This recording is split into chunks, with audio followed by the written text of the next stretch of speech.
HD2 Houston. Insider access. Exclusive content. Sports Radio 610. The Texans play here. An Odyssey sports station. Check out the BetQL Network, wagertainment for every fan. Get sports betting tips from the best in the game. Available on the Odyssey app and our sister station 650 The Bet. Sports Radio 610 presents Seth Payne and Sean Pendergast. We coming to H-Town. Let's get the work in, man. Let's go. Great day, great day. Oh, give me some juice, baby. Oh, yeah. Hey, what's happening, everybody? Happy Wednesday to all of you. Nice to be with you. Day 6 of Texans training camp, and we are here live at the Methodist Training Center, sitting right at the 50-yard line. They got the lights on the field right now. This is a vibe out here, man. You know, one thing our engineer, Aaron Raybald, noticed the other day was that the guy that paints the numbers, he does them by hand. No way. He doesn't use a stencil. I mean, not just the numbers. Yeah. Not by hand, like with a brush. Yeah. He's got the spray thing, but he does it freehand. Oh, man. He's an artiste. Yes. Oh, man. Does he do the Gothic H by hand as well? No, I don't think so. That would Probably be impressive. not. If they stick with that font for a while, he might get to the point where he can do it by hand. Maybe. Then I talked to one of the other grounds crew guys. They said that when they line all 3 fields, because I'm watching these guys work the other day, and it was a sunny day, and like they're working up a lather, you know. Absolutely. He said it's I think he said 5.7 miles. When they do all 3 fields. Oh, okay. Yeah. So they get and they're walking the whole time, right? Yeah. So at a good clip. They're getting their steps in for like several days worth. Yeah, man. Well, I guess not, but still, it's a lot all at once in the heat. How you feeling? I feel good. Yeah. I'm trying to calm down a little bit. Why? You know, I get a little bit hyper whenever we transition. The first day of camp, I was giving you had to sit there and listen to me do like 4-minute monologues that were way too fast and way too fragmented. I think that's and your disjointed. deal, though, man. That's kind of your thing. Yeah, but you got to temper it a little bit, Sean. You got to temper it a little bit. So they were in pads yesterday. Yeah. So I got excited again, this occurred to me last night. Is football the only sport where it becomes more manly when you put a bunch of pads on? Like, it's like, you know, rock climbing, you're like, wow, oh my gosh, he did it without a rope. Yeah. Walking a tightrope with no net underneath. Football, it's like, it's time to get real. We're going to strap a bunch of padding on you. Cover ourselves in 5 layers of pads and let's frickin' go. Yeah. And we'll give you a big, I guess hockey. Aaron made a good point. Hockey. Yeah. Hockey is one that definitely is and that's a very manly sport. What'd you think of the first day in pads yesterday? I thought it was good. I thought it was crisp. There weren't a whole lot of pile-ups or anything. There weren't too many. As D'Amico pointed out afterwards, you don't want guys taking shots at guys from the side or anything like that, but you want them to thud them up. I did on one of the collisions that was on the far side of the field where somebody did go to the ground. I do think Lonnie Johnson was involved in it. Yeah, he was. Yeah, he was. It was him. Okay. Yeah, he was. But I don't know if it was an irresponsible one or not. That's a tradition, yes. Yeah, but I'm excited to watch Lonnie Johnson and see how he does. You know, he's been to a couple of teams since the Texans. But overall, I'd say the big 3 things were, and first and foremost, I think the offense with pads on, so with the ability for the offensive line to thump a little bit and stand up to some of these bull rushes they've been facing from defensive linemen, and then just with more of a genuine threat of the run, it opened things up. And it was one of those really good training camp practices where I think the offense did well in the red zone. All the teamwork was down in the red zone. Yeah. That's another key, too, because then the defense, in training camp, the defensive backs in the back 7 sometimes are a little bit more psychologically geared towards stopping the pass. You get down to the goal line, and it's like, no, we just don't want to let them score. Right. So you're getting a true read, and I think that helped the offense out a lot. So the offensive line looked better, but it was one of those good days in camp where it was more a matter of, I think, CJ making some really good throws and Stephon Diggs making some really nice catches, more so than it was about the defense getting torched or something. Yeah. Now, Stephon Diggs was wide open for that fade. He was. Yeah, he missed right over here near where we're sitting right now. But, man, I think we can all agree Monday was not a great day for the offense. That was their worst day of camp so far, 2 days ago.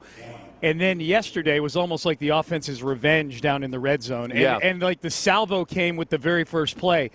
Right in front of us, in front of the bubble over there, CJ with a perfect throw, Stingley with really good coverage, and Stephon Diggs with a toe tapper in the back corner of the end zone. Right. So it was a ball placement specialist day for CJ. It was one of those things where he was throwing into tight windows or putting the perfect touch on the ball. So first big takeaway was ball placement specialist. CJ Stroud was in the house, and Stephon Diggs was awesome. He was great.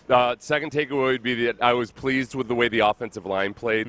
I didn't think the defensive line was trash or anything. I think they just did a good job of, even when there was push by the defensive line, it was a tight, compressed NFL pocket, and CJ operated from that compressed pocket really well. As long as he had room to throw, he was okay.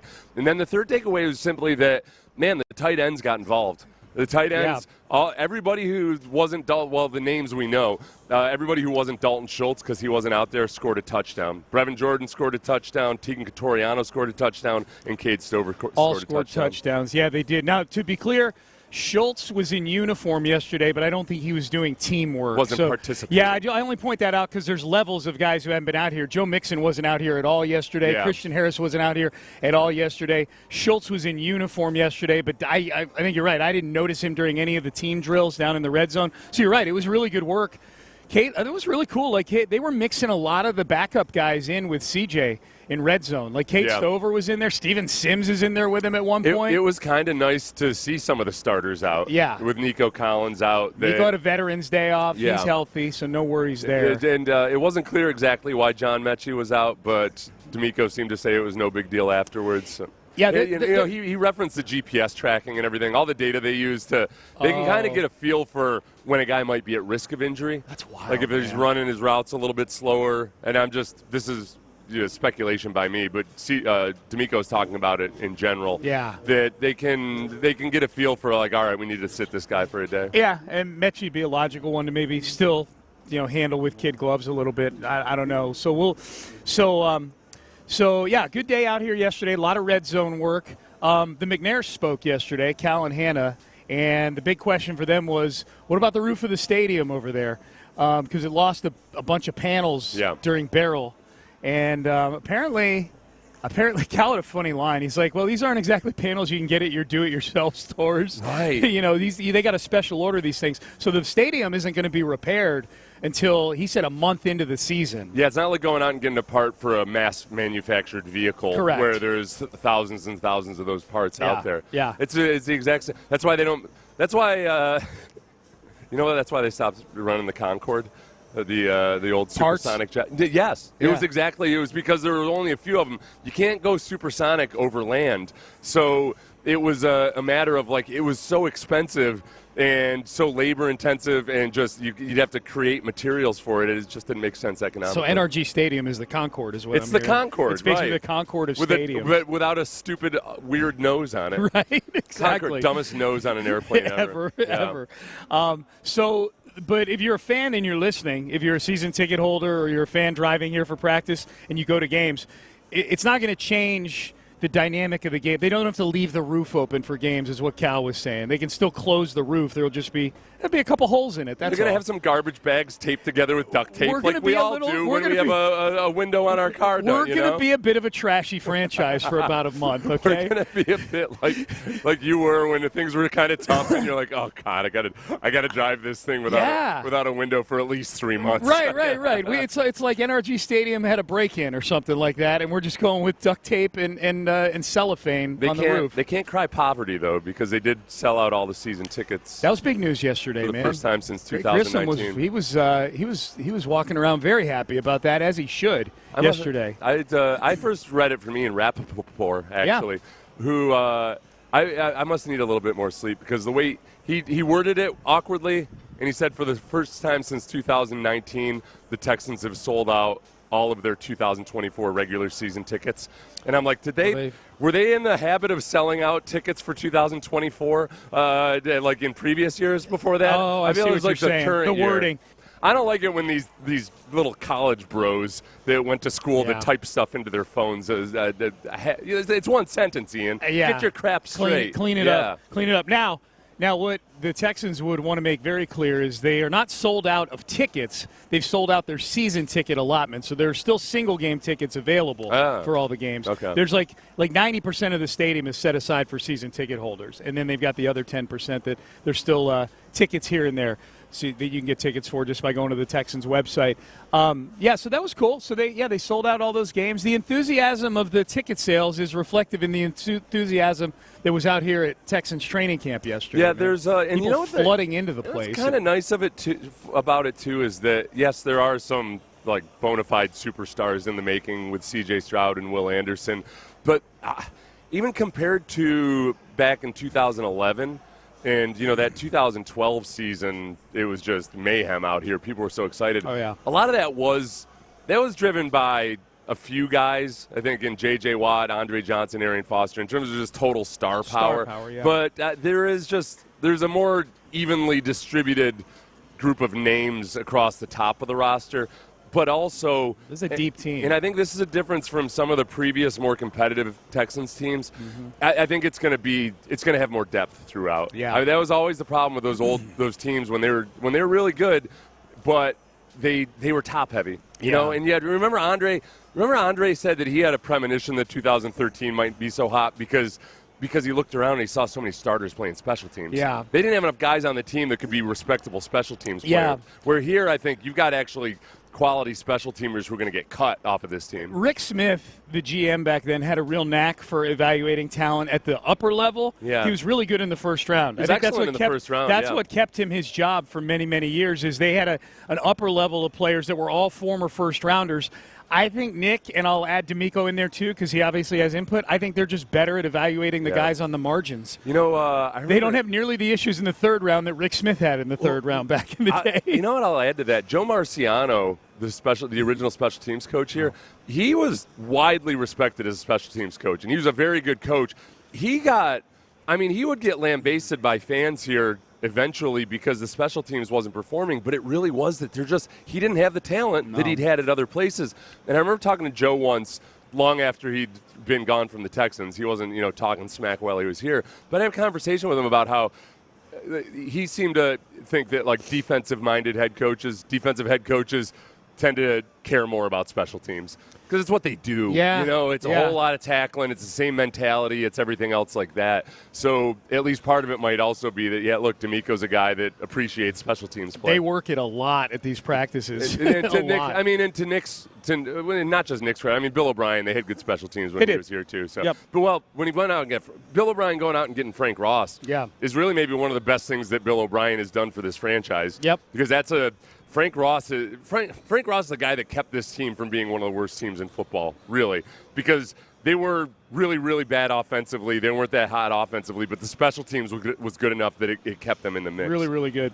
All right, Payne and Pendergast with you. Astros lose last night, by the way, 8-2 to the A's, so just an abysmal series so far in Oakland. They remain in first place by percentage points over the Seattle Mariners, who continue to play this week even worse than the Houston Astros. They lost to the Angels last night. We'll have all that for you in headlines coming up at 6:45. A reminder, Nick Caserio.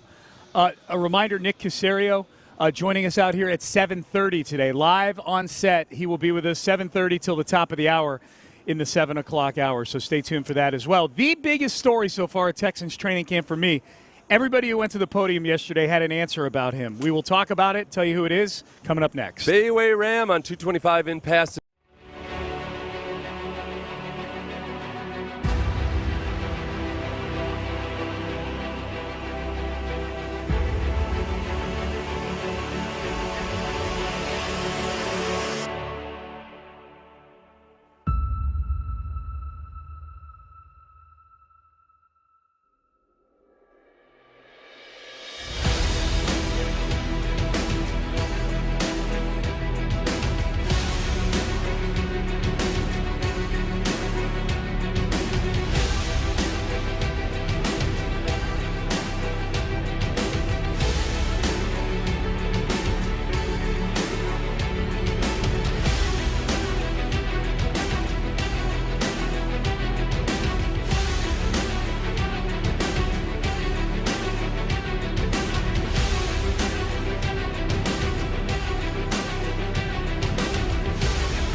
Texans training camp. Live from the Houston Methodist Training Center, Sports Radio 610 presents Payne and Pendergast. All right, great to be with you, Payne and Pendergast, live at Texans training camp. Sean Pendergast, Seth Payne, Nick Caserio joins us in about an hour and 10 minutes. Be ready. Oh. Be ready, okay. buddy. He gave me a reminder yesterday. Yeah. I was standing on the sideline. He walked past me. He's like, hey, ready to see you tomorrow? Or I'll see you tomorrow? I was like, what are you talking about? He told me. He's yeah. He said, I told Seth I'll see you tomorrow. He looked a little surprised. Yeah. And I was like, oh, yeah, I remembered, Sean, after a spell. I told him, I was like, you're better than my dentist sending out the reminder text. That's you great. and Dr. Wahid. That's funny. You're the people that keep me on track in Houston. Two most thorough people in your life. Ironically enough, Dr. Wahid, my dentist, was introduced to me by the original GM, Charlie Caserio. No kidding. Charlie Caserio said, you got to go to Dr. Wahid. He's a great guy. Oh, he just said, yeah. And you've got great teeth. Oh, that's a nice endorsement for Dr. Wahid. Dr. Wahid's daughter now, too, works for him. Oh, yeah? Yeah, this is a generational thing here in Family Houston. business. Longtime Houstonians know the lineage that is the Charlie Casterly, Dr. Wahid, Seth Payne. Oh, it's legendary. Connection, yes. It's legendary. Speaking of legendary, actually, no, I don't like using that word. Speaking of being the story of training camp so far, I think to me, we're 5 practices in. So you know what I do, Seth. I'm like, all right, what's the biggest thing here? Let's power rank the stories. I'm not going to do a power ranking, but I think Stefon Diggs has been the biggest story of training camp so far. I think so. I think that, and for all the right reasons. Yes. I think there's a lot of reservation perhaps about how he'd fit in, how he'll handle, being one of many targets, all of that. And, frankly, we still haven't seen that. That's something that plays out during the season. Don't know. Yeah. But in terms of him in his willingness to, or I guess his eagerness to be a mentor to younger guys, but then also for whatever reservations you might have about, okay, has he lost a step on his deep speed because he's an older guy? Frankly, with this complement of wide receivers, I don't care because he is such a nasty route runner. It's cool. It's really cool to watch him just kind of violently get it in and out of his breaks, on his double moves, everything. I try to cover him in my mind, Sean. I put myself kind of like in the body of a guy that runs a 4.3 40 and everything. Yeah. And he gets me every time. I'm ashamed to say he's burned me a few times this camp. Virtual reality world, he burns you all the time. You've had a bad camp against him. I know. Yeah. I'm kind of fighting for my life here. So Diggs has been, like the physical part of it has stood out.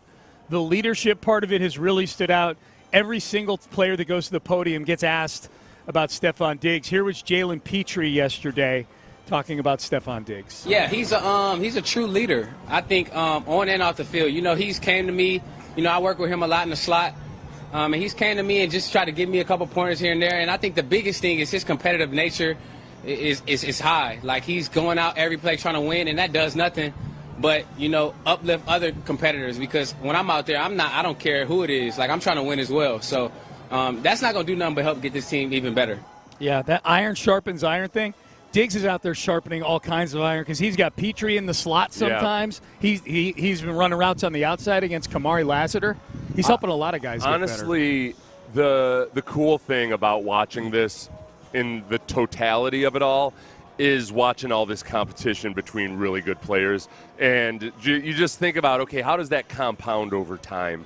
It's not just like you're going to some camp on the weekend and you face a couple of good dudes and you get better because of that. It's every day. So like anybody who's ever played a sport knows, if you play up a level, all of a sudden up an age group, man, you get a whole lot better. If you're in wrestling, that's huge. If you're training with a guy who's a really good wrestler every single day, you get a damn hell of a lot better. So for these young guys, especially like Kamari Lassiter and Kalen Bullock and everybody else, they're able to see not just the starters, but John Mechie has turned into that guy that's a very good route runner and more explosive. So that's been really nice to see. And then as Lassiter said, it's also, we'll play that audio later. Lassiter has a really good point about that. Yeah, well, let's skip down to it right now. Ben, let's go to Lassiter 4 here, talking about 14. 14. So don't. You're talking about going against Stroud. Okay, this is just sticking with Diggs for another couple minutes. This is Lassiter talking about the dynamic with him and Diggs at practice. I'm the type of guy, I just stand on business. So, if it's smoke in the air, I'm going to blow it. But Diggs, he's just a guy who really he really loves the game. So I mean, he's just really passionate about what he does, and he just lets it be known. And I like that because I'm the same way. I mean, when I make a play, I'm gonna let you know. I'm gonna do whatever I want to do, and he's the same way. So whenever he makes a play, I give him credit, but I'm like, okay, yeah. Next time it's gonna be different. Mm-hmm. That's nice. A rookie going after a 10-year guy. Yeah, no, Kamari Lassiter is in that longer version of that bite. He kind of says, and I'm glad they cut it down, because he kind of says, like, hey, I don't say much and everything. But, yeah, when something happens, I'm going to let you know about it. Yeah. But he kind of contradicted himself. Yeah, I know. I don't say much, but allow me to talk for 90 seconds extemporaneously. But I think that, again, I've seen steady progress out of Lassiter. And Lassiter, I think, like, it's fine to have concerns about his top-end speed, his recovery speed, and everything like that. With guys who excel at anticipation, there's going to be a breaking-in period because he's learning how to anticipate these routes that are just run by some really good route runners. Tank Dell's just damn near impossible to figure out sometimes because his body moves in ways that other human beings' bodies don't move. Stephon Diggs runs routes better than just about everybody else that Lassiter might see in any given NFL season. And not a single college player, no matter how good he is, runs routes as well as a whole bunch of pros do. That's right. It's just a matter of those guys coming up and, iron sharpening iron in the league. So for a guy like Lassiter, there's going to be times where when anticipation is one of the things he's really good at, until he gets that anticipation up to speed, there's going to be times where he gets beat and doesn't look like he can recover and everything. Those instances have gotten fewer and fewer over the first 5 days of camp. Yeah, let's skip down to Lassiter 14 and stick with Kamari here because he met with the media yesterday. He was on In the Loop yesterday as well. If you want to go find that interview, he was really good yesterday with the fellas. But this is Lassiter talking about going against a quarterback like C.J. Stroud on a day-to-day basis. Man, it just makes me so much better because it's like my technique has to be sound every play, because it's 2-on-1. I'm one-on-one with the receiver, and then I got another matchup with the quarterback, and the quarterback is elite. So just knowing that if I make one wrong step or if I think too long, the rep might be over because whoever I'm going against, whether it's Steph, Nico, Tank, Mechie, Noah, it doesn't matter. Like, those guys are elite, so I have to be elite at the same time. That's the exponential effect of having good players on your team. Obviously, having good players on your team helps you those 17 Sundays throughout the year. The more talent you have, the more games you're going to win. But in training camp, the fact that Kamari Lassiter is going against receivers like that and not going against, the receivers from 3 years ago. Right. Right. It's like going against Stephon Diggs, Tank Dell, and Nico Collins every day in practice versus going against Chris Moore, Chris Conley, and 32-year-old Danny Amendola. Right. Yeah, and honestly, like what he's talking about there too is for every rookie, it's kind of a welcome to the NFL moment as they learn how quickly these windows close and everything. With quarterbacks, we talk about that all the time, how quickly the windows close. I think with defensive backs, it's like how little window they need, how little window the receivers actually need. That if you're playing against a quarterback like C.J. Stroud, especially, there's a lot of times, going back to the DeAndre Hopkins days, just covering a guy isn't enough. It's not enough to have the guy covered. Yep. You've got to be blanketed on him, and you got to know the exact angles and exactly the timing of the ball coming out. So that's just it's ramping up, I think, the development of a lot of these young guys. Yeah, for sure. It's really, man, it's just really cool to be out here and watch a team operate like this with this many wide receivers and with a quarterback like C.J. Stroud. It's just I've had the most fun I've had watching a training camp in a long time. Yeah. Because you don't see things like this on any given NFL team. We haven't seen it like this with this type of array of wide receivers ever. I mean, it doesn't happen. You don't tend to have 3 A-caliber receivers on any given team in the NFL. You don't, and the Texans never have. The Texans have – I don't know that the Texans have ever had 2 receivers like that until last year, but none of us were expecting that out of Nico and Tank. DeAndre and Will Fuller DeAndre and Will Fuller were kind of – but that wasn't – Fuller never really truly developed into what his potential was because of injuries. Yeah. But at the very least, he opened things up for DeAndre Hopkins. But it wasn't it's almost artful the way everything meshes together with what Bobby Slow can do with these guys. Yeah, even Andre and DeAndre Hopkins were teammates for 2 years, but you got Andre's last great season with DeAndre's rookie season, and you got DeAndre's first great season with Andre's 900-yard season. Right, and DeAndre took a year to really get up to speed. He wasn't a full-time starter in that first season. Yeah, man, yeah. It's cool to see. Hey, let's, as long as we got a few more minutes here, Ben, let's skip back up to Howard 6. You talked about the offensive line looking better with pads on than they looked in the first 3 or 4 practices. Here was Titus Howard, who met with the media yesterday, saying that the O-line is coming together. Pretty good, man. LT's doing really good. I think it's just taking his stuff a little different, but LT's doing great. He's in great shape. He's feeling good. But as far as last year, man, and this year, I just think like the depth of guys that we got on this team is very high. We got a lot of guys that can play some football. And, we got the Rook Fisher coming in. Man, we've been pouring into him. He's getting better every day. So he's learning a lot from me and LT. And, he's going to be a great player himself, too. So I feel like we got a great roster. They built the best O-line they can build. And I think, we just got to continue to work. Like I said, work every day, get better. Every day ain't going to be perfect. Going to be ups and downs. We just got to steadily keep climbing. And when week 1 comes, we're going to put it all together. Sean, let me paint you a picture. For our texter, paint me a picture. For our texter who always wants us to paint a picture. Yeah. So yesterday, the first-team offense is up on the line, and you've got, on defense, Will Anderson is playing left defensive end, and Daniil Hunter is playing right defensive end. Those guys have flip-flopped some, but that's how it was yesterday. On the offensive line, at right tackle, you have Titus Howard. At left tackle, you've got rookie Blake Fisher. Yeah. And it was nice because they could slide the protection towards Blake Fisher and Daniil Hunter and give him a little bit of help. And I didn't when I could see from where I was and when I was watching, it wasn't like Blake Fisher was being tasked with going one-on-one with Daniil Hunter all the time.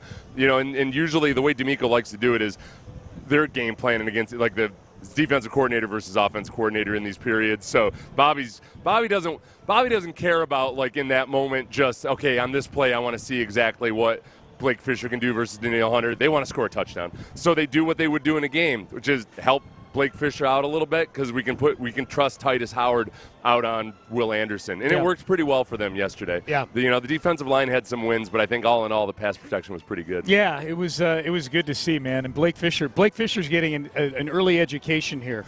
He's not going against Jordan Jenkins like it would have been in 2021. Right. He's going against Daniil Hunter and Will Anderson. Yeah, and coaches always say immediately after the practice, you got to watch the film first and everything. And I'd say the same except we don't get to watch the film with practice. But from what I could see, I thought Blake Fisher held up pretty well to the physical play, and that was my question. I thought that, man, in no pads, I thought he looked athletic enough. It looked like he had sound enough technique to stay in front of Will Anderson and Daniil Hunter a bunch of the time. But he's a big, tall guy that plays with a higher pad level. How's he going to adapt to the power? I didn't see anything glaring when I was able to watch him yesterday. That's good to hear. Good to hear.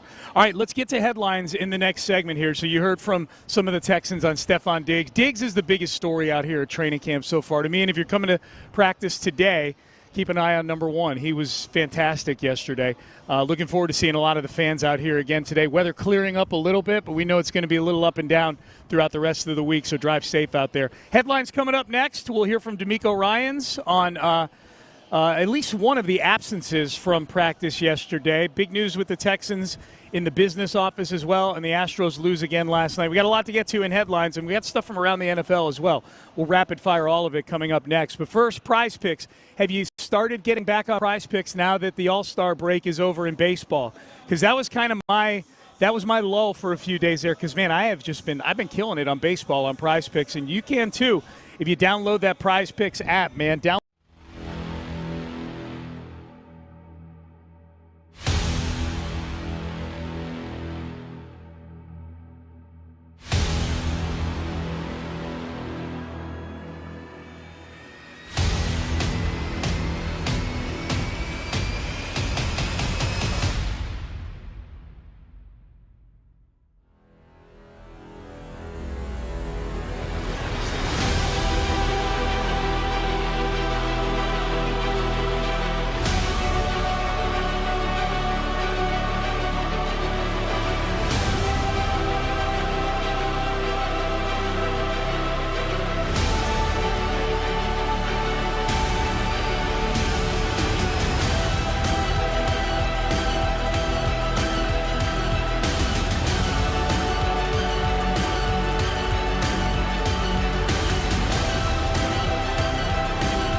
Illinois. Payne and Pendergast with today's headlines. All right, it is headline time, 6:45 in the morning, and we are at Texans training camp, and we are live. Nick Caserio going to join us in about 45 minutes or so, live out here, 7:30. Be listening for that. Day 5 yesterday, first-string offense cooked in the red zone drills, as we just got done talking about. Offense looked really good, looked completely different than they did on Monday when they seemed out of sync. Nico Collins with a veteran day off yesterday. You know, you could tell he had a veteran's day off, Seth. He was out here. He wasn't in the building. With a lot of the guys who are banged up right now just don't even come out to the practice facility. B, he was wearing a jersey of his own jersey. I feel like if you were hurt, you might be a little less lighthearted about your absence. I thought it was funny that he was wearing his own jersey. He looked like a fan of Nico Collins. He did. I was joking on my podcast yesterday. I said I'd like to envision Nico actually not having that shirt in his closet, but he ran to the team store right before practice, and they're like, "Sir, you are a big Nico Collins fan, aren't you?" They could do one of those little bits where he sells Nico Collins jerseys to people. Problem is he's so big that people would get onto that. It's better when you do it with a guy like Danny Amendola or something, you know. Yeah. So I think that with Nico, Nico has been. He's one of these guys that through that whole process of getting a new contract, he said all the right things publicly. He told on that TJ Husmanzada podcast, said he just flat out wasn't thinking about it at all, didn't put anything out on social media. I think he's got the humility of having had a rough go of it the first couple seasons. No doubt. And of having seen the other side of it, that he's one of the guys, especially because it's a relatively short-term extension that he signed, that he's already, it looked too lofty at first, but as we expected, he's already, getting pushed down. It's not like he's one of the highest paid receivers in the league anymore. He's heading towards bargain status. Yeah. So I think it feels good that he's just a guy that's very workmanlike in his approach. I don't think he's ever going to be the guy, this jersey aside, that's going to have be wearing T-shirts with his own picture on it. I think he was doing it ironically, probably. So here was D'Amico, though. He was asked about that. Like, is this going to be a thing now with getting guys some rest and managing them throughout camp?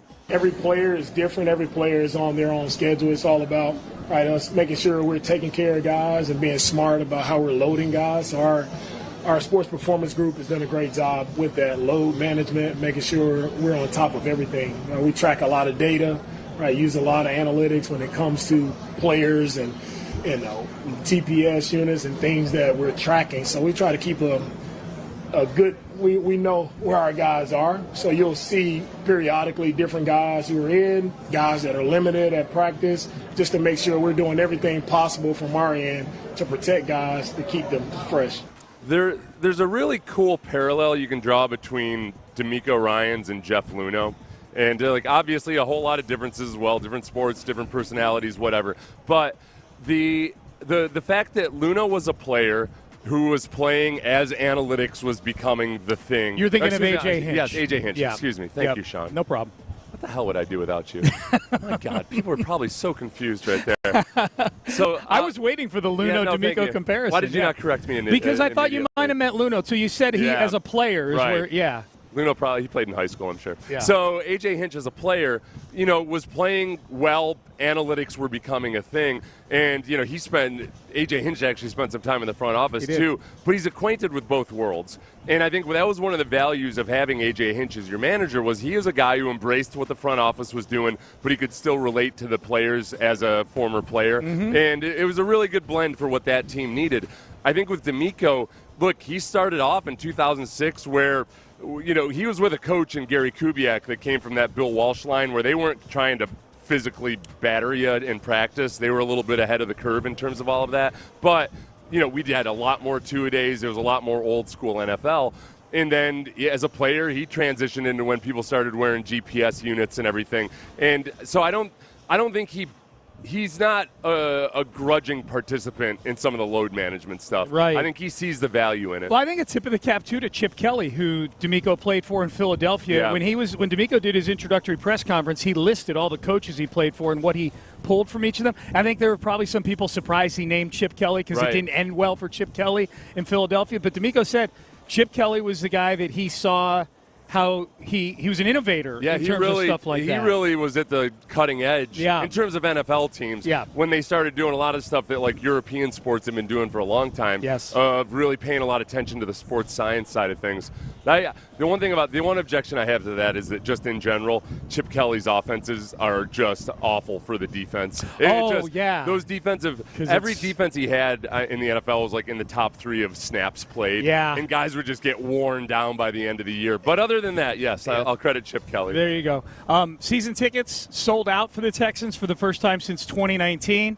So that was good to see. Let's flip to the Astros here because we got a lot of headlines we got to hit here. Astros lose 8-2 last night to the Oakland A's. Tough one for Jake Bloss in his, I believe, 3rd career start, major league start, and just gave up a bunch of home runs. And as Joe Espada said after the game, just couldn't put guys away. You know what? He got ahead of hitters, threw a ton of strikes.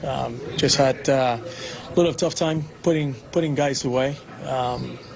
I think that was the whole thing about Jake today. But stuff looked pretty good. Just needed to execute when 2 strikes. Yeah, I mean I think these last couple of games have been a very appropriate, stark, and well-timed reminder that Dana Brown needs to do something between now and next Tuesday. Yeah. Spencer Arrighetti a couple nights ago was not great, and then Jake Bloss last night. These are your 4th and 5th starters right now. It's not even a 6-man rotation, and these guys are getting important starts in a pennant race right now. These are guys that should still be down in AAA. Both of them, and you're watching the A's who have been actually brilliant offensively over the course of the last month. You might not realize that if you're checked out on watching these late games or what have you. They beat the Phillies 18-3 a week ago. Yeah, they've been really good. 8 home runs. They got this damn kid Lawrence, where you look at the A's and they're coming up, the Lawrence Butler. They're starting to reap the benefits of having been a bad team for a few years. Like some of these like Lawrence Butler's only been up for a couple of, I think, 5 weeks or so, and he's hitting the ball really well. Meanwhile, the Astros, it used to be like, they got too many guys in AAA that it could be up here now. What are we going to do with them? Right. Now it's like, okay, no, we got to elevate these guys quickly. I had a flashback to 2014 because I'm sitting there complaining about Gary Pettis sending Alex Bregman home. Oh, not that it would have been Bregman. No. You remember when the Astros first started being aggressive in their base running? Yes, I do. And Bregman got thrown at home by a great throw by Butler. Yeah. And they were losing to the A's. That was a tone setter in that game last night, man. That was the first inning. Obviously, it wouldn't have been Bregman in 2014. But Pettis would have been. He would have been windmilling somebody home back then. Our baseball talk presented by T-Mobile. Switch to T-Mobile. You get tons of benefits and still save on every plan versus AT&T and Verizon. Use their savings calculator to find out how at t-mobile.com/switch. Other things going on in the NFL as we wrap up headlines here for the next couple of minutes. Discussions have reportedly begun at a, quote, high level on an 18-game regular season schedule. So this sounds like something that the CBA, the collective bargaining agreement, is not set to expire until, I believe, after the 2030 season. Yeah. But this sounds like something that both sides are willing to open up the books for, to the owners obviously wanting the 18th regular season game because of the moolah, but the players wanting to use this as an opportunity. They figure this 18th regular season game is a chance for them to engage the owners about like 6 other things. You're right. You know what I mean? Yeah. Like, fine, you get the 18th game, but we don't want OTAs anymore. We want another bye week. We want this. We want that. Et cetera. And the NFL owners continue to position themselves in a place where they can grudgingly give away a bunch of stuff that they don't actually care about. Right. So good acting job. It really feels like it. Sometimes it feels when the NFL is negotiating with the players, it's kind of like, well, sure. I'd love to give you this rusty penny for that dollar bill, but I really love this rusty penny. I love this penny. The other thing, though, too, is that, like, at the end of the day, the players are getting more money, too. For sure. Whenever a player gets up and says, like, it's a cash grab, I'm like, I know, and you guys get half of that. So yeah, exactly. Exactly. It's a cash grab. It's not like they're taking all this new money and you're getting none of it. No. Other NFL headlines, it's expected that CeeDee Lamb is going to hold out, not hold in, with the Dallas Cowboys. So he's reportedly, as the Cowboys open camp, not going to be there. Yeah. Christian Darrisaw signs a huge deal, the left tackle for the Minnesota Vikings. I believe left tackle for the Minnesota Vikings is getting 4 years, $113 million. I'm looking right now, Seth, to see if Laramie Tunsil has tweeted about it yet, and he has not. Yeah. Darisaw became the highest paid left tackle in all of football yesterday. So that's something Laramie keeps an eye on. And rightfully so. A lot of these, they signed a lot of veterans in the offseason that really seem to care about practicing and like being out there and everything. Yeah. Yes. So, yeah. Laramie Tunsil, by the way, has not practiced yet. So he is not. He'll show up eventually, everybody. He's been out here. He's been on this field right here with a big, gigantic ball, just doing his thing, tossing a ball around. A heavy ball, though. It's a medicine ball, right? Isn't it? Yeah, I believe it's. Yes, I think it's a medicine ball, gigantic medicine ball. All right, those are your headlines as we get you ready for Texans training camp day 6. Nick Caserio joins us at the bottom of the 7 o'clock hour. Stay there for that. Up next, though, is the AFC South. The division itself, the reason the Texans could make a Super Bowl run. One national pundit says, absolutely. We'll let you hear that and see if you think he's correct. That's coming up next. Hey.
FM HD2 Houston. Insider access, exclusive content. Sports Radio 610. The Texans play here. An Odyssey sports station.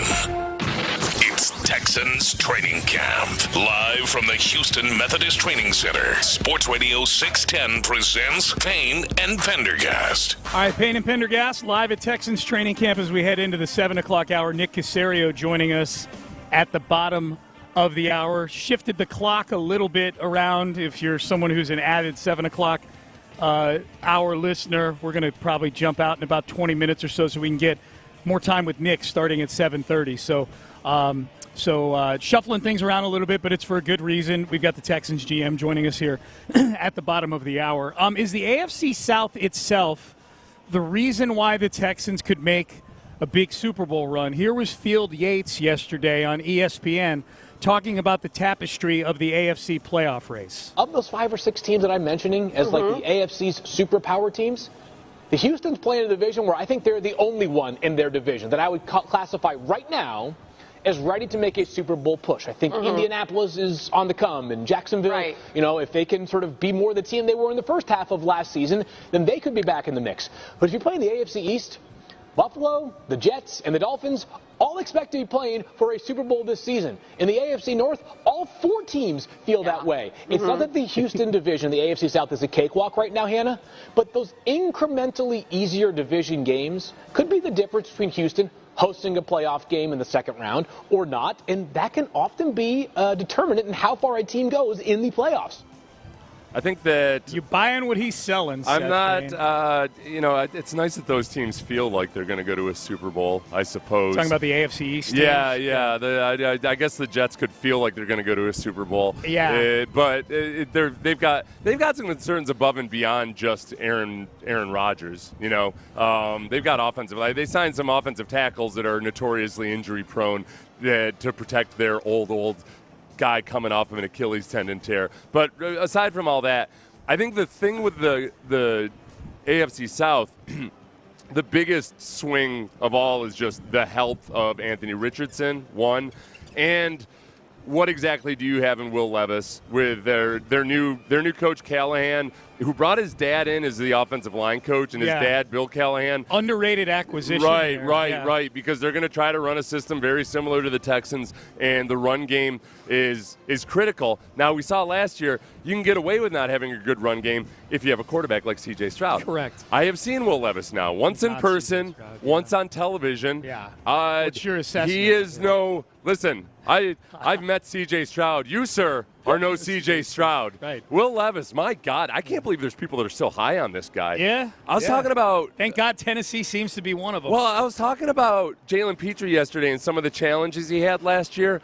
And, one of them was going against savvy route runners like DeAndre Hopkins. Petrie would guess a little bit, and he got beat on double moves by DeAndre Hopkins. And if Will Levis could throw the ball more than 35 yards with any velocity, it would have been touchdowns each time. Yeah. Will Levis cannot. He's just and he plays like he's trying to win the approval of daddy, or that somebody called him a wuss or something. He takes contact that he doesn't need to contact, all the time. that he doesn't need to take, and he doesn't have the body to withstand it. Yeah. I would say Will Levis. I would wager that Anthony Richardson plays 17 games before Will Levis plays 17 games. Yeah, I mean, that's picking either of them to do it, but I get what you're saying. And then I think Trevor Lawrence also, throw him in there. Like, does Trevor Lawrence – we've seen 2 Trevor Lawrences. We've seen the one that finished 2022 and started 23. They finished whatever it was, 6-1 that year they made the playoffs.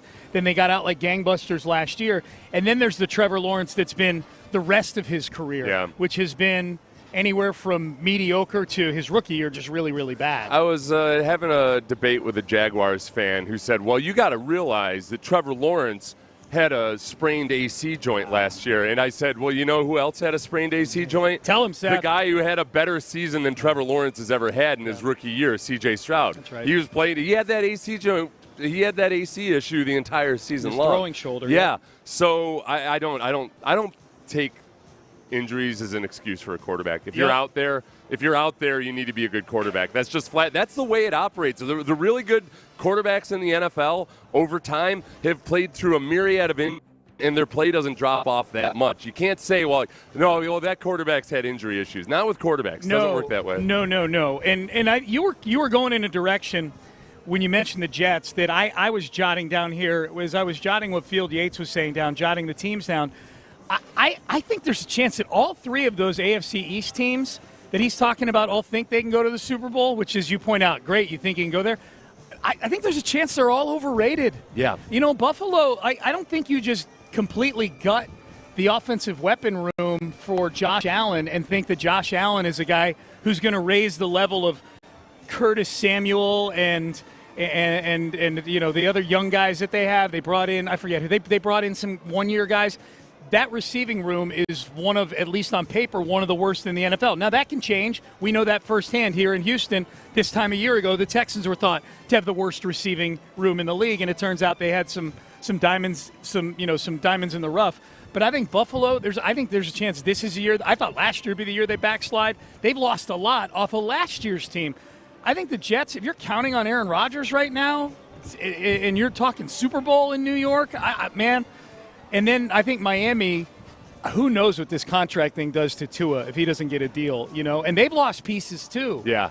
That's on the defensive side of the ball. Tua might be a mental basket case with any kind of he's the classic instance of, man, there's things that, okay, you might have contract disputes with your quarterback or something like that, but that position is specifically the type of position where you want a quarterback who isn't affected by it. Correct. Like, you don't have – like, that's the last thing. A quarterback who's affected by contract discontent is an indication that he doesn't deserve the contract.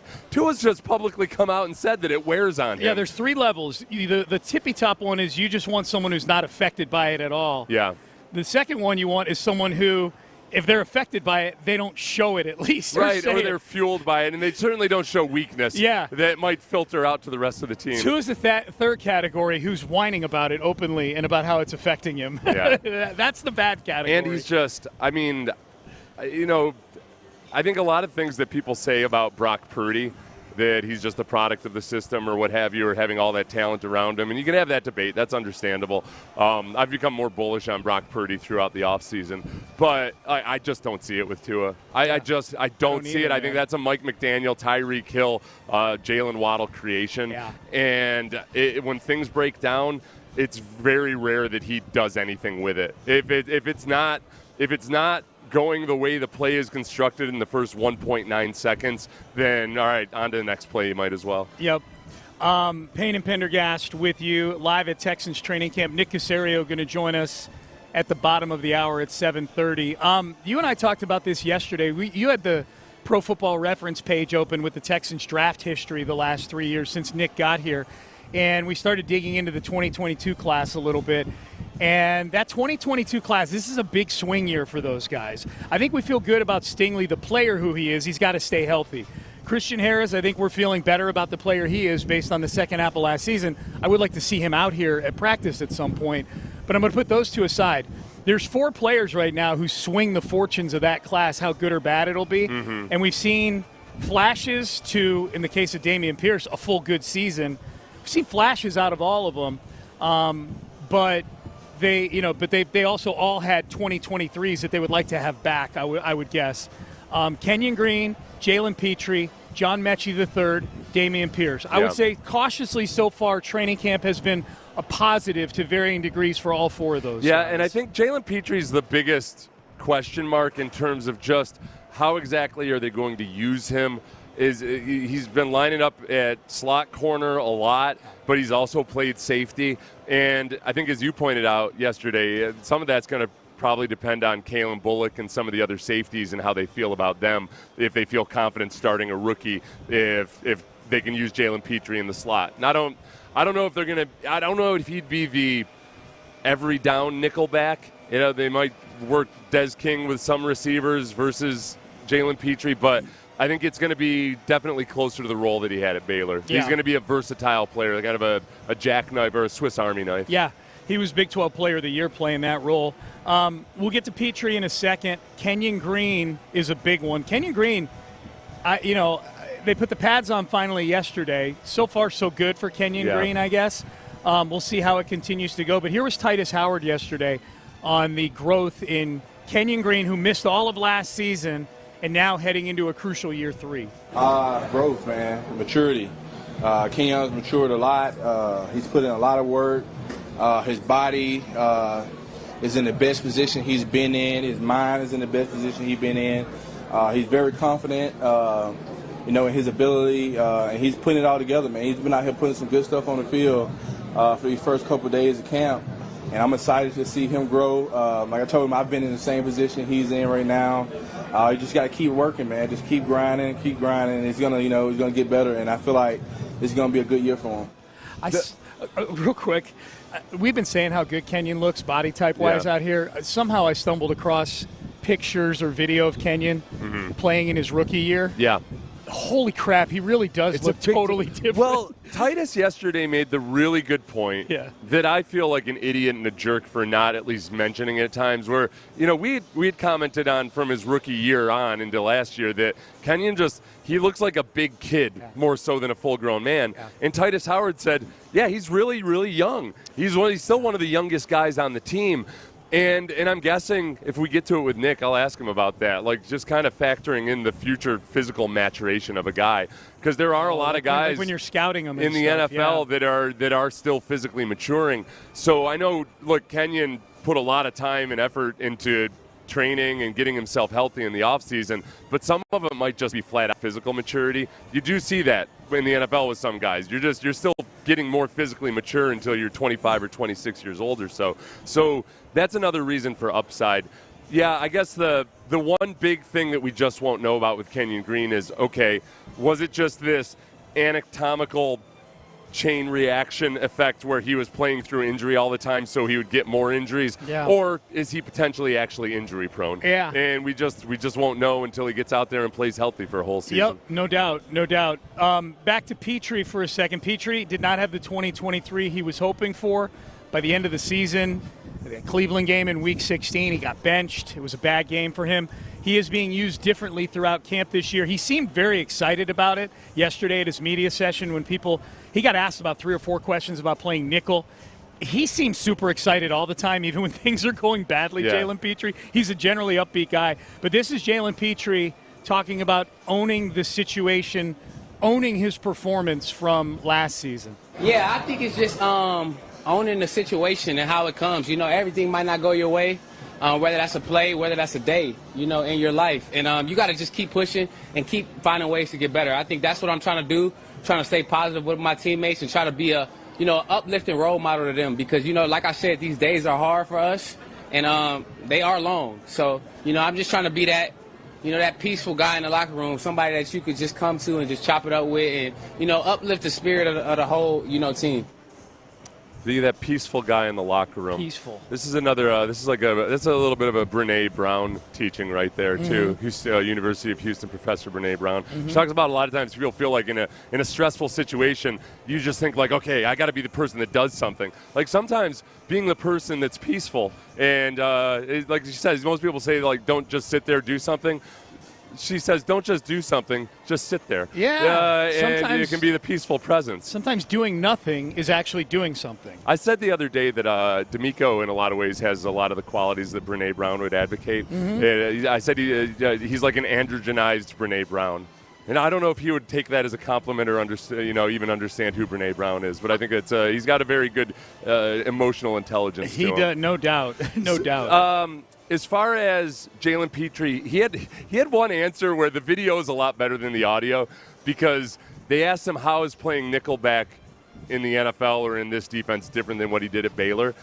And he started to answer the question. He said, that's a good question. He got stumped. And then he paused for, I'd say, like almost 10 seconds and thought about it, started back in on it, and then thought about it again. And then he said, you know what, I'm going to have to get back to you on that. Okay, that's what we need to find out. We got to go back and see who asked the question. It was somebody off to the right-hand side over there. Yeah. And so it might have been Cole Thompson, I think, might have asked. We got to find out if he gets back to him, if he truly does. Well, there's a few things. I think. Hey, I've been thinking about it. Right. I meant to get back to you on that. I mean, so I started thinking about it and thinking about the different ways. And there are, just between the NFL and college, there are differences in just where the standard break in a route is on different routes. Like the yard marks are a little bit, the landmarks are a little bit different. Yeah. But then also I think he's probably going to be asked to be a lot more conscious of what the coverage is behind him, all of those kinds of things that go beyond just I'm covering faster, better route runners. For sure. There's a lot of mental stuff on it. John Mechie, the third one out of the 2022 quartet. We talked about Kenyon Green. We talked about Petrie.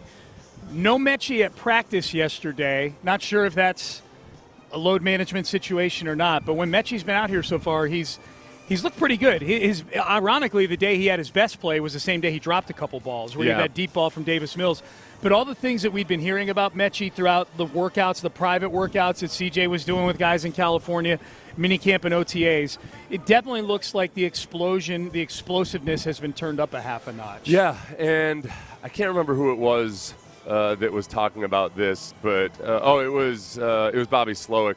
Was talking about one of the biggest differences with John Mechie is just that, he's healthy and he's fresh and he's fully his 100% physical self. Yep. And through a combination of an ACL and then cancer treatments, which is like you can't understate how big a deal that can be. You weren't seeing the best physical version of John Mechie until this year. Right. I think you remember last year, he looked good.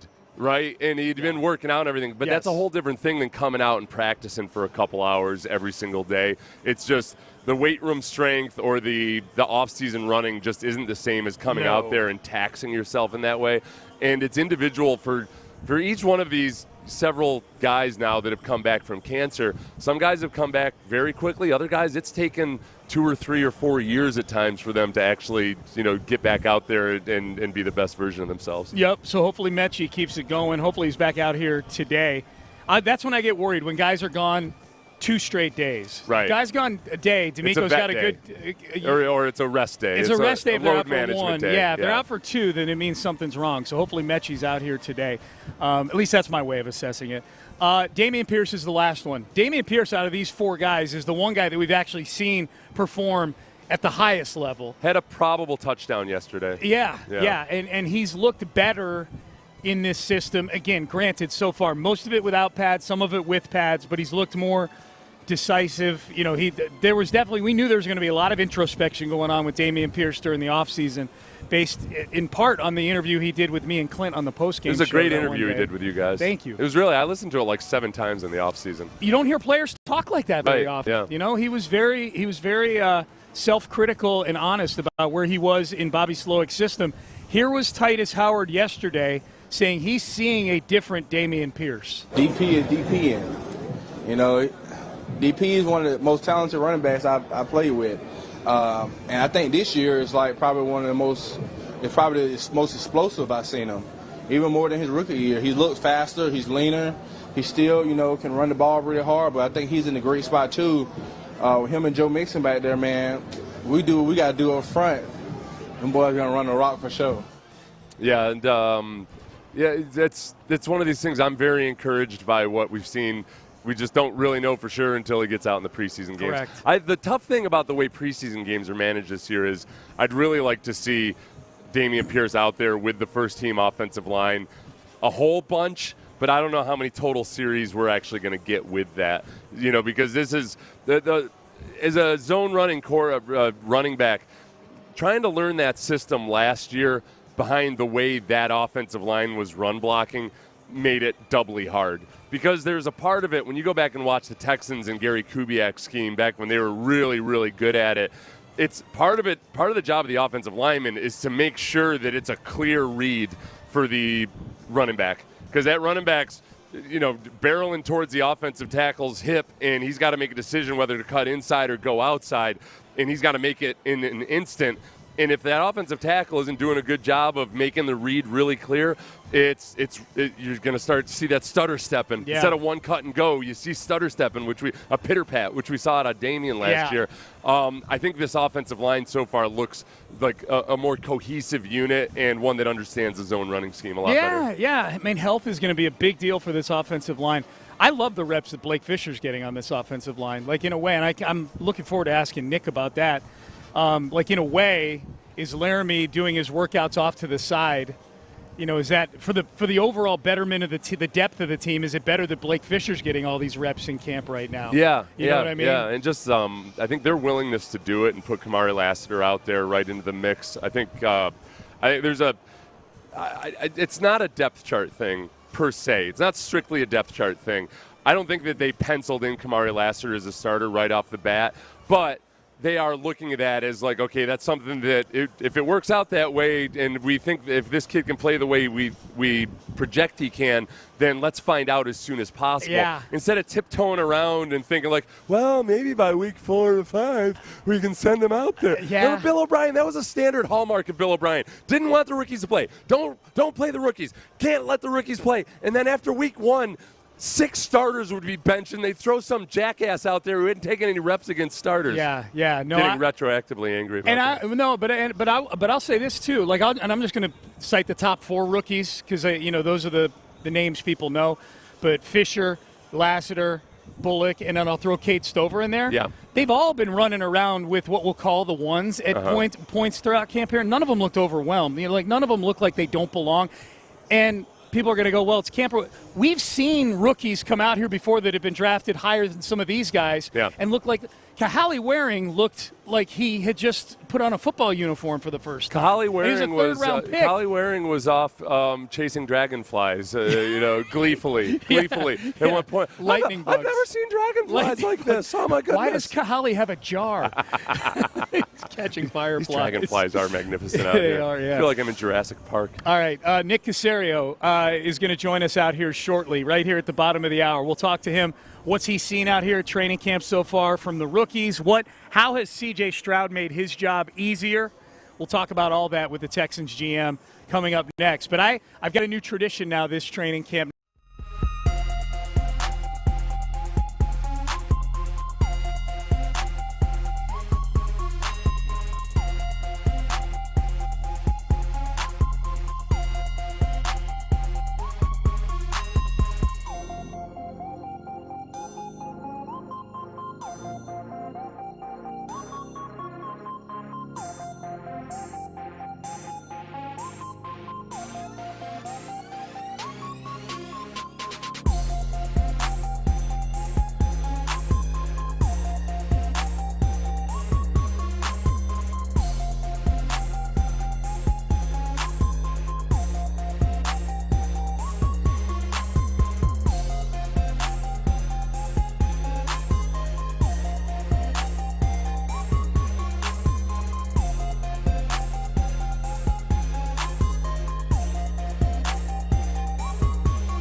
Are you ready? It's Texans Training Camp. Live from the Houston Methodist Training Center, Sports Radio 610 presents Payne and Pendergast. Break it down.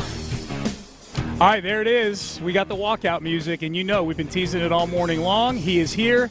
He's in the WrestleMania 25 official seat. We should have had him coming down the steps. Oh, we should have had him come out the aisle. The pedestrian bridge. I have my water, so I can Opportunity missed. You could have done the Triple H spritz. Oh, my God. That would have been incredible. Does he call it a spritz? It's spritz. That's what me and my friend, the late Ken Hoffman, used to call it. When Triple H would spit all the water in the air, he'd call it the spritz. Yeah. So, as you can hear, Texans Executive Vice President and GM Nick Caserio sitting down with us here at Texans Training Camp. Nick, it's great to see you. Morning, great to be here. Yeah. I guess my first question is, you got the Hall of Fame game coming up next week. You got Andre's induction on Saturday. Are you going to be able to make it back to Cleveland in time for SummerSlam on Saturday night? It's in Cleveland. This is serendipity at its finest, I Nick. haven't planned far enough in advance for Okay. that. So I think we'll try to keep the focus on football. So there you go. Unless I mysteriously manage to show up backstage unannounced. They may want you to do something. That might be pushing a little too far. I think. Well, you guys are going to be practicing up at your old high school when you're up there. Is this? How did that all come about? And are you gonna shove it in some of your high school girlfriends' faces about like where you are now in life? You're gonna be like, yeah, look at me. Look, I'm here with my NFL team. I brought them back to my high school. Definitely not a walk down memory lane, but. Really, when this first all came about, it was we know we were playing the Hall of Fame game, and then we were trying to coordinate some of the preseason scheduling. And with the preseason, you have a certain degree of control. The league sort of mandates who you play in a preseason, but at times you can reach out to another team, hey, if you want to play in a preseason. So however it came about, we were playing Pittsburgh on the road. So from a logistics standpoint, the thought was, all right, do we play the game, Hall of Fame, come back to Houston, and then fly back out to Pittsburgh, or can we find somewhere to practice so that we're essentially can be centrally located in one spot, play the Hall of Fame game, come back to the hotel, wherever that is, and then find somewhere to practice. And just from a functionality standpoint, and really with the players being at the forefront of it, like what makes the most sense. So we were just looking at some different, I would say, options. And I just offered up, well, I can reach out to the high school to see if they could accommodate our situation because, and you guys will see if you're there, it's a massive property. I mean, there's 100 acres, multiple fields, and it's very secluded. So there's a certain privacy element, not like the Greenbrier, but a little bit different. So, and they were great. They were open to it. So it was just more from a logistics standpoint. And the girlfriends aren't going to matter because they're an all-boys private school. So we don't have to worry about that. So no, it feels a little bit like, when you're trying to figure out an opponent to play and then how you're going to – it feels like you're George Halas back in the day. Where barnstorming. You're just barnstorming around the Midwest and Northeast trying to find opponents. No, so we're going to practice there. We actually, our grounds crew, Brent Nakar and his crew, they actually went up, and we kind of had to do a few things for the field to make sure they're kind of up to standard. And then we have the ability, if we're going to walk through in the evening, probably use John Carroll, just use that facility. So everything is honestly in about a 15 to 20-minute radius. So it just works from a logistics standpoint. We've been talking this morning, Nick. We're talking to Nick Caserio, Texans Executive Vice President and GM. My feeling is, I know you don't care about the magnitude of the stories around training camp. That's us talking about that. But to me, Stefon Diggs has been a huge story at this training camp with his teammates. All his teammates get asked about him. And it's been really cool watching him interact with all of the teammates out here. Did you expect Diggs' leadership to be this prevalent when you traded for him? And what are your thoughts on his camp so far? Yeah, and we've talked about this. Whenever a player shows up, they're kind of starting from ground zero. So whatever is talked about or occurred somewhere else, quite frankly, doesn't really matter. But everything that we gathered relative to Steph in terms of how he practiced, his day-to-day approach, his competitiveness, I mean, that was consistent. Yeah. Every person, individual that you spoke with, and you've seen that on the field as well. And I think leadership is really just about relationships. So when you walk in a building, it's how do the players interact with one another, and you want it to be organic. You don't force anything or project, well, we think this is what's going to happen, or we're bringing this player in because of A, B, and C. So we've always encouraged players, just be yourself, just be who you are. And I think some players just have the ability to gravitate to other players. And I would say, look, Steph's been one of the best players in the league for however many years now. So when a player has success, if you're a younger player, you're going to look at that player and say, all right, what are some of the things that have helped you? How have you got to this point?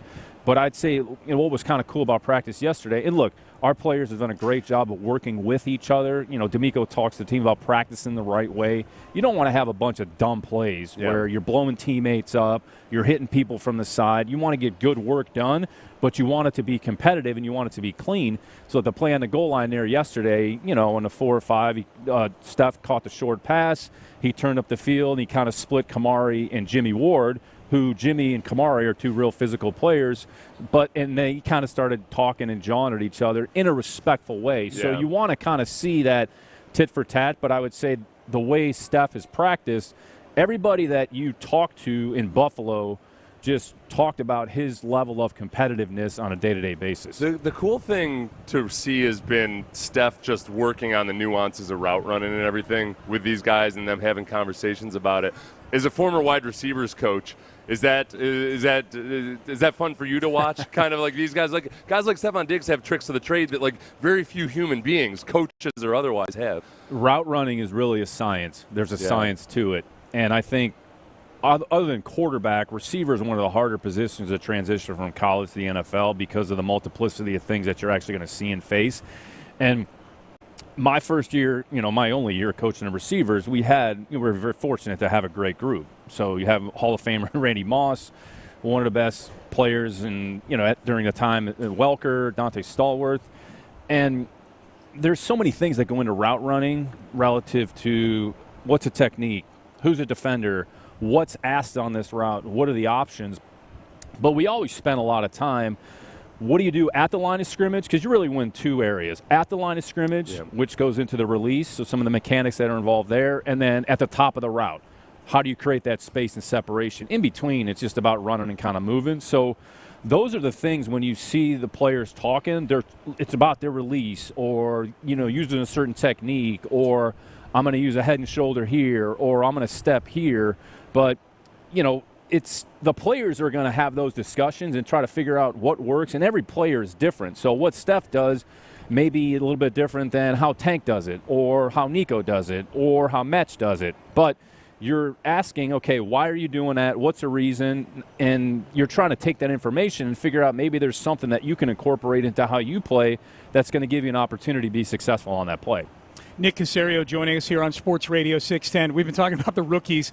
Lassiter going up on a daily basis against Tank Dell, Nico Collins, and Stephon Diggs, and Blake Fisher going against Daniil Hunter and Will Anderson Jr. These guys are getting like a Harvard-level education here in training camp. How beneficial has that been for these guys? It's tremendous. Yeah. So anytime you have the chance to work against good players, regardless of how old you are, rookie, veteran, you're hopefully going to improve. So we've tried to create as much competition as possible so that we can make ourselves better as an overall team holistically. But, it's interesting. We'll kind of work backwards with Blake first. But when Blake got to campus at Notre Dame, he was a left tackle. And then Joe came in and they moved him over to the right side, played predominantly on the right side the last 2 years. So LT's not practicing right now. So instead of moving Titus over, we're going to put Blake over here at left tackle and let him get some work. And there's been some good plays. There's been some not so good plays. The thing that hopefully you want to see a player do is learn and improve. And what are some of the things that, you can learn from another player? If you're blocking Daniil Hunter, if you're blocking Will Anderson, if you're blocking Derek Barnett, there's different types of players. But it goes back to your technique. Are you doing the right things? And then there's a lot of dialogue. I think our players do a great job of conversing with each other on the other side of the ball. Because in the end, we just want to be successful as a team. But Blake's done a really good job. He's had a good attitude. He's a big body. There's certain things that he can do relative to playing with maybe better body position. I mean, he's a big, tall guy. But, okay, that's probably an area that he should look to improve. And I'd say Kamari from day one he's just not afraid. It doesn't matter. Going back to spring OTAs, you put him on a field, not backing down from anybody. I mean, that's his mindset and his overall mentality. And you're seeing that on a day-to-day basis. Dameon Pierce is another guy we've talked about a lot because, A, everybody loves Dameon Pierce. B, everybody remembers 2 years ago and the way he ran. And I've told you, Nick, Dameon spoke very openly with Sean and Clint after the game last year about just his difficulties in transitioning and learning this system. What was his pro-grow tape in the offseason? What was it about adapting to this scheme that he had to really figure out? Honestly, and we've talked about this on the show a little bit, just having a clear headspace and kind of clearing your mind and kind of starting from scratch and refreshing. He trained very hard. He had a good attitude. He got himself in good condition. I really don't want to get into the depths and the detail, but I would say he was dealing with more than maybe people realize, and sometimes that affects maybe how you perform and play because you have a lot of things going on. And there were times where he probably pressed and he put maybe some undue pressure on himself. So when you take it holistically, everything into consideration, there were some ups and downs. And the way he handled it, honestly, was very mature. So he's in a lot better space. He's had a really good spring.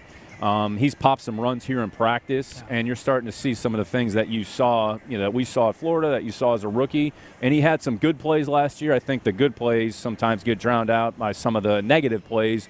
And then everybody those get sort of accentuated a little bit, more than they should. So, again, great kid, great attitude. He's going to help our football team, and we're glad he's here. Yeah, no doubt. That's, when you talk about just, working with guys through, learning how to handle everything that goes on with being an NFL player, I've always said that, you can't bring one leader onto a team and think he's going to stand up at the pulpit and fix everybody. So for leadership.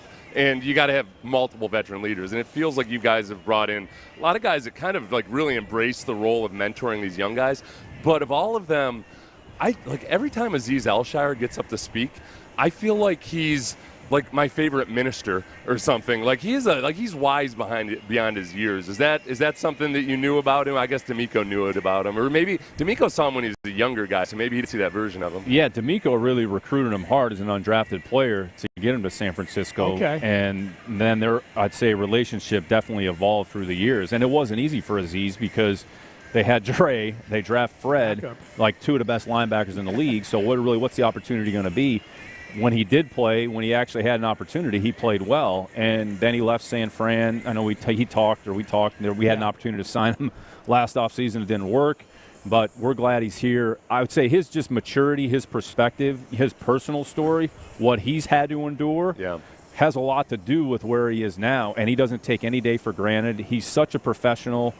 We talked about the story where, I was working out in the spring and he was over there, on the phone doing his walk. His weight vest. And even before training camp started, before the players reported the day before, he was in the new weight room just doing some prep work. So you talk about what does a professional football player look like Aziz exemplifies that to a T. And it's not just about what goes on the field, but I think what happens is sometimes people just see what goes on the field, but what goes into being a really good player really happens in the building that nobody sees. Yeah. And, you could probably speak to that. So I'd say when you look at Aziz and what he's done and what he provides, he's just very well respected, and he's earned it. And it's not like he has the loudest voice, but what he says resonates with people. He's respected, and he's not afraid to have a hard conversation or call a player out and just tell them what they need to hear, not what they want to hear. Nick Caserio joining us on Sports Radio 610. CJ's obviously been a big topic throughout training camp, and Bobby Slowick talking in his media session the other day about just this is not your normal second-year quarterback in terms of where he is in this offense and how advanced he is. Makes everybody's job a little easier. How does C.J. Stroud make your job easier as the general manager of this team? Well, he's a good player, so you want to have more good players. Good players want to play with good players. Yeah. So I think we're very purposeful about how we try to build a team, and it's getting people with the right mindset, with the right mentality, and just come in and do your job and just be the best version of yourself each day, whatever that entails. So don't worry about things that you can't control. Just go out there and try to improve. And the reality, training camp, there's going to be ups and downs. Some days it's going to be an offensive day. Some days the defense is going to have the advantage. There's going to be plays within practice. All right, the defense, gets a check there. The offense has to perform better. So there's always going to be a give and take. And are you making consistent progress over the course of a day-to-day basis? And are you improving? And I think sometimes a player can almost focus on too much. But I was talking to actually Blake Fisher about this yesterday going into, after the walkthrough. And it's about, well, I'm just going to, focus on maybe one or two things that day. If you try to focus on 60 things in practice, you're not going to perfect anything. So, and I think CJ takes that same approach. He's very competitive. You saw that competitiveness yesterday in the team drill. Yes. He has that edge to him, and he's not afraid. So, I mean, that's just part of, growth and development in the position. Being confident in yourself. If you're confident in yourself, you're confident in your preparation, then you can go out there and play confidently on the field.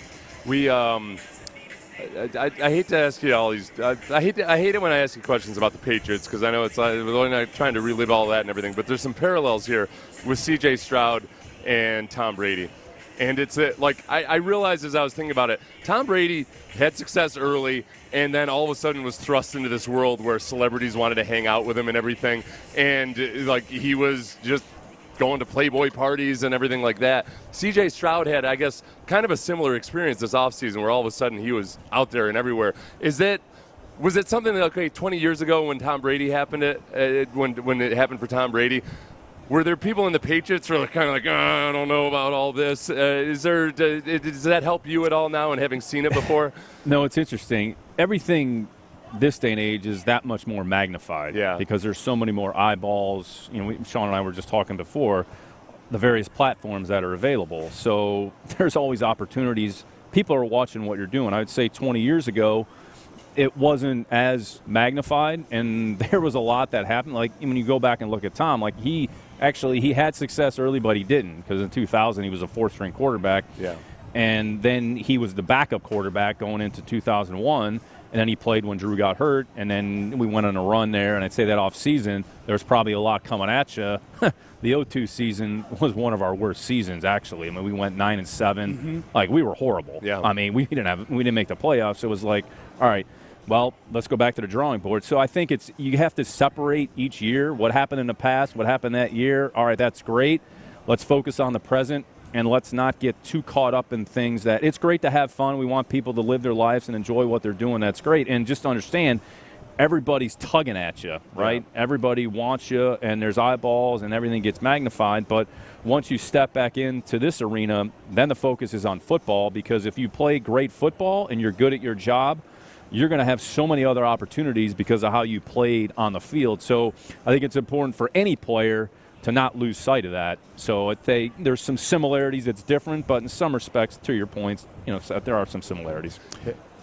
Nick Caserio joining us on Sports Radio 610. Nick, wanted to ask you, Kenyon Green looks really good physically out here. It looks like the year off did him. I say year off. He was obviously working on a lot of things.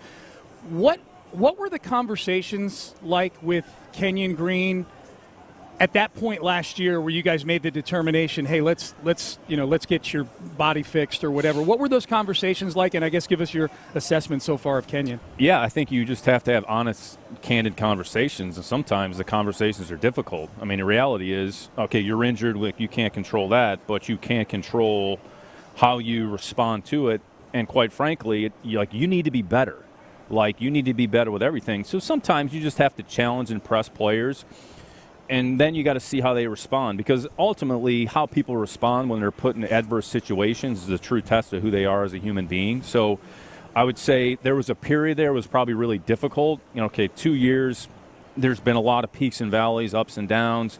Now I'm not playing football this year. Mm-hmm. All right, what are the things that I actually can control? Well, once I'm healthy enough to start training, attack the training. All right, then when the off-season program starts, make sure you're prepared for the start of the off-season program, and let's have a great off-season. So I think, and he's done a great job, and he was a young kid when we drafted him. I would say similar, but different, but Brevin Jordan's another example too. We haven't talked much about Brev, but when we drafted Brev was one of the youngest players in the draft, and he went through some ups and downs his rookie year and second year. It's just sometimes it takes a little bit longer for guys to understand the demands of their job, what goes into it, and the reality is, you're going to probably have more struggles than you are success, and how you handle that and how you respond to it. But KG's had a great attitude. He understands he's going to have to earn his opportunity with his performance. Everything is earned here. It doesn't matter who you are, where you were drafted. Quite frankly, we don't really care. ultimately you're going to be judged on how you perform on the field, and everybody's held to that same standard. Is that with offensive linemen who are kind of maulers in college, like the big, strong guys that can overpower people? Does that tend to be a tougher transition sometimes when they get to the NFL and they realize, like, oh, I got to do it with my feet. I can't just manhandle these guys anymore? Look, you're playing top-caliber competition every week. You don't get a breather, cupcake, Ball State going down to College Station. So I'm sure all the Ball State fans out there probably annihilate me. But every week, it's a significant challenge. So let's talk about our division, right? You're blocking Simmons. You're blocking Buckner. You're blocking Eric Armstead now. He had so many studs that first. That was crazy. He went through a gauntlet. Well, and I would say, honestly, it's funny you say that. Yeah. The games in the front, nobody does that in college. Yeah. So TE games, three-man games, how do you pass them off? They don't do it as well. Do you set properly? Do you have enough depth? Do you play with the right technique?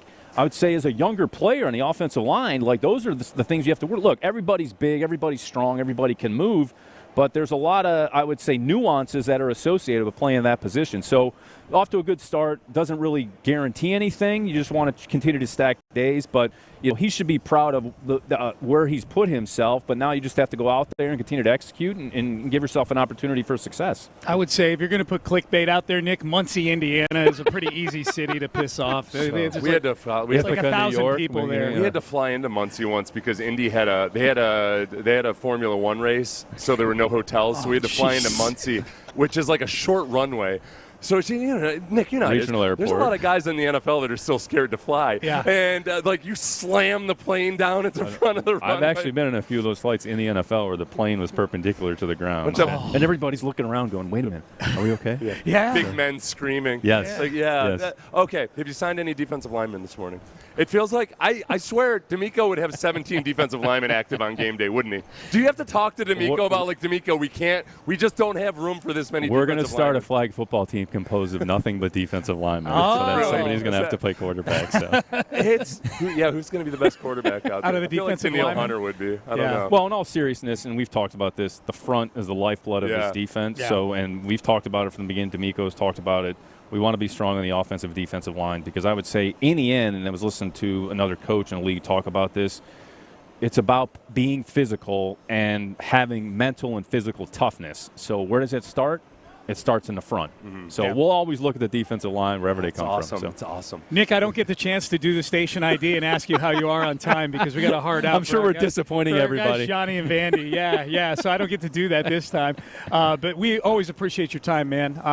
Looking forward to continued success and can't wait for actual real football coming up here in a few days. Always great to visit with you guys. Yeah, you too. Thanks for having us. Enjoyed it. Texans Executive Vice President GM Nick Caserio joining us here on set out at Texans training camp. We are done. We are out of time. We will be in studio tomorrow, no practice, then back out here on Friday for practice number 7 at Texans training camp. John Harris, Mark Vandermeer, they've got Texans training camp live up next. Stay there. But before we get out, I got to tell you guys where you can get your next luxury vehicle, and that's from my friend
KILT FM HD2 Houston. Insider access, exclusive content. Sports Radio 610. The Texans play here. An Odyssey sports station. It's time. Here we go! To get back to the grind. Let's go to work, baby! And prepare for the 2024 season. Go, go, go, go! It's Texans Training Camp Live, presented by Community Coffee. Here's Mark Vandermeer and John Harris. Day 6 here at the Houston Methodist Training Center as we bring you practice. It is a clear day right now, but I know there's a lot of weather to the south and east of us. The water people are getting hammered soon, if not right now. And the fans are coming in for another fan-attended practice. The McNairs will be here. It's going to be awesome today. Another day in pads, I would expect, right, Johnny? Do we have confirmation on that? I would expect, and because tomorrow's an off day as well. And you've only had, and yesterday you were out for 90 minutes. You did low red zone work. So I would imagine that today is in pads. I would imagine we're going to get the hard-hitting action in the loop. Yeah. We'll have the end of practice for you, and another player to be named later. We'll let you know. It's usually somebody really good. So John Lopez, and I don't know if it's B. Scott or Spillane today, but they're going to bring it to you live from the field right here. And speaking of being in pads, talked to the voice of the Bears yesterday, and he said they're only going to be in pads 3 times before the Hall of Fame game. Yeah, and he was wondering about that. Yeah, I had said that to you when I looked at the math, because last year I remembered – day 4, because usually you think 3 days is the ramp-up period, then you put pads on. But I remembered last year's 3 days, day off, 4th day was no pads. I remember that. I remember being kind of disappointed, like, no pads? Yeah. It's kind of the same thing. The Texans are going to have 4 or 5 days in pads, if that, before they go up and let loose at the Hall of Fame. That's fine. So. They're in good shape. Right. It's not like you got to go through the 6 weeks of Junction Boys here. You don't, but your body has to get a little bit callous to the hits. Okay. A little bit. So maybe 4 or 5 days is enough. I don't know. Those are the 3rd, 4th line guys. I'm just kidding. We'll see who plays in the Hall of Fame game. Yeah. Caleb Williams under a lot of pressure up there in Bearland. And we're going to be talking about him next week a little bit. And, of course, in week 2 when the Texans take on the Bears Sunday Night Football. And let's get right to the hot reads here. And I'm going to go in no particular order. Because the McNairs were speaking. Cal McNair said to everybody, hey, the roof is going to be closed. Yeah, there's some openings because of the hurricane. Yep.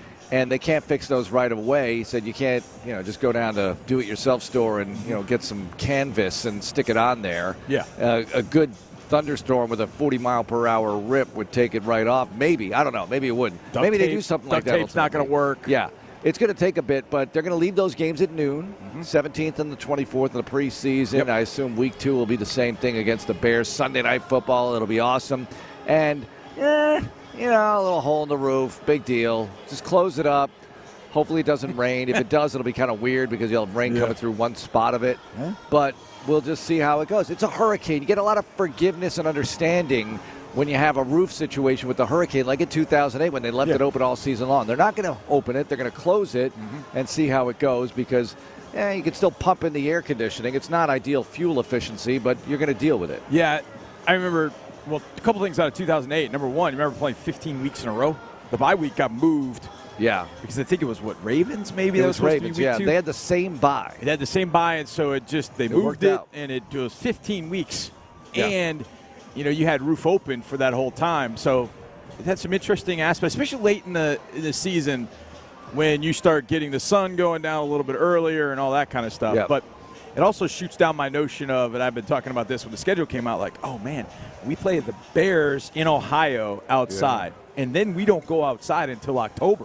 Yeah. And so the hurricane kind of changes, like, oh, man, are they going to open it up, and now I'm quote-unquote outside. But either way, listen, you play with the conditions, and I think this team – the way it's constructed, outside, inside, the parking lot, I don't think it would matter. Yeah. This team's got that anytime, anywhere. And you want to be ready. Look at what happened between the Dolphins and the Chiefs last year. Not that you can really prepare for that kind of frigid condition. Yeah. But you got to be ready for anything in this league, and especially in the later months. Later months meaning January and February. I'm glad you brought that up because that came up in my conversation with Tommy Townsend.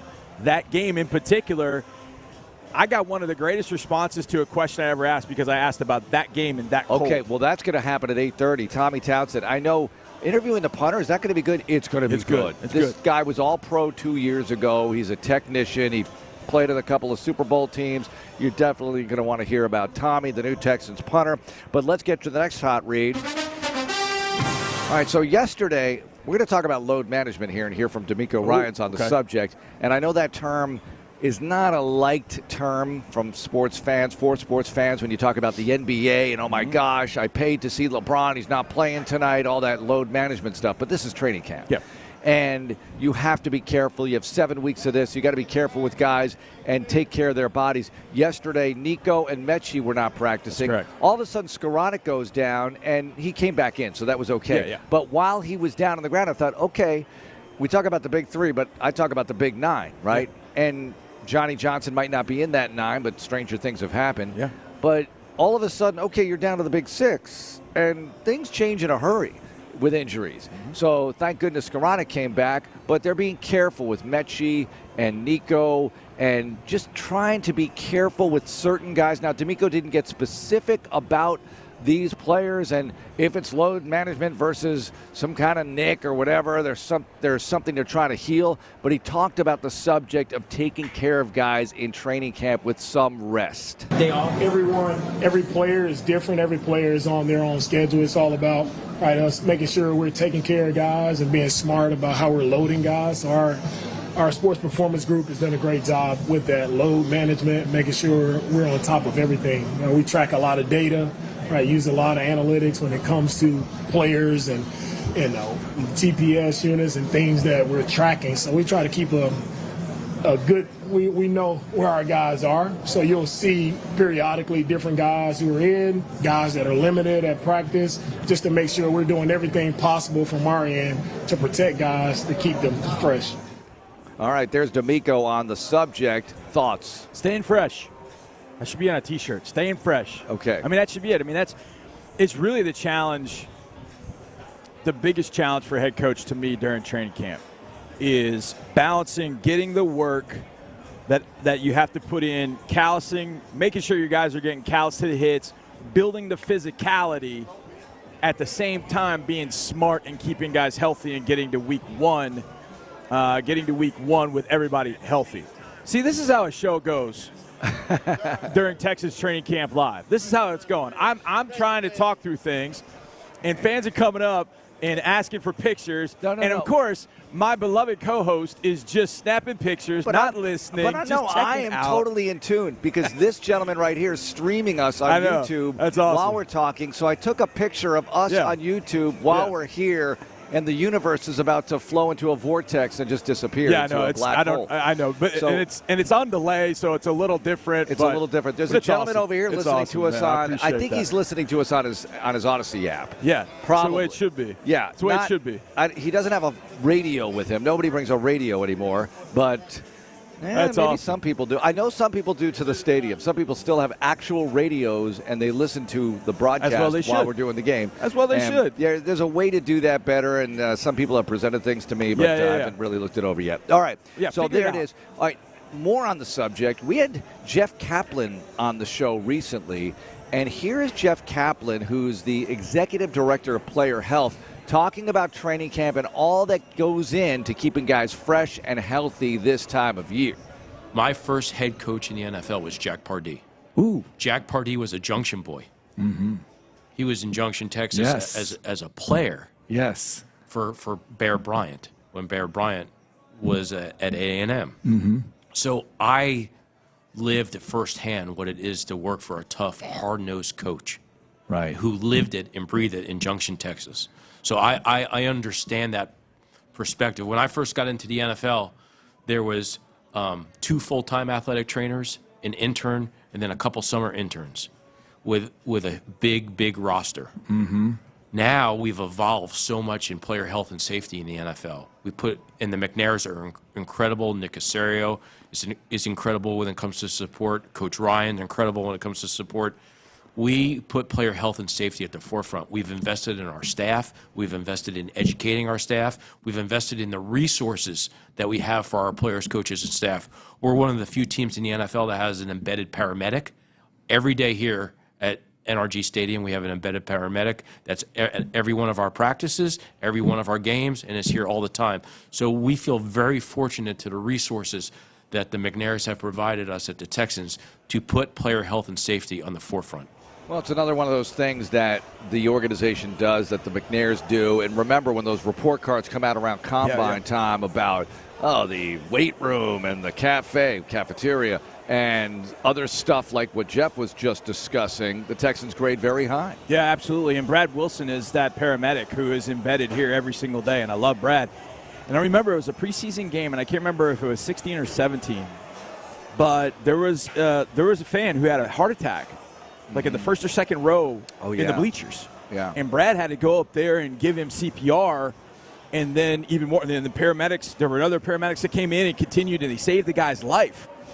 Fast forward to 2022. We're at Tennessee, that really cold game. Yep. And he and Roland Ramirez, who is just salt of the earth. Yeah. I mean, he's head our athletic head athletic trainer. And they were going to a Predators game in Nashville. Brad has a heart attack. Yeah. They were in the team store. Yeah, the paramedic has a heart attack. attack. The paramedic has a heart attack. And Roland was instrumental in helping Brad, saving Brad's life in a sense. But it just made me think kind of circle of life, because I see Brad all over the place, and he's tremendous. But that game, that preseason game, I just remember being on the sidelines, and there's a crowd, and you guys are describing the action, and I'm thinking, oh, my God, are we going to lose somebody at this game? And thank God the fan was at the game, because he had better medical right there on the spot, especially with Brad being there. And it's those things that you don't think about as a fan, even us a lot of times. We see them every day, so we don't really take them for granted. We know the value. But when you talk to the players, and you ask Case Keenum, he's like, oh, man, the dietitian, Ladd and his group, and Amy and Jacob, what those guys do from a diet standpoint, the food that's there, the treatment that these guys get. And I think about Cap and I think about Roland and how lucky these players are to have them. But it's something the fans really don't think about. And then a lot of times we really don't think about it. We're thinking about football. But those guys are instrumental, and they're such great people. And I just think about Brad a lot, what he did on both sides, what he did helping save that fan that was one row in the stands, and then also, Roland and his crew helping Brad after he had the heart attack in 2022. There was I don't know where it is. I think it might be on a YouTube page, but there was a great story video that went with it. I think it's on YouTube with Brad and Roland, and they tell the whole story, and it's just it's really incredible. And to hear Cap say we're one of the few teams that has an in-house paramedic embedded blew my mind. Yeah, Are you serious? Yeah, they have their own little area. Yeah. And it's right near the loading dock. Yeah. And there's almost always somebody there. I think there's always somebody there when there are players in the building. I think that's how it goes, and that's why the term embedded or the word embedded is used incredible in this context. Okay, let's get to some other stuff. Oh, before we move on from that, this all relates or applies to the 18-game schedule. And news was breaking yesterday how, it's coming, baby. It's coming. Now, we all figured it's coming at some point, but it might be sooner rather than later. Not sooner like this year or maybe even next year, but sooner rather than later, because they've got to crank open those contracts again. Not just the collective bargaining agreement, just the collective bargaining agreement with the union, but the TV contracts. That's what this is about. Now, there's an opt-out in 2029, but they're going to do it a lot sooner than that. And I think the networks will be interested. The NFL sees the NBA going over $70 billion in TV rights money, and they're thinking, you know what? We can redo these things now, especially with 18 games. There's a lot more cash there. Let's go for it. And I don't know if they're really thinking that at this moment, but they're thinking of it down the line or, again, sooner rather than later. So I'm wondering how that's all going to work. If I'm Amazon, if I'm Bezos, and I understand that he wants to be involved in different things, I would go to the NBA and say, you know what? No, we're good. Let TNT have it. Let WBD have it. Right. And then I would drive over to the NFL and I would say, hey, that money that we were going to put with the NBA, we want more with you guys. We want more with you guys. Yeah. We want an international game per week brought to you by Amazon. International game per International week. game. Well, if you go 18, you can do it. Exactly. That's what I'm saying. Yeah. You go to 18 games, Every international game we will sponsor. There will be one international game every single week brought to you by Amazon. Wow. I'm just idea guy right here for Jeff Bezos. Yeah. But my point is, and look, the NBA, I'm glad they got their deals done, and hopefully Warner Brothers and TNT can keep inside the NBA and all that going on. But if I'm Amazon, and I know WBD just put in that first right of refusal, or they can counter or whatever WBD's. I don't know what Amazon put in. And I know Amazon's put in for the Thursday night package. Right. But at this point, if I were Amazon, I'd be like, man, you know what? The NFL's printing money. This has been a great partnership already. We're going to go over there and pitch this to them. 18th game, everybody plays an international game. That international game every single week is brought to you by Amazon. Let me ask you this. Why is Friday night still uncovered? Is that coming? I think so. Is that just the holy ground, the hallowed ground of high school football in too many parts of the country? I know here we play high school football all over the place, but Friday night lights are a thing, obviously, are the thing. But you also play on Saturdays, some Thursdays, and things like that. And obviously college football affects Saturdays greatly. Yeah. Why is Friday night not used? Okay, well, I'm going to go to Saturday for a second.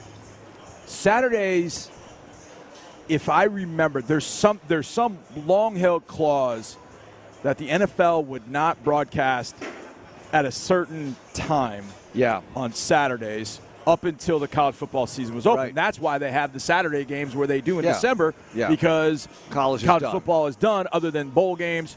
But they live with that. And so that was kind of the thought. And I don't know if that extends to Friday. Now, I know with the Black Friday game, I know that the NFL, I wish I could quote this better, but I read this offseason, that the trickiest thing with the Black Friday game is when it's played, because I think they can't put something at night, I think is what it is. And so they have to play that game kind of in the Black Friday afternoon. And so that's why kind of it's a weird time frame. But I think those 2 days are protected right now. Okay. But you never know. Look, college football went ahead and said, now they didn't have a deal with the high schools. But then again, colleges need the high schools.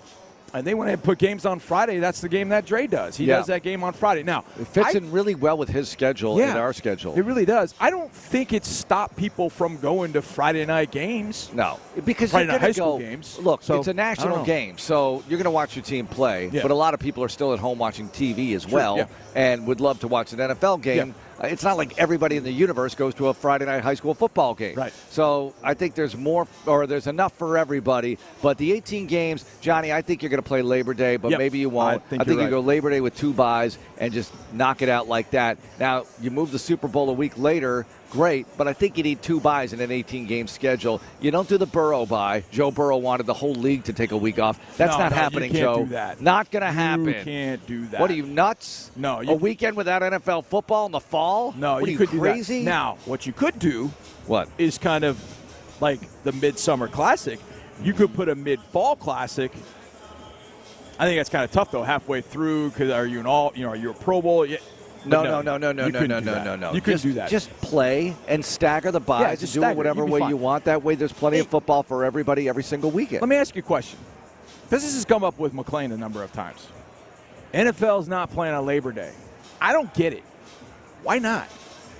Because I don't people understand. travel. Look, not everybody travels. I'm in Houston a lot Labor Day. I've never because traveled on we don't- Labor Day in my I life. don't really go anywhere because we're here and the roster gets cut down and all that. So I can tell you, a lot of people are in Houston. A lot of people would watch the NFL. I think enough would watch the NFL. And enough people would say, you know what? Our team's got a home game. Let's go to the game. Let's make that our Labor Day or part of our Labor Day weekend events. Yeah. And then, as far as watching, look, everywhere you go, there's a TV. Yeah. Plenty of eyeballs. Yeah. Plenty of eyeballs to go around. People are streaming anyway. So you're on vacation or down at the shore, wherever the heck you go, you're going to watch the game anyway. If you want to have a cookout, just do it in the blue lot, man. Let's do it in the blue lot. Then go to the game. So I think eventually you'll go Labor Day, you'll go 2 buys, and you'll get the Super Bowl on the Sunday before President's Day, and everybody wins. That way you have a national holiday right after the Super Bowl, and you keep the Super Bowl on Sunday. It wins until the owners want 20 games. Oh, well, at some point, and maybe okay. to some point. Look, this league used to play 12, then 14, then 16, right. now 17. Yeah, we're going to 18. Yeah, we've stair-stepped over the years. But look, we got our 17 games this year. Let's just get us to 14-3 with the bye. Divisional playoff game here for the first time ever. That's all we need. Just that with 17 games this year. Okay, next hot read. It's not quite a hot read, but it's Hard Knocks, and this was last night, right? Last night's episode? This was last night's episode, yes. All right, so this is off-season Hard Knocks with the New York Giants, and they're talking about first-round draft choice quarterbacks because there they have Daniel Jones, and I don't know, it was part of a bigger conversation. It was. Daniel was obviously drafted in the first round by the Giants, and they're going over all the success or lack thereof of first-round draft choice quarterbacks, and this is in the Giants meeting room. And it's just a little piece of audio, but stick with it because they're going to go through the history of the last 10 years, and they play a little dramatic music while they're doing that because they have some B-roll of the quarterbacks. But you'll get the idea of where we're going with this because Brian Daboll, high praise for a certain quarterback who happens to play here in Houston. Let's hear it. So basically in the last, 3 years of the draft, 1, 2, 3, 4, 5 out of the 8 quarterbacks are on different teams.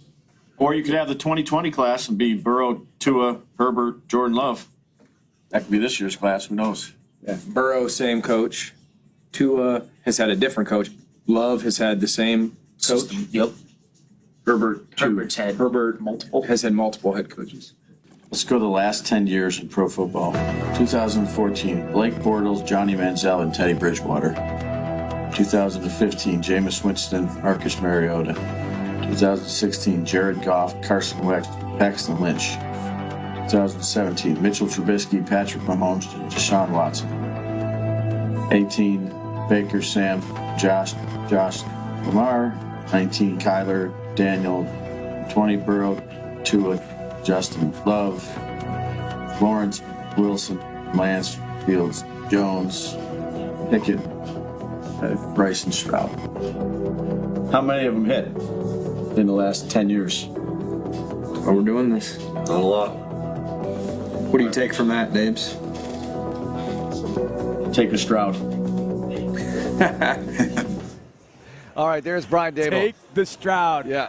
Put that on a T-shirt. I might put that on a T-shirt for the Hall of Fame game. Just wear that. Take the Stroud. How awesome was that?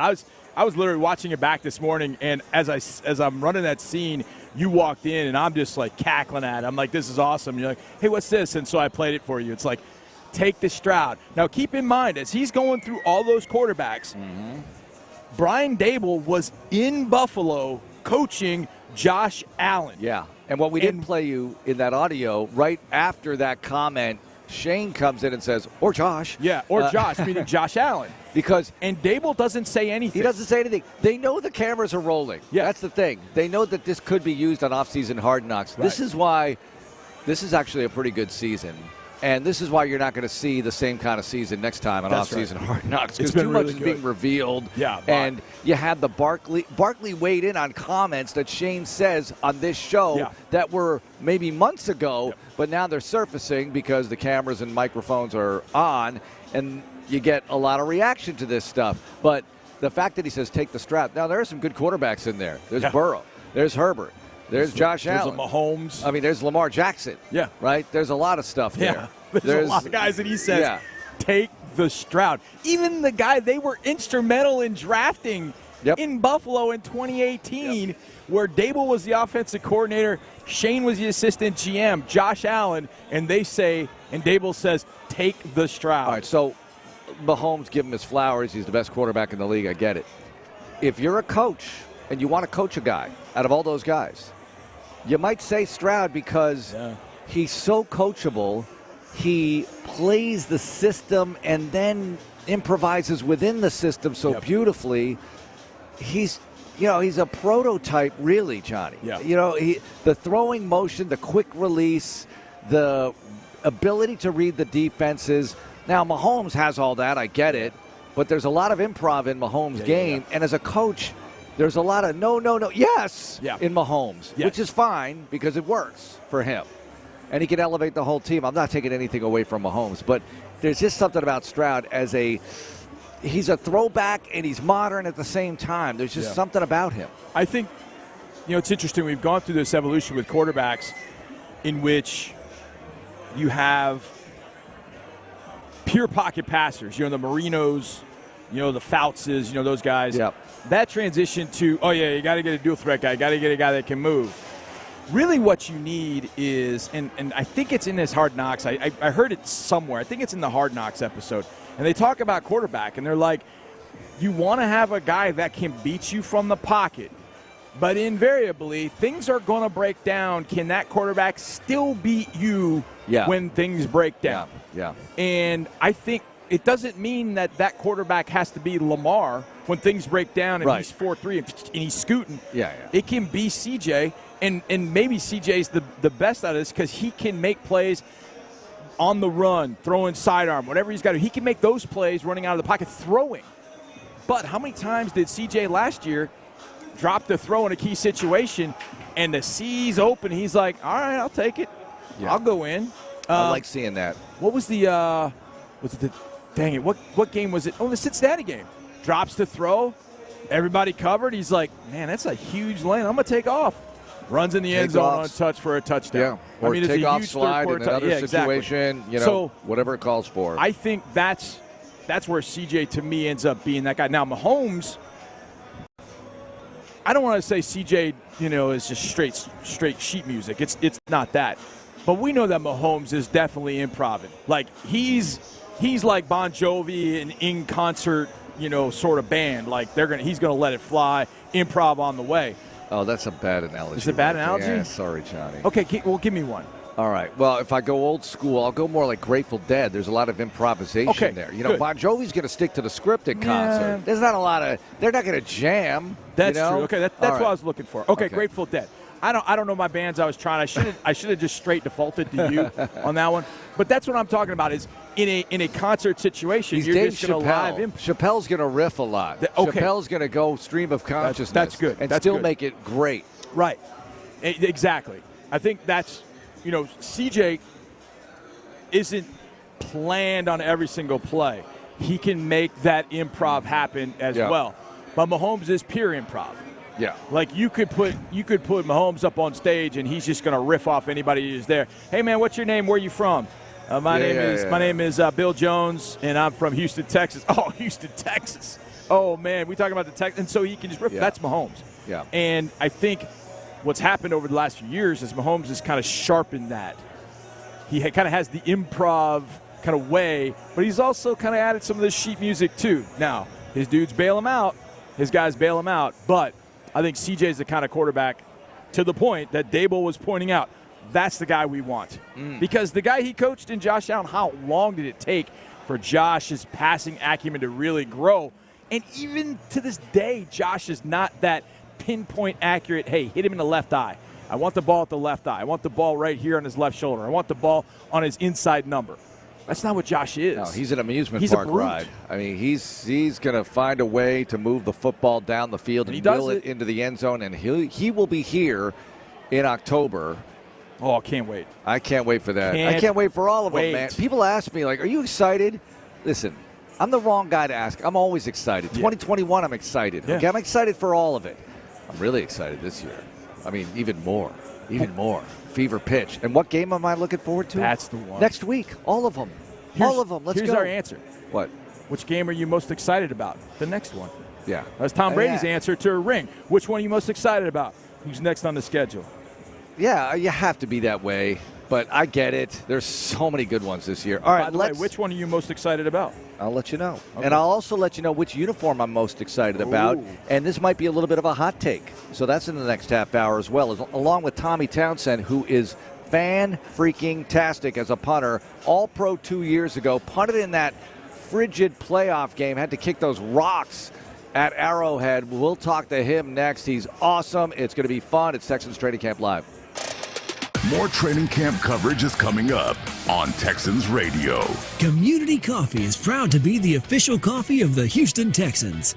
For over 100 years, we've served communities like yours with rich, smooth coffee crafted right here in the USA. And as a company that's worked to bring people together since 1919, Community Coffee celebrates the uniting power of fandom, especially for Texans fans in Houston and beyond. We're grateful to be part of the Houston Texans family on game day and every day. Community Coffee, strong as our roots. Amegy Bank and the Trevino Group have worked together to put the us in business banking by growing and planning for the future together. Now, it's your turn with your own dedicated Amegy banker with banking experience in your industry, because you're more than a customer. We're more than a bank, and together we'll help put your business on solid financial footing through the ups, downs, and everything in between by being the trusted partner you need. Here, we collaborate. Here, you grow. Amegy Bank, a division of Zions Bank Corporation and a member FDIC, official business bank of the Houston Texans. Whataburger now has new premium coffee with a brand new taste. And it's coming in hot and iced cold. Drink it hot with a biscuit sandwich or iced with a brownie. Or iced with a biscuit sandwich and hot with a brownie. This is your chance to mix it up a little. Let your hair down. There's no wrong way to drink it. New hot and iced coffee from Whataburger. Just like you like it. H is up, H-Town. Get ready to bring the heat as the Houston Texans return to NRG Stadium this fall. Be a part of the action for huge home games, like our regular season home opener against the Chicago Bears on September 15th, our Sunday night football game against the Detroit Lions on November 10th, or our Christmas Day game against the Baltimore Ravens. Don't just watch these games from your home. Experience them with thousands of other fans live.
We're a few feet away from your Texans. Nice way to run! On Texans Training Camp Live.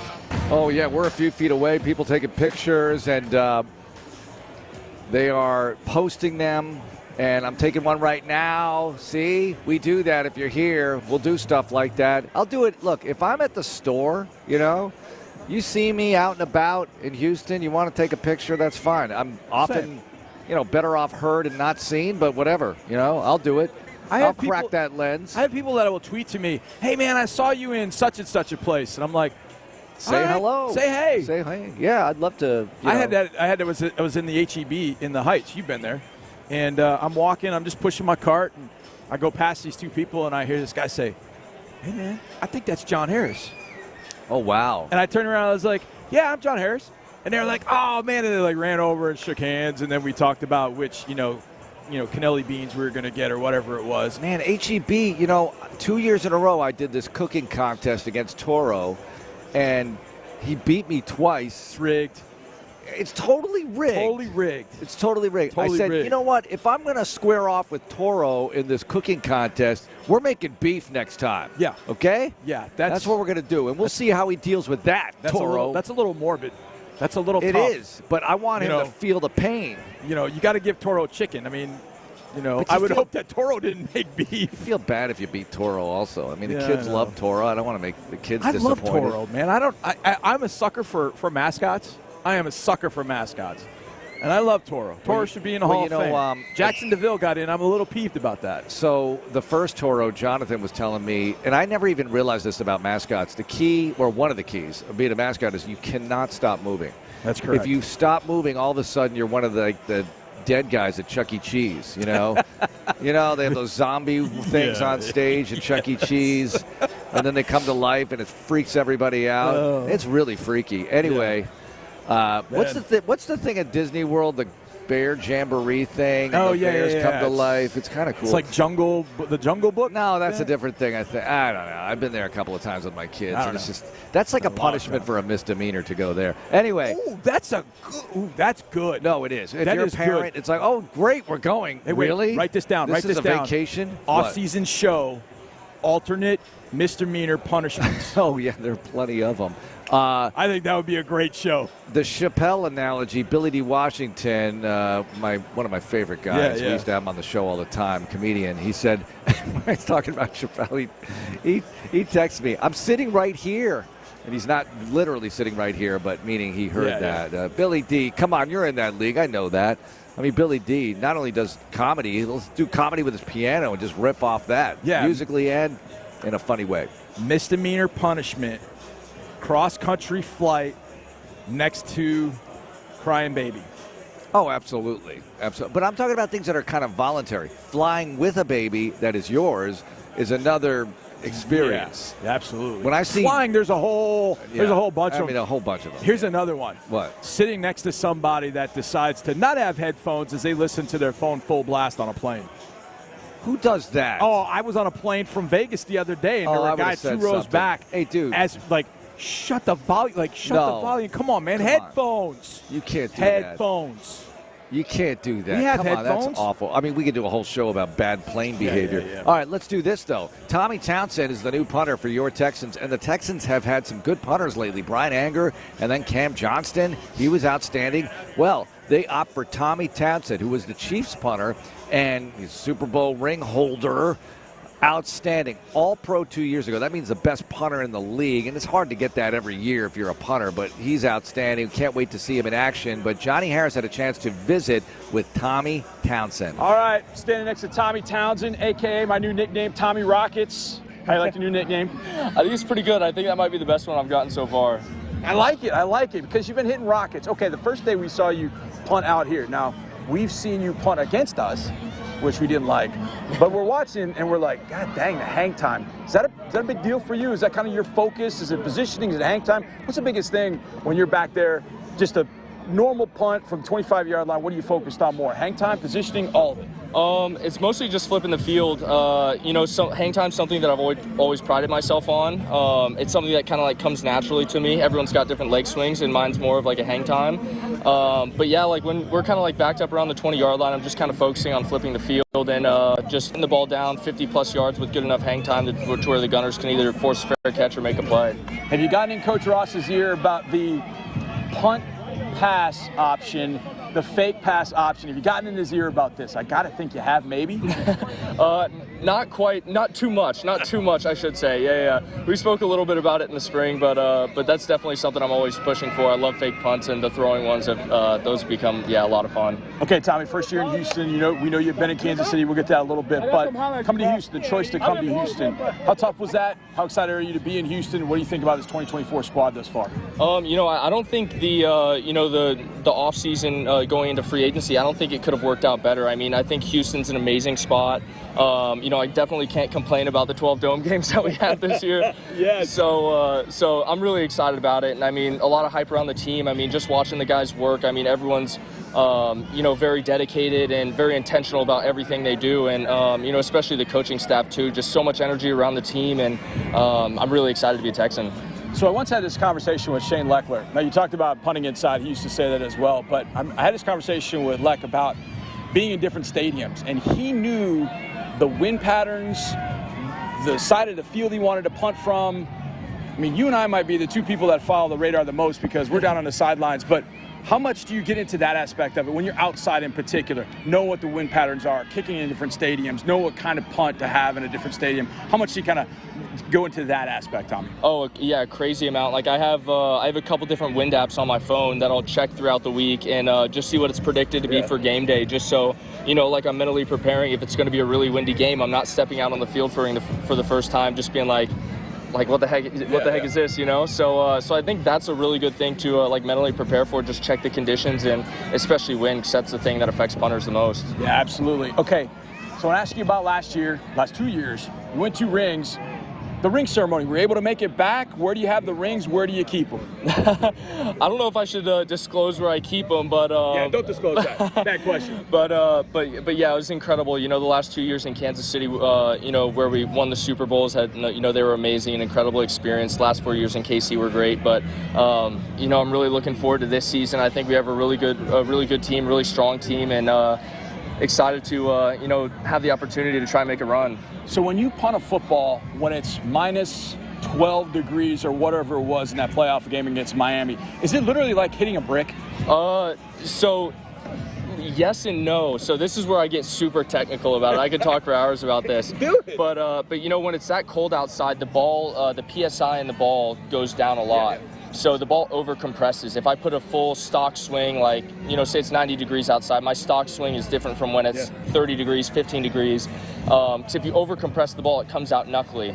So you still have to hit a really tight spinning ball just because the ball doesn't fly very well, in cold air. And you also have to lower down your launch angles just because the ball doesn't hang. You have to have a lower launch so the ball turns over. I'm spending all pregame sitting there trying to figure out, the tilt that I need to have on the ball in order to hit a really tight spiral, but also the launch angle to where I'm getting optimal hang time and a decent amount of distance, like I said, to have good punts, let the gunners go make plays. You can get as nerdy as you want with me. I'm a civil engineer long time ago, so I love hearing it. Tommy, we're glad you're here. We hope you are the least used player on this particular field, but we know at some point you're going to have to come up big for us. Appreciate you, man. Thank you. Absolutely. Thanks for having me. You know what I was thinking of when he was discussing PSI and the ball and everything? I know what you're thinking of. Deflategate. I was too.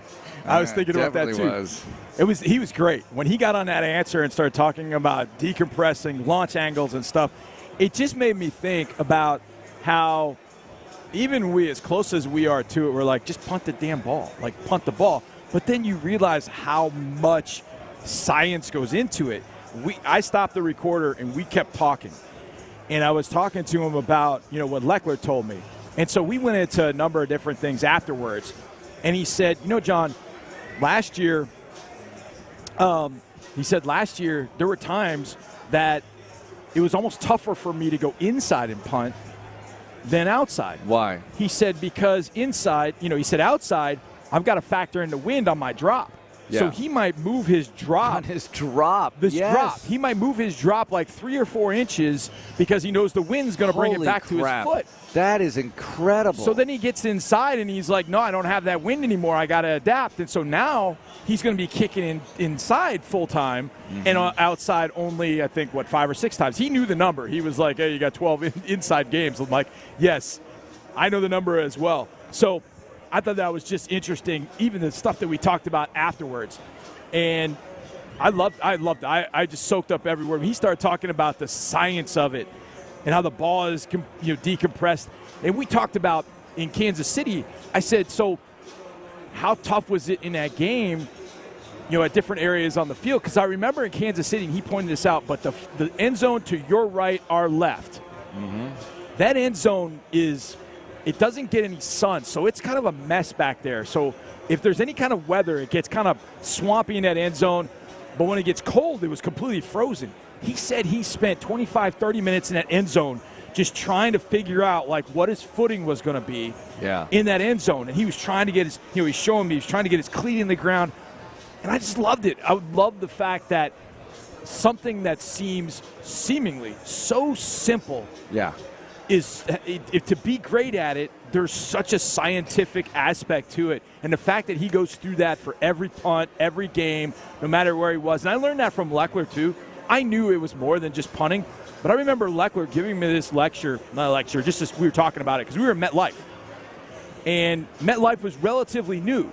And so I had kind of talked to him about, well, how do you kind of punt here? And so he went into this whole thing. He's like, well, look, if I was in the Coliseum, he knew every single spot in the Coliseum when he punted for the Raiders. He knew every single spot, his aiming point. Like, he would have aiming points up in the bleachers if he was at a certain spot. It was a certain time of day. Visual he identifiers. Went through the whole thing. He's like, look, if you go to Kansas City, this is where you want to punt. If it's this, if it's that. I thought it was great. Townsend took it to a whole different level, decompressing PSIs and the ball decompress. I was like, it was really, really cool.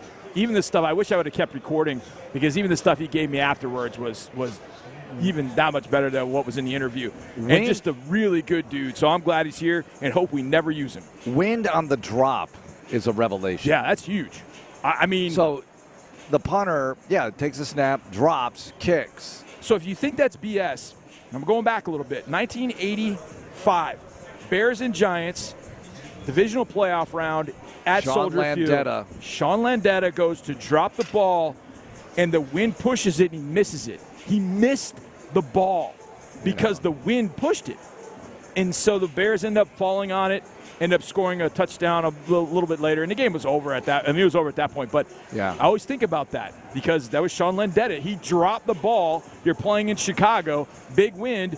Moved the ball. He misses it. Huge play. And the Bears end up, I remember those games well. So when you have somebody like your punter who is taking all of that into account, it just shows you. Who'd they beat, the Rams and the Giants, in order to get to the Super Bowl? Bowl? Beat the Giants and the Rams. Who was the quarterback in the Rams? Was that Vince Ferragamo? Dear Keel. Oh, my gosh. Good pull. Good pull, Johnny. Yeah, I remember that. Number 5. That was pre-Jim Everett.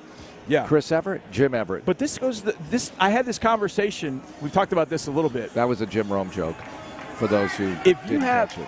If you have rookie specialists, they're not going to have that level of knowledge. They're really not. If you want to have the top special teams in the league, which I know we do and want to, you've got to have veteran specialists because rookie specialists aren't going to know that stuff. No, they're not going to know that. They're not going to have that at all. They might have the talent, but they're not going to have the institutional knowledge of being around the league for a while. All right, next up, we got a lot of things to talk about today. We're going to break down secondary today. We promised that. Mike the Mighty Quinn, who quarterbacked this team in a reserve sense, in the very first years of Texans history, he's going to drop by because he's lingering around. Texans legends, community members making their way around.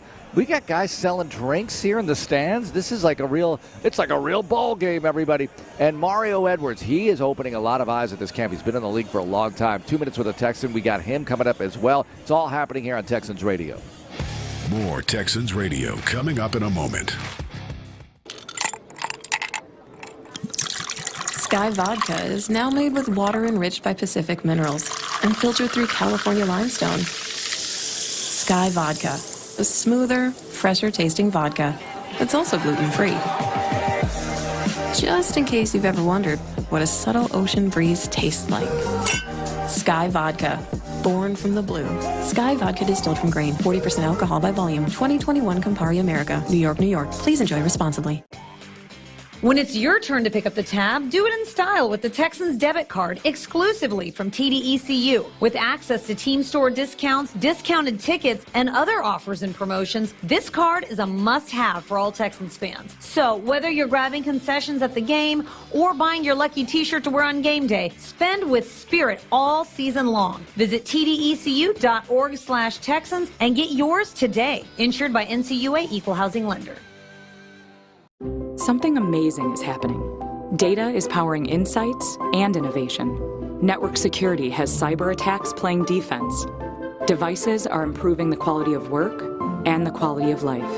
That's what happens when you partner with CDW. Our experts help you get the most from your technology. We work with you to plan it, build it at scale, and manage it, so you can do amazing things. CDW. Make amazing happen. Learn more at cdw.com. More Texans Radio coming up in a moment. What does new Texans linebacker Azeez Al-Shire think will define the defense this year? It's just an exciting, physical, fast defense, taking the ball away, making plays, big hits, and that's what you want. Insider access, exclusive content, Sports Radio 610. The Texans play here. You know what having fun your way is really like?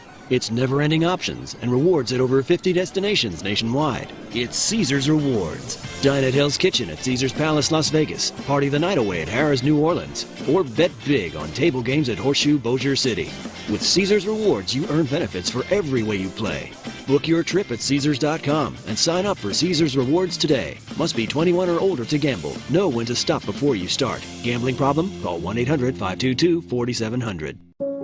How can we help the body heal itself? At Houston Methodist, we're transplanting a partial liver from a living donor, regenerating 2 healthy livers, and saving a life sooner. We're also developing a regenerative mesh to heal the most complex bone fractures and ensure lasting strength.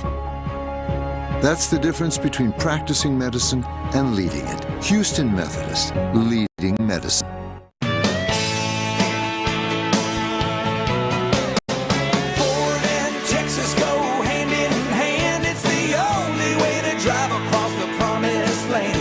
Hand in hand in a Ford S.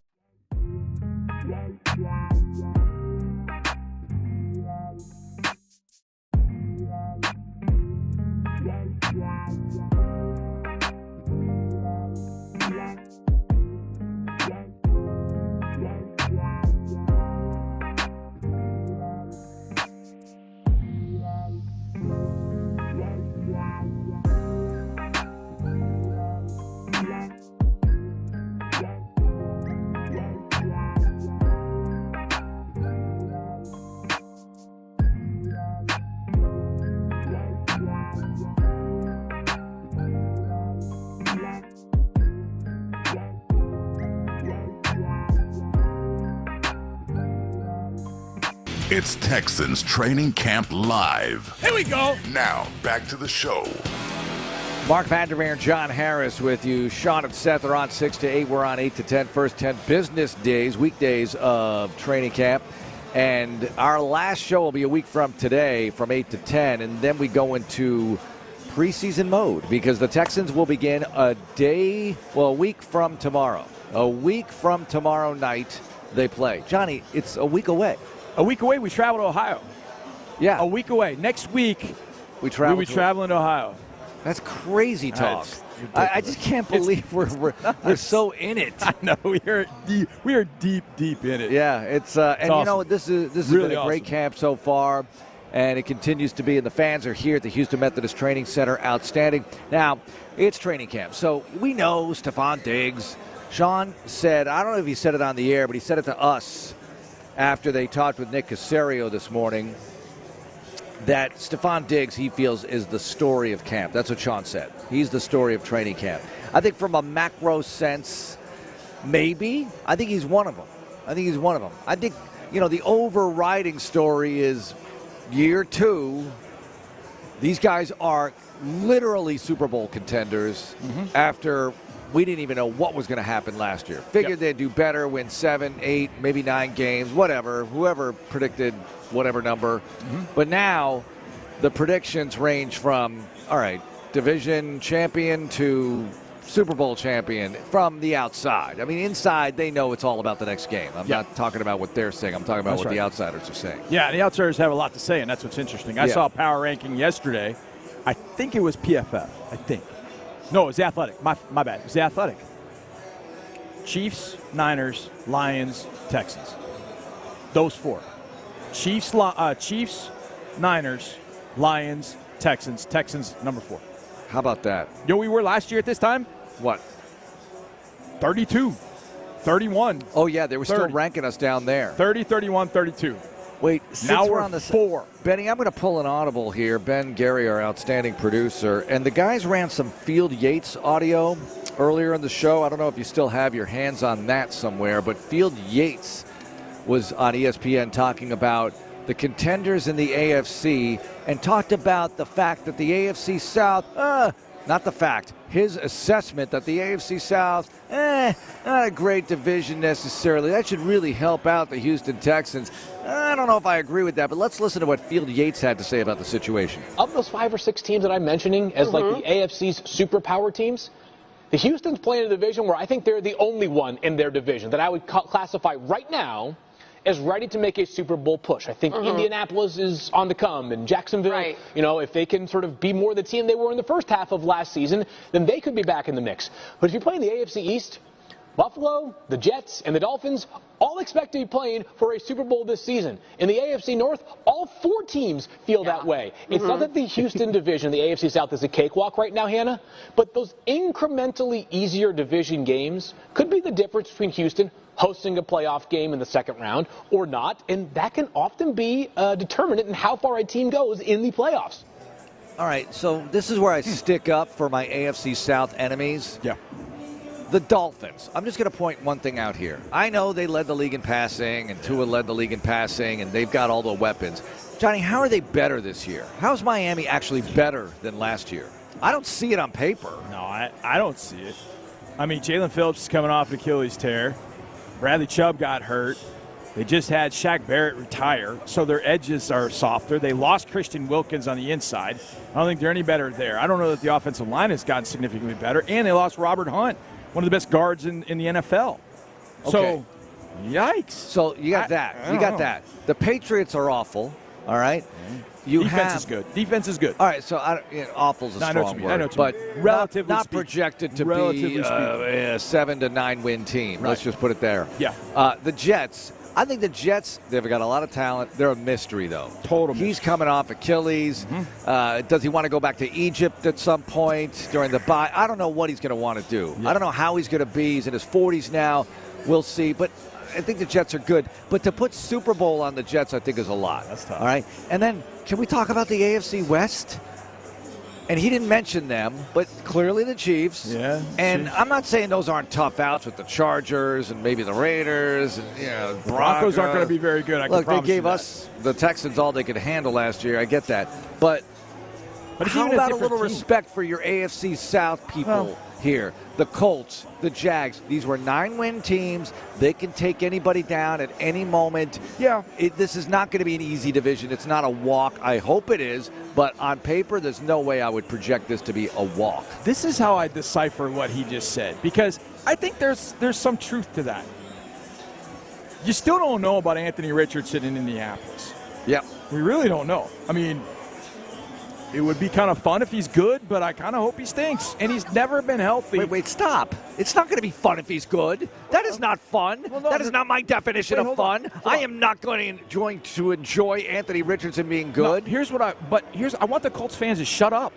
I'm tired of hearing about Anthony Richardson. So if he's good and we still beat you, what are you going to say? They're going to say, back to the that's drawing board. Fun part. The Titans are a total mystery. Gosh, to me, did I overreact or what? No, it's okay.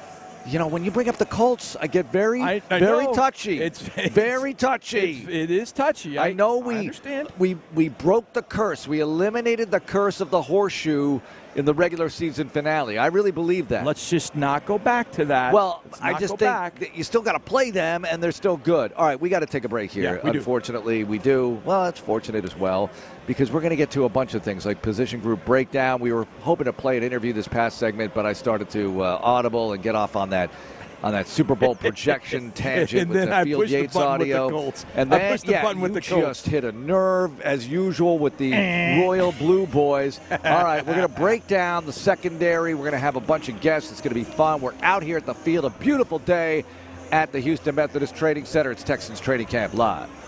This is Texans Radio on Sports Radio 610. Unbeatable mileage from Chevron with Tech.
Access exclusive content. Sports Radio 610. The Texans play here. An Odyssey sports station.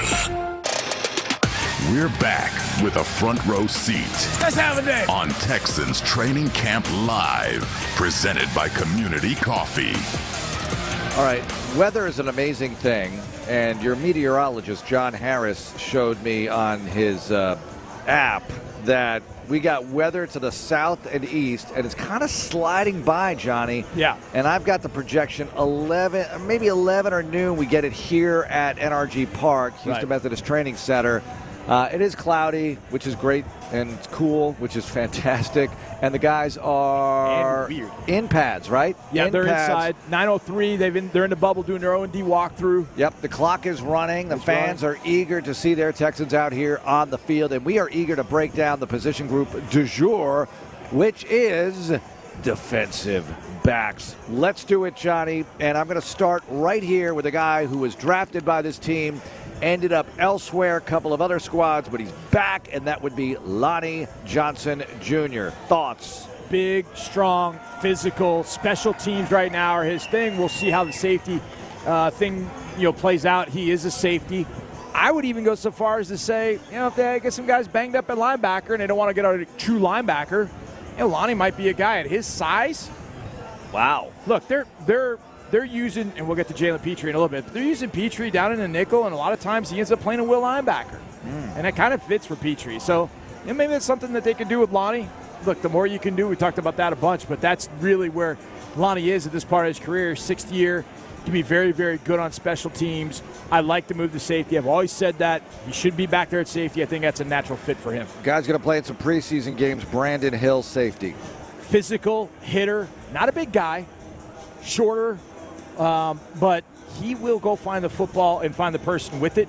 I think he is really going to have some special teams moments and really make the most of that time in those 4 preseason games. He's going to get a long look after being a 7th-round pick, and he missed, I think, almost all the preseason games last year being hurt in camp. He was hurt like the 3rd day in camp, and then he was out for the rest of preseason, and that really kind of shut him down. They ended up putting him on practice squad. He really didn't have a shot to make the roster. So I'm curious to see what he does, but he is a hitter, safety that they do a little bit with nickel, but I think they're kind of set on what they're going to have at nickel this year with Petrie, with King, and with Miles Bryant. We'll get to them as well. I'm going to bounce around here a bit. Jeff Okudah trying to resurrect the career here from Ohio State. He is built like an NFL corner. Legs, thighs, like he just looks the part.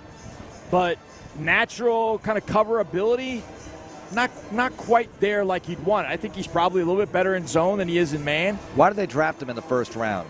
Well, because he's, 6'1", 205. 205. I mean, he is prototype corner size and played zone at Ohio State, was very good in it. Just hasn't been as good. He got banged up, I think, the 2nd year he was in Detroit.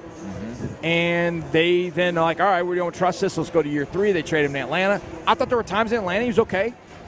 So he's in that competition to start opposite Derek Stingley. So it's a lot of scratch off. You don't pay 1 year, you don't pay a ton of money, and you see if you can get $10, $12 million of value out of $3 or $4 million in actual cash. All right, let me go to a guy in a similar category. That would be C.J. Henderson. Yeah, now that I think about it, I haven't seen much of C.J. out at practice. I know in OTAs and minicamp, I thought he was doing some good things. He and Okudah were kind of battling. And then obviously Kamari took over and has been that number 1 corner opposite Stingley. But Henderson, same kind of thing. You see Henderson on the hoof, as I like to say. Man, that's a 1st-round corner. Yeah. And he got probably overdrafted. I didn't think that he kind of matched up. But that said, it didn't fit in Jacksonville. Carolina, he had a couple of moments, kind of the same as Okudah, almost traveling the same exact path to get here. I think one of those two ends up making the roster at corner. People hear the name Mike Ford, they might think, Mike Ford. He's in his 6th year in this league. How has he stayed around Mike Ford, cornerback? He's longer. Like, he's got some length, tall.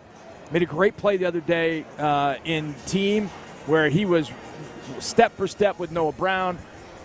Fought for the football, tipped up in the air. Okudah picked it off. But Mike's thing is special teams. Mike can be a special teams superstar, and I think that's kind of more the focus for Ford. But you know as well as I do, you keep a guy for special teams, Injuries are going to happen at corner. You got to step up. Can a guy step up and give you, I don't want to say the minimum, but can he give you value where he's not a problem during a game? I think Mike definitely fits in that category. All right, what about Longhorn Chris Boyd? Well, you talk about body envy. This guy's got like a 24-pack. He's an incredible athlete. But where he really helped us last year in the games that he was active late in the year for us was on special teams. Great gunner, pinned the ball down at the 1-yard line. I love having Chris Boyd on his team. Now, how does he develop as a corner in his defense?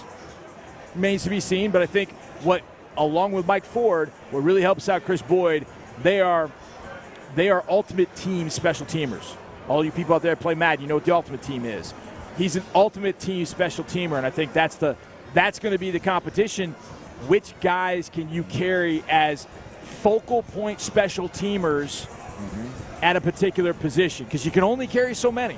And so I think that Mike Ford, Chris Boyd, they're kind of in that competition. Would corner Miles Bryant fit into that? We saw him in a kickoff return situation flip the ball to Tank Dell yesterday. Yeah, that was fun. Only thing that holds Miles Bryant back from being a full-time starter and stud is the fact that he's 5'8". I don't know, what does the roster say? He's 5'8". It says 5'9". No, he's like 5'7", but he is a true baller. I love watching him. He had 77 tackles last year for the Patriots. He knows how to play the nickel. He's extremely instinctive. I mean, he's been short his entire life, and he's never let them stop him. He can run. He can return kicks. He can return punts. Miles Bryant is a very intriguing nickel. When they signed him, I thought, man, this is going to get really interesting because that dude can play. He can play the nickel. He can match up in man coverage with routes. He can match up on slot receivers. He's kind of their size. So Miles Bryant becomes very, very interesting to me. But he's going to play the nickel, and he's going to return kicks, and he's going to play on all special teams. Rookie running with the ones, second-round draft choice, Kamari Lassiter. In the words of Stephon Diggs, he might be ready. He might be ready right now. He took over the second or third week OTAs, the corner opposite Derek Stingley. When they call out the ones, he goes out there.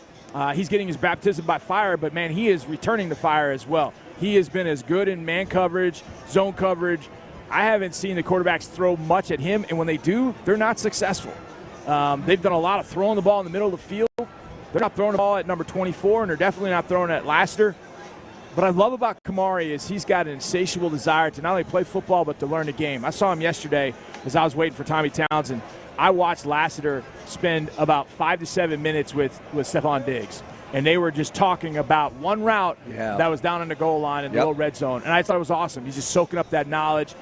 And for Diggs to say what he did a couple days ago in front of the media, it just shows how advanced Kamari is. I don't care about the 4.6 or whatever the 40 time was. I never saw him beat because of a lack of speed. Yep. That dude could play. Troy Pride is out here. What do you think? Yeah, he's another guy special team-wise you're going to take a look at, but I think he's got length and speed to be a cover corner. He just not a lot of opportunity. He got here, I think, late in the year last year. Has the most beautiful eyes of the team. Let's just be clear about that. And he's got the right body and build to be a corner, but I don't know. I just don't know if you start getting guys jammed up that corner spot. Like, do you keep Henderson and Okudah? I think if you want a younger guy, relatively speaking, I don't think he's been around too long. How long has he been around? 3 years. He's 24. Still a younger guy you could build with. A domer. Got a lot of domers around here. Yep, but they like them. How does that sort of fit? I don't know if he plays the nickel, so he's got to be a perimeter corner. So those guys are going to get a long look because you know that Sting is not going to play much these preseason games. Remember a couple of years ago, the Texans were listing all defensive backs as DBs, no matter whether you're a corner or safety. But I feel like Des King should probably be listed as a DB. Desmond King. He can play any of the positions on the field. If you're going to play, you're going to play a majority of zone, and that's what happened to him in 21 and 22. They thought he was going to be the nickel. He got banged up at corner. So they decided to play a lot more of Lovey's cover 2 style where they could play more zone, and Dez was really, really good at corner. 22, he plays the nickel. He's really, really good. Doesn't make the roster coming out of 2023. They bring him back. The first game he's back is Jacksonville. He plays one play the entire game, and he stones Travis Etienne at the goal line. The next week, he starts, and I think that was the Denver game. He starts the Denver game. He's all over the field. He has a strip fumble that's going in for a touchdown, but the ball was ruled down, and so it was such a shame because he just made an impact. Then we played Tennessee. He's basically Derrick Henry's shadow. Henry does nothing that game because Des King is all over the place, and Des played the nickel the whole year. So how do they break that down this year? I don't know. I don't know how this is going to go, but I know that they've got options at the nickel to do what D'Amico wants to do. Guys that can cover the slot, come up and make plays against the run, blitz and create mayhem. Desmond King is all that and then some, and I think he's going to make this roster. I think Desmond King's the type of guy you got to have. Oh, by the way, he can run back punts when you need him to also. Yep. So you've got that. He's got that club in his bag. Derek Stingley Jr., Johnny, year 3. The truth. I don't know that I know that, I saw somebody do a top 10 corner the other day, top 10 corner list. They didn't have Stingley on it. I'm like, well, that's going to look dumb at the end of the year. Because Derek Stingley, if healthy, he's the truth. I love it when they don't have the Texans on these lists because it just motivates them even more, in my mind anyway. Yeah, I mean, Laramie knows. Laramie's guy was tweeting this morning, Laramie being number 71 in the players NFL Top 100. Yep. It just was cap, which is true. You can flip the numbers and make him 17, and that's probably about right for Laramie. But point being, with Sting, his game came so far last year. You saw it all really come together after the injury. And again, with Sting, you got to mention it, the injuries. The injuries are the thing that's held him back. But in one of those lists, Sting, I think, was 8 or 9, and there were good things written about Sting. I had, this, I had Sting ahead of Sauce the entire time because I just felt like the natural instincts, the natural cover instincts, the match and mirror stuff was all there with Stingley. With Sauce, it was just a street fight. And there are going to be some refs that aren't going to let you have that street fight. And one of the NFL scouts that were quoted on Sauce saying he's the most overrated player in the league. I'll take that because I kind of believe that. I don't think Derek Stingley might be the most underrated player in the league. He is an absolute bona fide baller. And the fact that in that playoff game, after all week, and D'Amico saying, no, we're not going to travel. He travels with Amari Cooper, and Cooper does absolutely zero in that game. Beautiful and that's moment. What we have in Stingley, because now you match Stingley with the rushers that are up front, and now it's on. Continuing to break down the DBs, let's go to some more safeties here. Kalen Bullock, rookie, USC. Yeah, as we found out yesterday from MJ Stewart, young boy, Kalen Bullock, he has been hard to miss. Not only just size-wise, I mean, he's thin as a pipe cleaner, but that dude can move, he can run, he can cover ground. It's really, really fun to watch him out here. In OTAs and mini camps, it kind of felt like he was just kind of making sure he was not making the wrong mistake. Mm-hmm. Now you end up watching him, it's like he's going to make a play. And I love that. I love seeing that with him. So I think Caleb Bullock is going to be in that safety mix, no doubt. All right, well, what about Jalen Petrie? You mentioned they're doing different things with them. What? Well, the fact that he's down playing a nickel is a lot more of what he did at Baylor. And I remember talking to Dave Aranda at Baylor, and Dave said to me, we had the Jalen rules.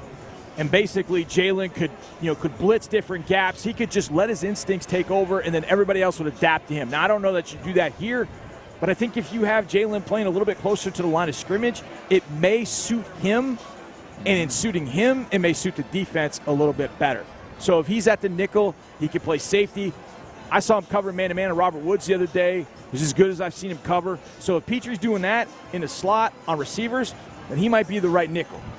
Man, anybody who's been in the league 9 years, you got to say respect, and that would be Eric Murray, still on this football team, still helping. Yeah, I mean, he's one of the longest tenured Texans. He's done pretty much anything for this team. If he needs to be on special teams, he's on it. He's playing safety, he's on it. He's at nickel, he's on it. I feel really good when Eric Murray's in the game, and when Petrie goes down to the nickel, it's Eric who steps up at that safety spot next to Jimmy Ward. And I think Eric's gotten really comfortable in that safety spot. He came into the league playing corner, kind of transitioned out of that to safety. He got here. They stuck him at safety full time. Then they moved him around a little bit to play play nickel. I think Eric Murray at safety, I feel really good. And I think we missed him last year. There were times where Jimmy Ward was hurt. MJ got hurt right after that. We needed to have Eric Murray. Now, guys filled in, DHC, Adrian Amos, but we missed Eric Murray a lot last year. MJ Stewart. Kind of the same vein of Eric Murray. A guy that's been around, a vet, he knows his role. And he loves it. He cherishes it. Big on special teams. But again, he got hurt one play after Jimmy Ward did last year against the Tampa Bay Buccaneers. We missed MJ. We needed to have MJ and or Eric, and we didn't have that last year, and I think that hurt us. All right, Jimmy Ward, my gosh. When he's healthy, he's contributing. He's one of those guys. Yeah, salty absolutely. veteran, knows D'Amico well from San Francisco, really helped last year. What is he like this year? Yeah, week 3 last year, I had him as the player of the game, and he kind of looked at me afterwards, and I said, Jimmy, this thing is different when you're on the field. It's just that much different when you're on the field. And he kind of looked at me and said, thanks. So the leadership, the on-field, the physical, everything. It's just a matter of staying on the field. Now, I think you have, if MJ and Eric stay healthy with Kalen Bullock, I think you have more answers if Jimmy does get banged up. Just hoping that he doesn't get banged up, because you've got to have his presence on the field. And you think about leadership. If you've got Daniil and Will up front, and you got Aziz in the middle, and you got Jimmy Ward in the back end, you got leadership, and that's exactly what you need. And if those groups are all communicating well, I think you could have whatever you wanted on this defense. There's our DB breakdown. They had 30 defensive backs on the list. It felt like it. But Felt like it. A lot of guys, you need a lot of guys, because on your 53, you're going to have 10 of them at least, it feels like. And Mike Quinn joins us now, Texans Legends community member. Mike, the mighty Quinn, Stephen F. Austin, and original Texan, one of the quarterbacks in the early days, 02. Mike, how's it going? It's going good. Appreciate you having me, Mark. Well, it's wonderful to see you. All right, I want to talk about this. Things in no particular order. Let's go Hall of Fame game 02. This is the second time in Texans history that they're in the Hall of Fame game a week from tomorrow night. What was it like being part of that experience at 02? Well, at the Hall of Fame game that year, it sucked because I was injured and did not get to play. Oh. But here's a little nugget for you. In my 8 years in the NFL, I went to the Hall of Fame game 5 times. Oh, wow. That's got to be a record, right? All right, so I think it's got to be a record, Mike. I think that's a Pittsburgh, sign that I was moving around a lot. Yeah. So Pittsburgh, Dallas, yeah, Houston. Pittsburgh, Dallas, Miami, Houston, and Denver. Jeez. I mean, you start camp really early then every single year. Yeah, exactly. We had 5 preseason games every year that year. So in those years that we had Hall of Fame game, which was good for me because as a backup quarterback, you know, I made the team whether I played good in the preseason. If I played well, made the team. If I didn't play well, didn't make the team. So getting those opportunities was huge. Well, Mike, I was just going to ask you that. The opportunity for these young guys to have a 4th preseason game. Now, back in the day, it was 5. Yeah. But to have an additional game at the Hall of Fame game, I would imagine that's got to be huge, especially for a quarterback. Was that kind of that way for you? Absolutely. Absolutely. It's huge. So these guys, you know, they're trying to get their starters ready for the season, right? So practice reps are going to be limited. So they want to, you know, get out there in the preseason games, and they're not going to let their starters play a whole bunch. So those young guys, that's their chance. Yep. And if they do well, they're not only showing them their current team something, they're also showing the rest of the league something. So what is it like when you're in the layers of the depth chart and you're out there with your group, training camp practices, you want to show out. Everybody does. Do you form a chemistry with the guys you're with? Generally with, I know they do a lot of dropping people up or moving people up, dropping them down, that kind of thing. But how do you approach that, Mike? Yeah, I think those are the guys that you're going to battle with. So those are the guys that you're trying to get some extra reps with after practice, making sure that your chemistry is good and timing is good. So when you get out there in the games, you guys are it's just like practice. So yeah, there is kind of a camaraderie amongst those backups that hey, we're all trying to make it. We're all trying to make it. We got each other's back, and we're happy for the guys that do well. Mike, unlike the two of us that talk all the time, we never played quarterback. We can only speak to what we see on television. You played the position. You know what it's like. What you saw from C.J. Stroud as a rookie last year, A, were you impressed by that? And B, what did impress you when you watched him? Yeah, how couldn't you be? I mean, the guy was incredible. I think the most impressive thing was just how smooth he looked processing everything. He did not look flustered, did not look, the stage wasn't too big, obviously, coming from Ohio State and all the big games that he played in. But he just processed the information so well, and it didn't seem like he was ever trying to force the ball. It was, the ball was coming out, and he was, he's always been accurate. That's been his thing. So it was impressive. There was no reason to think that he wouldn't be, from what he did in college. But yeah, it was great to see, and hopefully that's something to build on this year with some of the additions they made on offense during the offseason. And yeah, we're excited to see what he does. Mike Quinn, an original Texans quarterback, joining us on Texans Radio. Mike, you've been around a lot of teams. This team has high expectations. So does the word pressure come into play? I know it always does in the NFL, but how does it with these guys, with the expectations people have for them after having such a successful launch to the DeMeco Ryans and C.J. Stroud era? Yeah, I think the pressure's there only if they let it, right? So it's up to them. They got to make a decision each day that, hey, we're not giving anything based upon what we did last year. This is a fresh start for everybody.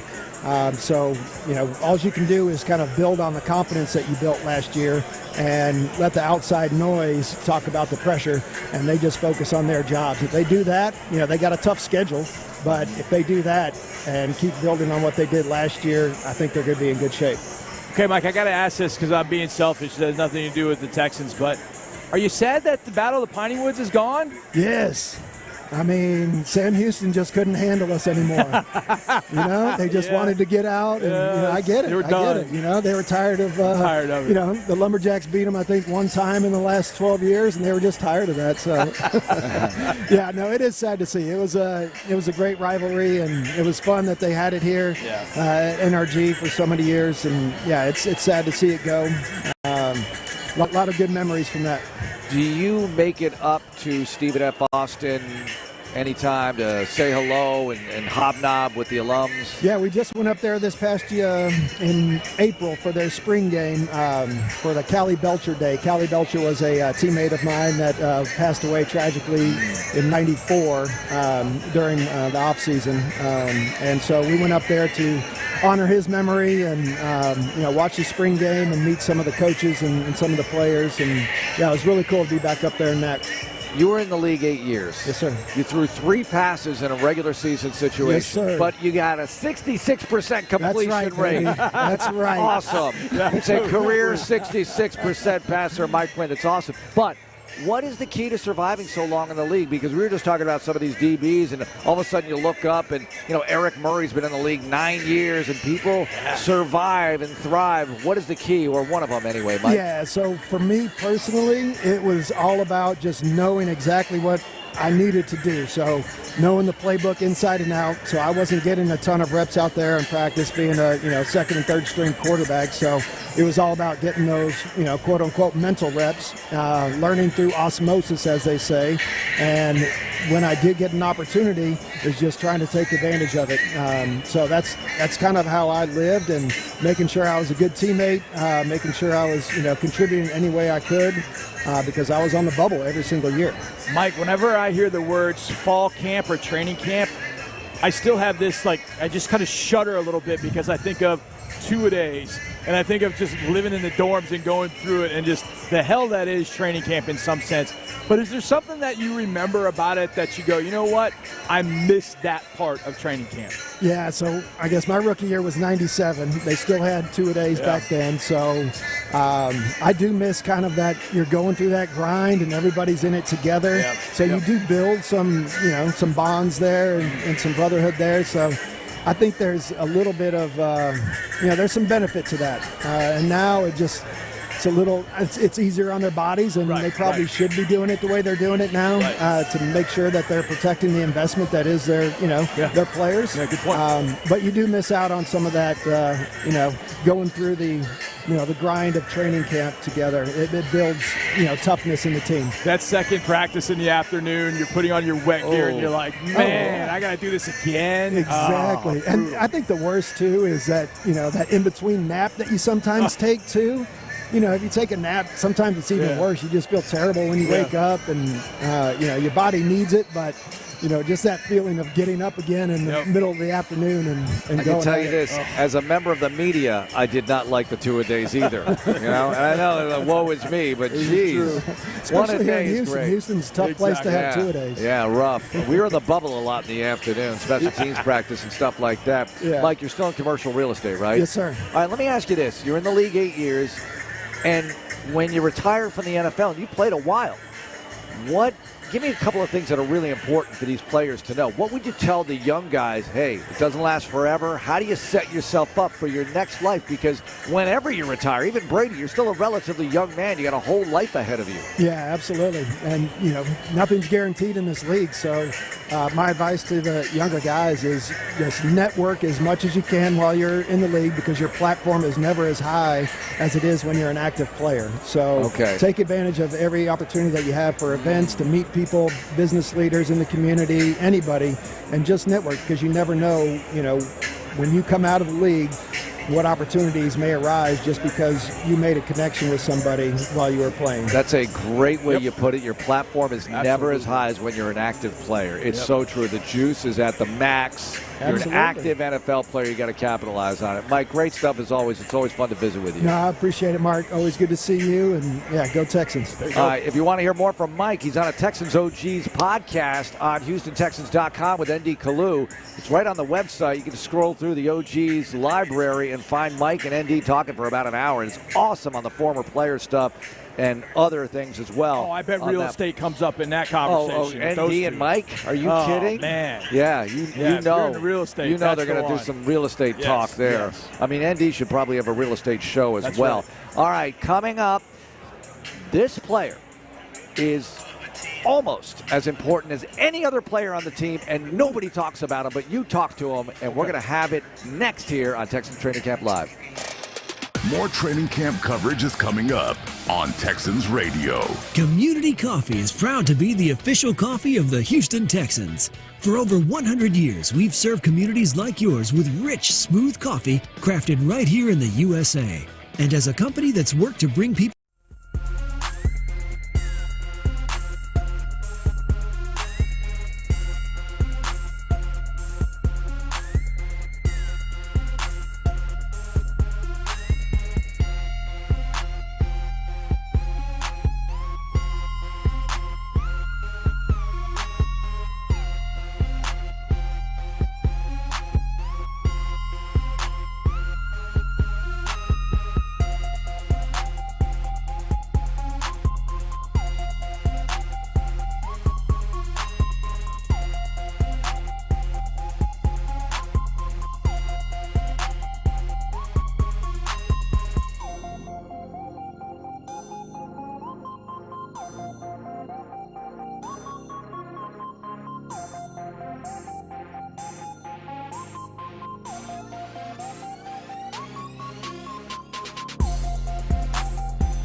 on Texans Training Camp Live. It is Texans Training Camp Live from the Houston Methodist Training Center. John Harris alongside Mark. I don't know. Is he? Oh, here's walking up. The boss is coming back. Mark Vandermeer. As we're back, you got to stand in lines at the porta potties now. Like the days we didn't have fans, is you have to stay in the line at the porta potty. Yeah. No. I mean, it's just yeah. There's a lot of people. How much time? We're on. We're live. Oh, we are? We're live. No way. Live radio. We're on the air? Yeah, we're on the Good air. thing I didn't swear. Ben, All whisper in his ear and tell him that we're on the air. No. We're on the air. Oh, you're lying this to me. This is what happens I on can live swear. radio. Yes. We're not live. No, don't Kate Stover this thing. How long were we? How late was I? 30 seconds. That's a long time. 20, 25. You know what? The clock in my head was wrong. You should have told me. I could have thrown it right into Neville Hewitt. I know, you could have done it. Well, all right, so Neville Hewitt. Yeah. This is an underrated player on this football team. And there are certain players on the team, I feel like there's no way they're not making it. He's one of them because he's too valuable on special teams. He is a special team stud.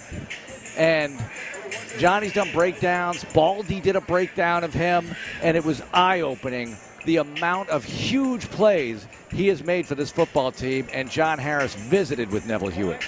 All right, Neville Hewitt. Neville, this is year 4 here in Houston. It's year 4? Yes, sir. Okay, today, Mother Nature got up to us. Day 3, first 2 days you got a break, but day 3, Mother Nature started sneaking in. How was it today? This is a real Texan, camp. This is real. This is what it feels like.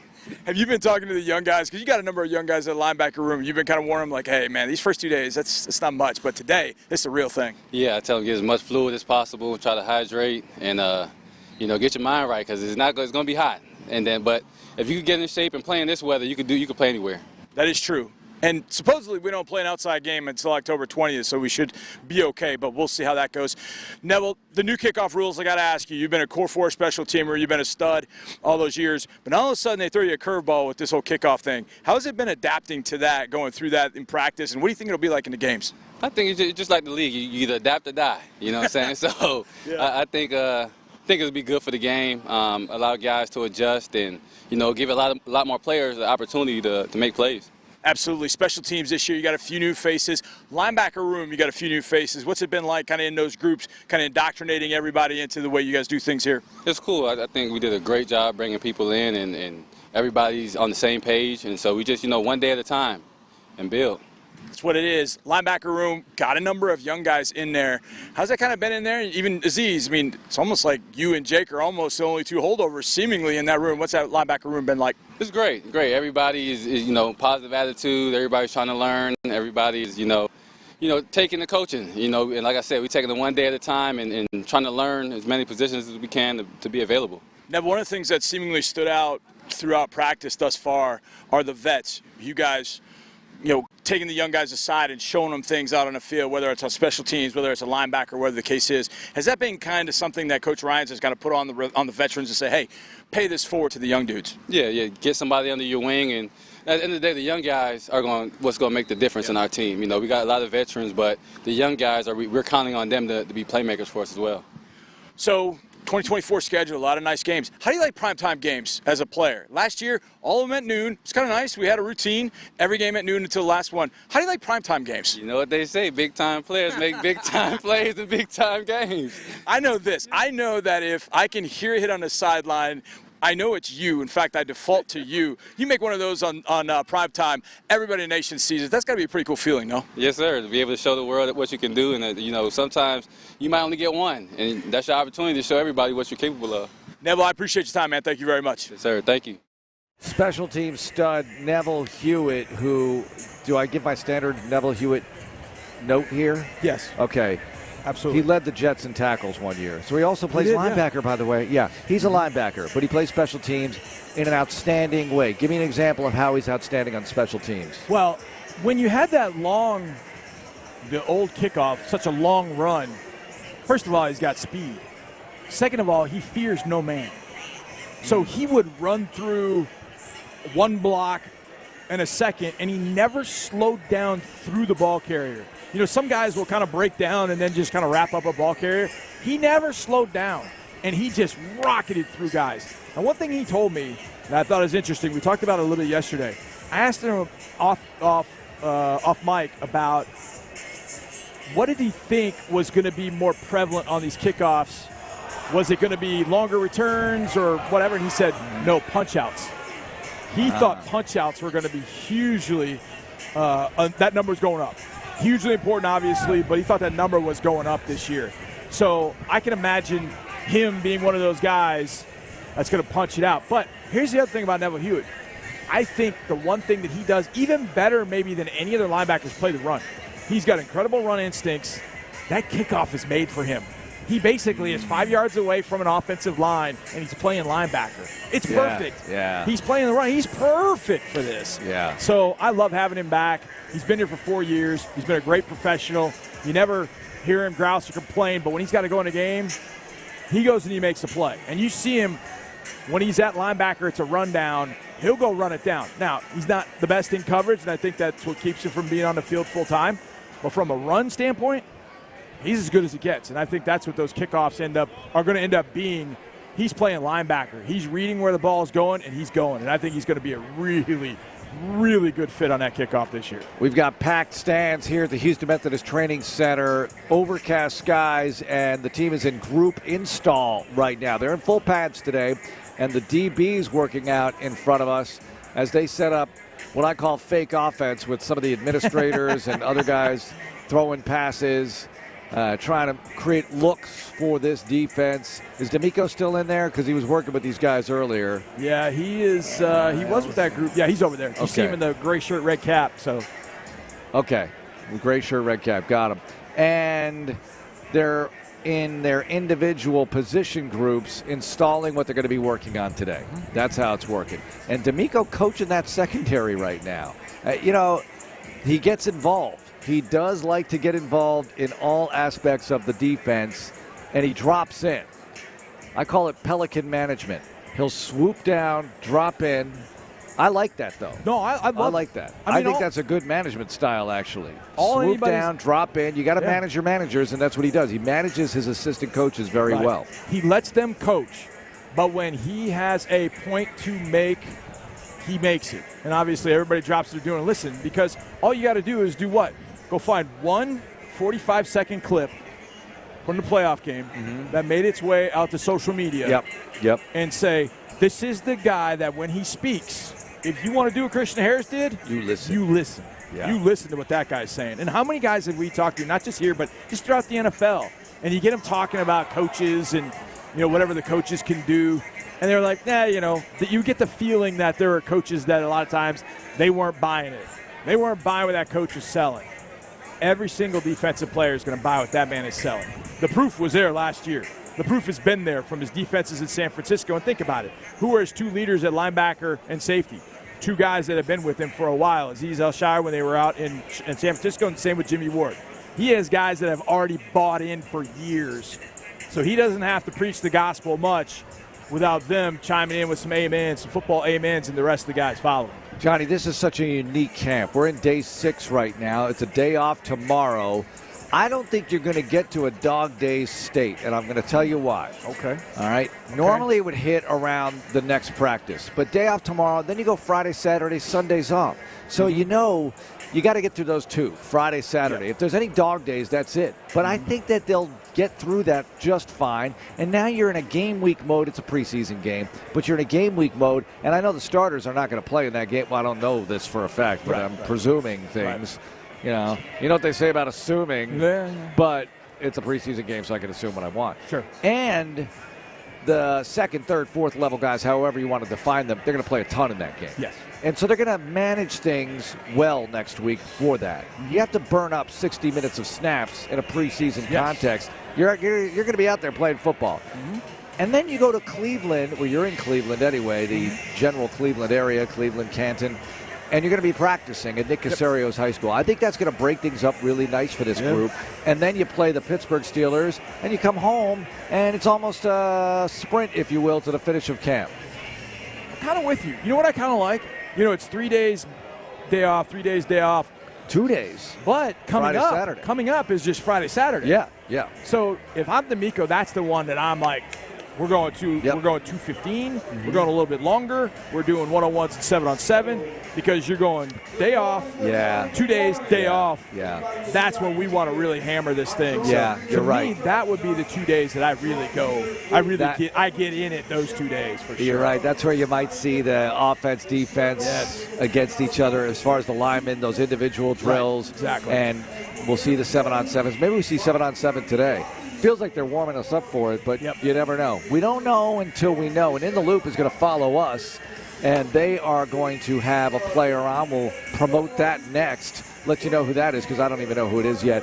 And the McNairs are about to throw T-shirts into the crowd here at the Houston Methodist Training Center. So that's going to be cool as well. We got one more segment left in this morning's program, and we're going to visit with a player whose dad played with Travis Johnson in college. I don't even know how that's mathematical. Oh, I'll throw in another wrinkle. He's been in the league a decade, and his dad played with Travis Johnson in college. He's not that old, right? We're going to figure this out next here on Texas Training Camp Live. More training camp coverage is coming up on Texans Radio. Texas Children's Hospital is proud to be the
a few feet away from your Texans. Nice, way to run! On Texans Training Camp Live. I'm not late for this segment, baby. All right, Nico Collins is back at practice today. That's a good thing. Have you seen John Mechie III out here? I have not, but the receivers were literally, we're talking with Aaron Raybould about this, they were directly across from us, and there's so much mayhem and chaos in the middle of the field, so we couldn't tell, but I don't think I didn't see Mechie.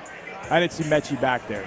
Mayhem and chaos is what this defense wants to cause. And by the way, they're in a special teams period right now. I have not done my special teams joke this year. I've not had to because I've actually been watching the special teams, Johnny. You have, because the whole kickoff thing has gotten you. It's definitely excited me because I know how important it is to this and all NFL teams.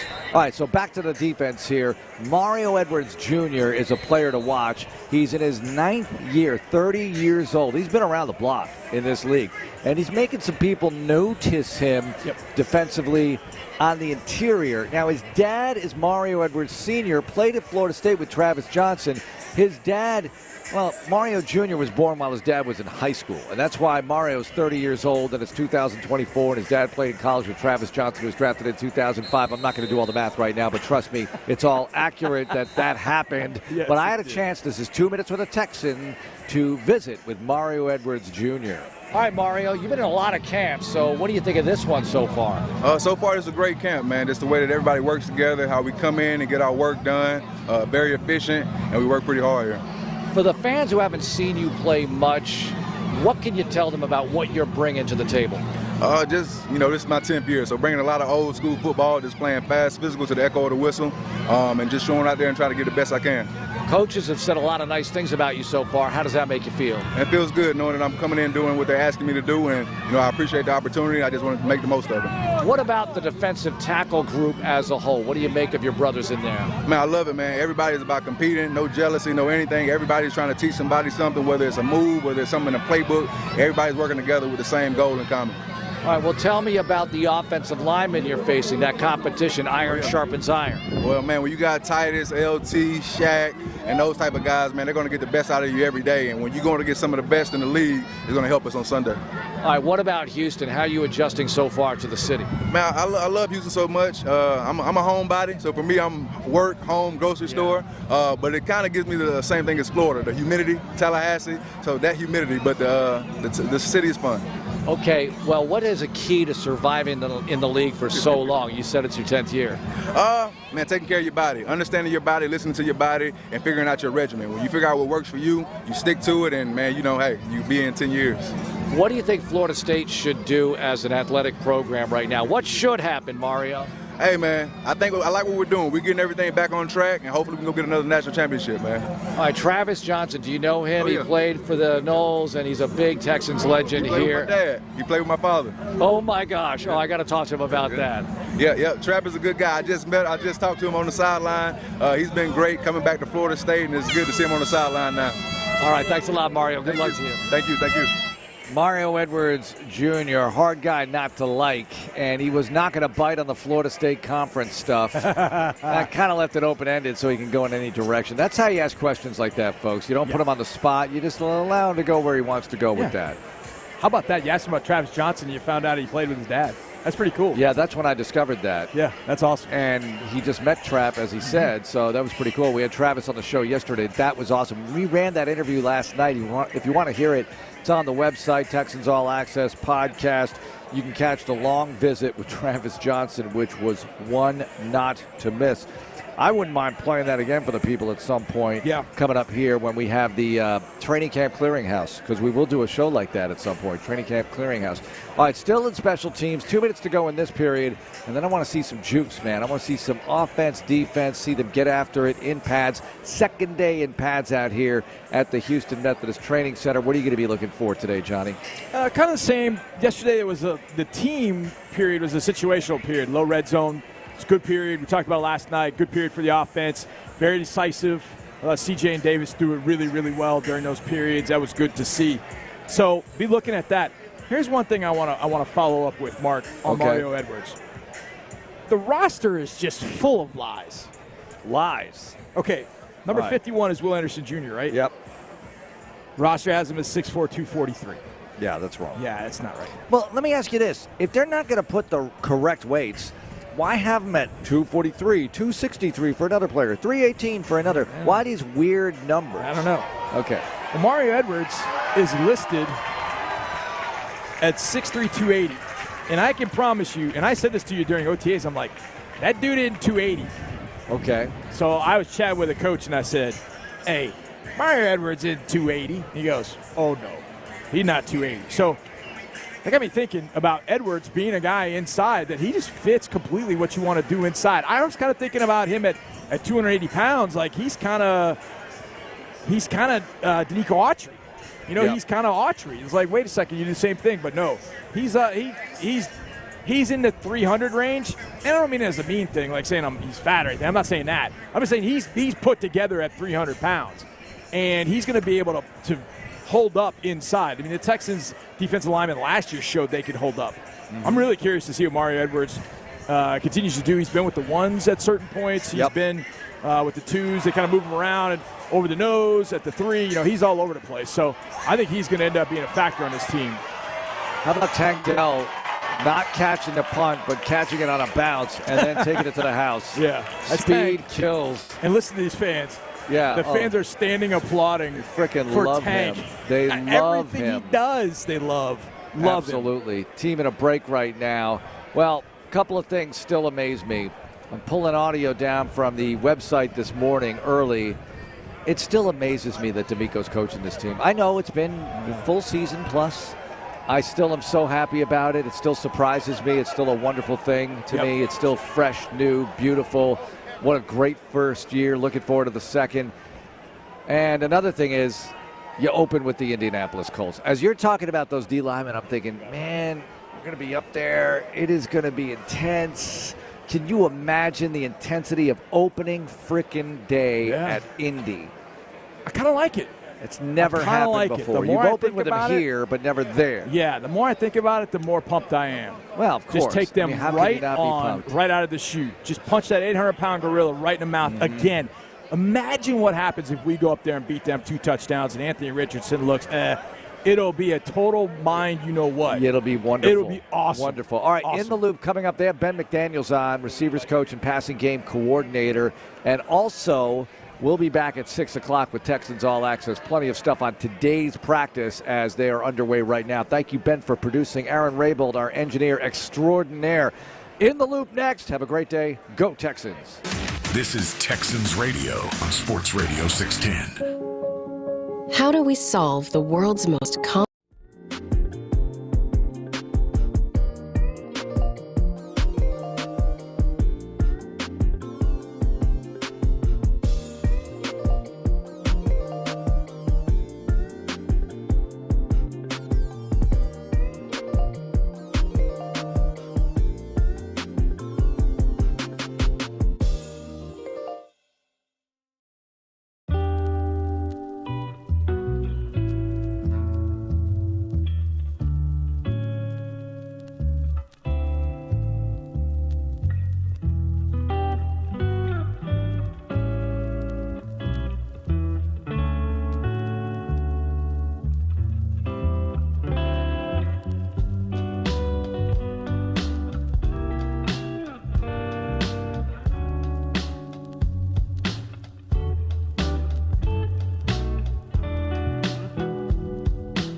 The Texans play here, an Odyssey sports station.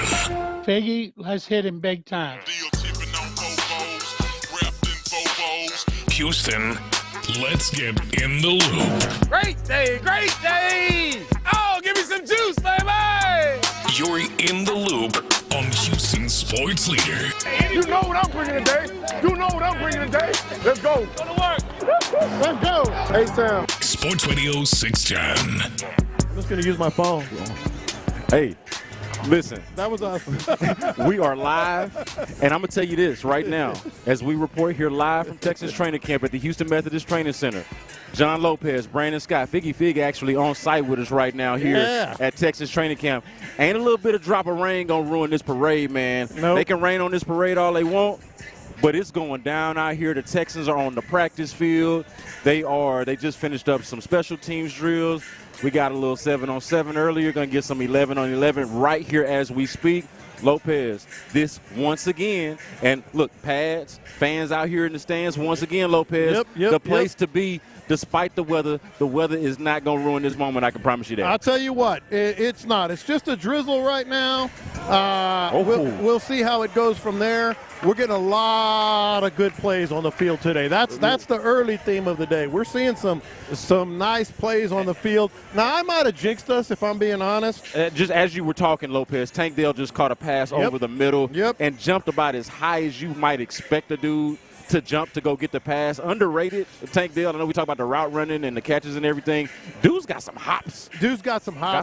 And we'll get to some of that when we get to passing thoughts. But ain't no rain gonna stop us. That's for dang sure. It's just a drizzle right now. Hopefully it stays that way. God has been kind.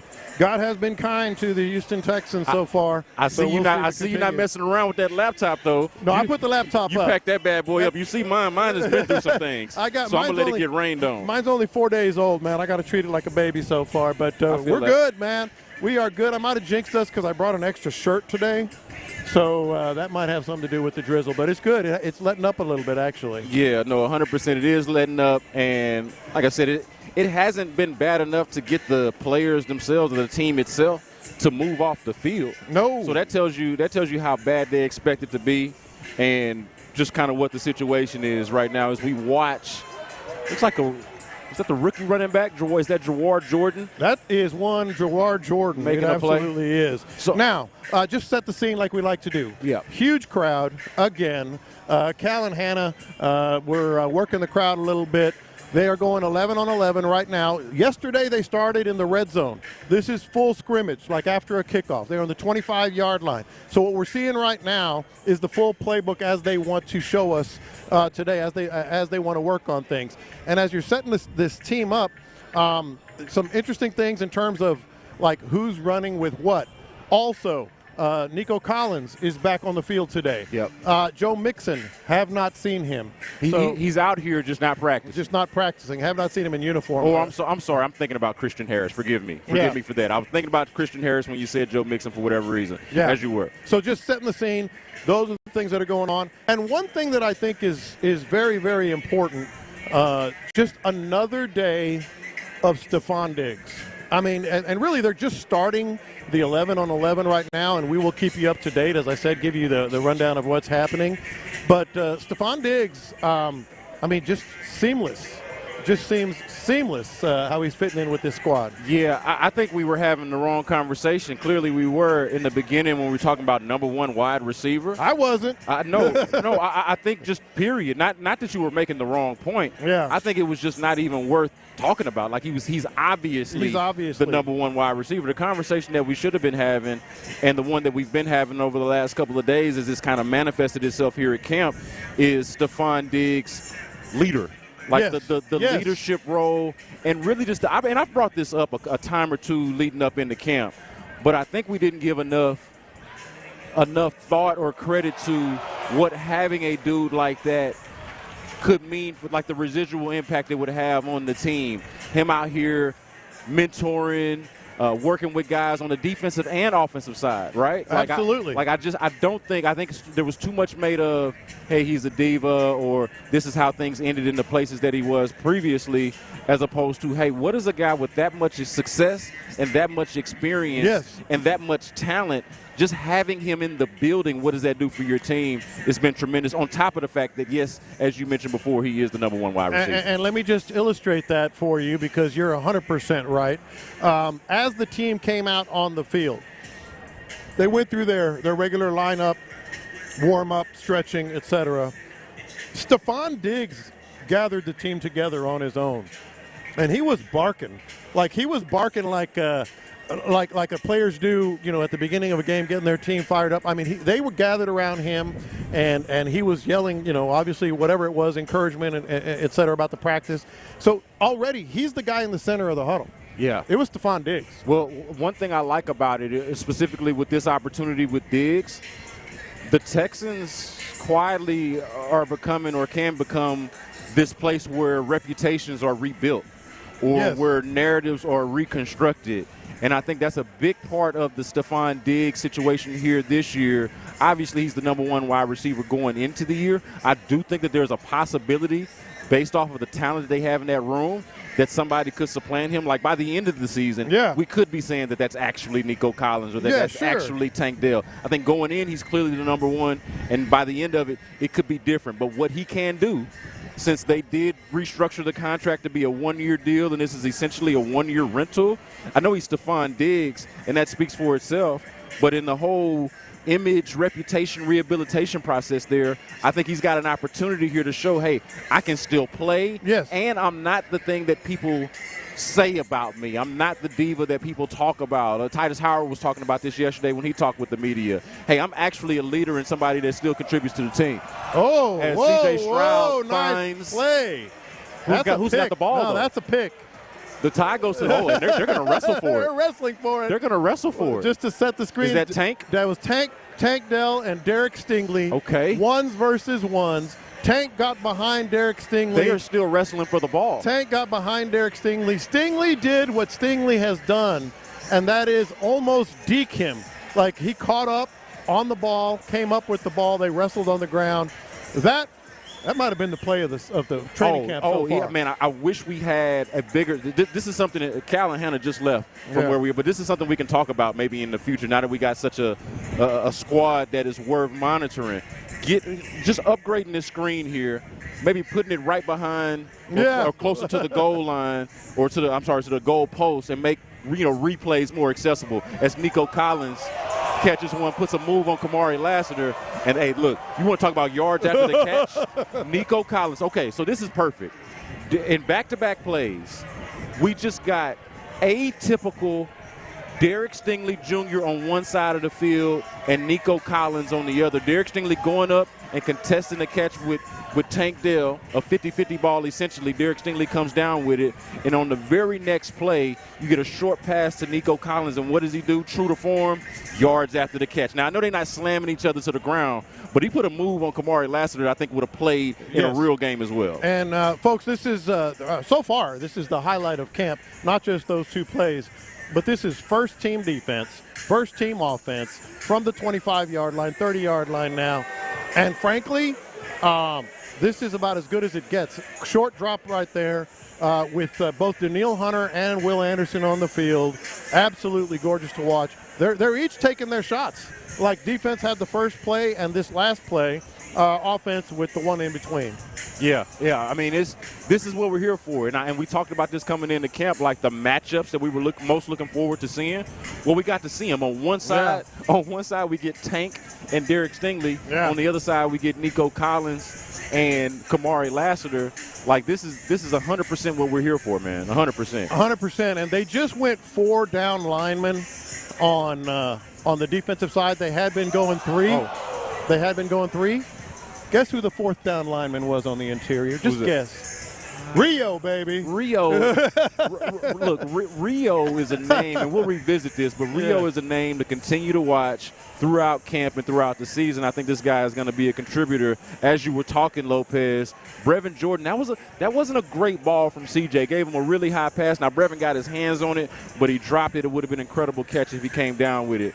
But, yeah, man, we're getting to see some real-life action here out here, and now Davis Mills takes the reins with the second team. And one other thing to note now, a lot of this may be just because Case Keenum is a veteran, But Tim Boyle's getting some reps. Tim Boyle got, I think, 4 reps right behind Davis Mills in the last sequence. We'll see how it gets here. Again, Case Keenum. How many reps do you think Case Keenum needs at this point? Is he just drills? Yeah, I was going to say, is he better served to just stay loose? Yeah. But, like, don't do anything that could break the 36-plus-year-old man. Yeah. But we did touch on this yesterday. Yeah. Like Davis Mills, I mean, he is a punching bag, and you almost are apologetic about it all because he just doesn't have the consistency. But what we talked about yesterday is if C.J. Stroud is out, like for an extended period of time, well, then just write off all your expectations. It ain't going to happen. Yeah. But if he gets nicked up for a game or two, you have to have a quarterback that can win just a game or two, and that's why the backup role is so important. Not because, if C.J. Stroud is out, we can still go to the Super Bowl or the AFC Championship. No.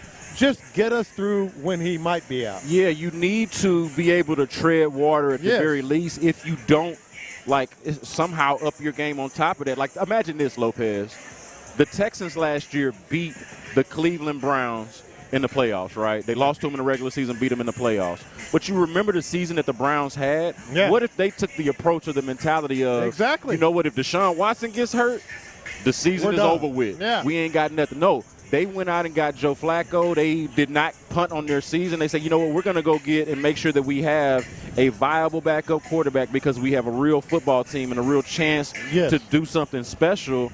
And so we're not going to just give up on the position just because our main guy is not out there. And I don't think that the Texans are not adopting this mentality. I just think the guys that are backups are not necessarily all that impressive. As Case Keenum finds the rookie Jawar Jordan for a screen. With a rep, Davis Mills. Davis Mills finds Jawar Jordan for a screen pass. But they absolutely need to feel better, or I would like to feel better. Let me be clear about this. Yeah. I would like to feel better about the contingency plans if something were to happen to one C.J. Stroud. That is the best example yet I've heard. Like the Browns we ain't giving up. We just need somebody to tread water. Well, it turned out he did more than that. Yeah, and they had the rare case where the backup actually comes in and makes you question, I don't know, is he better than that ain't going to happen here. That's not going to happen here. But at the very least, like for them, they would prefer Deshaun to be better, not for Joe Flacco to be worse. Yeah. I think for here, we're good with how good C.J. Stroud is, and we would prefer the backup to be able to match high-level backup energy, if not whatever the starter is bringing to him. Absolutely. And I'm telling you, right on cue, weather has let up, baby. It has let up. Maybe what we needed was for you to put up that new laptop. Well, I'm about to take it out again, but God still loves the Texans, man. I do want to point this out, Lopez. Second string when Davis Mills was just out there, his left guard was Kendrick Green. Yeah. Kenyon Green was with the first spot. Kenyon Green was with the first spot. So that is some early insight. If you're wondering about, hey, what are the Texans going to do at left guard? Yeah. Who's winning that competition? Who's the leader in the clubhouse? What's that position going to look like? Is Kenyon Green playing up to or living up to whatever expectation they might have of him in training camp or leading up to the season? The answer right now feels to be a definitive yes. His body looks good, and they seem to be encouraged by him based off of where they got him playing. And rest assured, they're not doing him any favors. No. Like, he's earned it so far. It ain't over. No. It ain't over. Well, listen, I mean, and we'll have this for you later on in the show, hopefully.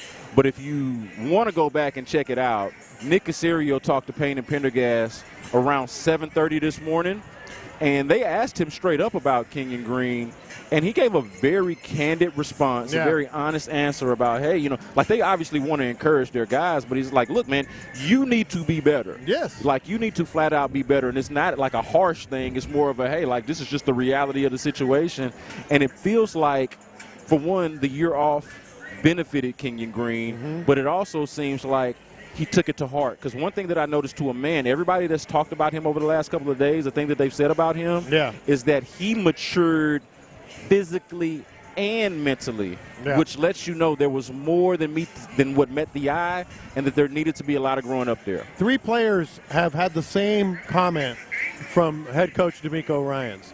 Kenyon Green, Damian Pierce, and Titus Howard. And that comment at different times was, we'll see. So, they're not giving them anything. Yeah. They're putting pressure on them. They're talking to the players. But, by the way, Titus Howard, starting right tackle, has looked pretty good so far. Kenyon Green, starting left guard. And Damian Pierce, with Joe Mixon not in pads today. Damian Pierce ran with the first group today. So those three guys that they put pressure on, that they called out in the offseason, that they told, hey, it's about time. It's about time to start showing a little more.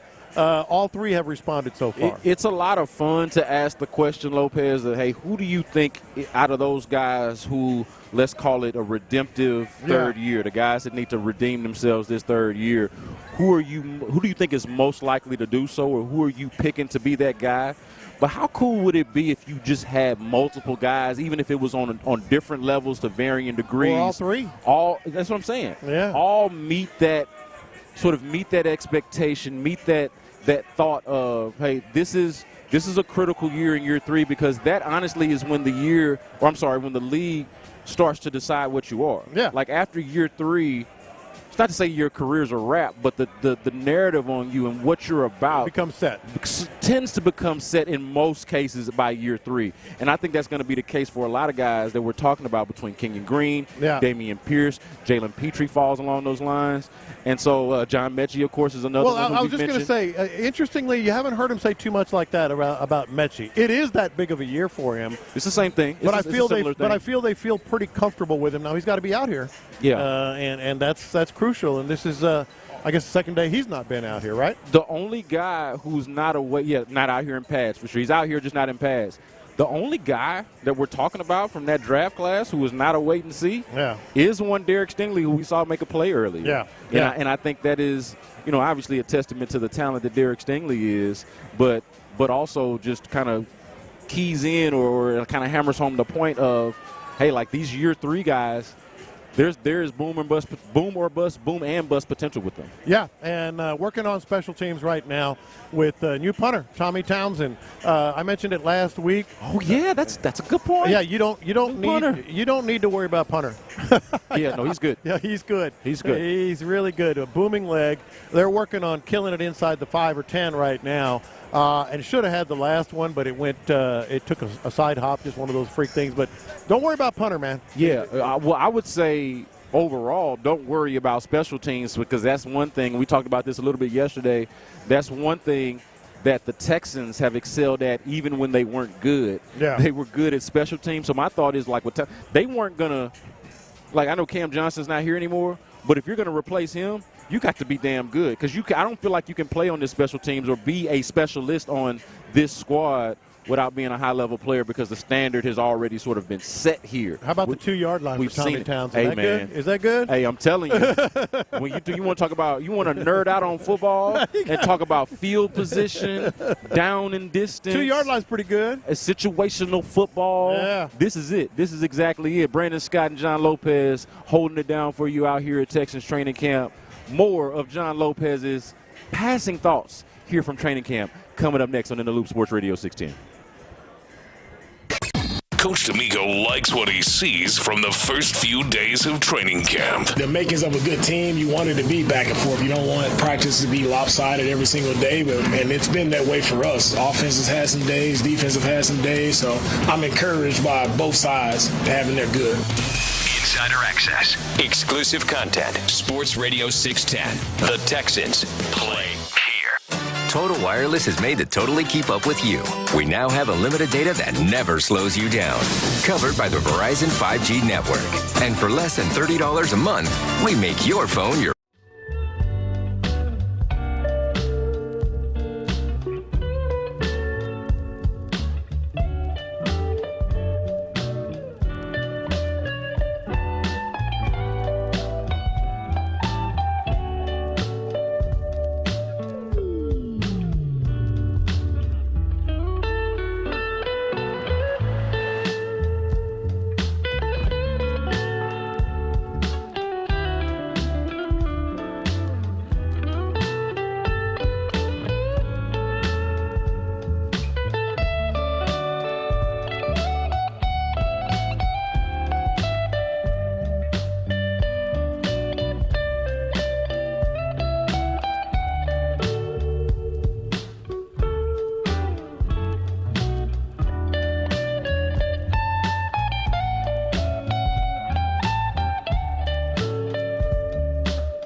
the Odyssey app or wherever you get your podcasts. Houston's sports leader, Sports Radio 610.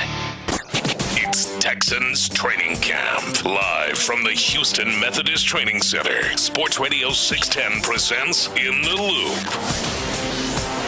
Before we get the OG's passing thoughts, Lopez, I got one passing thought for you. Yes, and sir. I'm gonna kick I it can to use you. all the help I can get. Well, this happened right before we came back from the break here. There is a clear reason why certain guys on the defensive side of the ball are defensive players. Oh, yeah.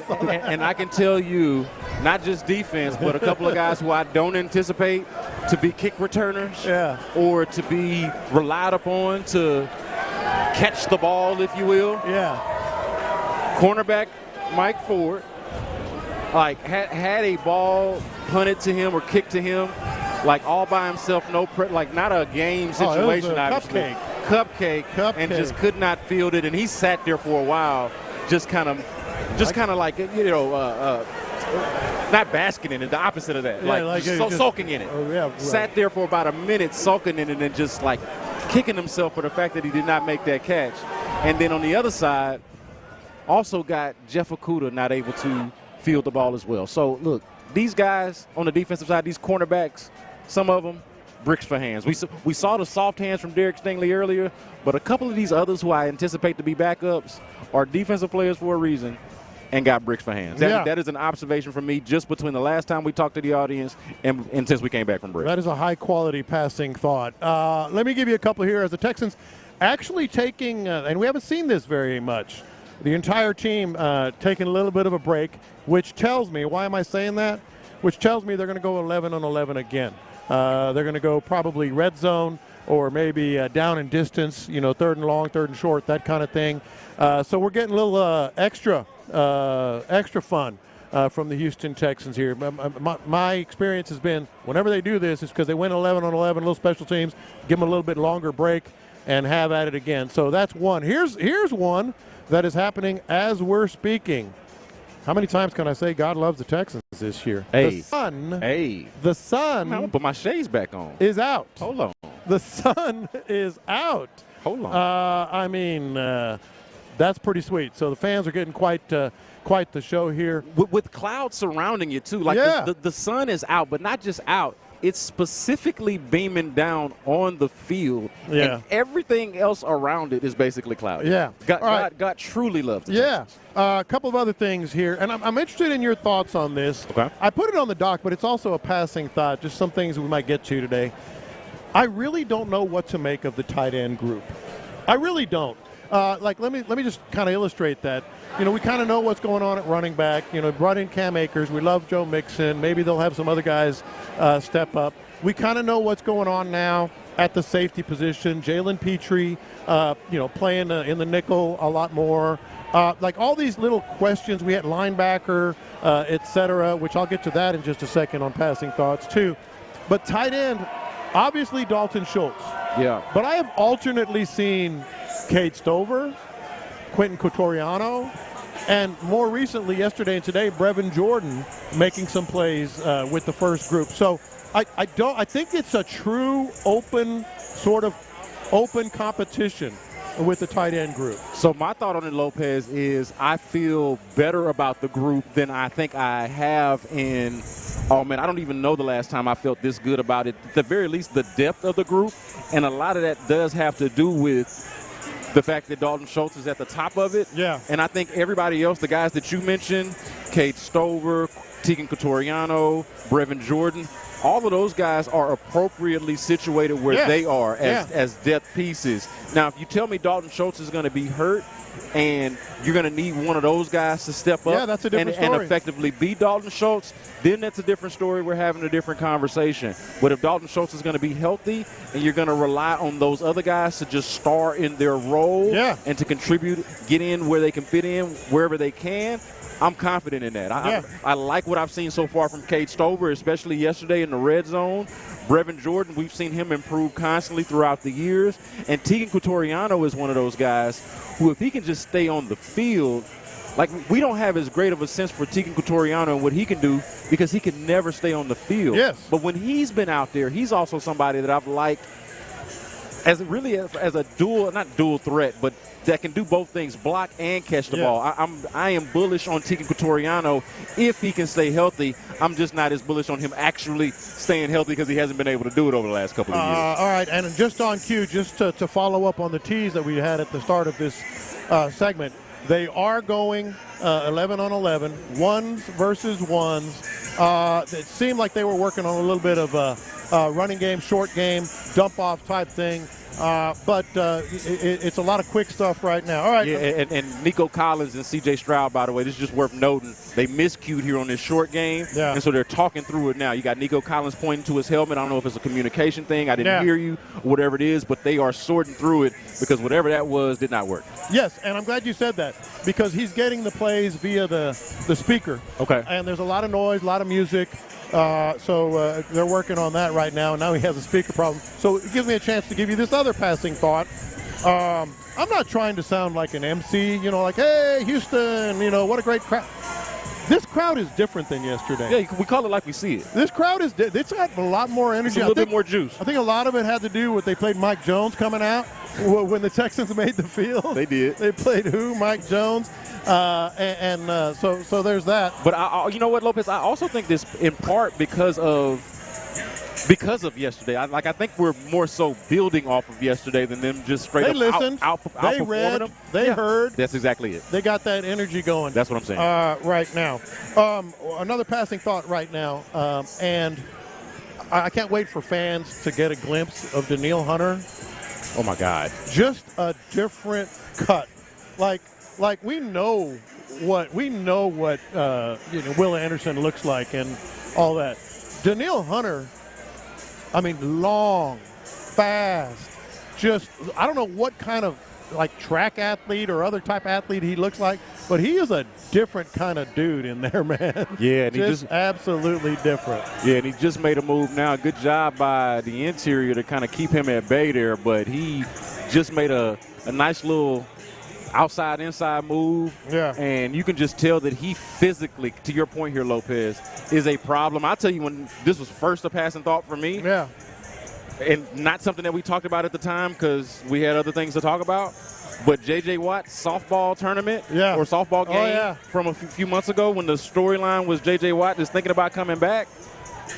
Another thing that came out of that was laying eyes on Danielle Hunter for the first time and seeing him in a batting cage. And it was like, hey, I don't know what this dude is, but he looks like a different species. No body fat, no nothing. And Figgy Fig is joining us here on site, so feel free to just hop in. Another passing thought here. Well, first of all, let me say this. This is not a good segment.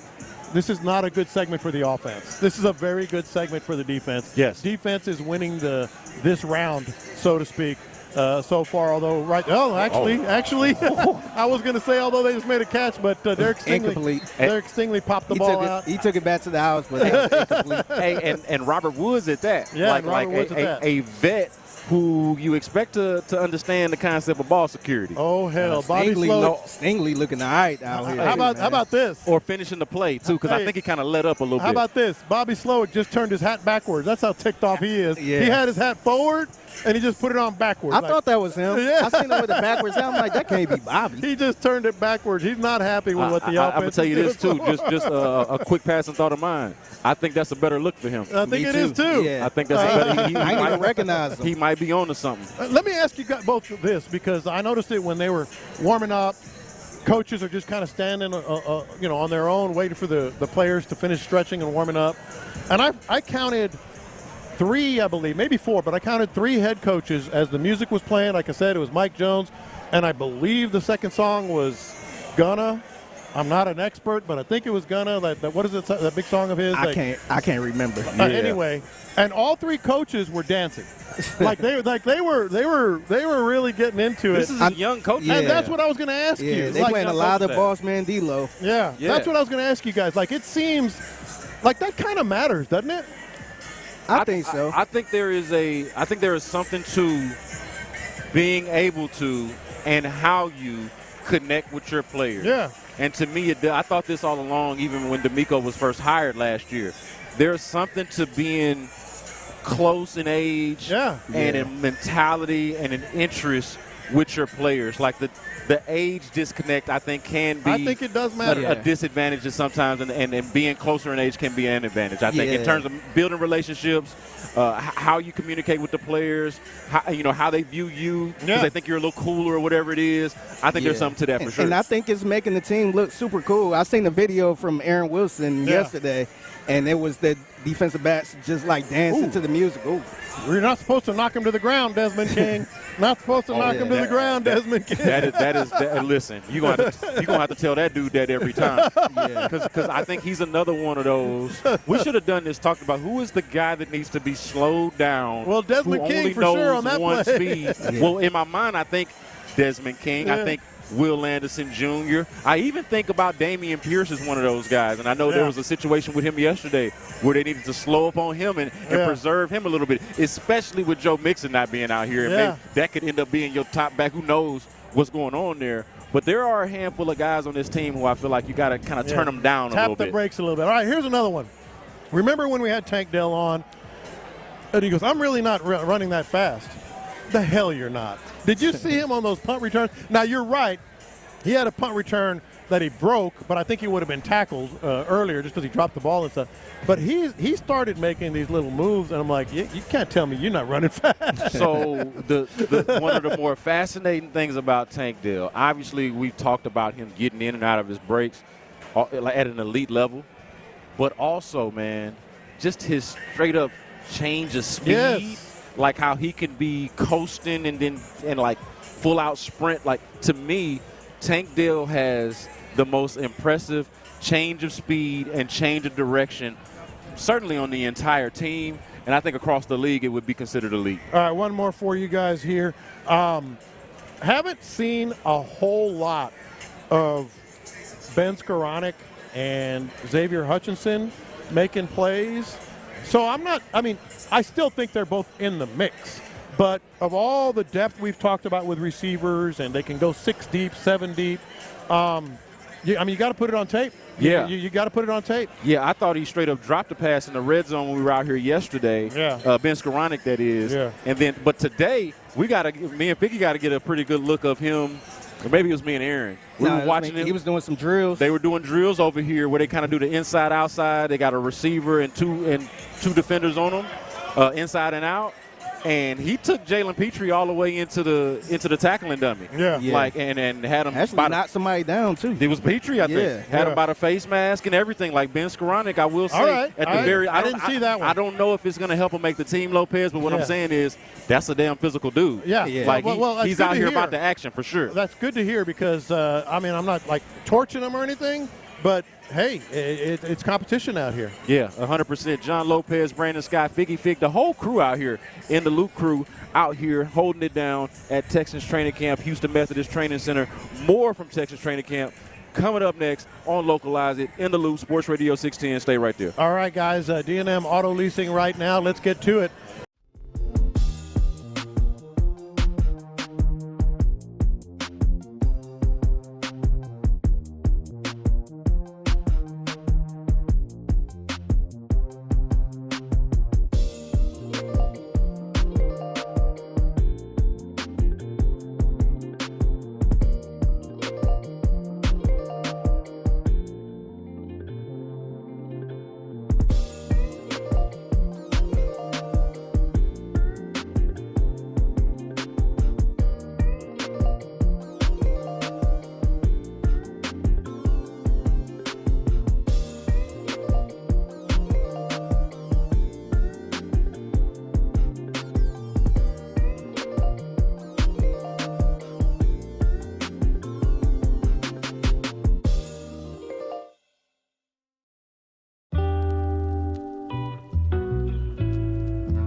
We're making the stories from outside the loop matter to you.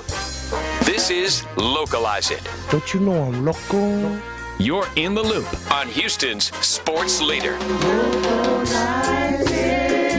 Sports Radio 610. Hey, this is what gets the blood pumping. This is what gets the juices flowing, Lopez. 2-minute drill, Texans offense against Texans defense. Most of these are pass plays, as you might imagine, with a quarterback like C.J. Stroud in a 2-minute offense. And no sooner than we can get back on the air, man, C.J. Stroud finds Nico Collins, who beats Derek Stingley. But wait.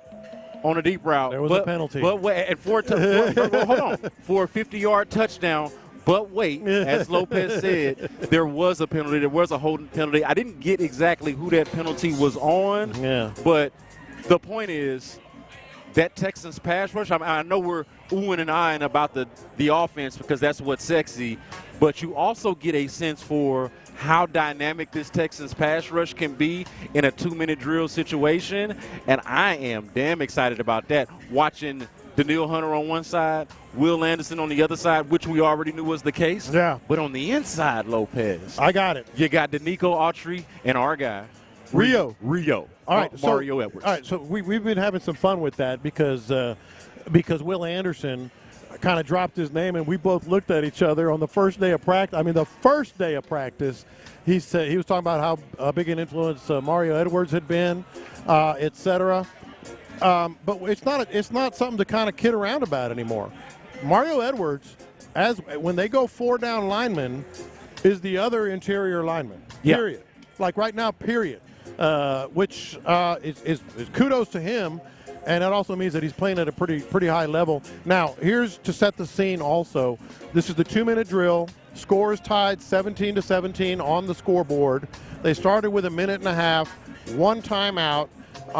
They're going down the field. There's been a couple of nice completions. One great one, too.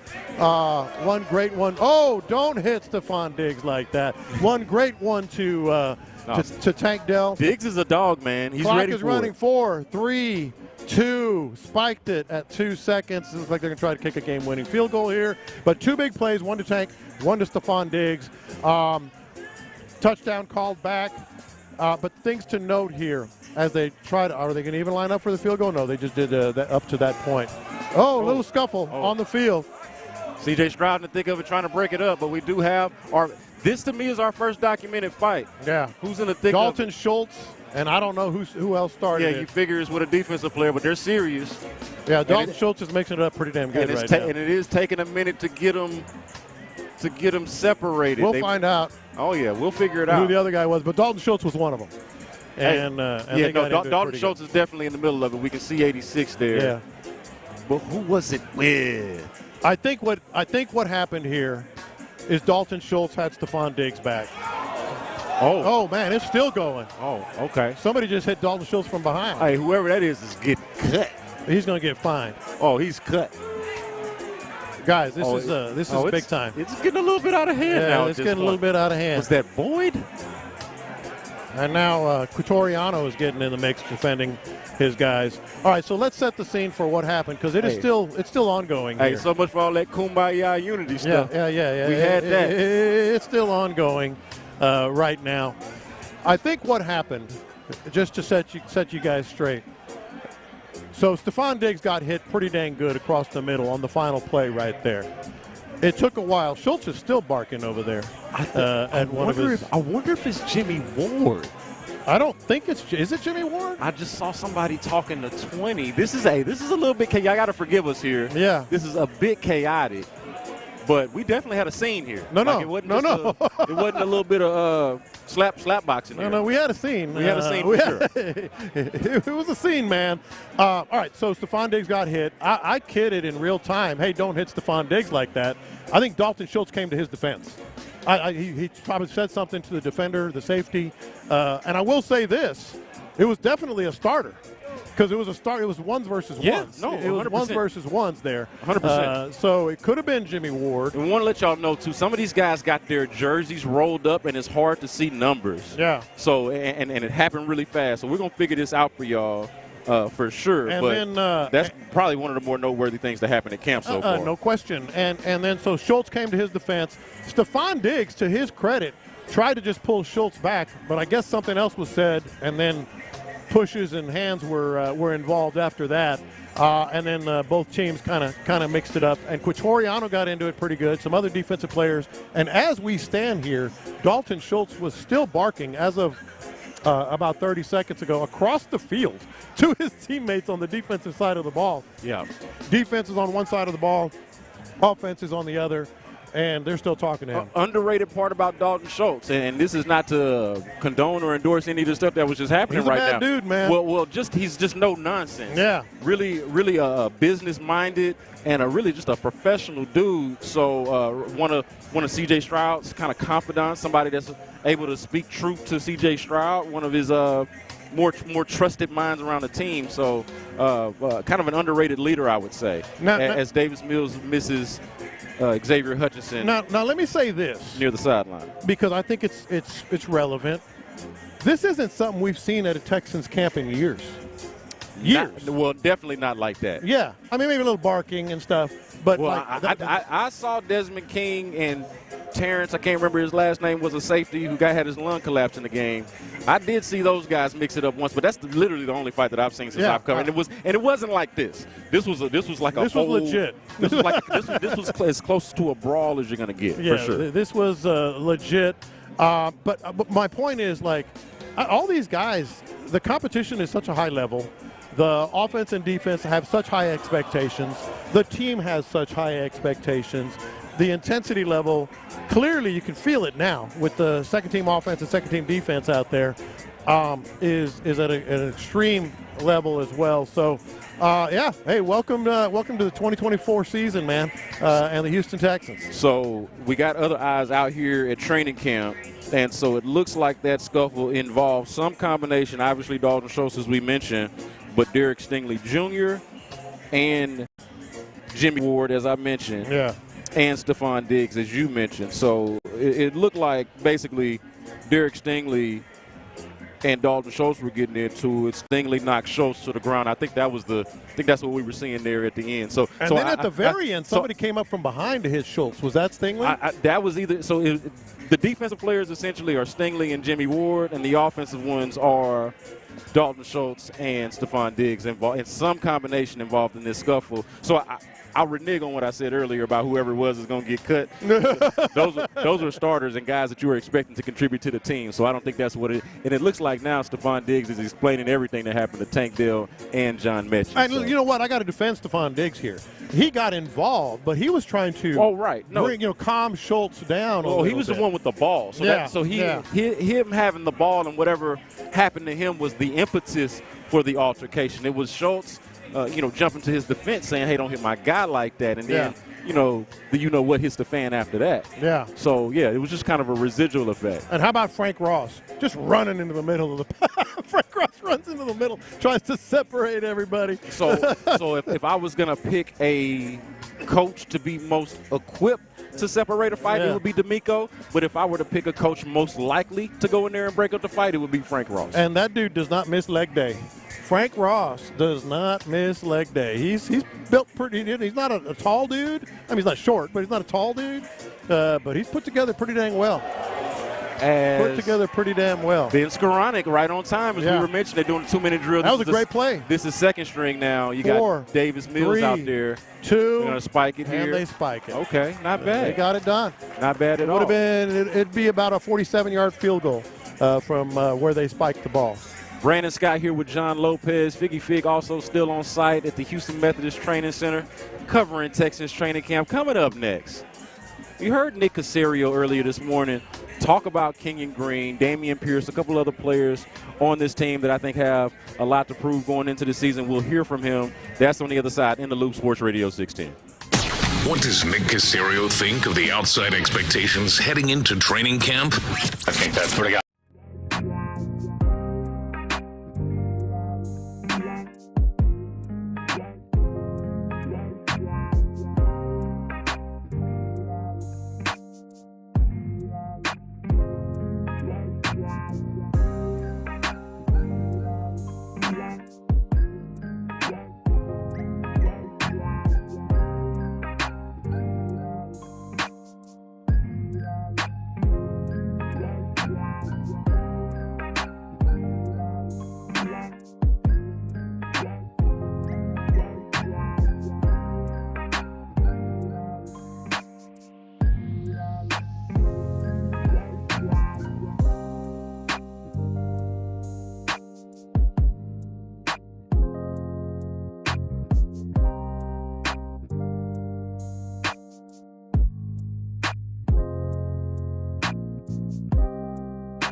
FM HD2 Houston. Insider access, exclusive content. Sports Radio 610. The Texans play here. An Odyssey sports station.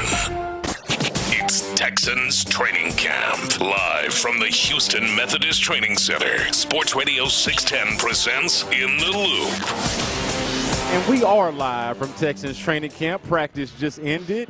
And an interesting sight here, or interesting scene, I would say. They just broke as a team, but then they separated by, not even by unit, but just by offense and defense. You got the defense in white jerseys on one side having a discussion. You imagine the leaders of the defense are talking to them.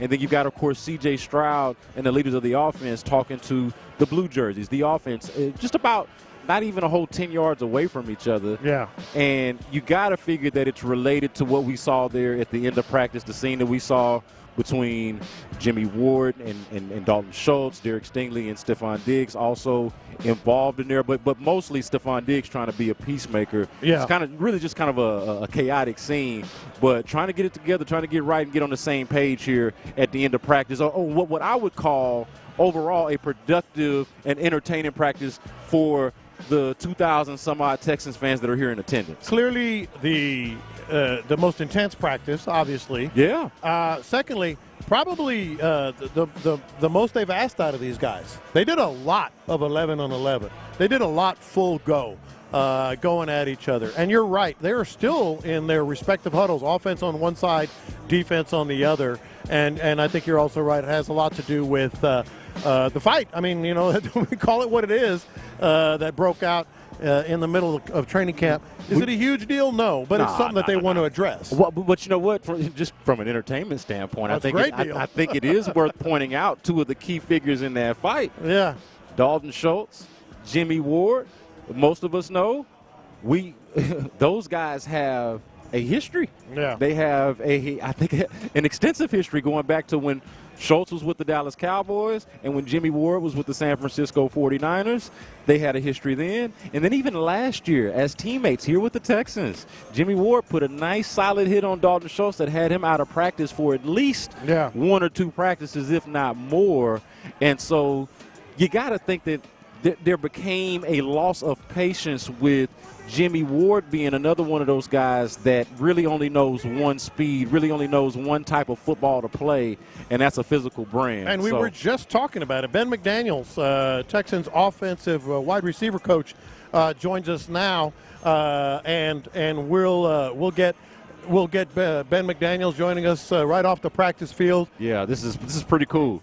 Brandon, good to see you, man. You're here with Brandon Scott and John Lopez on In the Loop. Ben McDaniels joining us. And look, man, I know you got a lot of experience. You've been around for a while now, but this wide receiver group that you have, and we'll talk a little bit about what we saw out here on the field today, but this group that you have, man, how would you describe it, and what is it like working with these guys, Stephon Diggs, Tank Dell, Nico Collins, on a day in and day out basis? Starting point is it's a group kind of from top to bottom that loves football, which is really what we're always wanting. Guys that love football, it's important to them. They put the work in. They love the competition part of it. It's a competitive group. Great competitive enthusiasm at practice, which is what we're always looking for. And really just all together in the room, that's how the room's built. Yeah, let's go back to just acquiring Stephon Diggs. Obviously, maybe the biggest move in the NFL in terms of star power and all that. How did that come about, and the role that you played in that? Because it's clearly something that's going to help this team. Yeah, I'll defer that to Nick and Miko. They build the roster and try and make us better with any moves that they make, and they clearly saw that as a move that would make us better. But you're happy. And I signed off on it. You're happy. Yeah, but speaking of signing off and just being as the wide receivers coach, that's got to be like the easy. If they come up to you and say, hey Ben, what do you think about Stephon Diggs? Yeah, as a wide receivers coach, right? That's got to be like the easiest thing that they could bring to you, right? Give us the Stephon Diggs scouting report from your vantage point. Yeah, just was really excited to add a super competitive player that's played at a high level in this league for a long time. Yeah. And and that's how I knew him from afar on film. Yeah. And that's what I knew we were at, and I've experienced that thus far. And your message to the group, because I mean we know what we do. People on the outside, hey, who's going to be the number one? Personally, I think Stephon Diggs, but that's just my opinion. So your message to the group, like, you're gonna be fed. How do you deliver that? It's the starting point of football. Mm-hmm. It's the starting point of football. It's a team game, and you build a roster full of guys that want to play for each other, are excited for each other's successes, that know that it takes everybody. It takes everybody to win. Yeah. And so it starts with the person. It starts with how they're built, and it starts with just a desire to compete every day at this sport, in that room and then amongst the team. So I imagine you'll give a similar answer to this, but I am curious from a coach's perspective, because we do a lot of the narrative number one, number two, number three, who's the number one, who's the number two, who's the number three guy. But I am curious from a coaching standpoint, do y'all avoid having using those type of terms and just kind of view it more holistically, instead of saying, hey, this guy's the number one, this guy's this guy's that, maybe just on a play-to-play basis, first read, second read, third read, but there isn't necessarily a proclaimed number one. I'm curious how y'all handle that. Yeah, you guys might talk about that. I got a room of guys that will be active on a Sunday, and that's how it is. And it's our job as coaches to make sure they're in roles that we think they're going to do really well and that are going to help us win. And it usually takes every single one of those guys that's active on a Sunday to help us win a game. Well, speaking of helping you win a game, you got some cornerbacks out there that are pretty darn good. That's got to be as big of a good thing from your perspective as anything, right? When you're seeing that out there. Yep, and you're talking about the corners. Yeah, it could be anybody. Yeah. I wasn't sure if you said the corners or the quarterbacks. No, because both of those positions. We'll get there. Both of those positions are good. Are good. Yeah, it's awesome. It's awesome for everybody. To have that kind of competitiveness in practice, to just sharpen each other is kind of how we talk about it. Let me ask you about John Mechie, because there's been a lot of conversation about him looking faster, more explosive, and we all understand what Mechie's been through. What are you seeing from him, and what do you want to see from him specifically going into now that we have training camp underway, and you guys got a game in several days here? Yep, he's off to a good start. Man, I'm just so excited that he's just a healthier version of himself at this point. Yeah. He's been through a lot. He's fought through a lot, and he's the healthiest he's been. The obvious statement is he's the healthiest he's been since he's been a Texan. Yeah. And we're starting to see that show up on the field. Yeah. And it's a credit to him, and we're excited for him. From the outside looking in, I'm still amazed that Tank Dell just didn't miss a beat. Coming off an injury and then everything else that happened. That is an amazing story to me. I mean, from your perspective, again, you're with him every day. Were you surprised at all, or what is your perspective on that? Yeah, no surprises. Again, he's built a certain way. Yeah. He's got a great mindset. He's got an amazing spirit about himself, loves football, and competes every day to be the best. And so for him to attack adversity in whatever form that is the right way is no surprise to me, and he's done a great job. From a physical standpoint, since John just asked you about Tank Dell, I got to get this from you, because we heard Bobby Slowick mention it last year, and we were able to just see it from watching him. Getting out of his break at an elite level, like Tank Dell, the route runner, the change of direction, change of speed, how would you describe it? How would you describe that for our audience, Tank Dell, from a physical standpoint? Because I look at him, and it's beyond me. He is a physical marvel to me, how he's that size. He looks like just basically everybody else out here in the crowd, but he's definitely not that once he gets on the football field. Yeah, God blesses us all with different talents. Yeah, man. And then it's our job to make them what they are. And he's a special dude at the break point. It's kind of how we talk about things, being able to separate the top of routes and put your foot in the ground and change direction and start and stop and do it at a really really high speed, and he does it really well. One other thing on Stephon that we've noticed being out here every day, like this guy is flat out just walking in and becoming a leader. I know he gathered the team today. I think he spoke again after practice. Like everybody says, forget everything you've heard. It's a new start, all that. But it really does seem like he is grasping the role. Is that what you're seeing? Yeah, absolutely. And some of that is not is part of what I didn't know about him. When you haven't coached the player, you don't know that part of it. And he's definitely stepped in, and he has a lot of confidence about himself. He tries to feed it to his teammates, and he tries to lead us in his way. And he's been a great a great vocal impact on the team. Is that like I mean, obviously it's good, but you said you didn't. You're learning about it. Is that something that you think all of a sudden is something that this team can really use to get to another level from a guy like that? You can use as many guys that feed great confidence, great competitiveness, lead in the right way. There's no limit on the amount of those guys that are good for your team. Yeah. Yep. How did Nico Collins go from the guy with all the potential in the world but just needed to tap into it to the guy that just got paid over the offseason? What we saw last season, from your vantage point, what was the change in him that you saw? And I've been lucky enough to be around Nico for the better part of 7 years. You probably know him better than anybody on the team. And the evolution, it's just a credit to him. It's an organic thing, making yourself better. Yeah. And you got to be committed to that. There's a long list on that list. Yeah. You ask Brandon, like, what is that? Like, that list is long. That's off-season stuff. That's how you treat your body. That's how you handle your rehab. That's how you approach practice. Yeah. It's how you accumulate reps in practice. It's how you make the most of your snaps, on Sundays. That list is long. He's been attacking it with the right mindset. He's built the right way from inside out. And, man, it's super cool to see him, see the fruits of that. I can tell you're a big now. fan and you've had a long relationship with him, but number 7 had something to do with that too. Yeah. And you mentioned quarterback. I will say at this time, one thing that I think from D'Amico to Bobby to CJ himself is that they want to see him take more command of the offense. What is that from a wide receiver coach perspective that you're seeing? I just think, and he expects it from himself, just owning everything, owning all parts of the offense, owning the operation, pushing the execution of that, pushing the detail from himself and everybody else around him in the huddle.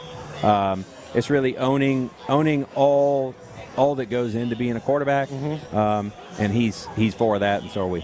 So, Ben Skoranek, I want to ask about this because I'm trying to figure out. He seems like a Swiss Army knife. Are you his position coach? What position is he out there wearing number 26? I don't know what the hell to make of it, man. Help me understand. Yeah, he's in my meeting room. Yeah, for sure. And he's been a fun addition. Again, built the right way. Competitive, loves football, grinds at football, appreciates the hard aspects of it. And he's trying to do everything he can for himself here. Well, man, good luck. You got a group. I think 3 of your backups potentially have been starters. Yeah. I mean, that's a good thing to have as a wide receiver coach, man. Yes, sir. Yes, sir. Let me ask you this before we let you go. What are you most looking forward to? Just as a position coach, obviously, you're focused on your position group. But in terms of the schedule, the season, there's a lot of excitement. You see all of these people here. We're pretty damn excited if you can't tell.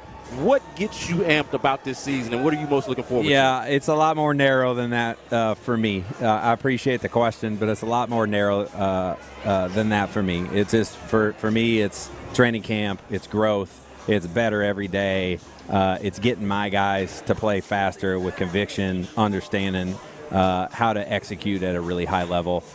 When the season comes, it comes. We'll all be excited for every single one of them. Yeah, well, I think that's a good thing. It's for us to be excited. We'll do what about. we do. You guys have fun with all that? Yeah, I'll listen. We'll do what we'll do. Hey, appreciate it. You're a loophole. You got it. Yeah, thanks, Brandon. Thanks for being here, man. You got it. Appreciate it. That is Ben McDaniels, your Texans wide receivers coach, joining us here on In the Loop, live from Texans training camp, straight off the practice field at the Houston Methodist Training Center. I enjoyed that, man. You know, one thing that you don't necessarily see, we have a camera here, of course, but he had his back turned to it. His face lights up on certain questions. Oh, yeah. Like he's being the coach, and he's giving us the great answers that he can. But, like, you talk about Nico Collins. Yeah. You talk about C.J. Stroud. And really Stephon Diggs, he just had a different look on his face. Yeah, like you can tell without saying, you know. Well, really, almost everybody. Like you could tell the excitement that he didn't want to show there at the end of that segment, at the end of that interview. Yeah. You could tell that it's there in the answers. I mean, even when we asked him about John Mechie and Ben Skoranek, I think he got a kick out of me saying that I don't know what the hell Ben Skoranek is because there's so many different things. But he's in his position. He's in his meeting room, in his position group, and I think that really it's hard not to be excited about this, especially if you're the damn wide receivers coach. I know last year we had this particular narrative about does C.J. Stroud have enough weapons? Is the wide receiving group good enough? Well, we got those questions answered last year, and then they go out there and up the ante by bringing in Stephon Diggs. John Mechie, as he mentioned and as everybody has mentioned, is just a kind of a different – a different guy this year, or looks like a different guy this year. I think all of that matters, and I'd have a hard time believing that the wide receivers coach, the guy that gets to be in charge of coaching that very special and skilled group, wouldn't be as excited as everybody else is, even if he has to be one-track minded about it. I'd like to get that call, though, Hey, Ben, we're going to make a deal and get Stephon Diggs. How do you feel about that? We just got you a luxury item. We just got you a luxury item. He might have literally said what he told us. Next question. Yeah. What else you got? Bet. Bet. My answer would have been one word. Bet. Bet. Let's go. Yeah, no, 100%, man. I mean, it's not like you need a huge meeting of the mind, especially if they're going to have this approach, Lopez. Mm-hmm. And I believe this because D'Amico said it and Nick Caserio said it, and I don't have a reason to not believe it because it matches up with their actions. They are not allowing whatever weight that these guys are carrying with them from other places to weigh them down when they get here. When they talk about the clean slate, the fresh start, I think that is the genuine approach. Yeah. And if that is the genuine approach, there ain't a lot more to talk about when it comes to bringing in certain guys, Stephon Diggs being one of them. Like, hey, man, look, there's even the guys that are not as accomplished, the guys that you might consider busts, like Jeff Okudah and C.J. Henderson. Well, you know what?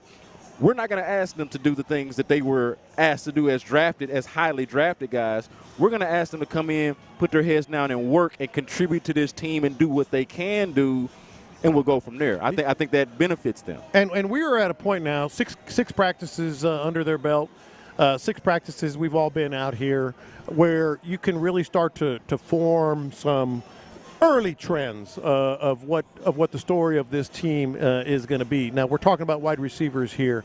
Stephon Diggs, to me, has gone beyond anything that you could have expected. We knew the talent. I mean, I would always say, kind of the same thing. Next question, when there were people would ask about who's the number 1 wide receiver. But we know what we have with these starting 3 guys. They're all of that. Even though that one play was called back, the 54-yard touchdown to Nico Collins. Yeah, it was at least 50. The play was made against Derek Stingley. The play that Stephon Diggs ended up getting in a fight over it was over the middle, stretching out, and paying for it. He shouldn't have, but paying for it on a big hit. And then Tank Dell had 2 big plays and has had them all. Tank Dell has had a lot of plays already all camp long.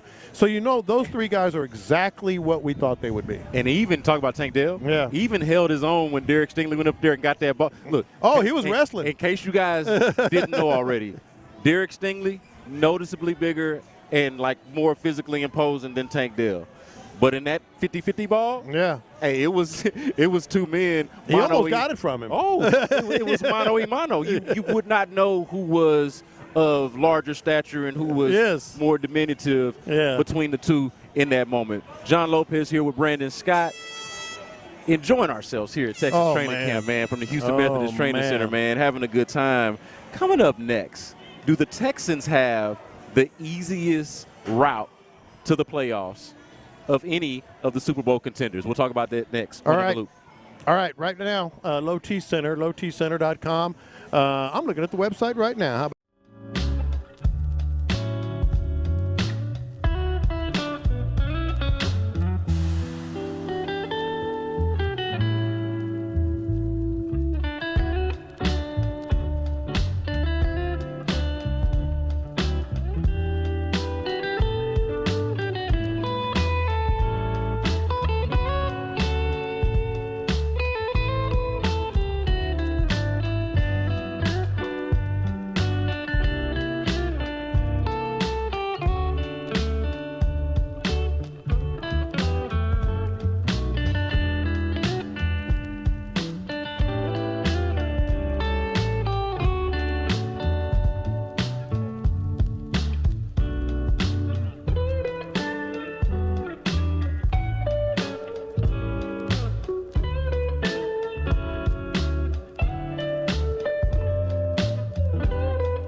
Don't miss a minute of the conversation. Houston's sports leader. Sports Radio 610.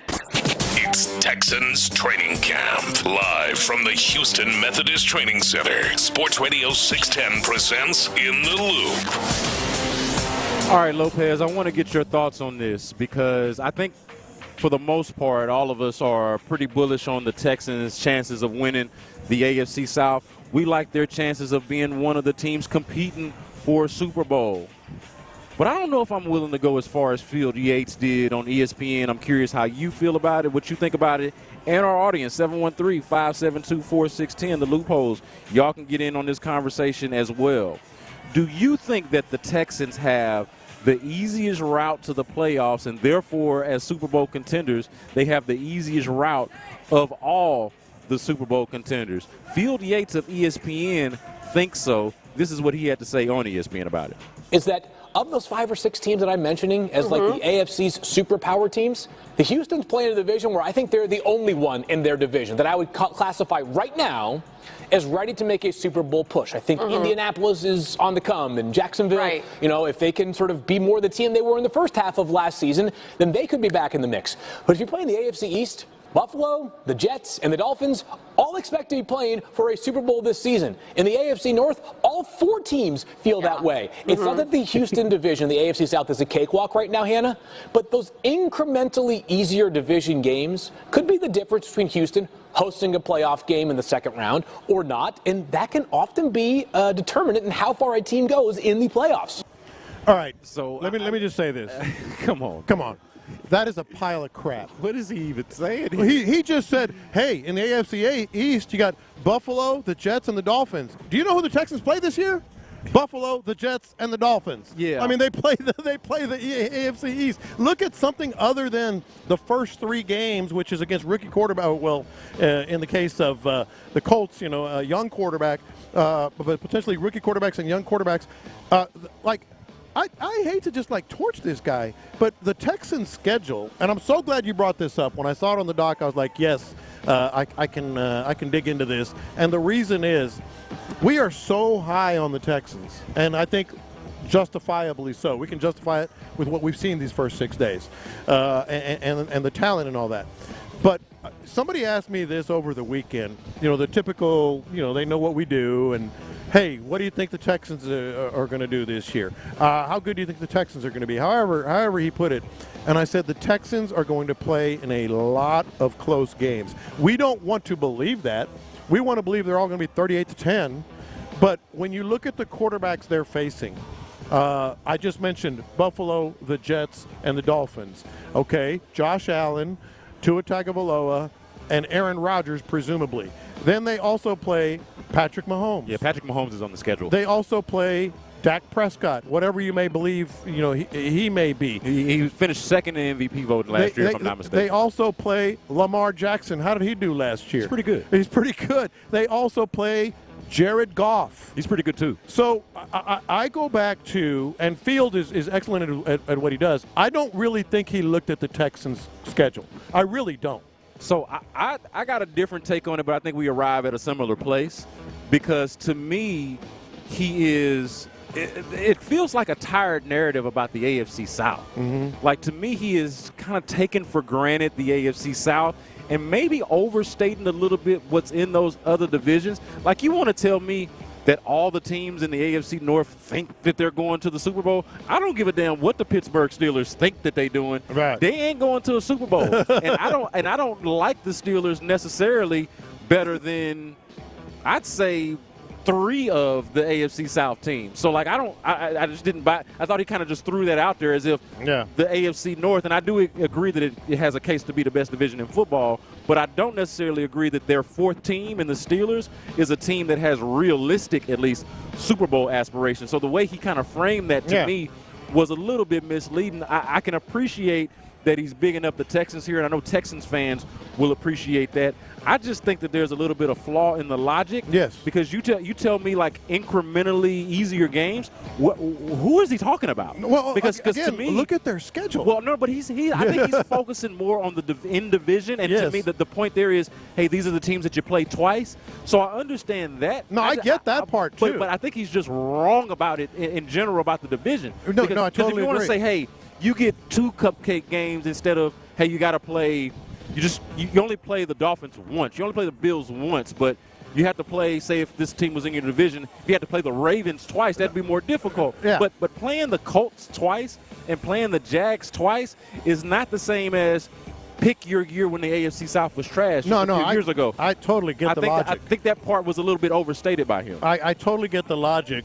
If you happen to think the Colts are not going to be all bad. First of all, I don't know what you're looking at. I think they're the biggest threat in the division. They were like this close to winning. But okay, if you happen to think that, cool. If you happen to think that the Titans are not going to be very good, and I actually agree with that. I think they're quite frankly acting like a contender that's not a contender. So I'm good with that. And then there's the Jaguars, who clearly, at least in terms of dollars and cents, gave their quarterback. I think very highly of their quarterback and have added a lot of pieces. Whatever, maybe that's where you fall. But that is 6 games. There's 17 games in the schedule, and I would put the other 11 games that the Texans play against anybody in the division, anybody in the NFL, in terms of the toughest. So the easiest path, if you want to say easy division, that's not easiest path. No, I don't think it's the easiest path or the easiest division. And if I'm going to limit it to, I don't think those things are necessarily mutually exclusive, but I understand how you might get there. But to me, the easiest path, this is a trainer. I don't know how he got to arrive to a point to where it was the Texans. Yeah. It is very clearly to me the Kansas City Chiefs in the AFC West. Yes. Because there's only one other team that I think is even kind of good, and they're not trustworthy. Yeah. And that's the Los Angeles Chargers. Now, they've hired Harbaugh. I believe in Harbaugh. I believe in Justin Herbert. I don't care what anybody says. They hadn't won enough. I am not selling a single piece of stock, a single cent of stock in Justin Herbert. And, of course, I think Harbaugh, his resume speaks for itself. Yes. So I believe in those guys, but they still the Chargers until proven otherwise. Absolutely. And so it's going to be hard to really trust that until I actually see it. But that's the only threat to them in the division. If you're going to tell me, hey, there's a team, a contending team, that has an easiest route through, like, via its division, to me it's very easily the Kansas City Chiefs, where they are, okay, being the Chiefs, yes, versus where everybody else is in their division, just being like a team trying to prove itself. Whereas, like in the AFC South, I feel like there are 3 teams that could really look at themselves as viable potential division winners in the AFC South. There's 4 teams acting like it. And there's 4 teams acting like it. I believe less in the Titans, but you do have to give them credit for at least going out there and putting them on the table and taking some risk and making some moves. So I think that there's a lot more parity within the AFC South than there is, say, in the AFC West, where as of right now, it's the Chiefs and everybody else. I totally agree. A couple of observations here as the Texans are heading to the locker room and meetings, presumably, et cetera. Pretty damn cool. I mean a good 10 minutes, pretty much this entire segment. D'Amico Ryans, Andre Johnson, we're having a nice discussion, just cutting it up, man. On the, they're so tight. He's so proud of Travis Johnson was there too. You can't have a party without Travis Johnson. They're all 3 so tight. Trav is Johnny on the spot. Trav doesn't miss it, man. He is Johnny on the spot. He is everywhere. Not miss it. 100%. So cool to see. They're excited about the Hall of Fame game, et cetera, which, by the way, next week. Dude.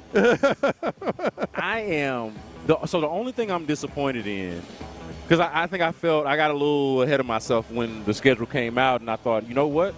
We're going to get to see C.J. Stroud against Caleb Williams. No, you're not. We're not. Not until then. Not until the regular season. We're not, right. And this was obviously before the regular season schedule. So now I'm a lot more okay with it because I know just in a few weeks after that, we will get to see what I want to see.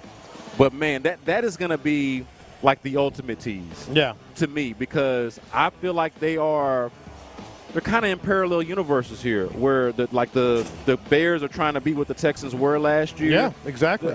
C.J. Stroud has I think, upped the expectation. Caleb Williams was already going to come in with a lot of expectation and fanfare, but he's now upped the expectation for what is possible for a rookie quarterback, especially when they go into a situation, into the right situation. And there were a lot of questions last year, I think, about how good of a situation this actually was for C.J. Stroud. It turned out to be a much better one than I think people gave it credit for. But I think objectively, you talk about with Caleb Williams going into this season, a team that won 7 games and only was able to draft you because they made a savvy trade with the actual worst team in the league. Yeah. So, like, the Bears are not as bad as a team normally picking number 1 is. I think he's going into a hell of a situation. I hate that I'm not going to get that glimpse of it in that game, but I will be excited. A couple things off the text board here. We've gotten a few texts along the same lines of guys, he's talking about the division, not necessarily the whole schedule. No, I get that. But we're saying he'd be wrong on either. Yeah, you're saying the division, and I agree with you. The division is not chumps. And by the way, your division, you can break ties with your division record. Oh, that's a good point. You can break ties with your division record, but you still got all those other games. And then this text, which perfect timing from the 713, by the way. No, excuse me, from the 832. How does Quintez Cephas look? Hey, you know what? Cephas made a play today, man. But let me tell you, if somebody is asking that question, you are in the truth. Like, text again. Yeah. I want to know you. You are the reason why we have jobs. You're the reason why this radio station is what it is. People who care about questions like that, how is Cephas doing? Yeah. Somebody that I had not thought about until we got out here. He's out here making plays. And also, like, that collaborative thing, like, he's out here getting pointers and hearing from a lot of the other guys. Yeah. I think that's somebody who – I don't think he's in contention to be one of those number 5 or number 6 guy in the wide receiver group. He's making plays. Necessarily. He's putting stuff on tape. Practice squad potentially. Yeah. Or a sleeper to be one of those guys. Absolutely. Yeah. No, he's one of those early. You might be able to call him an early camp crush, if you will. He's John Lopez. I'm Brandon Scott, holding it down within the loop here at the Houston Methodist Training Center, live from Texans training camp. There's already an Olympic spying scandal, which I'm surprised by and probably shouldn't be. We'll tell you about that next when we play the hits. Thirsty Thursdays are back. Join the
credits end if you pay off device early. See T-Mobile.com.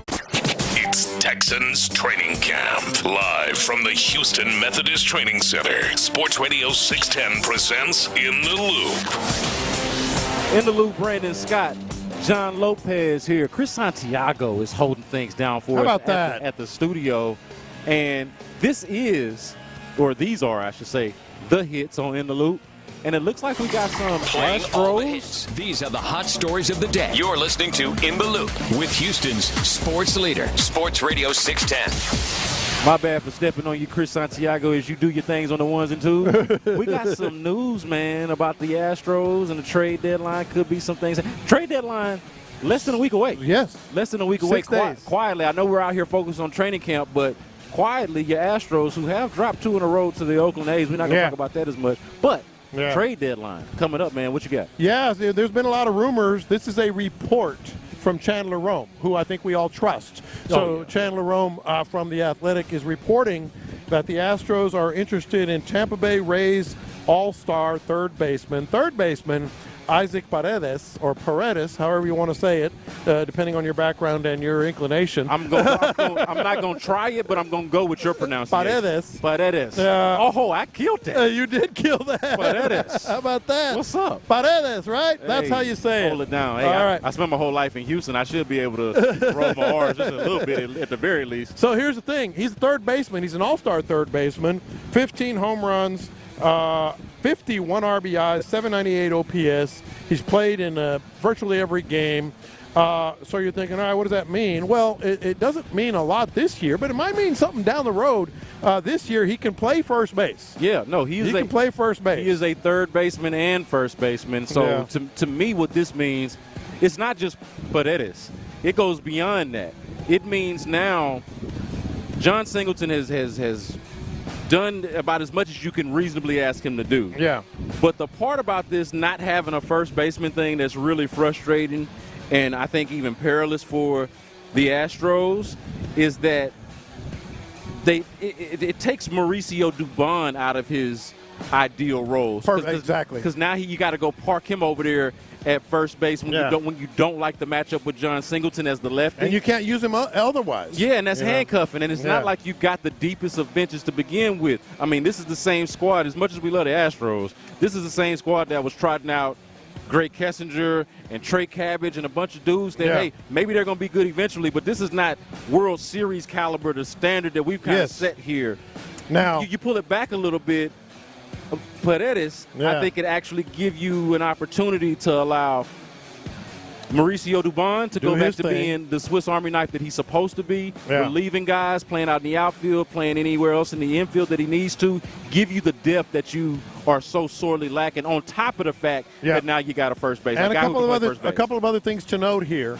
Alex Bregman probably will be gone after this year. Yeah. So if you're looking for down the road, pretty shrewd, to be honest. We've given Dana Brown a little hard time here for all things that he hasn't done when it comes to pitching and another bat going into the season and early in the season. But you do realize now that Bregman could be gone, so he could shift over to third base. Bregman likely gone. Yep. And he could shift over to third base after this season more often. And he is arbitration eligible through 2027. So you're going to have I did not know that. Some control. I did not know that. So pretty shrewd move there. Well, so here's the issue. Here's the other side of that. I'm glad it's going to cost you. Yeah.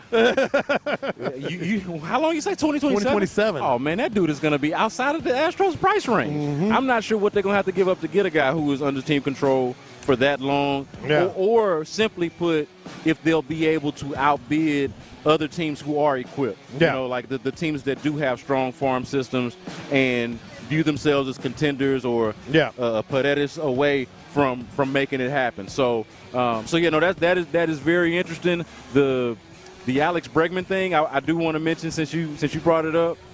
I feel a lot differently about Alex Bregman now, or at least in terms of how I want the Astros to approach it. Yeah. I think it's too late now at this point. I don't think anything's going to happen there. But the way Alex Bregman has played since, off the top of my head, let's just call it since the beginning of June, has reminded me of how talented of a baseball player he is. Not that I didn't know it in the beginning, but you know how he starts the seasons off slow. The Astros weren't playing very well, and I was like, shoulder shrug, Bregman's gone, whatever.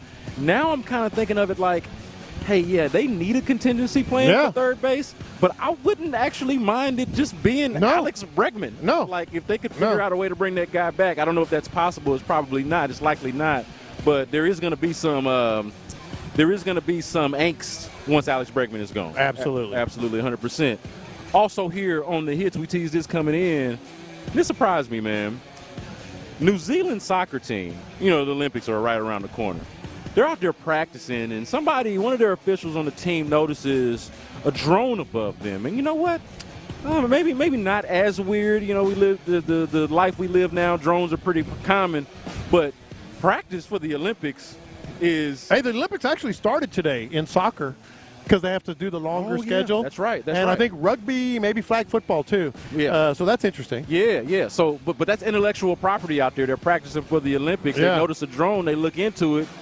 Turns out you got people acting bad. Dude, this is crazy. You got a little bit of, dare we say, espionage. Canada. And look, I thought Canada was the place where everybody is just innocent. They got the health care that everybody Don't trust the Canadians, man. Oh, man, people talk about the Canadians like they're the ultimately I'm kidding, of course. trustworthy folks. And here they out here, can you believe? Canadians are supposed to be harmless. Man, they out here filming soccer practices. Well, here's the other thing. They had to send two of the Canadian officials that they found out were doing this. They had to send them home. They sent them home from the Olympics already.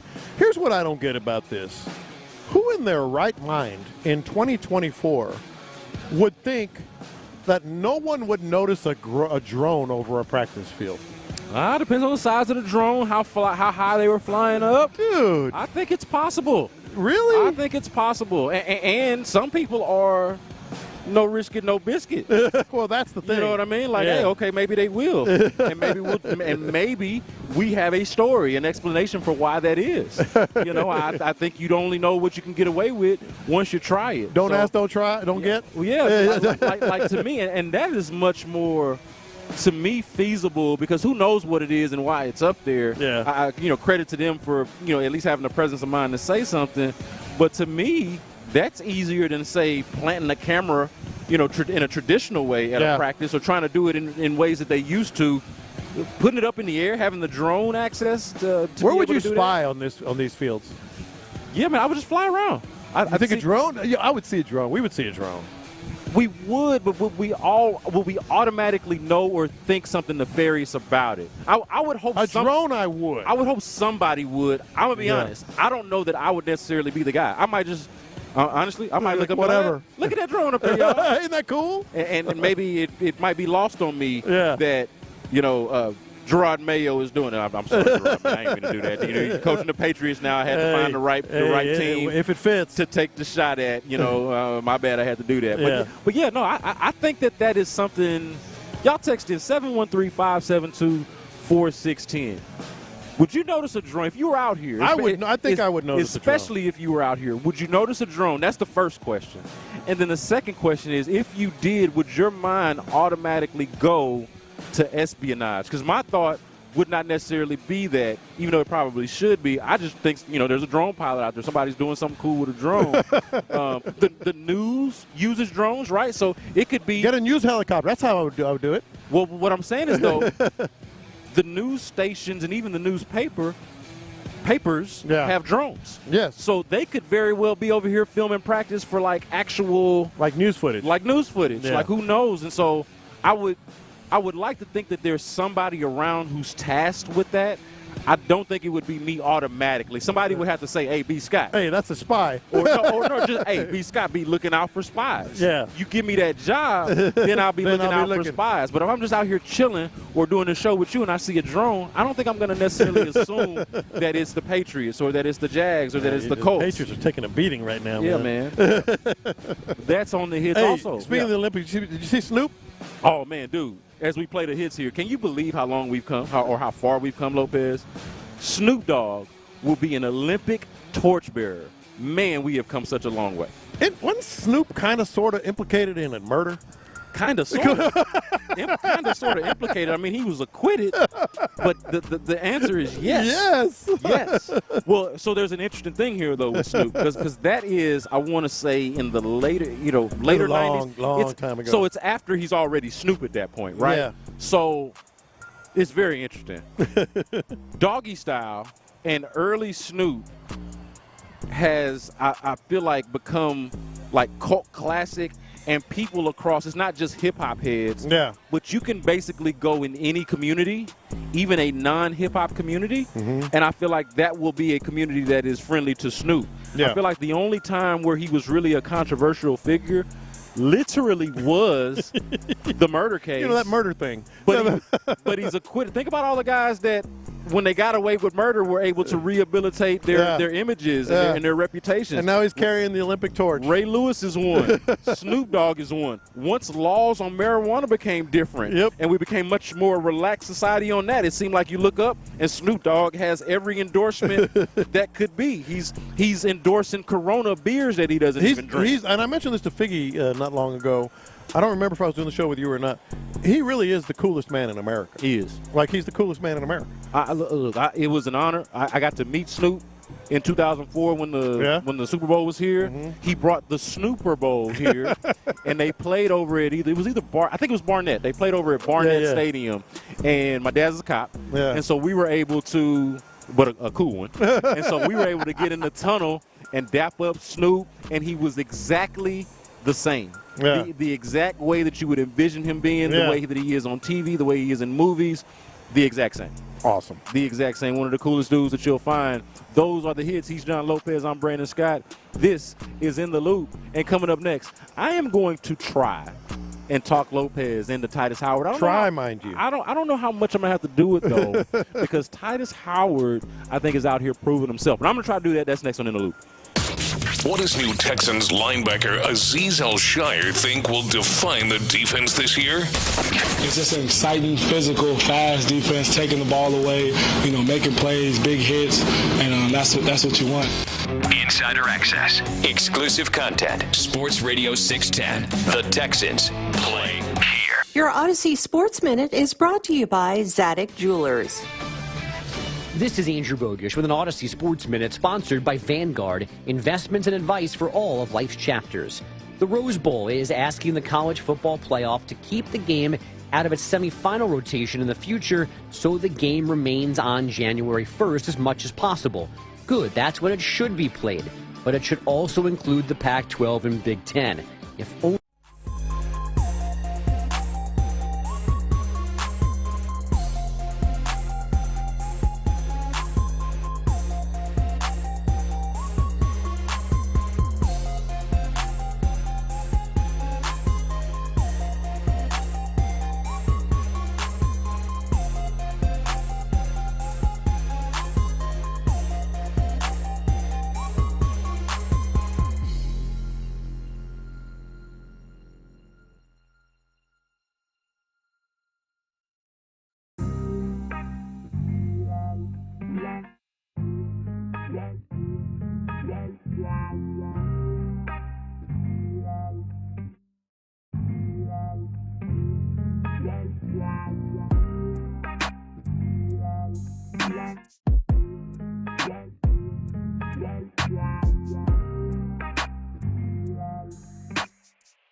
Texans play here, an Odyssey sports station.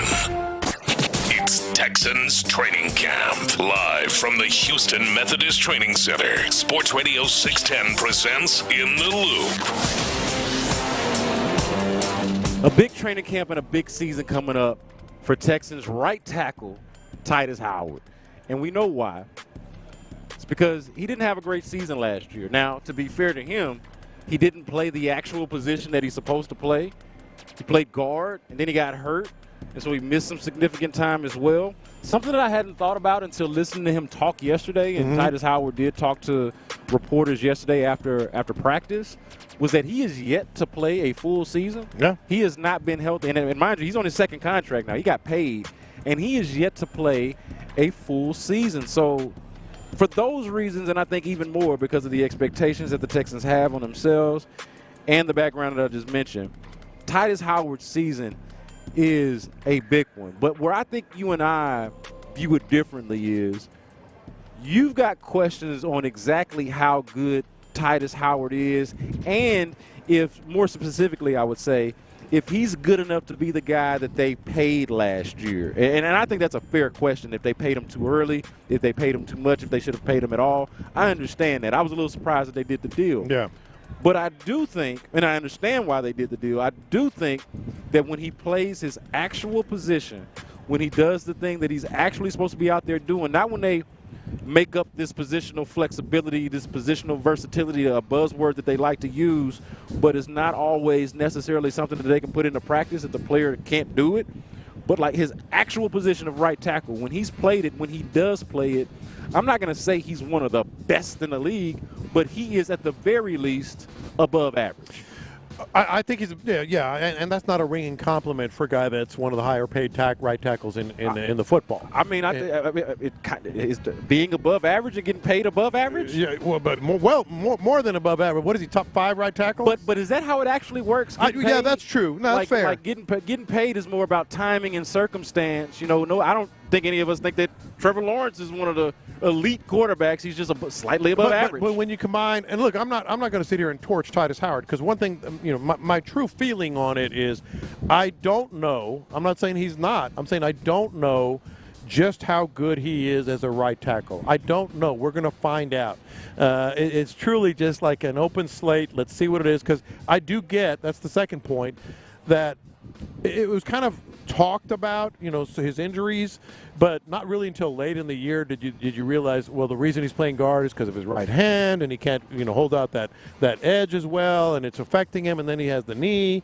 So injuries came into play, but injuries should come into play if you haven't played a complete season yet. Like, you should be wondering, why are we paying this guy? We got to see more out of him, and that's where I am. We got to see more out of him. Yeah, that to me though is the bigger criticism. Yeah, is more. It's simpler than, or it's more. You can't say he stinks. You don't know that. I think the criticism is very specifically, dude needs to stay on the field. Dude needs to make sure he's taking care of his body right, and whatever rehab he has to do after each injury, that he's doing that right. I think that is more of the question, and the reason why I would have skepticism about the contract that he ended up getting was because he just hasn't been out there enough. And then, to me, this part is no fault of his own, but it also is the reality. All of this yin-yanging and yo-yoing of him with a different type of positions, I think has not served him well. And maybe they paid him. I know Clint had this theory that maybe they paid him in part because of the positional flexibility. If that's true, I don't like that at all. I think that's ridiculous if they even considered that, because he's not good at the other positions. Right. But to me, I even disagree with something that you said about not know. I think you do know Lopez. You just then forgot. And it ain't maybe it's not your fault. Maybe I blame the Texans more than I blame you. But Lopez, man, I've been sitting here doing this with you for long enough, man. And that's why I say you forgot. Because my memory and what I'm talking about, you've been there for all of it. Yes. So it's not like I got this exclusive view of something that you haven't seen. We've been seeing the same thing, dude. And the reality of it is, when he played right tackle, and it's been so damn long ago, but when he did, he was pretty good. No, but the sample size, man. The sample size wasn't what you were hoping it would be. The sample size of the 2022 season when he played right tackle fully, and he didn't play the whole season because he hasn't. And what was that team like? Hurt, but he was good. Whenever he plays the position he's actually supposed to play, he's good. The issue is they move him around, and then dudes start getting hurt. Hey, it's a little different on the inside. It's a little bit more physical. It's a little different of an animal in ball game when you're playing guard. And no wonder dude gets his his hand hurt, his hand broken, and everything else. Like, all of these different things happen. I know the broken hand happened in training camp. But guards seem like, especially if it's a tackle who ain't really a guard, that seems like a vulnerable position to be in, something that is going to get you hurt potentially. And you said, you want to sell him to me. I get it, and you're doing a good sales job. But right now, I'm just seeing the wrapping. I want to see what's inside. I want to see a more extended glimpse of what he is. But one thing I will say that I'm loving about training camp, and by the way, I was watching the offensive line pretty closely, because it was, that 2-minute drill started literally right in front of us, like 60 feet in front of us, so you could really see the lines going. And I really started watching on the defensive side, because Daniil Hunter is a dude, man, and we know Will Anderson.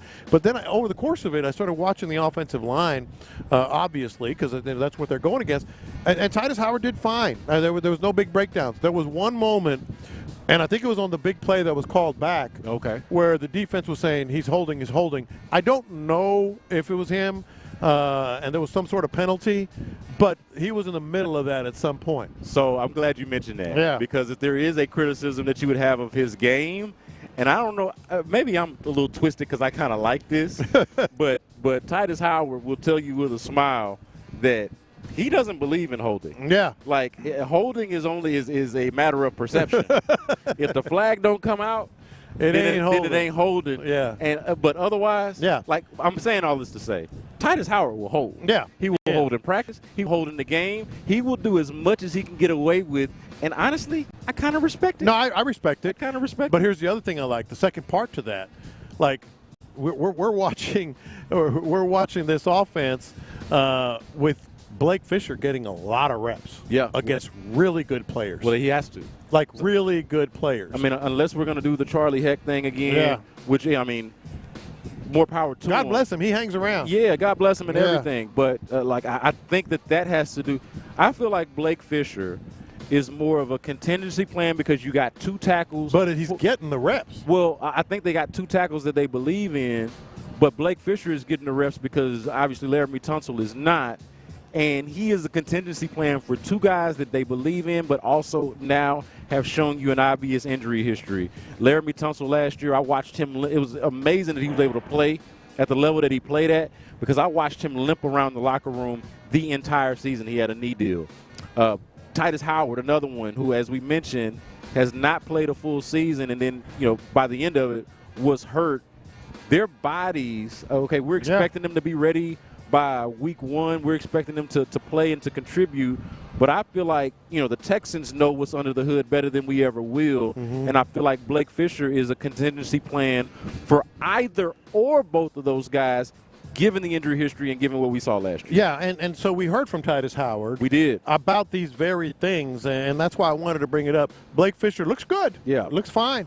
Not big time one way or the other, but looks good. Yeah, so let's go to Titus Howard on taking a different approach this offseason. This will speak to a texter's point. We just got someone on the text line, 713-572-4610, if you don't know the number already. Someone asked, do you feel like Titus Howard needs to go through a body transformation similar to that of Kenyon Green, which I think is an interesting question. I don't think that's necessarily what he did over the offseason, but he did speak to having a different approach this offseason here, that is. For me, I rehab from November all the way up to training camp. I was in rehab. So the biggest thing for me, different areas, just staying on top of all the little things for my body.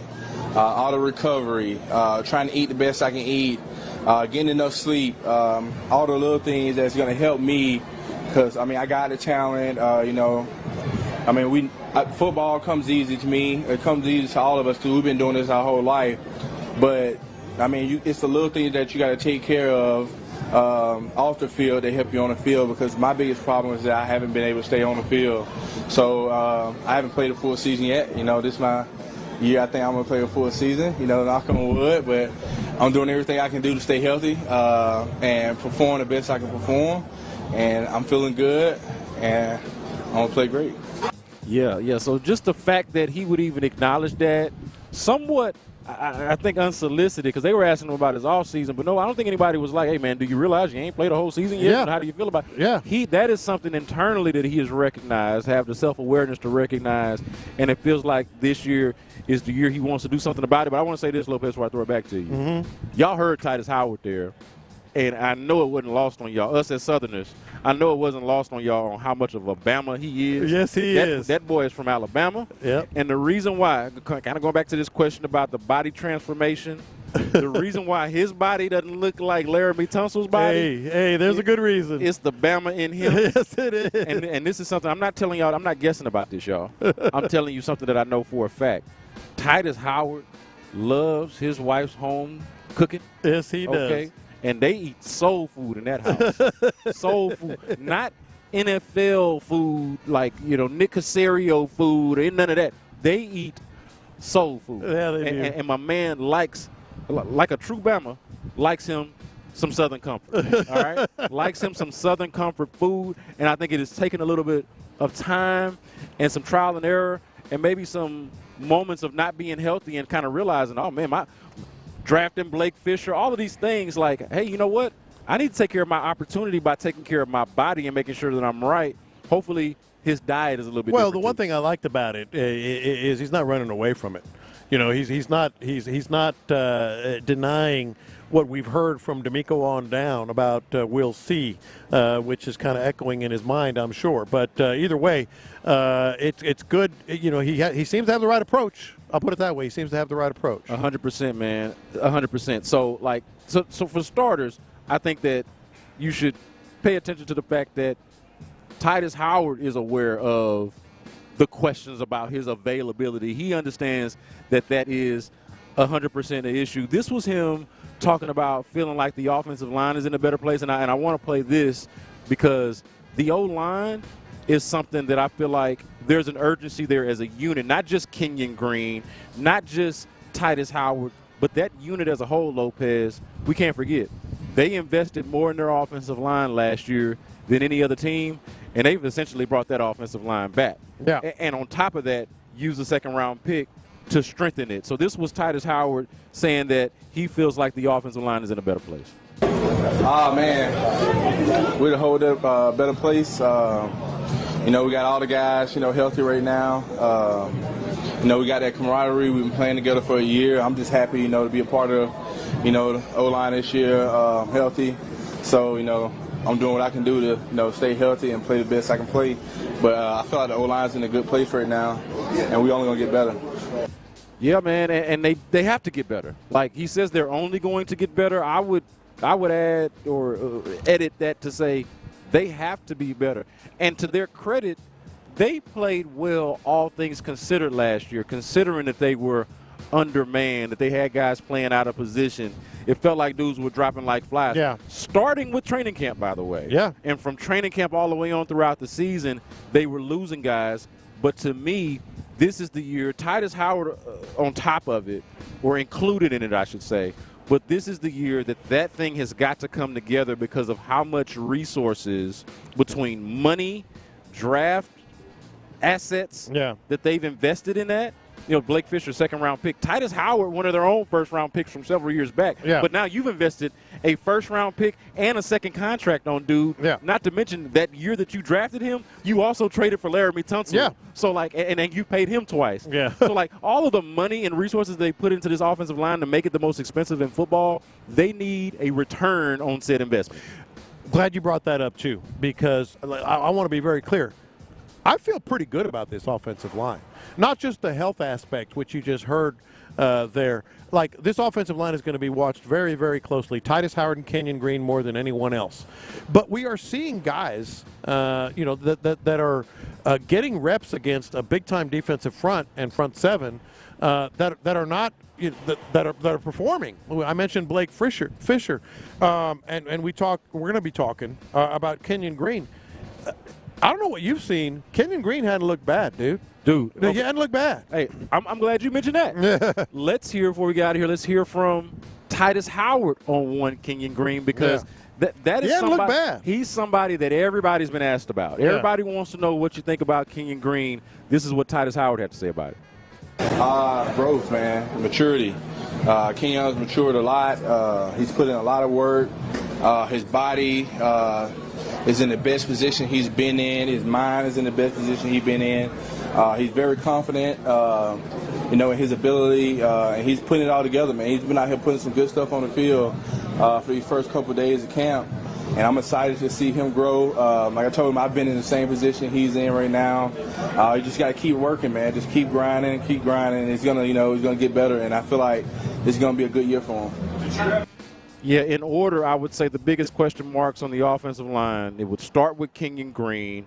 I would then go to center. And Juice Scruggs, I think we mostly feel good about. But, hey, he had to play guard last year because of all the different injury issues. And so he didn't actually get to play center. That question exists. The third question to me is Titus Howard, going back to right tackle, what that's going to look like. I don't know if I sold you on it or maybe you were already there. The offensive line overall is something that we can be, at the very least, optimistic and hopeful about, even if they got plenty to prove. Yeah, I actually feel pretty good. The health aspect is going to be crucial. We found that out last year. But Bobby Slowick is involved here. Yeah. Like, he knows what they can and can't do, whether it's run blocking or pass blocking. C.J. Stroud, getting him act. We saw a whole period today of the short game, the quick game, runs and short passes. That's not an accident, dude. Like, these reps are so precious. There's so few of them that you can get. That's something that every team works on, but I think with this team, they get it in terms of them all working together. But it sounds like Titus Howard going to have to show you a little bit more. He's going to have to show me. I want to see it. No, it's not even like show me more. I've seen that you can play. I want to see it. I want to see it for an extended period of time. I want to see it at a higher level. I respect it. He's John Lopez. I'm Brandon Scott here on In the Loop. Coming up next, almost didn't make it to the show today. Almost did not make this fine moment here at the Houston Methodist Training Center. We'll confess our sins on the other side. It's In the Loop. Coach D'Amico likes what he sees from the first few days of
sports leader. Sports Radio 610. Watch this. These are my confessions.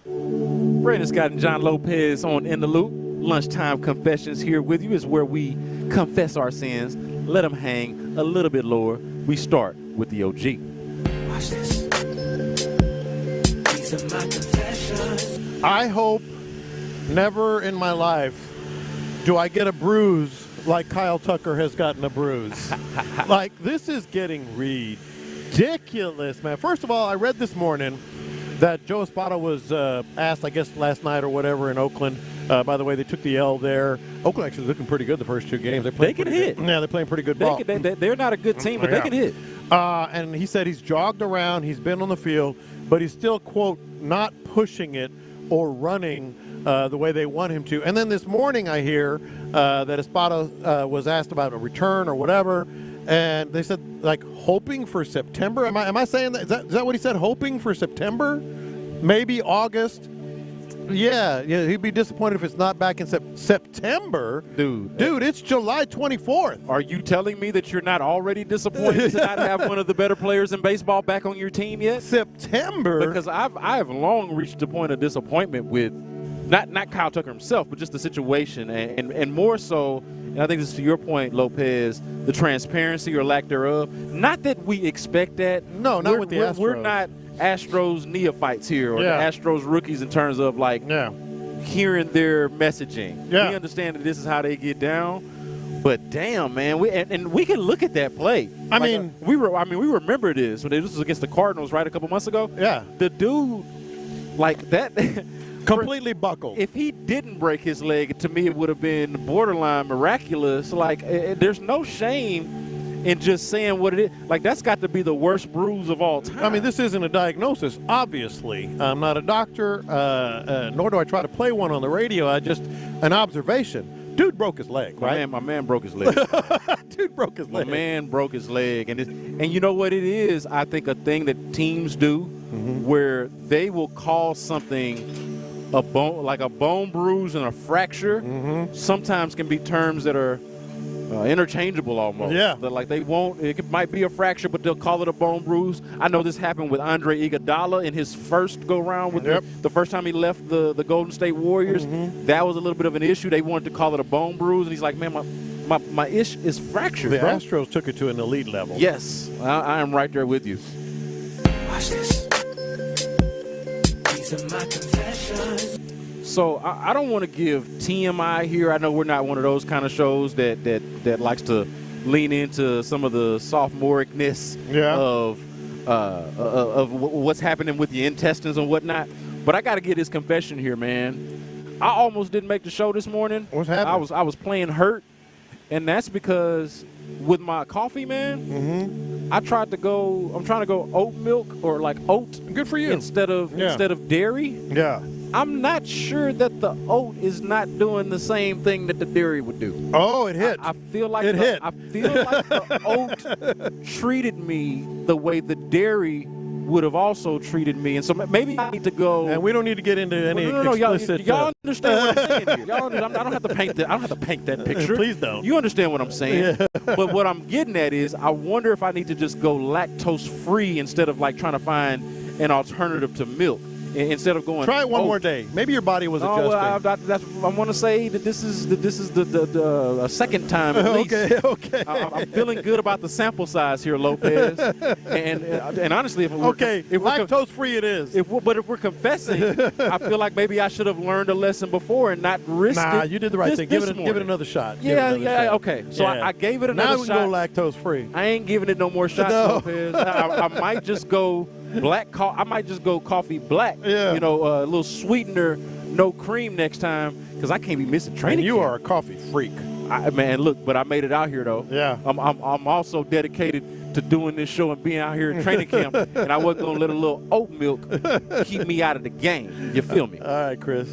Watch this. These are my confessions. Man, I'm not pandering here. I just love our listeners. Let me explain. I just love our listeners. So yesterday, in this very segment, one of my confessions was, man, I saw a truck with some fence posts and some pickets, and I just felt like some kind of way because I've been trying to get my fence fixed from Barrel. It's going on, 2.5, 3 weeks. And people were kicking the can down the road, and I'll get to you next week because it's a decent job, but it's not a huge job. So they're obviously going just for bigger jobs, and I'll get back to you. So I said that yesterday. Dude, I'm not exaggerating. You saw them. Yeah. I got at least 12 to 15 people, like legit, not just some, I mean, maybe some, but I didn't see any, legit construction, fence type people saying, hit me up. I can help you. I can be there. I can do that.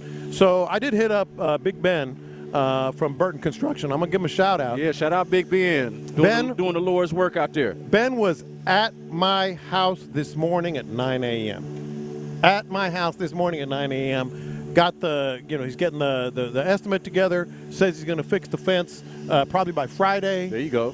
The loopholes. Which is what you asked for, by the way. Which is what I said. I just want it by Friday. Can we get it done by Friday, please? Yeah. So how about that? The loophole's coming in strong and getting it done. Yeah, man, and I'll just confess right there with you, man. Our loopholes, really the Sports Radio 610 audience at large, y'all have shown us a lot of love out here since we've been out here on site at training camp. Oh, yeah. Cannot credit y'all and thank y'all enough, man. I'm glad that you did that, 100%. Watch this. These are my confessions. All right, so I love Chris Santiago holding things down for us behind the scene. But I got to say this about Figgy. I feel like he left us hanging a little bit, man. Figgy left us hanging? I feel like Figgy left us hanging. Oh, man. And maybe the confession is more have a little Dalton Schultz, Jimmy Ward action here. No. Me and Figgy ain't coming to fisticuffs, so there's way too much love for that. And we definitely don't have the Jimmy Ward, Dalton Schultz dynamic either. We're a lot friendlier than that, especially as teammates. Yeah. But I will say, man, Figgy is being, as we speak right now, is being treated to a thank you lunch for all of us who went out of our way to be here at the crack of dawn or spend the night at the station so we could broadcast in the midst of Hurricane Beryl.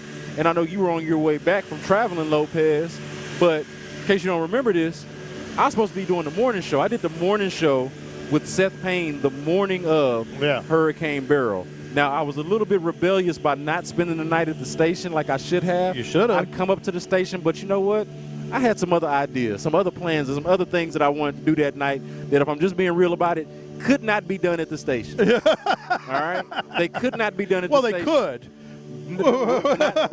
One of them could, one of them couldn't, so I prefer to do both of them elsewhere. Yeah. And so that's what I decided to do, even with the hurricane barreling down, no pun intended. Yeah. And so I did that.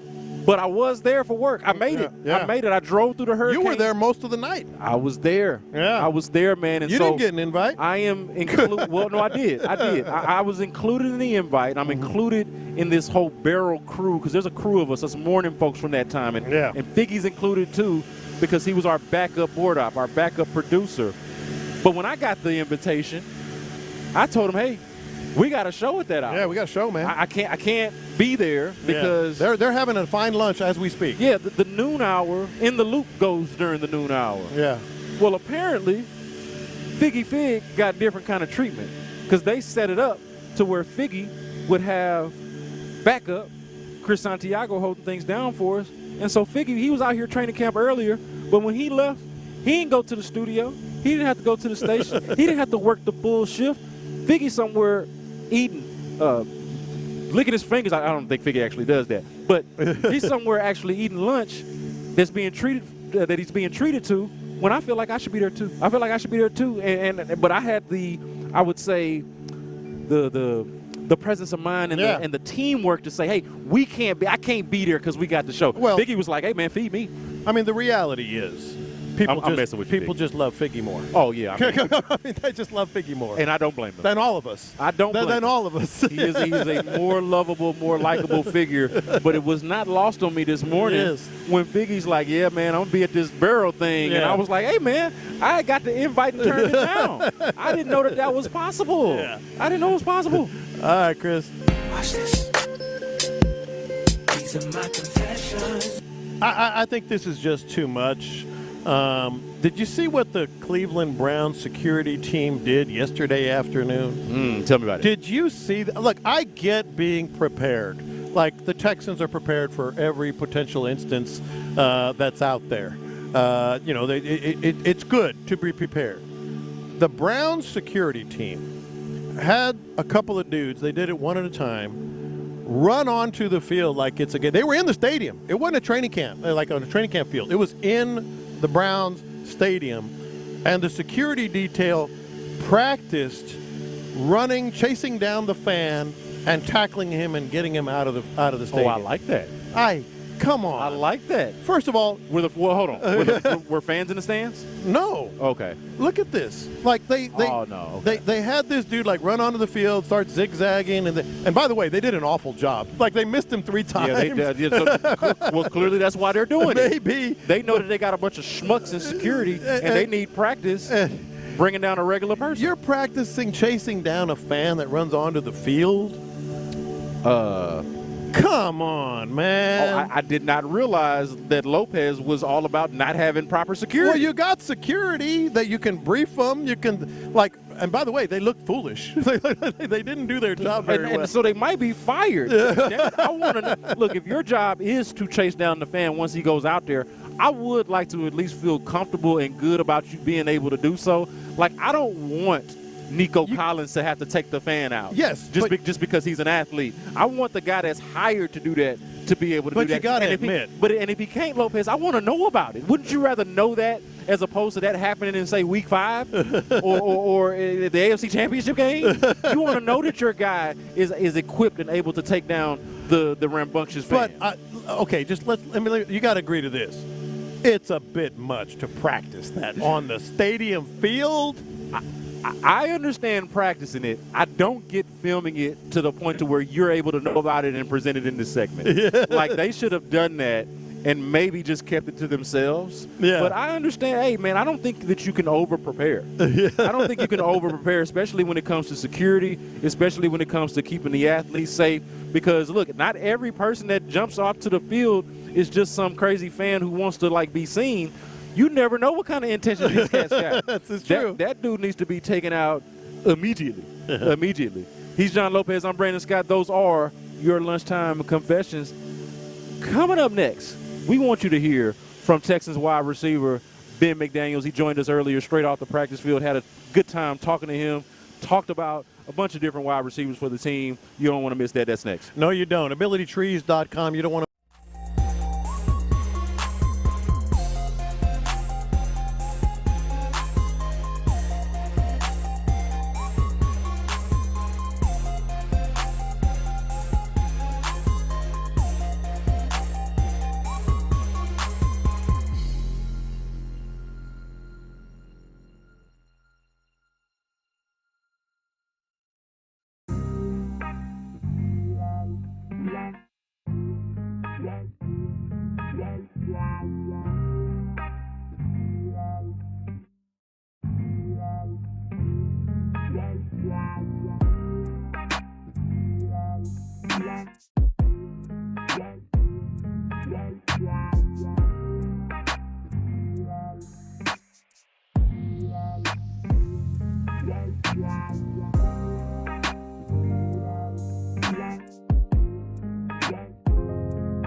Got to talk to him about Stephon Diggs. Got to talk to him about John Mechie, Nico Collins, Tank Dell. All of anticipation for the season. All of the above. Here's that conversation with Texans wide receivers coach Ben McDaniels. Look, man, I know you got a lot of experience. You've been around for a while now, but this wide receiver group that you have, and we'll talk a little bit about what we saw out here on the field today, but this group that you have, man, how would you describe it, and what is it like working with these guys, Stephon Diggs, Tank Dell, Nico Collins, on a day-in and day-out basis? Starting point is it's a group kind of from top to bottom that loves football, which is really what we're always wanting. Guys that love football, it's important to them. They put the work in. They love the competition part of it. It's a competitive group.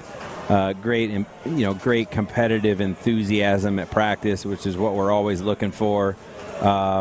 And really just all together in the room, that's how the room's built. Yeah, let's go back to just acquiring Stephon Diggs. Obviously, maybe the biggest move in the NFL in terms of star power and all that. How did that come about, and the role that you played in that? Because it's clearly something that's going to help this team. Yeah, I'll defer that to Nick and Miko. They build the roster and try and make us better with any moves that they make, and they clearly saw that as a move that would make us better.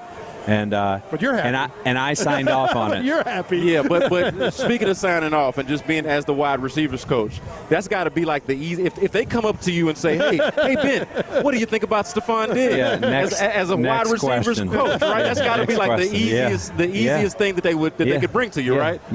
Give us the Stephon Diggs scouting report from your vantage point. Yeah, just was really excited to add a super competitive player that's played at a high level in this league for a long time. Yeah. And that's how I knew him from afar on film. Yeah. And that's what I knew we were at, and I've experienced that thus far. And your message to the group, because, I mean, we know what we do.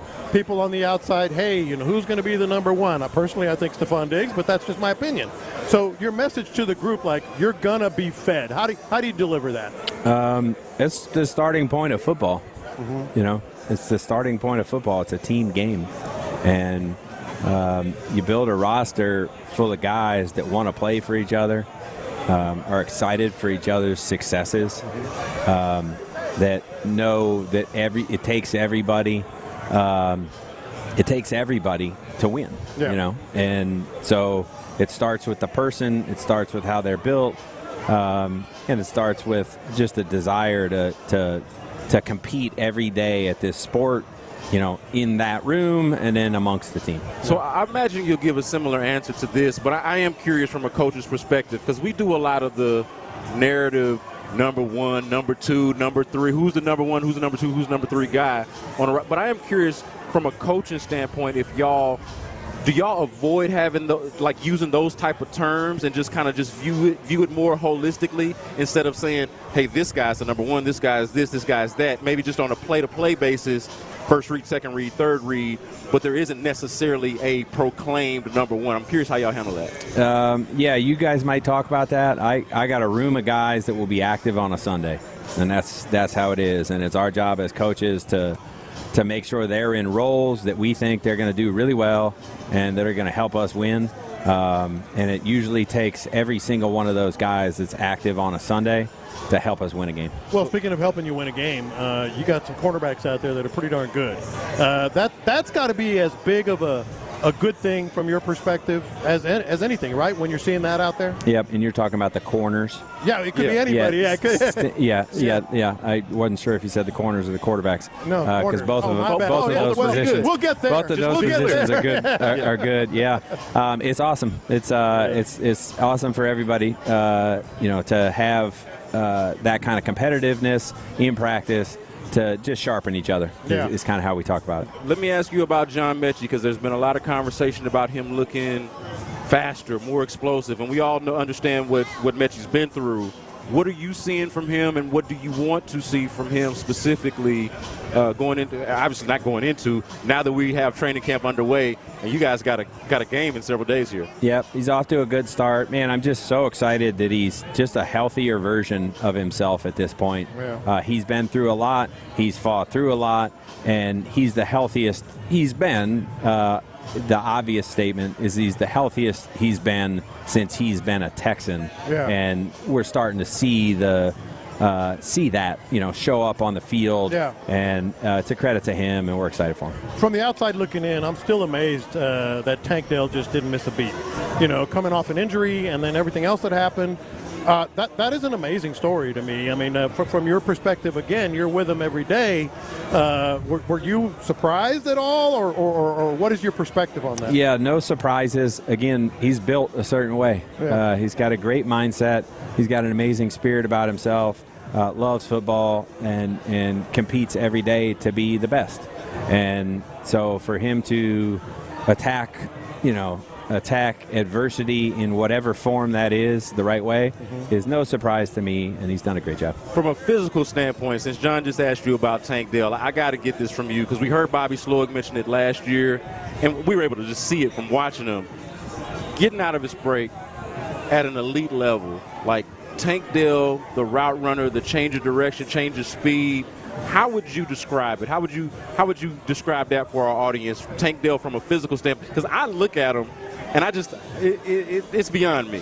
He is a physical marvel to me, how he's that size. He looks like just basically everybody else out here in the crowd, but he's definitely not that once he gets on the football field. Yeah, God blesses us all with different talents. Yeah, man.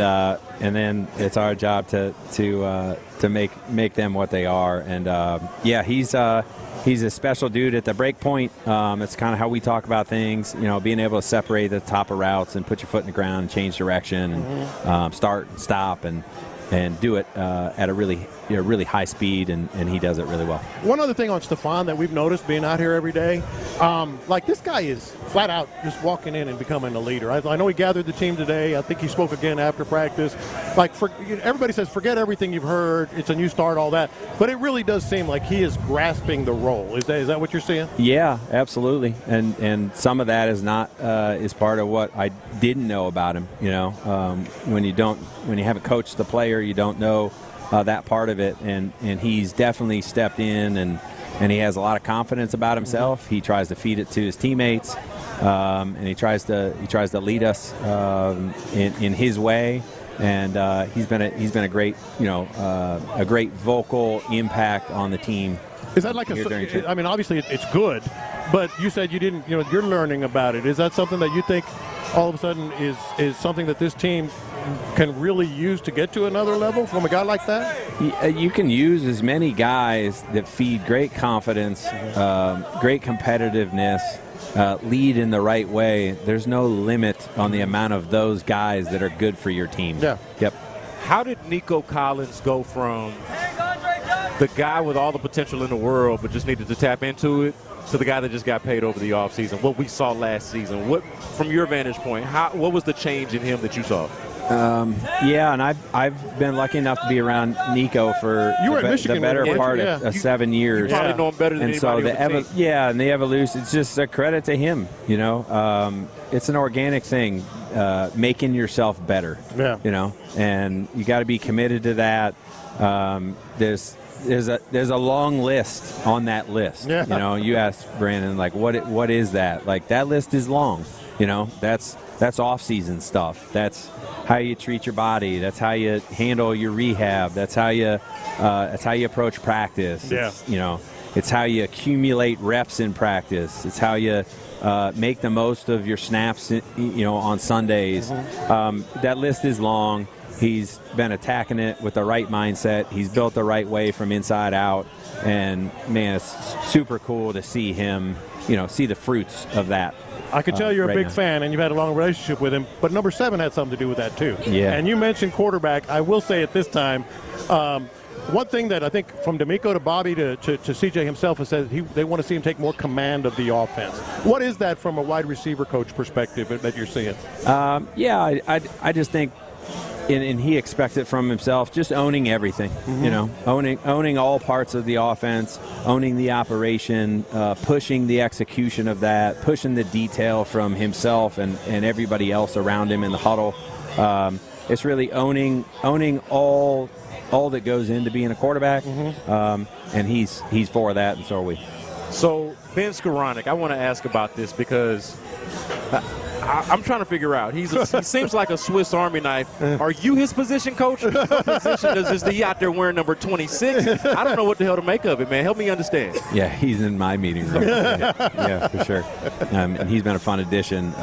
Again, built the right way. Competitive, loves football, grinds at football, appreciates the hard aspects of it. And he's trying to do everything he can for himself here. Well, man, good luck. You got a group. I think 3 of your backups potentially have been starters. Yeah. I mean, that's a good thing to have as a wide receiver coach, man. Yes, sir. Yes, sir. Let me ask you this before we let you go. What are you most looking forward to? Just as a position coach, obviously, you're focused on your position group. But in terms of the schedule, the season, there's a lot of excitement. You see all of these people here. We're pretty damn excited if you can't tell. What gets you amped about this season, and what are you most looking forward to? Yeah, it's a lot more narrow than that for me. I appreciate the question, but it's a lot more narrow than that for me. It's just, for me, it's training camp, it's growth, it's better every day. It's getting my guys to play faster with conviction, understanding how to execute at a really high level. When the season comes, it comes. We'll all be excited for every single one of them. Yeah, well, I think that's a good thing. It's for us to be excited. We'll do what about. we do. You guys have fun with all that? I'll listen. We'll do what we'll do. Hey, appreciate it. You're a loophole. Yeah, thanks, Brandon. Thanks for being a lot. here, man. You got it. Appreciate that is Ben McDaniels, your Texans wide receivers coach, joining us here on In the Loop, live from Texans training camp, straight off the practice field at the Houston Methodist Training Center. I enjoyed that, man. You know, one thing that you don't necessarily see, we have a camera here, of course, but he had his back turned to it. His face lights up on certain questions. Oh, yeah. Like he's being a coach, and he's giving us the great answers that he can. But, like, you talk about Nico Collins. Yeah. You talk about C.J. Stroud. And really Stephon Diggs. He just had a different look on his face. Yeah. Like you can tell without saying, you know? Well, really, almost everybody. Like you could tell the excitement that he didn't want to show there at the end of that segment, at the end of that interview. Yeah. You could tell that it's there in the answers. I mean, even when we asked him about John Mechie and Ben Skoranek, I think he got a kick out of me saying that I don't know what the hell Ben Skoranek is because it's so many different things. But he's in his position. He's in his meeting room, in his position group. And I think that really it's hard not to be excited about this, especially if you're the damn wide receivers coach. I know last year we had this particular narrative about does C.J. Stroud have enough weapons? Is the wide receiving group good enough? Well, we got those questions answered last year, and then they go out there and up the ante by bringing in Stephon Diggs. John Mechie, as he mentioned and as everybody has mentioned, is just a kind of a different, a different guy this year, or looks like a different guy this year. I think all of that matters, and I'd have a hard time believing that the wide receivers coach, the guy that gets to be in charge of coaching that very special and skilled group, wouldn't be as excited as everybody else is, even if he has to be one-track minded about it. I'd like to get that call, though. Hey, Ben, we're going to make a deal and get Stephon Diggs. How do you feel about that? We just got you a luxury item. We just got you a luxury item. He might have literally said what he told us. Next question. Yeah. What else you got? Bet. Bet. My answer would have been one word. Bet. Bet. Let's go. Yeah, no, 100%, man. I mean, it's not like you need a huge meeting of the mind, especially if they're going to have this approach, Lopez. Mm-hmm. And I believe this because D'Amico said it and Nick Caserio said it, and I don't have a reason to not believe it because it matches up with their actions. They are not allowing whatever weight that these guys are carrying with them from other places to weigh them down when they get here. When they talk about the clean slate, the fresh start, I think that is the genuine approach. Yeah. And if that is the genuine approach, there ain't a lot more to talk about when it comes to bringing in certain guys, Stephon Diggs being one of them. Like, hey, man, look, there's even the guys that are not as accomplished, the guys that you might consider busts, like Jeff Okudah and C.J. Henderson. Well, you know what? We're not going to ask them to do the things that they were asked to do as highly drafted guys. We're going to ask them to come in, put their heads down and work and contribute to this team and do what they can do, and we'll go from there. I think that benefits them. And we are at a point now, six practices under their belt, 6 practices we've all been out here, where you can really start to form some early trends of what the story of this team is going to be. Now, we're talking about wide receivers here. Stephon Diggs, to me, has gone beyond anything that you could have expected. We knew the talent. I mean, I would always say, kind of the same thing. Next question, when there were people would ask about who's the number 1 wide receiver. But we know what we have with these starting 3 guys. They're all of that. Even though that one play was called back, the 54-yard touchdown to Nico Collins. Yeah, it was at least 50. The play was made against Derek Stingley. The play that Stephon Diggs ended up getting in a fight over it was over the middle, stretching out, and paying for it. He shouldn't have, but paying for it on a big hit. And then Tank Dell had 2 big plays and has had them all. Tank Dell has had a lot of plays already all camp long. So those 3 guys are exactly what we thought they would be. And he even talk about Tank Dell. Yeah. He even held his own when Derek Stingley went up there and got that ball. Look. Oh, he was wrestling. In case you guys didn't know already, Derek Stingley noticeably bigger and more physically imposing than Tank Dell.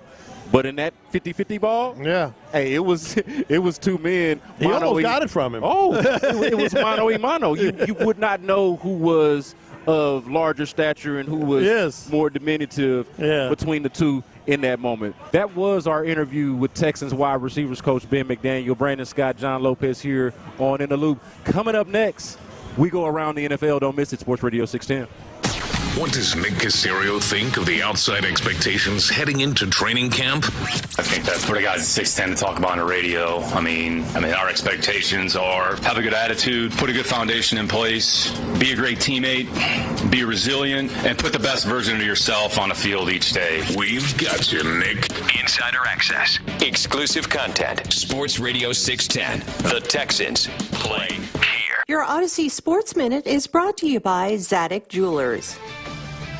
This is Jim Rome with an Odyssey Sports Minute sponsored by Wrangler. It's Wrangler season out there. Open roads, endless horizons. Shop Wrangler.com for new denim styles. I do not understand all these people going in on Joe Burrow for going with that new look. His camp arrival went viral because he went with a blonde buzz cut. If you ball like Joey B, you can Marshall Mathers it up all you want. I'm Jim Rome. Home ownership. At Progressive, we know it's part of the American dream.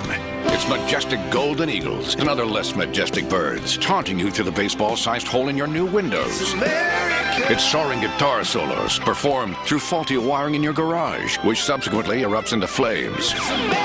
It's also around-the-clock protection when you bundle your home and auto with Progressive, which can help keep the American dream of home ownership alive and kicking. Get a quote at Progressive.com. Progressive Casualty Insurance Company, affiliates, and other insurers. Not available in all states. eBay Motors is here for the ride. Go ahead, feel your engine. Admire that perfectly installed exhaust. Your vehicle's moving along this freeway like it was made from fresh installs and a whole lot of love. With eBay Motors, you get over 122 million parts to keep it running. And with eBay Guaranteed Fit, they'll be the perfect fit every time. Plus, at these prices, well, we're burning rubber, not cash. Keep your ride or die alive at ebaymotors.com. Eligible items only. Exclusions apply. We're the Hellsberg Wedding Band, and whoa, look at that ring.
with Relief Factor. These products and statements have not been evaluated by the Food and Drug Administration. These products are not intended to diagnose, treat, cure, or prevent any disease or condition. Let's go around the NFL.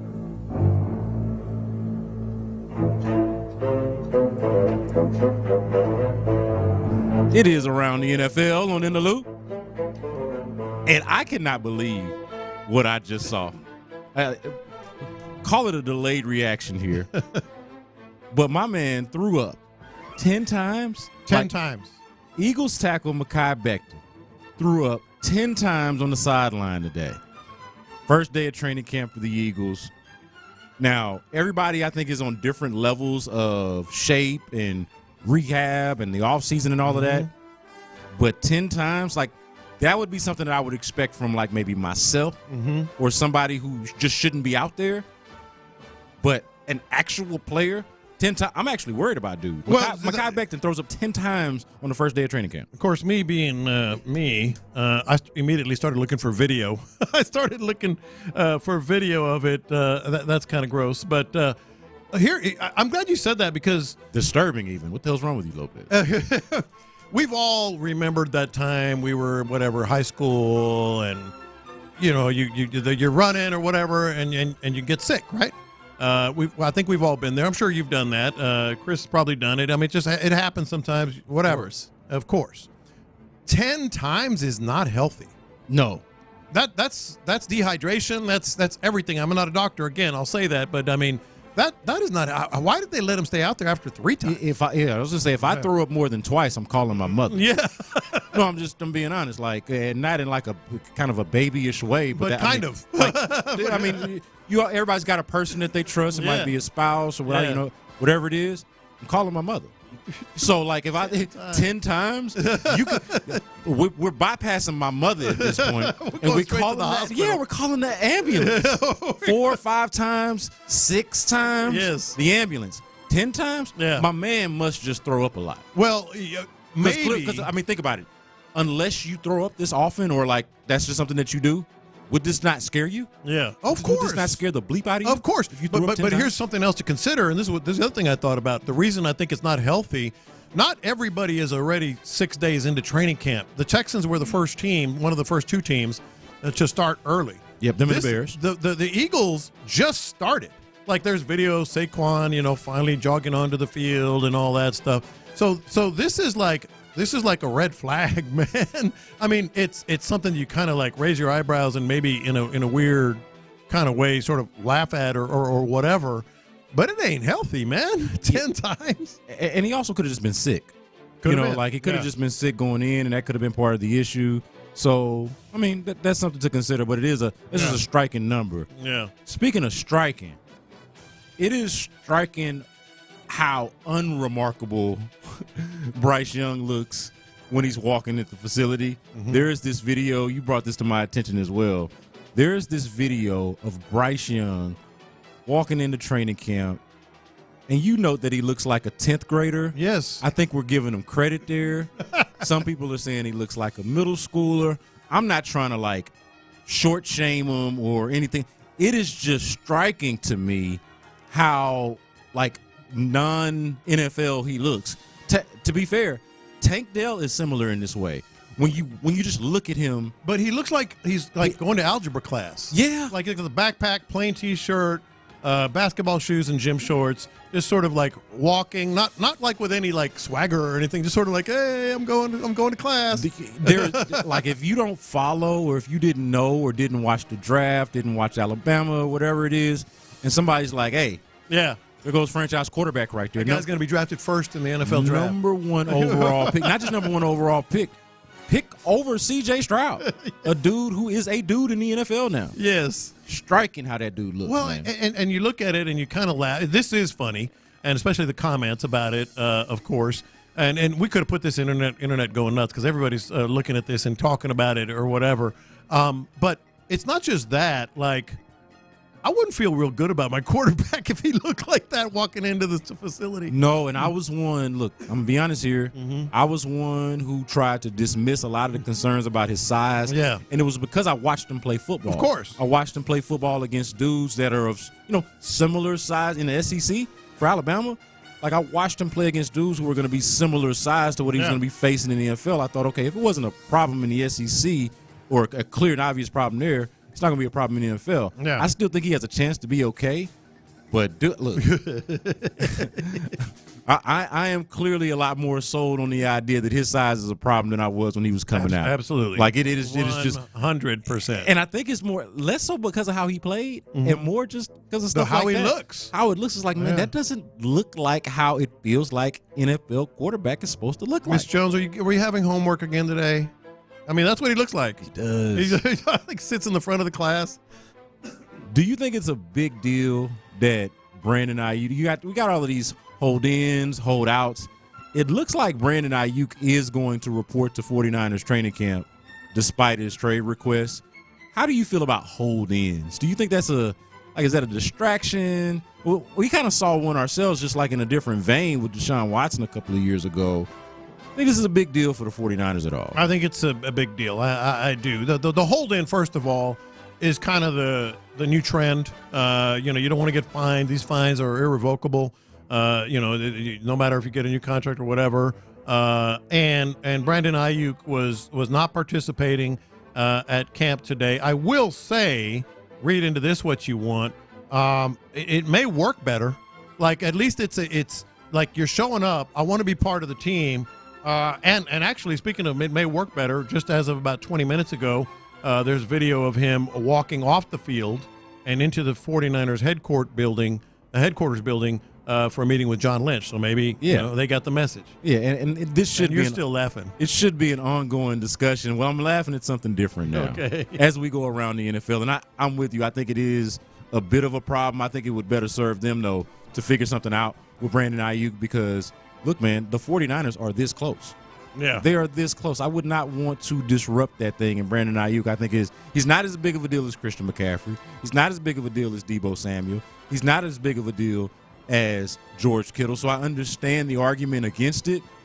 But he's pretty damn good, man. Yeah. Like, to me, he is just good enough to be difficult to replace. You know what I mean? Yes. Like, I don't think you get rid of Brandon Ayuk. Brandon You don't want to Ayuk. have to. Right. That's what I mean. Yeah. You don't get rid of Brandon Ayuk. And I understand you're not about to get rid of him, more than likely. But you don't get rid of Brandon Ayuk and then just, insert another guy and you get that same type of production. Yeah. But what I'm laughing at, Lopez, I am so glad that Jim Harbaugh is back in the NFL. Oh, yeah. I'm so glad that we're going to get to, at times, dissect his podium moments because I think it's going to be more interesting in the NFL than it was for him at Michigan. Mm-hmm. Jim Harbaugh. Yeah. On the first day, I do this all the time with John and Jim, by the way. Everybody does. Just get used to this. Yeah. If you got a brother and I know who he is and I know his name, I'm going to call you by his name. All right? I'm just let you know that if I know your brother and I know his name, I'm going to call you by his name. It's just a thing. Jim Harbaugh. Yeah. After day one of camp, this is his quote. Remember how we were like, it feels like first day of school? Yeah. He's got one better. Feels like New Year's Day. Okay. Feels like being born. Feels like being born? It was like coming out of the womb. Oh, come on. That is so Jim Harbaugh. That is like the epitome of Jim Harbaugh. I would have been like that Chris Santiago. I don't know if you know that Drewski meme where it's like, what do you mean by that? Yeah. What do you mean by that? What do you mean by that? What do you mean by that? I would have wanted him to explain himself. Coming out of the womb? Hey, look, this is a ridiculous enough quote already. But now we need to go all in. Yeah. Now we need to just dive into this, into the absurdity of what you're talking about. I don't recall coming out of the womb. I don't remember being born, man. That memory evades me. And I've had witnessed the childbirth of all three of my kids. It didn't look like a pleasant experience. No, it wasn't something I would want to remember.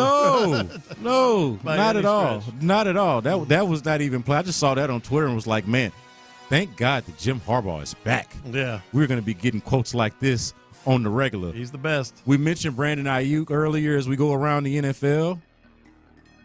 Cowboys wide receiver CeeDee Lamb, meanwhile, Houston's own, by the way, CeeDee Lamb is not reporting to training camp.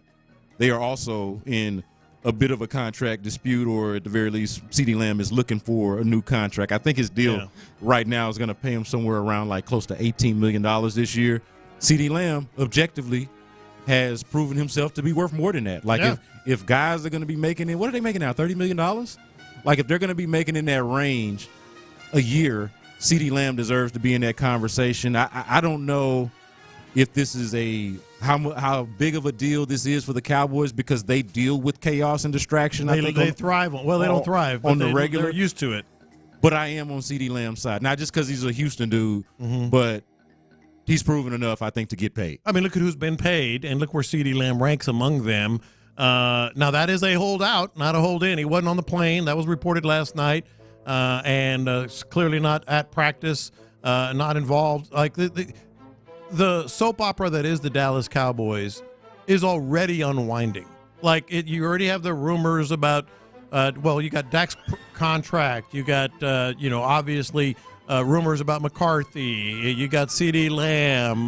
Who knows, all the other nonsense going on over there. But it's already unwinding. The apathy that Cowboys fans have showed this year is like nothing else. They usually have strong opinions one way or the other, but apathy is what they're feeling right now. Yeah. Oh, man. What a screw up for the Cowboys, man. Like, to not only not really invest heavily in the offseason, to not go all in the way that if I were in Dallas, if I was a Cowboys fan. You would think they would, too. I would expect it. I would think they would. I would be confused by how they didn't. But then to me, double down on that and not pay your guys. Like, they just brought back Zeke.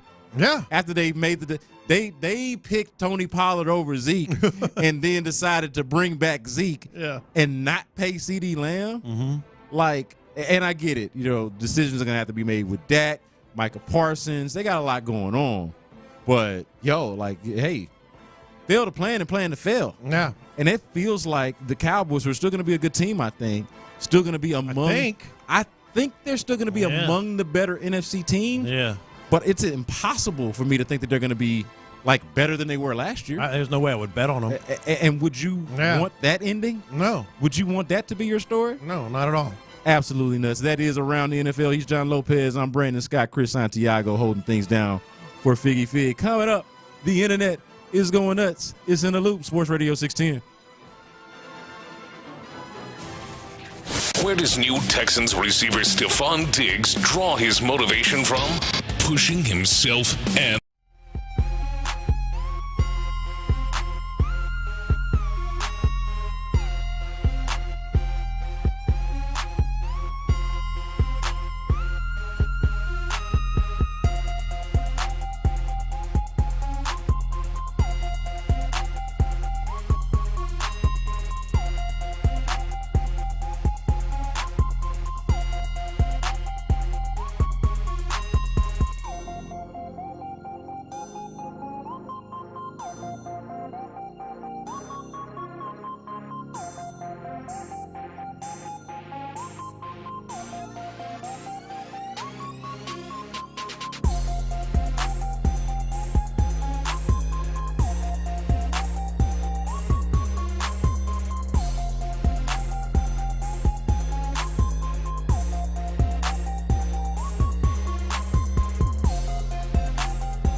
miss a minute of the conversation. Houston's sports leader. Sports Radio 610. I got the internet going nuts.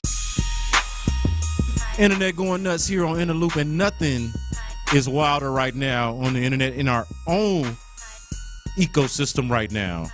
And across the country, it's making news. Yeah, I think people are taking notice. We were right there in the thick of it and seeing it in real time. Had a fight at training camp today. Yeah, we did. It was, for us, it was in real time. It was not an internet thing. It was right there in front of us, but it's made its way on the internet because today, like unlike others, the Texans been at training camp for a little while now. Yeah. And so the fans are in the stands. It wasn't just media out there, but now, and our guy Ruben, who is a loophole, has this out there on X, formerly known as Twitter. I wanted to say X and Twitter at the same time. I still say Twitter. Maybe that's wrong. Yeah, let's just call it Twitter. Mama named it Twitter. We're going to call him Twitter. On Twitter, you can see this fight. It's very clear. Like, there is an initial dust-up with the offense and the defense based on how Stephon Diggs is dealt with or tackled. I think it's Jimmy Ward at that point who's doing the tackling. And we know Jimmy Ward know one speed. Jimmy Ward only know go. Yeah. You know, we understand that. So there is an initial skirmish between the two sides there that happens. And then when it seems to be over, when it seems like everyone's walking away and going back to their corners, there is one specific guy, and you can see this on the internet. Yeah. One specific guy who is not walking away. He is very much jogging with a purpose toward one Dalton Schultz. Yeah. And that was Derek Stingley Jr., arguably the quietest dude on the entire team. You might argue of anybody that you might be interested in hearing from, any like borderline even star player in the NFL, you could argue that Derek Stingley is the quietest among them, the most unassuming, just plays ball, kind of smirks and smiles awkwardly, doesn't really want to talk. And I'll give him credit, he's done a lot better with that now than he was when he first got here. But this dude seems very unassuming in that way, was about that action in this moment. For whatever reason, whatever it is that Dalton Schultz had to say about it, did not sit well with Derek Stingley. You can watch this film a number of times and see different little elements. Okay, so what you said obviously is tack on. It was pretty much over. Now, as they're walking away, clearly Dalton Schultz said something.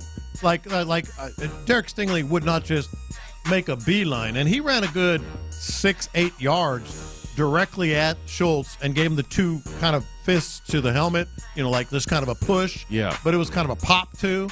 And then all hell broke loose. But as you're watching it, a couple things that are kind of notable. Clearly, Schultz must have said something, like for Stingley to react like that. So I don't know if he said something, or it could just be he don't like him.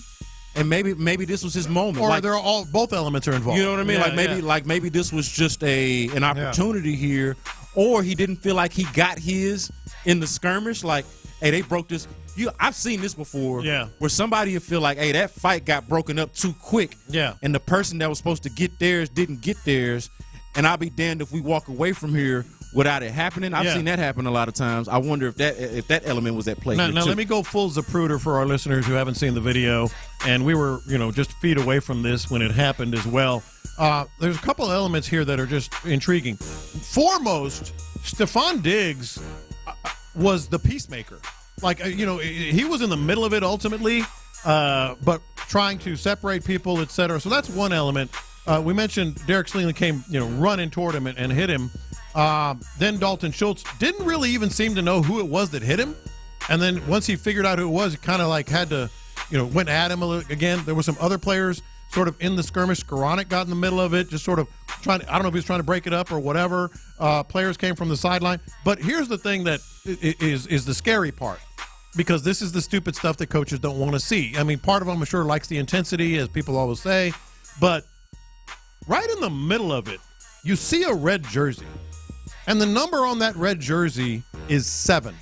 Yeah, oh yeah. Dude, one, mishit, somebody falling on him, whatever. I mean, do you realize, look at that again. Like, he is in the middle of it, trying to hold back Schultz at first. But C.J. Stroud, the pile kind of comes toward him and all that. Those are the things where you're like, okay, boys will be boys and intensity and all that. And I get that. And I don't necessarily disagree. But what I'm saying is this is why it can be absolutely stupid. Like at the end of the video, you see it. It's all going toward the back of C.J. Stroud, and you start thinking, man, like this is no joke. But again, a shout out to Ruben for posting that video. I don't know if he took it, but he's posted it. And you'll also know or notice with C.J. Stroud, eventually once more people come like around the circle, once more people are around, C.J. Stroud kind of just goes over to Dalton Schultz. He's over there by Schultz and over there by Stephon Diggs, and he's not. Once it gets crowded, C.J. Stroud kind of pops out. Oh, he knows, and he's just and then he just focuses on Dalton Schultz, who he obviously has a relationship with, a good relationship with, and just kind of keeps him at bay. Stephon Diggs is over there as well. This is really a wild scene and kind of unbelievable. But that's what leadership looks like, though. Like for C.J. Stroud to get in the mix and try to involve himself. Try to involve himself in that as well, I think is something that you would expect from him. But also, to your point, I mean, like crazy things happen, man. I agree. I would say this: if you're going to mix it up at training camp, if you're going to be Derek Stingley, and even after the initial scrum, you're going to go make another one. Yeah. Do be mindful of where 7 is. You at. better be damn sure you know where number 7 is. You know what I mean? Like understand the dynamics that are at play. Yeah. Like, and honestly, like I'm with a little. I like the scuffle. I say this. Again, I'm not necessarily against it. I get it. I was, without knowing the specifics and the dynamics, I was against the second part. I was against the extension of it. I was like, okay, get this off. Say what you got to say. Yeah. We don't really actually have. In this case, we don't have to fight. We can just talk our noise, like push and shove, and then go in opposite directions and just, chat, talk. Yeah. Don't do more. Hug it out. Yeah.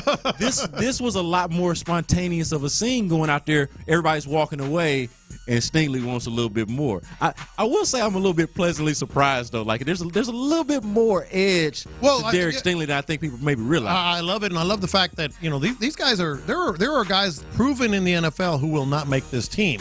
Like this is a different world that the Texans live in, and whether you like it or don't like it. The intensity of what's at stake here to be on a great team is kind of raising the stakes everywhere, So a little bit of, I wouldn't even say little, this is obvious. This is sad news to report on internet going nuts, but just saw this. The Rockets put this out. We are deeply saddened to announce the passing of Gene Peterson, who spent 33 years as the radio voice of the Houston Rockets from 1975 through 2008. Y'all can see that post on Twitter, now known as X, but we're going to call it Twitter on this show. Y'all can see that post from the Houston Rockets, tribute to Gene Peterson, acknowledging his death. After 33 years spent as the radio voice of the Rockets, I know if you obviously listened to them on the radio during that time, 1975 to 2008, obviously he would be a part of the tapestry of your Rockets fandom. So did want to at least not acknowledge that in this opportunity here. And it's a guy that we all knew, fantastic radio voice. He was born to do radio, absolute legend, literally devoted his life to his family and not far behind the Houston Rockets. Absolute legend, and yes, very sad news. Yeah, there's a quote that the Rockets shared here. He once shared this with the Chronicle. I've watched the Rockets family grow, and I've watched my own family grow through it all, and I know I've been blessed to live this life. So he very much viewed the Rockets family as a part of his family. Yes. So yeah, sad news to report there. Gene Peterson passes away as the Rockets announced, but a full life there, a full life, 33 years as the radio voice. How sweet it is. How sweet it is. Yeah. I got one more for you, Internet Going Nuts. I got the internet going nuts. We were talking about this toward the end of the show yesterday, and I guess the beginning of the show, of the drive yesterday. But you and I did not get to discuss this absurdity that is Joe Burrow, dude, rocking the blonde hair. Well, I mean, he's too young for a midlife crisis. And honestly, I'm gonna be honest with you, man. I thought he was too cool to do this. I did too. Maybe he's so cool. Legs crossed, smoking that cigar. Maybe he's so cool that he can get away with it. Maybe that's the way to look at it. But I'm not a fan. I'm not a fan. Do what blonde, you will. Number 2 cut. Yeah. All over his head. Number 1. What number is that? Probably a 2. I'd say it's a 2. Yeah, it's about a 2. On his whole head, bleached blonde. I was like, yeah, it kind of happened, started making the rounds toward the end of our show. And he's getting cooked. I mean, he's getting cooked. I don't think he cares, but he's getting cooked on the internet, going nuts. And I just don't. I think Clint said he looks like Eminem. What's my guy's name? Eminem. But he looks like an assassin. I mean, he looks like maybe that's the message. I actually got a confession, man. Yeah, go for it. When I saw that, it kind of made me think, I kind of want to do that. Oh, come on. But not dye bleach blonde. Just do the number 2? Just the number 2 all the way. Mm-hmm. I could see you rocking that. I actually could. With the taper on the side, of course. Yeah. But man, blonde? No, not bleach blonde. Nah, I can't do bleach blonde. I probably shouldn't admit this because it's got some problematic undertones that are associated with it, but I'm just gonna tell y'all, I really only like one demographic with blonde hair. And that is? Very one specific one. I think guys should stay away from bleach blonde. Like, I think you need to be a very specific looking girl. I think I know what you're saying. Yeah. And it should not be dudes. I mean, you could be a natural. Unless you're a natural, yeah. Right. But bleach blonde? Yeah. Like, there's a very, very specific demographic that I'm thinking of that should do it, and the rest of us. Yeah. Just appreciate it. Should stay away. Yeah, just appreciate it. And appreciate it. I've never understood. I don't feel like I should go deeper into this because, again, it's got some problematic undertones that we shouldn't share on the radio. But to be honest with you, man, Joe Burrow, outside of the demographic that I feel like needs to be doing the bleach blonde. I think he is. Yeah. I mean, do what you will. Do what you feel. Mm-hmm. But, yeah, not a good look. Internet going nuts here on In the Loop. Coming up next, we finish up with our training camp thoughts, takeaways. That's next on In the Loop. All right, guys, Low T Center right now. The Low T Center is going to make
ebaymotors.com. Eligible items only. Exclusions apply. Thank you, Figgy.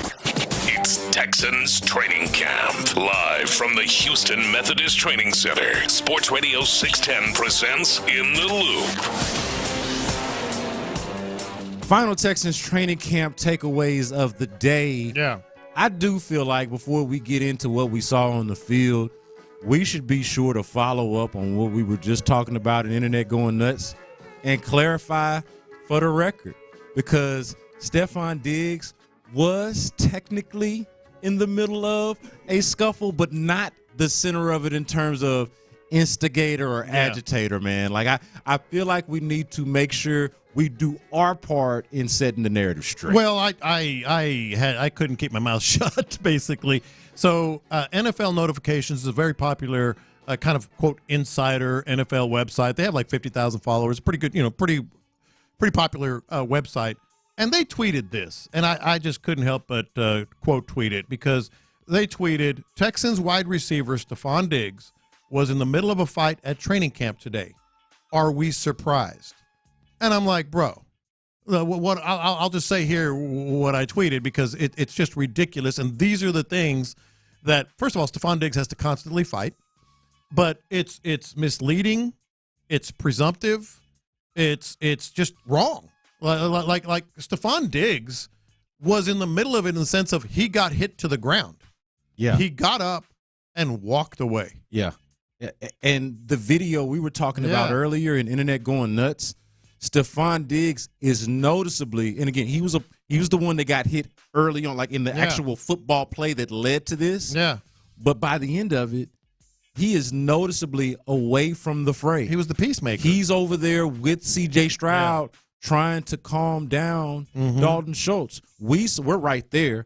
We saw him on the sideline explaining the situation to Tank Dell and John Mechie, who was not dressed, but just on the sideline explaining what was going on.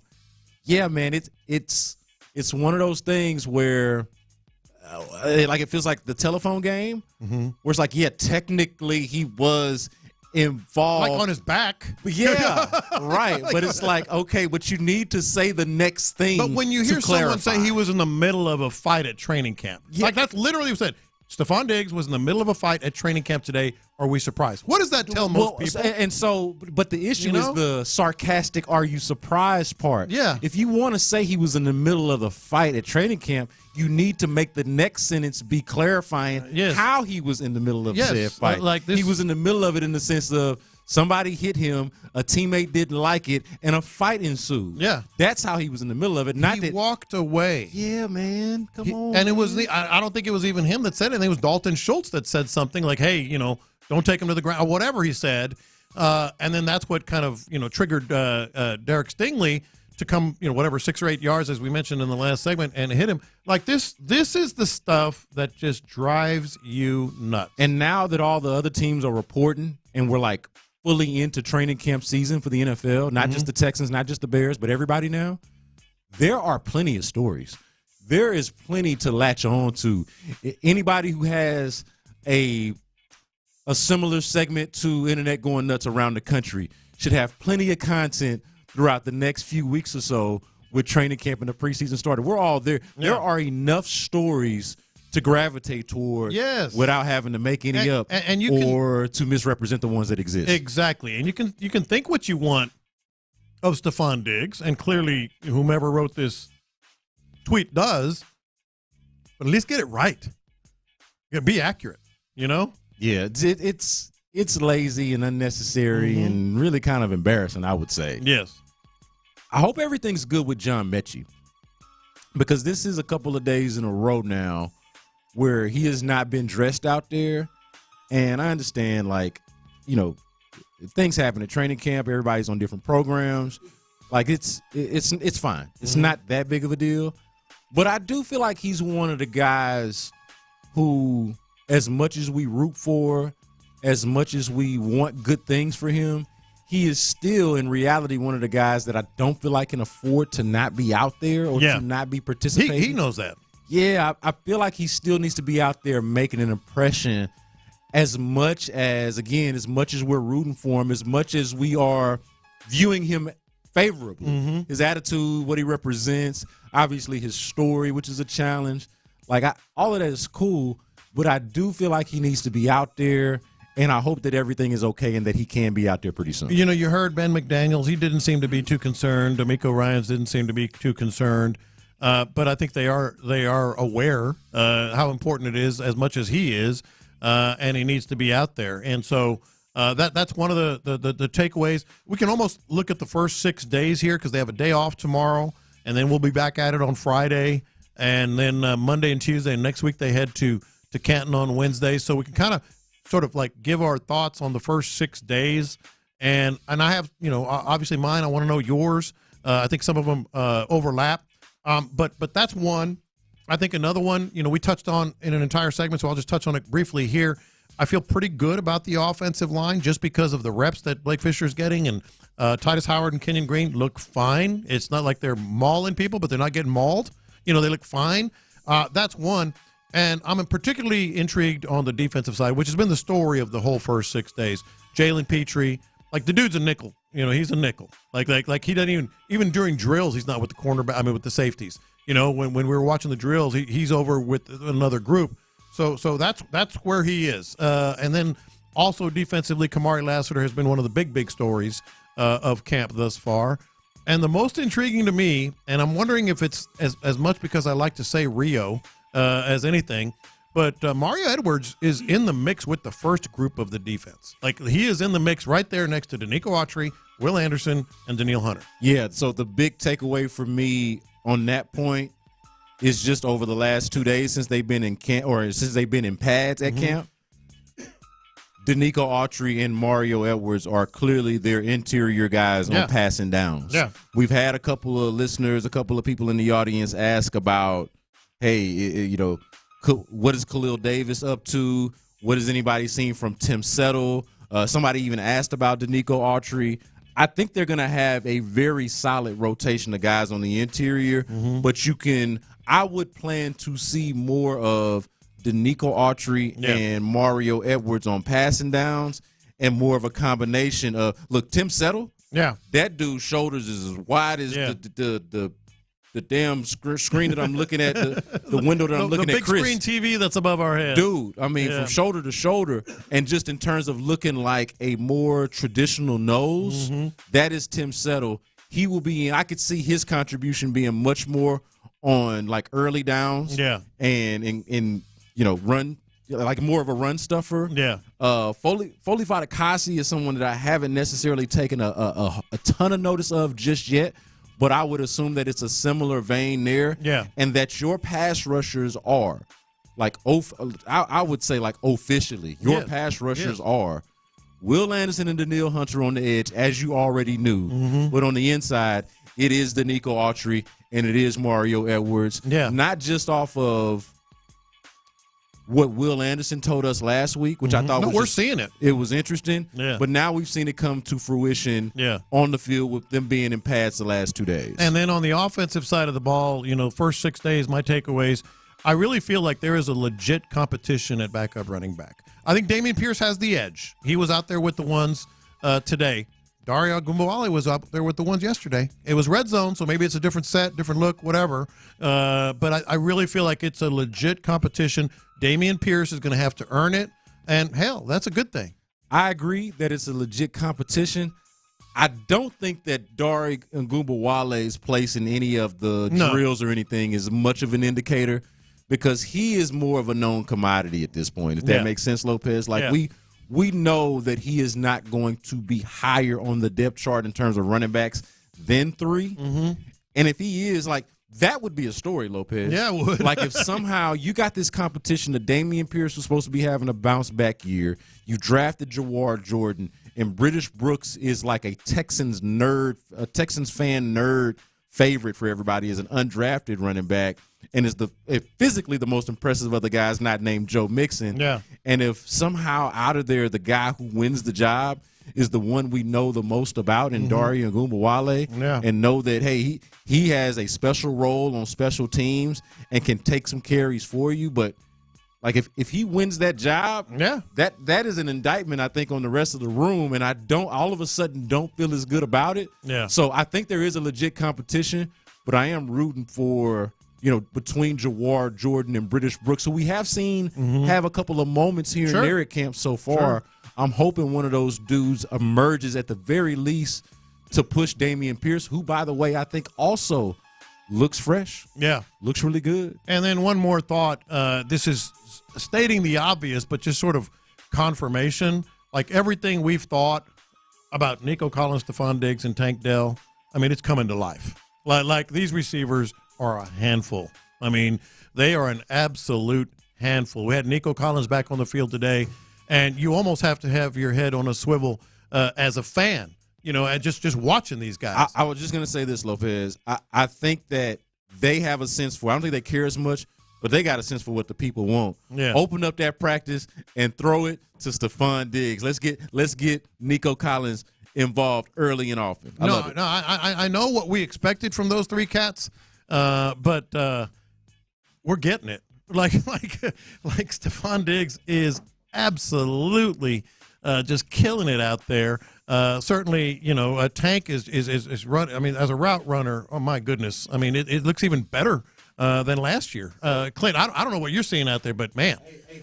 That early on. So early on, I was going to say, man, that 50-50 ball between Tank Dell and Derek Stingley Jr. Yeah. You talk about being football Tank horny. just about got it. That to me was cinema. Yeah. Cinema, like watching Tank Dell, who is that lasted 30 minutes. It did. Dude, and Tank Dell is 165 pounds soaking wet, but got dog in him. And we saw that Stingley got something in him too later on. The interesting thing, that was right there in front of us. Yes. I know you guys were in the middle of your show, but that was right there in front of us. We saw it though, buddy. Yeah, no question. It was directly across the field from him. You had a good line of sight. But it was interesting because Tank didn't make a real good attempt on the ball because it hung in the air a little bit. Obviously, Derek Stingley did make a really good attempt. But instead of just quitting and kind of falling out of bounds and being like, it's camp, no big deal, Tank Dell decided before he tackled him he was going to do his damnedest to get the ball out. And so, it was impressive. The funny thing is, from we were standing too, now it would have been blown dead. I mean, at this point in time, it would have been blown dead. But it looked like Tank was pulling the ball away from Derek Stingley. Yeah, I mean, it looked like I said earlier he damn near got it. He damn near got it.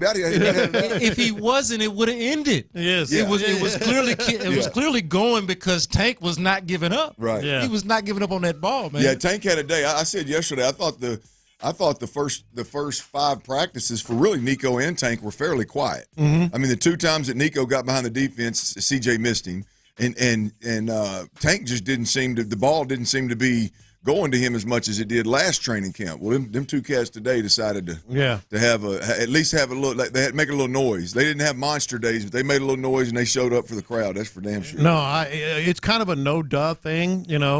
We expected big things from those 3 guys. But to see it come to life, right in front of you, all 3 of those cats. I mean, all 3 of those dudes are just making play after play. And that's not against chumps, at least in most cases, chump cornerbacks. Yeah, Diggs has been the impressive one to me. And we talked about it yesterday.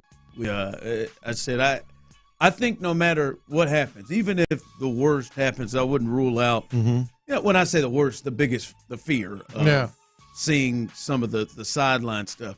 Even if that does happen, it feels like they've made the right decision, and it is absolutely a risk that's worth it because it's not just on the field, which he has been. Yeah, he's been, as Clint said, clearly the number 1 receiver on this team. But you just I know when I say this name, you go a certain space, but I think in this point, these are things that you would hear about T.O., in terms of in practice, damn, nobody is coming close to working with this dude. And then when he got older, you would hear guys and see, man, he is talking to these guys. He is so ate up with the game that, he's always talking about. He's always doing.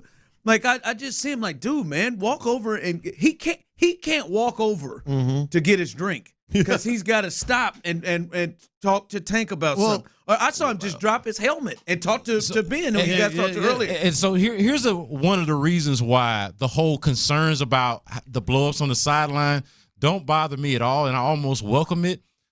I don't dismiss the possibility that a lot of times when these things happen, that Stephon Diggs might be on the right side of history.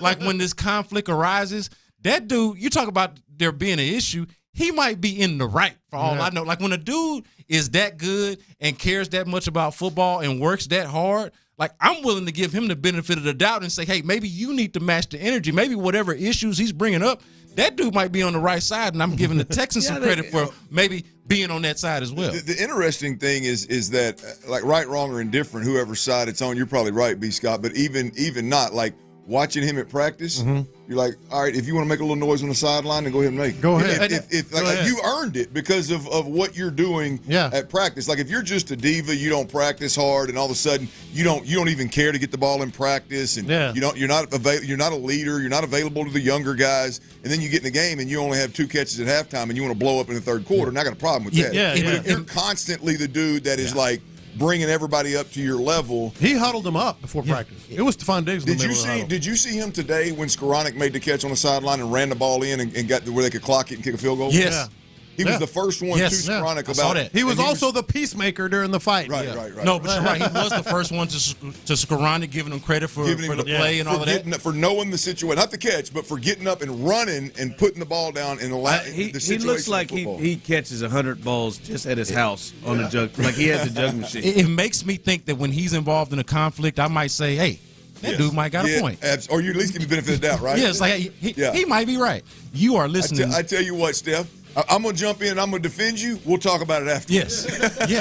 That's all I'm saying. You are listening to KIOT HD2 and Odyssey Station, and The Drive is live. That's right. The Drive is live. The Drive is live. You hear Clint there. You hear, well, you'll hear Tyler as he is talking through, well, he's talking through a glass quietly. If you're on YouTube and Twitch, you can see him. It looks like he's screaming, but he doesn't have the mic on. That's fine. But you'll hear from him, and you hear through him through drops and everything. As we roll through a lot to get to, the Astros are going to try to avoid being swept. If Game 1 was, hey, sometimes baseball happens, I'm really curious to see what Game 2 was like, and they need to go ahead and take care of business in Game 3 so they don't get swept. Luckily for them, the Mariners are doing the same thing as they lose 5-1 last night to the Angels, so the Angels and A's are taking it to the top 2 teams in the AL West. So we will keep you updated on that. They get going here in about 35 minutes or so. You ain't got to go nowhere. Today's the explosion day. I wasn't going to say nothing. Could you see back to yesterday? Could you imagine if that's it? That's it. That's not it. That's obviously he was purring and growling, talking about Kama Sutra. Now he sounds like he's choking when he's trying to catch one. That's not his O face. I mean, but that's what I'm saying. That's not his O face. No. Okay, but I mean, that's why I'm interested. That's why I want to see it. I mean, like we're just in different spaces. I don't know why these things are making you interested. I mean, because it's entertainment, man. And seeing his performance. It's I don't think like there's certain friends that I have like I'm just like in really like passionate situations. Like, it just doesn't get any better for me. Like it doesn't bring me. Like you're not having an effect on his mindset. It's just like when he gets so mad, he would want to fight somebody. Like what does he do? Does he get mad and backpedal? Does he just start throwing? Yeah, that's like both hands. Does he? He cry? Does he stand up and get in this boxing stance? You're like, oh dang, Tyler got a little something to him. Like you got friends like you wonder like if something went down, what would that look like? Yeah, that's with completely Tyler, different than being the perv that he is. I wonder what he's like in the sack. Unless it's angry sex. Like it's angry. Like I wonder, does he tear her ass purrs? Apart? Yes.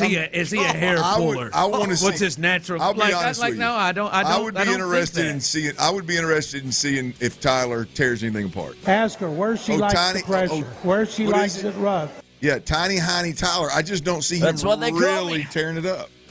That's fine. That's fine. I think he's more of a love maker. I'm not interested in I'm versatile or knowing. See, now he's versatile. I can go all over that spectrum. I'm going to reel this in. I can get a little Marvin Gaye Chardonnay for you. Shut up. Or we can break out the chains. Coming up very, now. Very, very versatile. Coming up now. It's 2:03. All right, there is too much to get to here. Sorry, Show. I'm just Ron. ready to go. It's Ron. Derek Stingley lost his mind today. Yeah. I ain't gonna lie to you. Camp started today. We talked about it yesterday, didn't we? You know how they say, hey, a series don't start till somebody loses at home? Camp don't start till somebody get into a fight or a kerfuffle or a scuffle. I think it's a kerfuffle. No, I went kerfuffle and a scuffle and a fight and a whatever. It doesn't get started.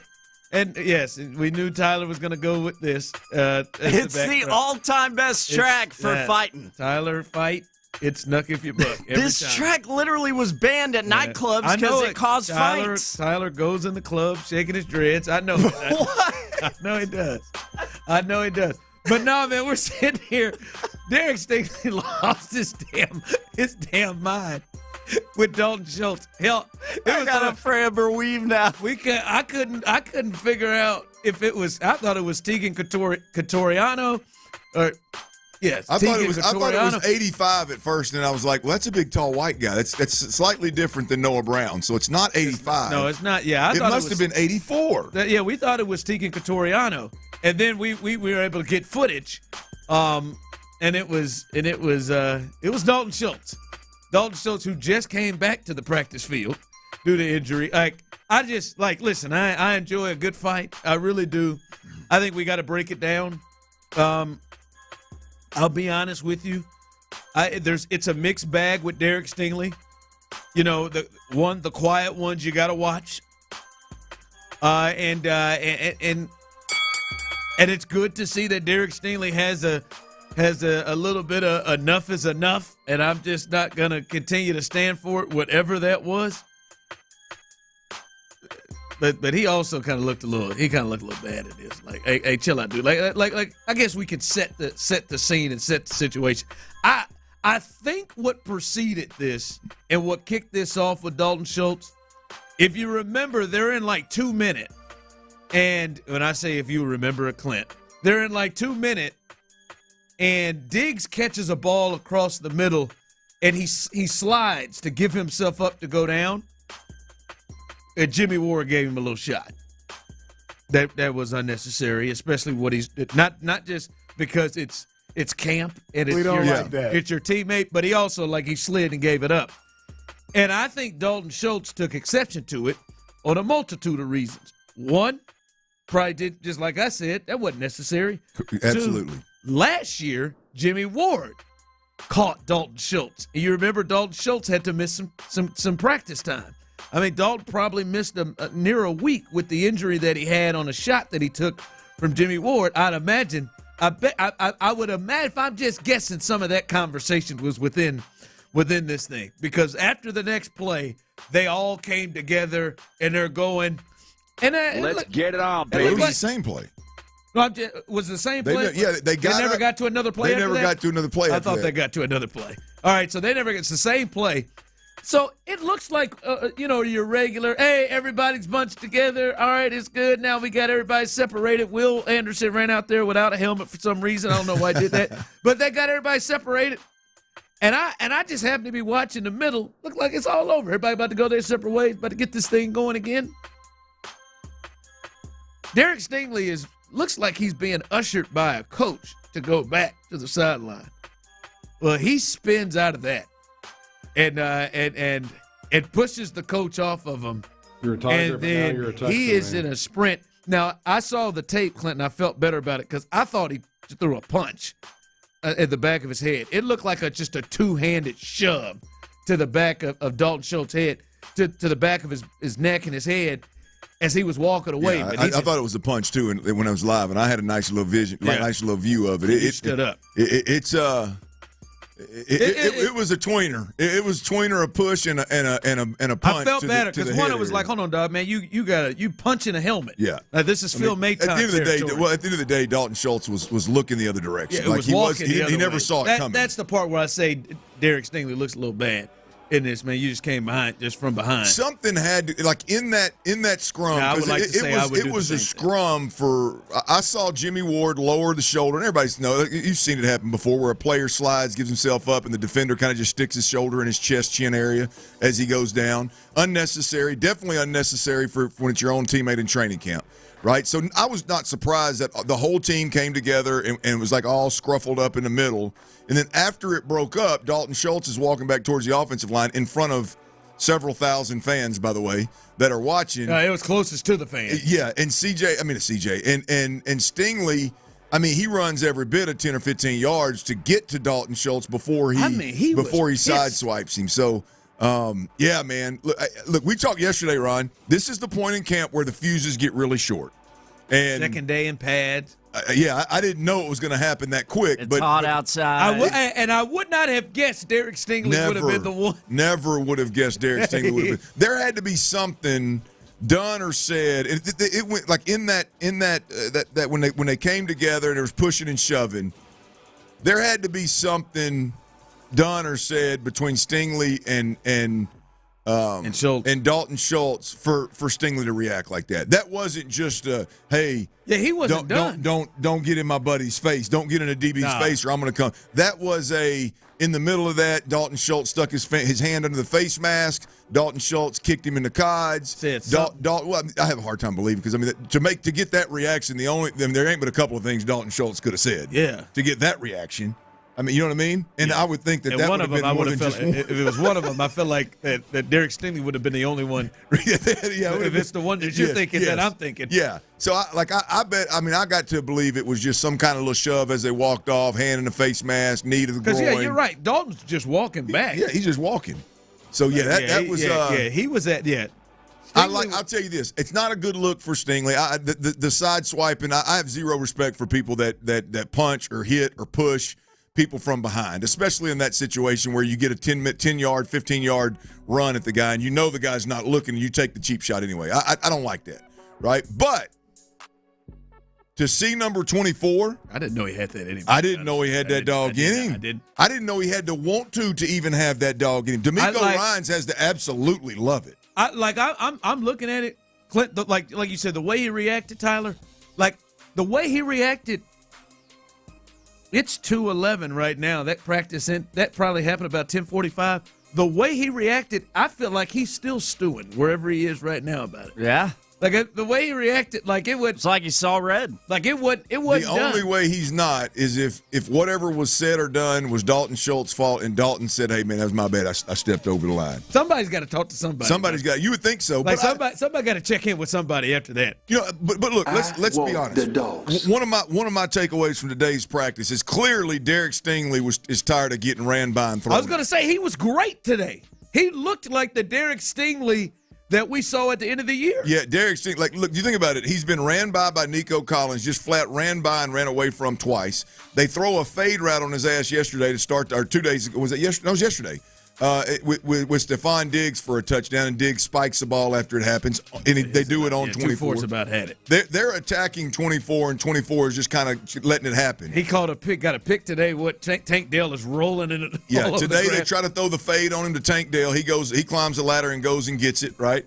At one point, he's a rolled up corner, and I think Davis Mills, maybe it was CJ, I think it was David. Davis Mills throws a quick out to the slot into a rolled up corner, and Stingley standing there. He punches the ball out, scoops and scores. Clearly Stingley was mentally on a different level today, and then the scuffle just sent him overboard. I like to see it, man. Yeah. I hate the way Nico had gotten him for it. Wouldn't have been a touchdown. It would have been a sack. Yeah, I didn't even mention that one. That had just happened. It would have been a sack, but hell, Nico ran. It had just happened. He probably had it. I got to take away on Nico today too, by the way. But we'll get to that. But the whole into that. The whole Stingley thing, man, is interesting because it's almost like he's almost said, y'all just gonna throw go routes on me all day, training camp every day. This y'all gonna do? Yeah, this is what we're gonna do. Okay, well let's get physical with this thing. Let's get serious with this. What did he say to him? It's got to be talked about. Someone texted and said he just casually hit him with that B word. Well, that would be enough. Look, but that would, because here's the deal. Derek's, what I love so much about this, other than you're just mad because you've been getting burnt all camp. Yeah, he should be. I mean, there's That's maybe what I'm thinking what Dalton may have said. There's no way that you can spin this thing for Stingley other than the sucker punch. Like I look at that as a sucker punch. Other than that, like I love the dog. I love if he is pissed off because they're going at him and throwing go routes on him and ultimately beating him consistently. Like you should get pissed off. You're better than that. If this is one of those things where, hey, this defense needs to have a little bit different approach and have a little bit more of an edge in the secondary. So Derek Stingley's going to create that edge. This is a beautiful thing, whether you're talking about Stingley specifically or you're talking about the team as a whole or you're talking about how training camp has been going on. To sit around and let it happen, like Derek Stingley's too good of a player. If that dude is the dog and that dude is a vocal lead, not even vocal, just a leader on this team, not a guy that's real quiet, soft-spoken, and injured a lot, if he's a player that's out there making plays and he's a guy that sets the tone and don't allow guys to bull jive like Dalton Schultz apparently did today, like if he's that dude, come on, man. Yeah, he went from, I'm not saying he's Andre Johnson, who was the quiet, and then I'll snap. Yep. But he moved closer to that than he was just the kind of the quiet dude over there that doesn't like to talk. Like that was something. Like I said, I did not know that he had that one in him. And like I said, it was a bounce back day. You could call today the Derek Stingley practice because of how good he was. I mean, he had 2 picks in the game, picked off CJ twice today. Robert Woods, who's still on the team, had some sort of miscommunication in which he was able to get a pick around him and a couple of pass breakups as well. Yeah. He was really, really good, and then he lost his mind. Hey, you bring up Andre Johnson's scuffle with Cortland Finnegan. Nobody appreciated that more than me, by the way. I don't think I've ever told the story. That wasn't a scuffle. That was an ass. I mean, we were hunting the same grounds. What started it? We were hunting the same grounds in Nashville back then. You and Cortland? Yeah. He get a couple of W's over you? He'd take a couple of wins on you? I don't. There was really only one that even mattered, and I'm sure there was a silent W. I mean, it was never. Maybe you guys both got W's. Well, no, I definitely won. No question. No, I didn't take any. No, I'm sure he. Well, no, it wasn't that. I mean, I was putting in a little work, and then I think he may have been putting a little work in too on the side. Nothing ever came to the forefront. Nothing ever came. Was this work being put in at the same time? Yeah. I had me a little something. And then he was trying to get him a little something. You know what I mean? And at this point in time, Nashville was a small, big city. It hadn't gotten to where it is yet. Oh no, it ain't what it is now. What years is this? Because I'm wondering. 05. You've been waiting to do that 06 for so long. 06. So I was there. 07. Oh, I was there too. Yeah, girl. Yeah, we were probably. I was probably going after maybe a lower range. The showman. Well, I mean, it takes all kind. But yeah. I mean, so as Andre Johnson was whooping his ass, I was like, well, good. That's what you get.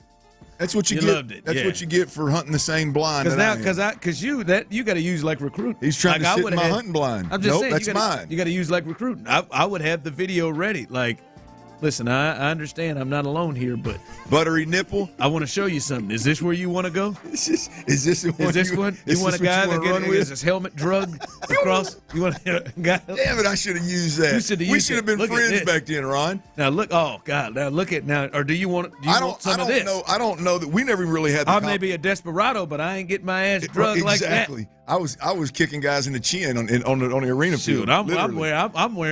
I'm wearing Roger Staubach's number. That's right. No, this was Nashville. I was wearing Brett Favre's. Brett Favre's 4. Was this the Cats? This is the Cats, baby. That was some good time right there. 2 years. Woo-wee. I got to figure out because Scort played for the Cats. Did he? Yeah, I got to figure out. Oh, man. Hey, look here, man. I'm telling you. Gosh, that was good, man. I should have told you. You could have had that video. I'll be honest with you. It was not, on either end, it was not serious enough to even really care. It was just kind of one of those alpha deals where you're like, hey, man, you're hunting in my blind. It's my blind. You got to ask permission kind of deal. I don't give a damn. Boy, if I would have, a quarterback for the Cats or at the time, I think it was an unknown corner at the time. This is who I'm competing with? This is it? I should have shown that video. Like this is what you want to happen. Hey, hit Broadway with this guy right here. If you want to. Hit him. Tell him. It will not be a good night. End up in a back alley. I mean, right now, if I got to fight with this, I'm thinking about moving on. That's what I would say. Wow, good for you. Oh, boy. Shout out to Cortland Finnegan. Golly, man. Story time with Anytime Stern. somebody gets their ass kicked on the football field, it comes back to Cortland. Andre, hey, I appreciate you, bro. Other than being a Hall of Fame wide receiver, that's the best thing you've done in your career. Yeah. All right. As far as I'm concerned, anyway. Astros, they're going to get going here. We'll look at what happened a little bit last night. But Kyle Tucker, there's the latest update with Kyle Tucker that I'm certain you don't want to miss. That's coming up next right here live on The Drive. Academy Sports and Outdoors. If you grew up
sports leader. Sports Radio 610.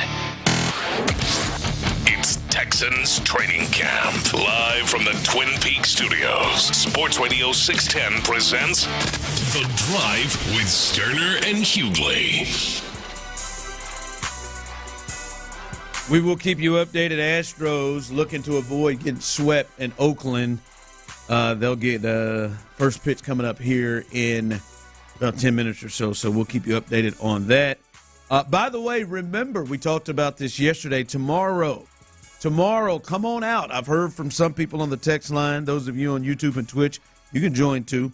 I've heard from some saying they're going to come out tomorrow. We will be at Buffalo Wild Wings, 2 to 6 o'clock tomorrow. Buffalo Wild Wings, Tomball Parkway, near Willowbrook Mall. So come hang out with us. That location, Tomball Parkway. We've been there before, had a good time there. The Buffalo Wild Wings, they're just right on the other side of the highway from Willowbrook Mall. Come on out, have a good time, and hang out with us. 2 to 6. Good food, good drinks. And as we say, it is unofficially, come on out and make a bad decision. Start a Thursday off. That's usually, I know there was a time in my life, Thursday kicked off the weekend, to be honest with you. Come out and make a bad decision. Have a good time with us as we'll be there from 2 to 6. A lot to get to tomorrow. Again, that location, Buffalo Wild Wings, Tomball Parkway, near Willowbrook Mall. All right, as the Astros are looking to avoid getting swept, a little bit here, the latest with Kyle Tucker out of the Chronicle. Kyle Tucker did some outfield work today. This was yesterday at the Coliseum. But Joe Espada said there still is not the pushing or strength we'd like to see, but it is better. Tucker is hitting and batting cages, and Espada said that's actually the activity it feels the best is when he's hitting in batting cages. So that is the latest there with Kyle Tucker. Clint, it continues to sound far away. Not enough pressure put on, not enough strength in that leg. Well, this is not good. Although he is doing more, not enough to see there. It does feel like they are. I mean, it feels like they may be closer to a month away than a week away. Yeah, and you're $20 lighter. They look. I mean, here's the deal, man. Is that I like to pay you at airports, so I feel like that's what I'm doing. Perfect. August 1st. I mean, look, they're going to have a hell of a time selling Bone Brews at this point in time, right? I mean, we're in the range of. I would be willing to bet you that there was some kind of hairline fracture. There was some kind of fracture in there that's not, because if not, I mean, if you are Kyle Tucker and this is bone bruise, this is just a matter of pain when you're putting weight on it, and there's no structural damage. I mean, we just got to push through it. I mean, we got to push through it. I mean, there has to be a medical reason why he's not pushing through this thing. There has to be some level of a hairline fracture, a fear of making it worse. But the whole bone bruise thing, we're beyond that. This isn't a result of a bone bruise. If he can't run, like if they don't feel like he can. I mean, we're day 50, 51 maybe. Almost 2 months into this thing. Good God Almighty! Like he's going to be out 2 months. Look, we're going to go. I feel real good about the Astros, even after losing to the damn A's back-to-back games. Now they're flirting with it, but I feel really good about them. Make you feel a lot better when the Mariners are doing the same thing. Yeah, no doubt. You want to talk about something that can take the wind out of the sails, boys? Is now it's not just some Verlander report that comes out of nowhere. Now it's also a Tucker report that comes out of nowhere. Yeah, and that, to me, that's what jumped. Like, if yesterday was baseball happens game 1 of the series, well, now it's just we're struggling scoring runs again. Yeah. And Clint, I looked at yesterday, and we talk about a lot of things. They clearly need this dude. Like, they need Kyle Tucker, as you said, to push through it if he can. Shoot him up, something like they need him in the work. That's the big. You could just see, damn, that dude not being there in the middle, because I think it does so much. Clearly the obvious, yes, you got a guy who was an MVP candidate who was out, a guy who missed a month and still made the All-Star team. Like that to show how good of a year he was having. Yes, that's a clear one. But the other part for me, Clint, is, and we talked about this a bit yesterday with the bench usage rate of Captain Joe Espada, is Kyle Tucker being in the lineup kind of takes the hand of Joe wanting to be creative. Yeah, well, it eliminates being creative. One of those. It makes Joe, in right field. Yeah, because Joe. That's one thing we're seeing, and I guess it's probably not unusual when you have somebody whose first time it is with high expectations. But Joe will overmanage now. He'll overmanage and try to get creative. And Kyle Tucker is, like as you said, takes the ability, like, all right, well, you can't get creative there. Now you could get to only be creative at first base and at one of the corner outfield spots. Yeah. And I think that's a big deal for them to just have him in there so he could just sit down, at least with one of those other positions. But they need that dude. That was clear watching that. Yeah, that's it. Again, I know we're talking baseball, and they function different. But to your point, if this guy is very comfortable in the box swinging the bat, and this isn't a fear of further injuring because the original injury was worse than reported, right? If this is just a matter of the inability to run full speed and the jarring that happens with your lower legs when you change directions, right? Let the dude hit. He's a good enough hitter.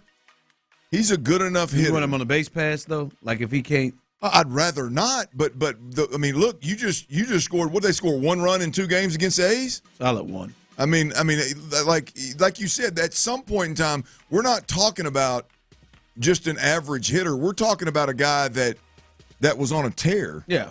That was hitting the ball as well as now. And again, I don't want him on the base pass, but right now we're talking about a guy that would hit in the 4 hole, or hell, I don't care, hit him in the 5 hole. However you want to couch it. Yeah, no, I hear you. You're talking about a whole different animal there. It seems like with this bone bruise that if he hit a ball in the gap, I don't like. Jockey has to first base. I know he can hit it, and then I'll take a single. Take a single. I'll take a single. Now he's got to run around the bases. Now he's got to get around the bases. Well, I mean, look, I'll take a jogging Kyle Tucker. Is that what you'll take? Yes, I would take a jogging. Now, again, as long as we're not risking. We got to see what this run looks like. Well, now here's what you got to do, because it's baseball, right? We got to spend 2 games in Sugar Land running and running there before you come run in Houston. No, yeah. So we got to check those boxes before. But no, we have reached. It feels like, fellas, we have reached the point of what these guys that are replacing him can do. The capability, I don't know if they've been seen more. We've reached the point where the surprise is over, and they need this dude to come back in, and these guys get back to the spots that they should be playing, because maybe they're starting to get a little overexposed at this point. So that was, to me, yesterday's game is they need this dude. They need him big time. That is our baseball talk presented by T-Mobile. Switch to T-Mobile, and you can get tons of benefits and still save on every plan versus AT&T and Verizon. Use their savings calculator to find out how at T-Mobile.com/switch. All right, I can't wait to hear this. You snuck that in the first segment. Clint said he's got something on Nico Collins. I can't wait to hear it. And someone said, you better give him his flowers. That better be your something. Clint's got something on Nico Collins. We'll discuss that coming up next. But before we get there, guys out there,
Indeed can help him hire great people fast. I need Indeed.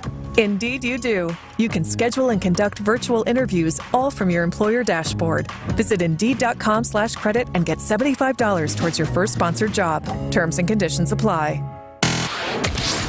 It's Texans Training Camp. Live from the Twin Peaks studios. Sports Radio 610 presents The Drive with Stoerner and Hughley.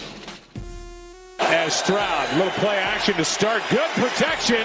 Airs it out for Collins. He's got it. One play. Touchdown, Texans. 75 yards to start the night for number 7. Yeah, that was the run where you were like, hey, boy, I don't know if they coming into, yeah, I mean, he's got really good numbers. You know, I don't know. Is it? Yep. That was that stretch where they had nobody else to throw the ball to due to injuries, and he just went over and took the game over. Him and CJ, the Indianapolis Colts, followed it up with a similar performance against the Browns. So that was Nico Collins starting to really show himself, which I think led to him getting paid this offseason and being one of the top 8 highest paid receivers, wide receivers in all of football. And you know, he's had some moments in camp where he's run by Derek Stingley a couple of times. Really, it would have been a sack, but he ran by him again today, and he's looked pretty good. I am curious, as you said, you got something on Nico Collins. I mean, you left the people wondering what the hell are you talking about? Well, look, it's been relatively quiet for Nico Collins. Had a good little day today. But it's been relatively quiet for Nico Collins. The highlight that Tyler just played was outside leverage corner. The safety come bit down. I don't remember correctly. I don't remember why he bit down, but that was a throw in the ocean. Nico, that had nothing to do with how fast Nico is what I'm saying. That was schemed up the right way. The defense bit. It was a touchdown, right? We saw Nico, big hands catches, really good hands, great run after catch. The one thing for me with Nico that I had yet to see consistently was the run-by ability. And I've always watched Nico and thought, yeah, big-bodied guy. Because you remember his numbers coming out? It was like big guy, 6'6", whatever. With supposedly blazing and then speed. like 4.4 something speed like that. Yes. And I did not feel like, even last year, put up huge numbers. He didn't do a lot of run by. He didn't do a lot of run away from. All the other stuff was obviously phenomenal, but it looked more like a possession receiver a lot of the times. Not the Robert Woods type of, but a possession receiver that does most of his work underneath. It looked more like, let's say, a Keenan Allen type of guy than it did a Mike Evans type of guy, if that makes sense, right? And this year, watching Nico Collins, as I said, it's been quiet for the most part. But the 2 run-bys that he had on go routes on Derek Stingley Jr. were both in real time, and when you watched them on the video board, both of them were that's elite speed. That's effortless elite speed, because he's not just running by Derek Stingley, he is running away from Derek Stingley. And then today he catches the ball on the sideline underneath Kamari Lassiter, and Kamari collapses and would have had zero chance making the tackle, by the way. And Nico runs up the sidelines, and it is just a different level of speed at this point in time. And then he catches the ball over the top. Starting to kind of see that speed that we saw coming out of the draft. Ron, it's the first time that I've watched Nico Collins in a Texans uniform and thought, that's elite speed. Like, yeah, he's always been a big dude that can run. Don't get me wrong. And you don't go put up 1,300 yards in the league if you can't flat-ass run. But I'm talking about when you throw the camera on Mike Evans, when you throw the camera on Tyreek Hill, when you throw the camera on some of these guys that have run by and run away from ability, they look fast. They look like they're rolling. He has had a bit of a Mike Evans look a little bit on some of these. I'm telling you. To where it's not only the size where you put your hand up, you feel comfortable throwing up, but he is creating some separation with a guy like Derek Stingley. Today's the third time he's run right past him. The underneath throw with Kamari Lassiter and really the entire defense having an angle on him. When he took off down the sideline today, I was like, yeah, man, that's different. It's faster, it's smoother, and it's effortless, and he's leaving people. Like I don't remember I don't remember one play where I watched Nico. There's several where you're like, damn, that is a hell of a catch. That's strong hands, man. YouTube and Twitch, he's hard to tackle. YouTube and Twitch said, I guess you didn't see that first game against the Colts. Yeah, no, I saw every game, and I saw it 3 or 4 times. The truth, I'm not saying the guy can't catch deep routes. I'm not saying he has never taken a screen and split tacklers and took it to the house. I'm telling you that I've watched every play Nico Collins has ever made in his career multiple times, and there's never one moment where I thought elite speed at the NFL level. I'm not knocking him. Look, everybody out there that hurts your feelings, the dude's a great player. The dude can run. The dude obviously is fast. Clearly, he's a starting receiver in the NFL. But what you're getting to, this is a good thing. This is a new dimension. It's a phenomenal thing. This is a new dimension. It's a phenomenal thing. I've never viewed Nico Collins, no matter how many plays he made. A lot of people will look at those stats, and you don't say anything negative because he went for 1,300 yards. Don't evaluate, don't analyze. Hell no, he's perfect. He went for 1,300 yards. No, he's had one good year. There's still things where he can improve and get better. And I'm just telling you right now, this training camp, Nico, I don't know if it's health. I don't know if he's lost a couple of pounds. I don't know if he did some kind of stretch routine throughout the offseason. I don't know if he had a fast twitch routine through the offseason. Stretch lab over the offseason. That's right. By the way, we're available. We would love to be stretched out on a consistent basis by a client. I don't know what the hell he did, but I'm telling you, that's a different level of speed. That's a different level of speed. It's say what you want. If that hurts your feelings, I'm sorry, but I think to get to the point in which you're saying you feel like you've said it. You feel like now they have the move guy here in Diggs and kind of what they want to do with Tank. He's going to do a lot of boundary stuff, and if he has that speed where he can run past guys on the boundary, where he's going to get a lot of maybe singled up at least right there near the line of scrimmage, or near the boundary. That's a big time. Well, that's a big time key to be opened up there. Oh, it's just a different way to attack, man. I mean, a different threat to a defense. And when I'll be honest, the first 5 practices, we're 6 practices in right now. The first 5 for the Texans, in my mind, I was wanting to build a segment here and have a conversation about what does Diggs bring to this team other than all the intangible stuff and other than just being a productive wide receiver. Like Diggs, what I thought Diggs brought to this team that this team was lacking was the ability to catch a slant and split the safeties and hit your head on a goalpost. Right? As you watch Tyreek Hill and you watch some of the faster athletes, like get a crease and hit your head on a goalpost. And as people watch, you're like, there ain't nobody. I don't care what angle a guy has. You're not catching him, right? I thought Stephon Diggs over the first 5 days of practice, I thought he's bringing an element to that. I'm not saying he runs like Tyreek Hill. Nobody does. But I'm just like that split the safety ability with speed, not with hard to tackle, with speed. I thought, that's something the Texans don't. After watching Nico today and really putting it all together over the first 6 days, there ain't no doubt he's got it. I'm looking at the text line, Tyler, and this is really interesting because Clint's Captain Houston here. The response that I'm seeing seems like similar responses that generally come about when I text stuff, when I say things, like people can't hear or something. Like this last one, what's up with the Nico Collins shade? And I'm just saying. I'm telling you, he added what I thought was the one missing piece. Yeah, I know it. Keep Q-tips in the house, man. Well, just like this is usually like, this is saved for me.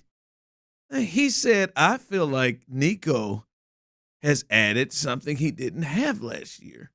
And that's just the ability to run past folks and take a slant and take it 70. Throwing shade, bro. And he said, man. That's it. It's like, wow. That's usually me. I thought I said that. I'm reading this. I thought I said it. I mean, I can't believe. Clint can't. Here's my favorite one. Clint just can't give credit where credit is due when it comes to our squad. I mean, this is like Ron said stuff. Hey, I heard D'Amico and Bobby Slowick say that where C.J. Stroud can get better is having better command of the huddle and better command of the offense and all that kind of stuff. Is that throwing shade too? Are the coaches throwing shade at C.J. Stroud when they say that? No, it's a part of his game where he can get better. Turn that damn text line off. I can't, but I mean. Yeah, because we also have listeners on there, and they've been coming out of the woodwork, man. We've been getting a lot of love on the text line. Shout out to y'all that text in and don't act like bridge trolls. Appreciate you. Bridge trolls. Clint just wasn't paying attention last year. Nico was running by people all year last season. It's like, because usually this happens with me. You say, hey, man, this dude has picked up some speed. I mean, a level of speed that he is. I mean, this is going to be a game changer. I never saw him run past people. Yeah. And then when you say this one thing of, last year he just didn't show that type of speed to run past people. That's all the people heard. Yeah. And that was the shade. That's all that people heard. That's wild. That's fine. Call it what usually you want. Don't do that to you, but they usually don't do that to you, Clinton. I'm okay with it, Bob. I mean, look, just whatever you want to say. If you want, America is sensitive. America is sensitive. If you want to fall on that sensitive level and throw the hater word around and all that kind of shade and all that kind of stuff, that's fine. That's fine. I mean, keep a bunch of yes men around you, and I'm sure you'll be fine. Coming up, we'll get you updated on what's happening with the Astros. The scoring has already occurred. We'll let you know what's happening there. And training camp, we'll get you caught up with guys that weren't on the field today and who won today. Yesterday, the defense won. Who won today? We'll discuss all that coming up next. All right, when you're selling a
HD2 Houston. Insider access. Exclusive content. Sports Radio 610. The Texans play here. An Odyssey sports station.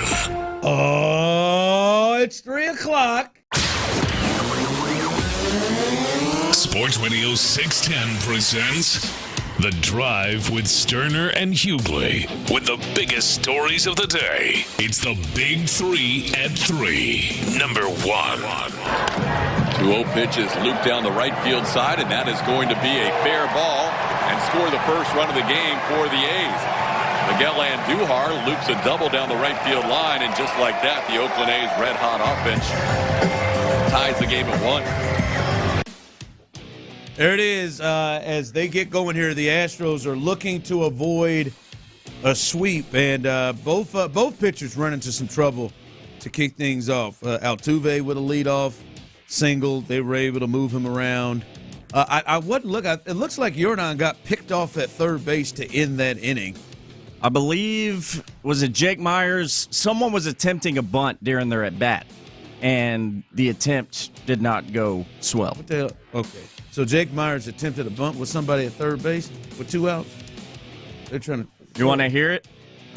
I don't know if I do. I just looked up and I saw Jordan getting picked off at third, and I was like, "What in the hell is happening?" Go ahead, let's hear it. Myers around a bunt, and that's a pretty good one. Sears is going to make the play to third, and Jordan is out. Jake tried to bunt for a hit. He would have easily been safe, but Jordan throwed out on the fielder's choice. So maybe Jordan had no clue that it was going to be a bunt, and he's just wandering off third base, it sounds like. And he got thrown out at third base. How about that? All right. All right. Damn, man. Jake trying to get that hit, baby. There it is. Well, 1-1 as the A's kicked off their inning with back-to-back doubles, but Hunter Brown was able to hold them down after that. So 1-1 right now in a very, very important game. The Mariners and the Angels are playing at the same time right now, so we'll keep you updated on both of those at this point as they are tied atop the AL West. But Clint, this is a game they need, man. You can't get swept. You can't get swept by. I don't care how well the A's are playing. They're 21 games under 500. You can't go out here and get swept. And they need Hunter Brown to step up and be the Hunter Brown he's been since July 1st. They got to have a big performance from him, and they got to have a win. Well, yeah. Look, I mean, Hunter Brown's got to be the guy that stops, like right now, stops the bleeding at this point in time. It's not all on his shoulders, obviously, because I mean this team has swung the bat awful in this series. They've got to be significantly better. They've got to give him some level of run support at some point in this game. But no doubt about it, it starts with Hunter Brown from the standpoint of having one of his better games and at least keeping this A's lineup at bay so that the Astros can get out of here with a victory and not having lost any ground or gained any ground either way on the Mariners. Yeah, got to have it as they struggled last night. That was they need offense today, and it looks like they may get a little offense. Looks like they're going to take the lead here as Altuve is 2 for 2, and he promptly gets thrown out at second base, trying to stretch a single into a double. But he does score John Singleton, and they take the lead 2-1. And Tyler, who is usually money at the height of annoyance when it comes to Jose Altuve and errors on the base pass, he is all right with that because he it still kind of pisses me off. He had a little money. No, you've been celebrating the whole time until just then. Hey, because that's his second single. I was fixing to say, boy, that double. Yeah, because it's his second single. Yeah. Also because I had a rough betting day yesterday, so I'll take it. Oh, that scares me because you had 12 bets that you made yesterday. When you have a rough betting day on 12, not many of those hit. That makes me concerned here, but a big one for the Astros. We'll keep you updated as well with that one after losing yesterday. By the way, hey, fellas, before we move off the Astros, looking at last night, they're gonna do something with Jake Bloss. They're gonna do something in that 5 spot. He ain't ready. He ain't ready for this. You weren't impressed, huh?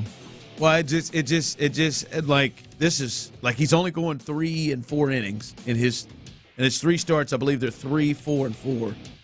They've either got to go get aggressive and get somebody. Dana's got to get out there that could eat innings. That to me is the move, because Luis he's throwing 31 bullpen session pitches, so he ain't ready to start. And Verlander, I've never heard anybody with a neck issue, and now we're reaching almost 30 days without having any timetable of when he's coming back. So he's throwing 25 pitch bullpen sessions. Hopefully, they got to do something, because that you can't be. You're tied in first place right now. Like you got to do better than Jake Bloss, and it's not Blair Henley either. Y'all got to do something. Where I like, for me, fellas, I'm trying to do the best I can. I'm to a point where it needs to be a bullpen game before it's Jake Bloss again. Yeah, I was going to say, I think they're out of starting pitchers. I think they're going to have to go get something. I mean, they're going to have to go get somebody here in the next week, or to your point, like with this, the next turn that Jake has in this rotation needs to be a bullpen day. Especially if the light at the end of the tunnel is you're going to make a move at the trade deadline for a 3 or 4 starter in a rotation that can eat up some innings, a guy that you can lean into that's got some experience, that's a veteran. Then you got to go on and move on from Jake Bloss, and I think you're a little bit more comfortable doing that if I'm talking about the bullpen game. If you know that you got a deal in the works. Yeah, if you got a deal in the works. I'm sorry. Like maybe I'm jumping the gun. Maybe some people saw some. Jake can't pitch again. No, he needs to go back down. And he neesneeds to work on a lot of things. I don't think he can get another start. Not right. Not where you are right now. That one doesn't work for me. Big 3 at 3. Number 2. It just doesn't. I'm sorry. It doesn't. He's not giving you innings. Hell, you're going to the bullpen early anyhow. Might as well bullpen. Maybe might as well give him 2-3 innings of doobie, huh? Yeah, do that. All right. We were out at Texans training camp again today, and I just want to give a note to the guys who did not participate today. Joe Mixon missing his 4th straight day in the 4th straight day out here at camp. C.J. Henderson, one of the other corners, he was out today. Christian Harris, he has not practiced not once yet to start training camp with a soft tissue injury. By the way, the Joe Mixon, we finally have heard something. Don't know where this injury is, but Aaron Wilson's report, it is a soft tissue injury that has him out. Fullback Andrew Beck hasn't practiced either. He is on the PUP list with the calf strain. Laramie Tunsil's continue to do his thing. And John Mechie, he was working on the side with Laramie Tunsil and other injured players, so he wasn't at practice today. The Joe Mixon one, boy, that's one to watch every day. Like, I'm telling you, Clint, I'm about 2 or 3 days away from what's going on here? What is the injury? I'm like the weekend away. Like, I want to trust D'Amico when he says, "Oh man, Joe will be fine." Like, I'm not saying he won't. I'm just I'm getting curious to a point. Like, you missed 4, 5, 6 days straight of practice.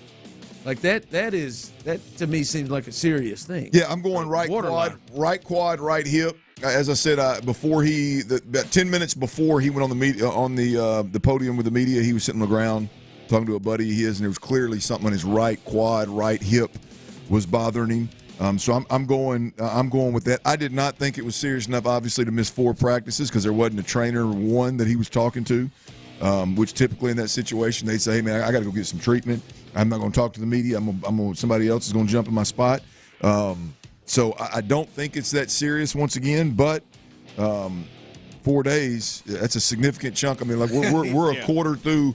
We're officially over a quarter through training camp, and he's practiced twice. So that's clearly something to keep an eye on. I'm not worried about it because I think Joe Mixon is the dude. I think Christian Harris, not worried about it. Laramie Tunsil, not worried about it. C.J. Henderson needs to get on the field quick because Jeff Okudah is making a move. He looks really, really good. Andrew Beck is another guy that I think needs to get on the field as soon as he possibly can because Brevin Jordan is out there making plays, and I've got to believe. I've not who? Koronic. Yeah. Oh yeah. I've not seen Brevin Jordan lighting it up at the fullback spot, but just given the skill set, I've got to believe that Brevin Jordan has the ability, and the staff sees that there's a real possibility that Brevin Jordan can do everything that Andrew Beck can do and some. And so I would imagine Andrew Beck needs to get on that practice field as soon as he possibly can. I'm with you with that. Moving on to practice today. Yesterday was to us, we agreed, was a defensive day. The defense seemed to get the best of the offense yesterday. I'm sorry, the offense seemed to get the best of the defense yesterday. Offensive day yesterday. Yep. Red zone was really, really good with C.J. Stroud and company. Today was the opposite. Today, especially in team drills, the offense struggled today, and a lot of it was self-inflicted. This from DJ Bijani for ESPN, who covers the Texans, Clint.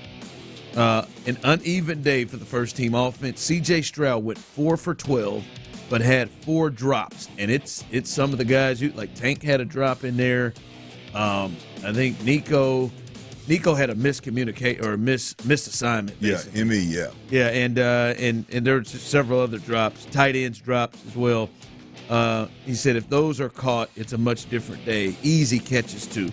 Early growing pains, that's a normal camp. No need for alarm bells. But today was a rough day in execution and just kind of doing the little things and doing the things you need to be doing, like catching the ball and getting to the right spot. Yeah, look, I think Tank Dell had one at the beginning of the first team period over the middle of the field. It was a sliding catch, not a great throw by Stroud, but it should have been caught. Dalton Schultz had a little button, like a little option route where, I mean, he just hooked it up, and I mean, CJ hit him right in the chest and in 2 hands, and he dropped it. Revan had one too. Revan had a drop. Yeah, and then probably Robert Woods was Mills though. But I mean, overall, watching practice, like, it was clear there was a lot of chaos around the quarterback. So the protection was never super leaky, but the guys were scrambling to get the quarterback protected. It was clear that you mentioned Nico Collins, not that little shoot route, that little quick slant route, one-step slant route that he does. That's kind of a hot throw for CJ. CJ threw it, and he was blocking. You mentioned the drops. Then we had Kenyon Green had a false start one time. In 2 minutes, there was just the communication between the quarterback and the receiver, the chaos around the quarterback as it pertains to pass protection, some of the penalties. It was a rough day, and really a day that we haven't seen very often from the offense. Usually they are buttoned up, boy, and they are. It may not be the best day, but it doesn't seem that communication is an issue. It doesn't seem that confusion consistently is there, and it was today. Look, we mentioned it was an offensive day yesterday. They knew it probably, and they came back ready to roll. Look, they knew it, and the head coach, defensive coordinator knew it. Yeah. That this could very easily be. You got quarterbacks throwing slot out routes into rolled up corners. They're disguising coverages. They're disguising pressures. It wouldn't shock me one bit if D'Amico didn't watch that tape yesterday and say, I got to do something schematically. I got to mix this thing up with my calls to not allow this offense to just run rampant over my guys. And to give them looks. Yes. And to give them looks. But I would imagine there's that competitor, and D'Amico goes, hey, man, you ain't just going to come out and like I said yesterday in the two team drills, C.J. Stroud was 4 for 5 with 3 touchdowns, and the only one was a miss that was a touchdown. Like, D'Amico had to watch it and be like, all right, enough's enough. We're fixing to make it a little more difficult on the quarterback. And today was definitely more difficult on the quarterback, on the skill players, as well as the protection, getting things figured out. Yep, and as we said, some was self-inflicted. So and I agree with him. No need for alarm bells. I mean, it's going to go back and forth. You're going to have some good defensive days. They got good players over there. You're going to have some good offensive days. They got good players over there as well. So nothing to be alarmed of, but that was how today looked. Just more of a defensive run day. Rock and roll, meow. Big 3 at 3. Number 3. All right, this came late last night. Cowboys wide receiver CeeDee Lamb, who has been unable to land the type of contract extension that other wide receivers have, like a Weak-ass Cowboys. Is not expected to report to training camp Wednesday with the rest of his team. Lamb is entering the last year of a deal scheduled to get paid just under $18 million this season. But he's going to skip this sucker until he gets back in. Is this who do you think? Who do you think it's on to get back to camp on board? You think this is more on the Cowboys who need to get CeeDee Lamb back in there more? Or do you think this is more on, hey, CeeDee Lamb, man, you need to get back here. You need to get here. It isn't on my schedule. Look, it's to me. This is the player that I'm paying. So yeah, you would pay. You wouldn't be. I think this one's on the Cow. The Dak situation, as I've said, I can understand why Jerry would be hesitant to pay him. I personally can. CeeDee Lamb, on the other hand, it don't matter if you plan on moving forward without Dak, you better have a weapon like CeeDee Lamb for whoever's going to take over to at least have somebody to throw to, or you're going to fall back into the years when I was there when you're winning 5 games. It's going to be a huge setback. So if I'm Dallas, I get CeeDee Lamb paid. I get his ass in camp as soon as possible. Dak's going to make $55 million. Dak is going to play football. He's not holding out. He may not like it, may be disgruntled. He's going to play football. And CeeDee's the one that How crazy you think CeeDee is? You think he pushed this long? I think he would, absolutely. I think he should. There's very few guys that I think are in that top, like set the mark. I think he's a set the market type guy. I think he's that guy. He's that level of a playmaker. He's clearly got to be asking over Justin Jefferson. I mean, I think he's got to be in the same ballpark. I mean, I don't know if it's over or slightly. I don't know. I'm sure he's asking for over. I imagine he's asking for over. But I mean, we're talking about a player that you pitch it to him, you hand it to him, you throw it to him. You need a big return in a critical situation, even though we don't see that very often. He's that dynamic of an athlete. You put him back there and let him go eat. I mean, he's a different animal. You got to pay that guy. That's a guy you build around. That's a guy that can do multiple things from the receiver position. The versatility is big. The ceiling is obviously extremely high. He's a guy to me you pay. Hell, I pay him out of fear of losing Dak and not having a weapon for my next guy. So this is wild. But Ron, back to my point. I did see somebody, I can't remember who it is, with one of the top guys covering the NFL. They jumped on board recently with me in terms of this being a waste. I think the wheels come off for the Cowboys rather early this year. This is just right. Isn't a great sign. That's it. It's just I right don't in have line time with it. to have a bad time. It is better to have Dak in than him. If you're going to pick people holding out, it's better. Yeah. Well, it's yeah. Look, CD can report the week of and be the same guy. Yeah, he could pull a Chris Jones. Yes. And miss. He's sitting first Jerry's week 1. Yeah, probably would be Jerry's. But wouldn't that be something? That would be something. All right, as I tell you, that wasn't Clark Hunt's sweet. That Chris Jones skipped the first game of the season. All right, coming up, we'll keep you updated on what is going on with the Astros and the A's as they're in a big game. Need to take this one and not get swept. But I'm telling you, I would say at least Texans fans should feel better about potentially the number one thing that could derail what could be a special season coming up for the Texans. We'll discuss what that is coming up next. All right, now.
right. Download the Odyssey app now and don't miss a minute of the conversation. Houston's sports leader. Sports Radio 610.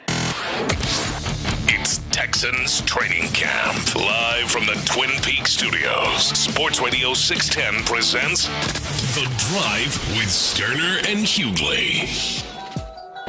Altuve lines one to left field. This is a fair ball and off the wall. Singleton will score easily. Astros retake the lead 2-1. Altuve out at home plate. At home plate, though, Singleton did run hard enough to cross the plate. Altuve out at second. Singleton did cross the plate before Altuve was out at second base. That's what I was watching. John just crossed before Altuve was tagged out, or the Astros wouldn't have had a run. Instead, it's a 2-1 lead. Yeah, I just don't even know why Altuve was even pushing that. Could you imagine if that run didn't come across? More Little League BS on the base pads, man. Yeah, but it didn't happen. They lead 2-1.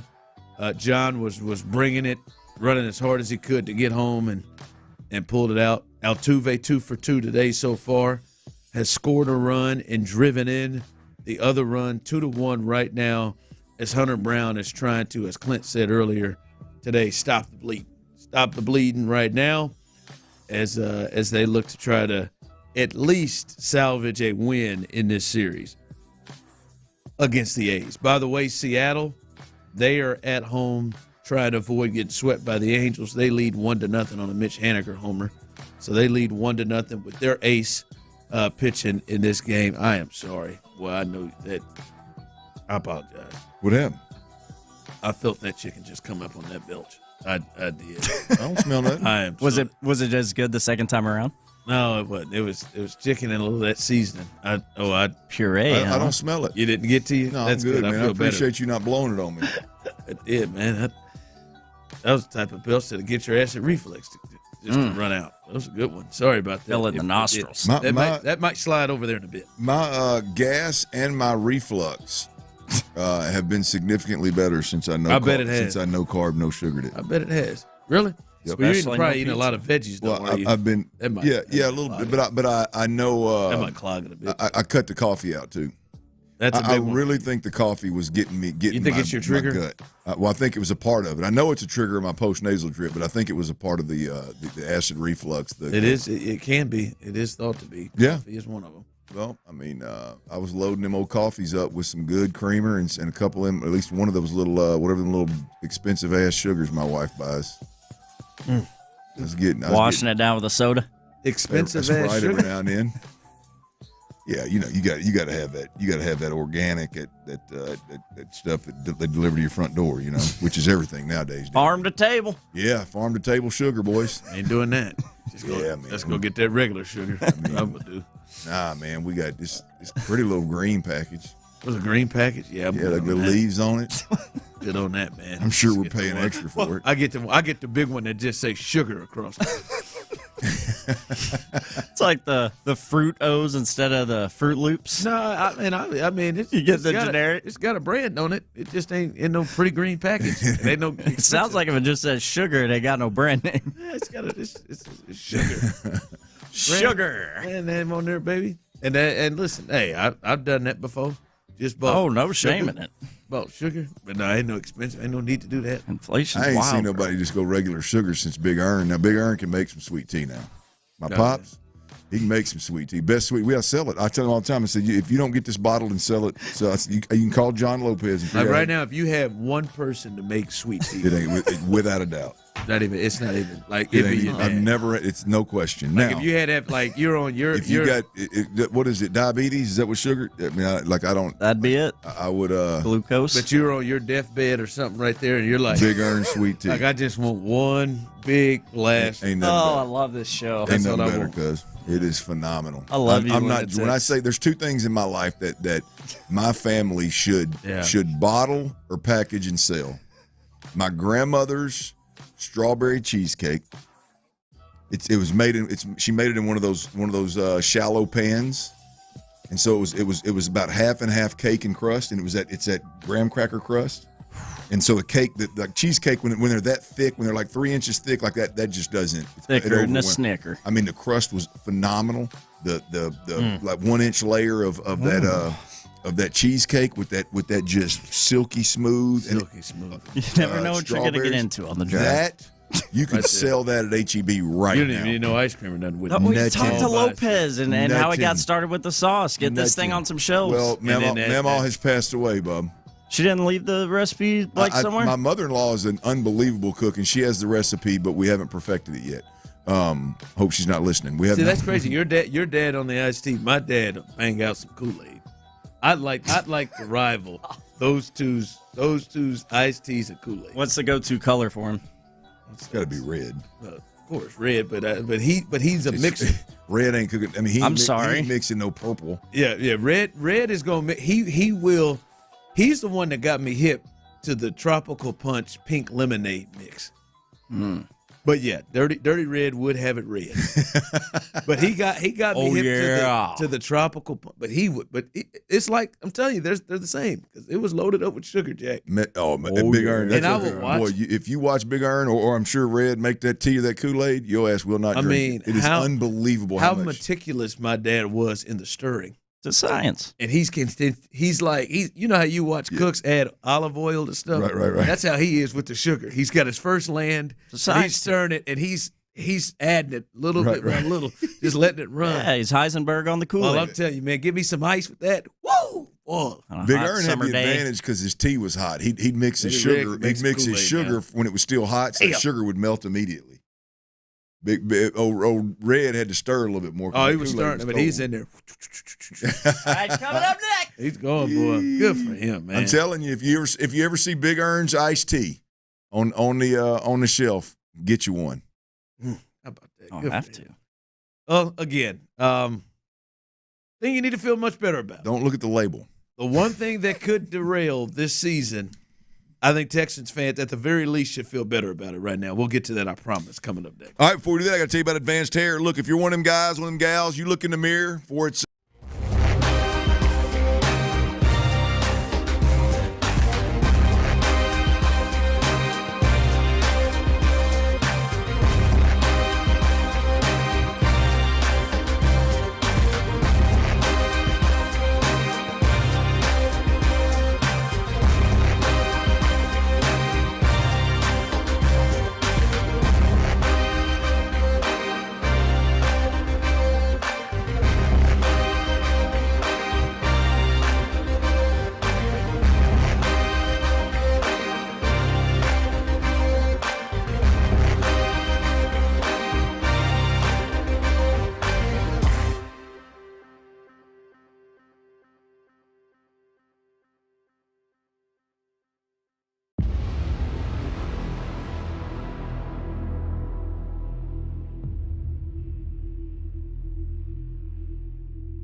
wallet. Terms apply. See CapitalOne.com for details.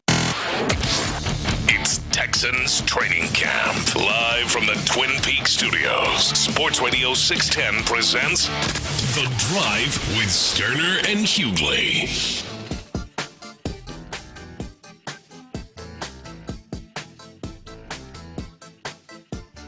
All right, welcome back into The Drive. The Astros continue to lead 2-1 in the fourth inning as they are looking to avoid the sweep. Hey, kind of a sad day, right? The passing of Gene Peterson. Yeah, man, legend. Legendary voice of the Rockets. 83 years young. Sad, or 83 years old in death. So sad day as a legend in our industry passes away. Obviously, many of you remember him with the Rockets, and I'm sure guys like John Lopez had run-ins with him and things like that. I'm certain he probably told a story today on In the Loop. So sad day there for the Rockets. Rest in peace with him. Tomorrow, just want to keep you guys alerted. We will be at Buffalo Wild Wings tomorrow near Willowbrook Mall, right off Tomball Parkway, on the other side of the highway from Willowbrook Mall. It's tucked away up there, and you can come hang out with us. We'll be there from 2 to 6, Buffalo Wild Wings.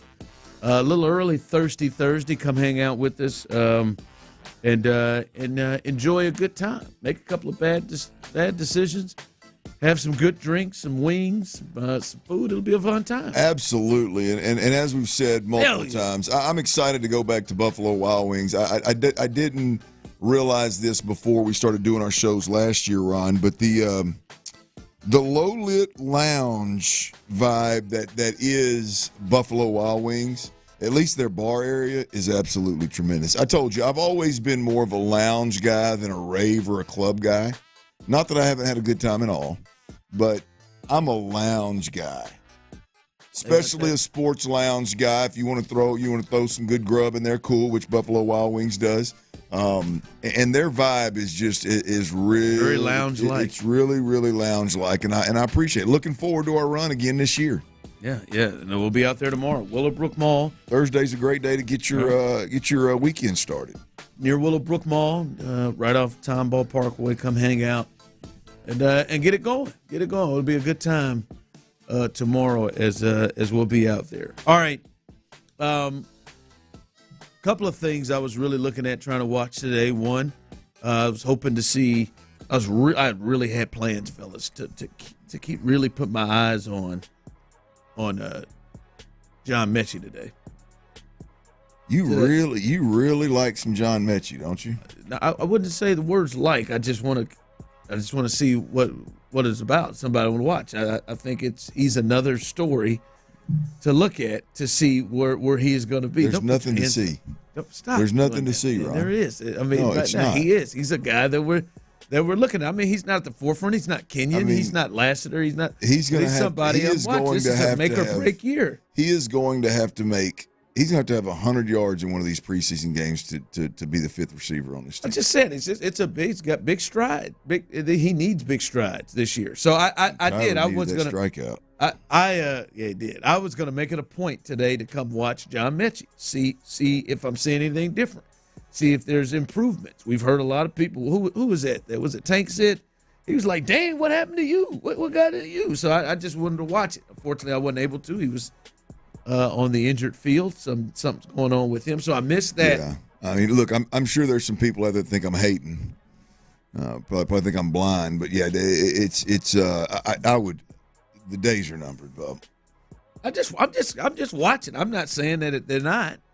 I just want to check it out. He's somebody I want to look. I wanted to take a practice to be like, all right, I'm really just put my eyes on John Mechie. I'm gonna watch because I've done it with Kenyon Green. Yeah, I've done it with him. I've done it with Lassiter. Okay. All right. I wanted to done it with Will. I wanted to really put my eyes on Jonathan. What happened? Just couldn't. He was on that practice field all the way on the other side of America, and I couldn't see him. So hopefully he gets back back from his injury or whatever's ailing him back on the field, and I get a chance to have that day to really put my eyes on him. Clearly, you're not into it. I think that's look again. It's the days are numbered. He may make the squad just from a what is it, a 50, 53, 54 man squad now, counting the inactive quarterback possibly. He may make the roster. The feel good story may keep him around for a while, maybe on the practice squad, but I don't envision him being a factor on this team. No, we'll see. I've been dead wrong. Hell, I was dead wrong on Nico. I just want to see improvement. I just see if there is improvement. I'm going to put that. We'll see that. But since I didn't get to see that during a lot of team, I was like, all right, now we get to see some hitting. I'm going to really focus in on that line. And I would just say this, Clint, Texans fans, I think the number one thing that could derail this season, which a lot of people, not just locally, but nationally think can be a big-time season, because a lot of people just talk about all of the sexy stuff. The receivers, the three receivers, the weapons, the five-headed monster. But, hey, I know this stuff can't run if this O-line play is anything like it was last year. And in particular, those guys in the middle. And I would just say, at the very least, Texans fans, after watching team hitting, those guys, they should at the very least feel better about that interior offensive line. Because to me, the left guard, center, that situation, you probably throw Titus in there, but that left guard, center situation, that to me looks like the number one thing that could really derail things, that could really give him issues. And I know it's early in camp, but Clint, to me, like watching today, things leading up, it feels like this group will at least be solid up front. Juice Scruggs is coming in, and he looks good and more comfortable in the center position, and he is delivering a blow when he comes about. And Kenyon Green, listen, there's some things he still needs to work on, but we talked about, for the most part, holding his own. I think for the most part, at least like today, he showed that. Now, as I was talking to you and putting this down in my phone to kind of build this, he started to make some mistakes, a few there. Tyler, he jumped off. Sorry, he had a false start in there. He had some struggles with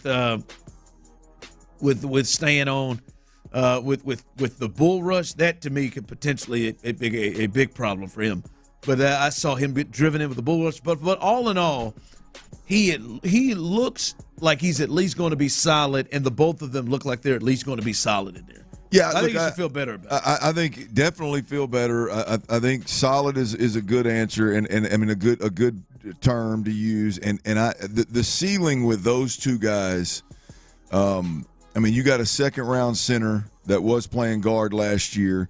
When you look at the several guys that were playing center last year, this is physically and from just a gift perspective, this is a huge upgrade. And so if he's just a capable player, it's going to be a big upgrade at the center position. And then you look at the left guard as a former first rounder, a 15th overall pick. Last year you had Kendrick Green. Last year you had Titus Howard, who is a tackle by this. Stylistically, he's a tackle. Build, he's a tackle. The way he plays, everything about him is a tackle. Now you've got a center playing center, a guard playing guard. They're built like interior offensive linemen. The mentality is different with interior offensive linemen. There's a level of physicality. There's a level of aggressiveness. It's just a different animal. And not only is there one that's a big upgrade in there. Right now, there appears that there's two of them that are a big upgrade in there. And so, how good are they? We'll see if they're they're just starters that hang on to their job, or are they guys that continue to climb and continue to get better and are recognized as some of the better interior offensive linemen in the league. I don't know about that, but I think this offensive line, they are at the very least serviceable. That's what they at the very least they look like that. And to me, Clint, that feels like at least the floor of what they need. Can you be serviceable? Can you consistently be that? Well, and serviceable, Ron, with the physicality that we're talking about, because you could throw a tackle down there, even though it didn't work out real well with Titus. You could throw a tackle down there and say, well, he's serviceable, right? But we're talking about some high ceiling interior offensive linemen that have the tools, that are built the right way, that have the right mindset, that just haven't shown that yet. Those guys being serviceable with some of those elite traits is a huge upgrade over what we've had the last couple of years in there. Yeah, as I said, it's not perfect, right? They've got some things to work on. They've got, like I said, I watched Mario Edwards. Yeah, Mario Edwards do it. I watched Kenyon, but with Kenyon Green, Mario Edwards did it. Tim Settle did it. That bull rush, that like they are getting under his pads and driving him back. That's something that he's going to have to get better on and fix. But it is just week 2 of training camp, so hopefully we see that. But yes, the derailing factor is one, that run game that you need, but most importantly, C.J. Stroud. As we saw, there are some teams that have great players on the inside that those two are going to have to handle, and they're going to find ways to get those matchups against them. And at this point in camp, I would feel pretty good about where they are at the center and the guard position. I'd feel pretty good where they are there, and that's big, because I didn't know that I would be feeling this way. I didn't know I would but that first play, they ran a trap play, and I'm telling you, I know they're in pads, just maybe against teammates, but Drew Scruggs tried to take somebody's head off. He's coming in. He's coming in, bang, and that was something you just didn't see from the interior. Yeah, very much last year. I'm gonna tell you, and Drew Scruggs too. We didn't talk much about this last year. Really hadn't at all, man.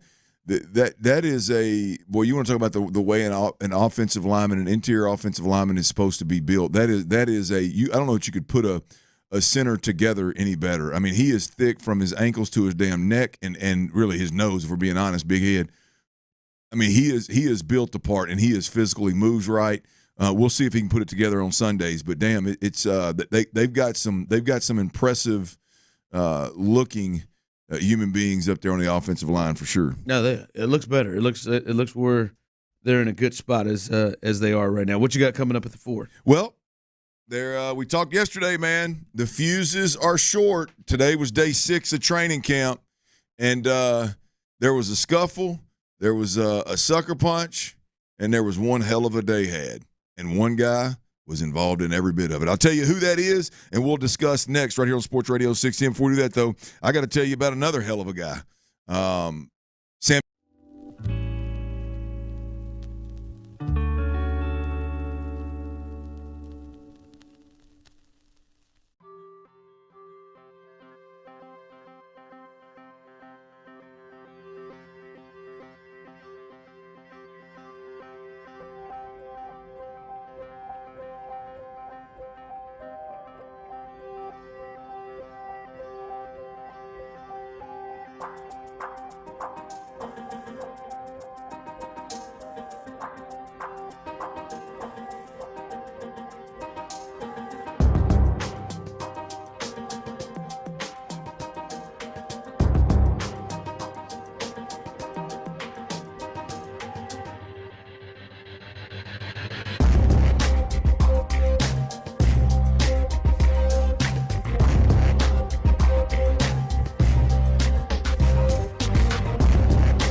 you. Their office is located right here in Houston, Texas. Visit them online. Talk to one of their attorneys right now at dailyblack.com. That's DALY, dailyblack.com. KILT FM HD2 Houston. Insider access, exclusive content. Sports Radio 610. The Texans play here. An Odyssey sports station.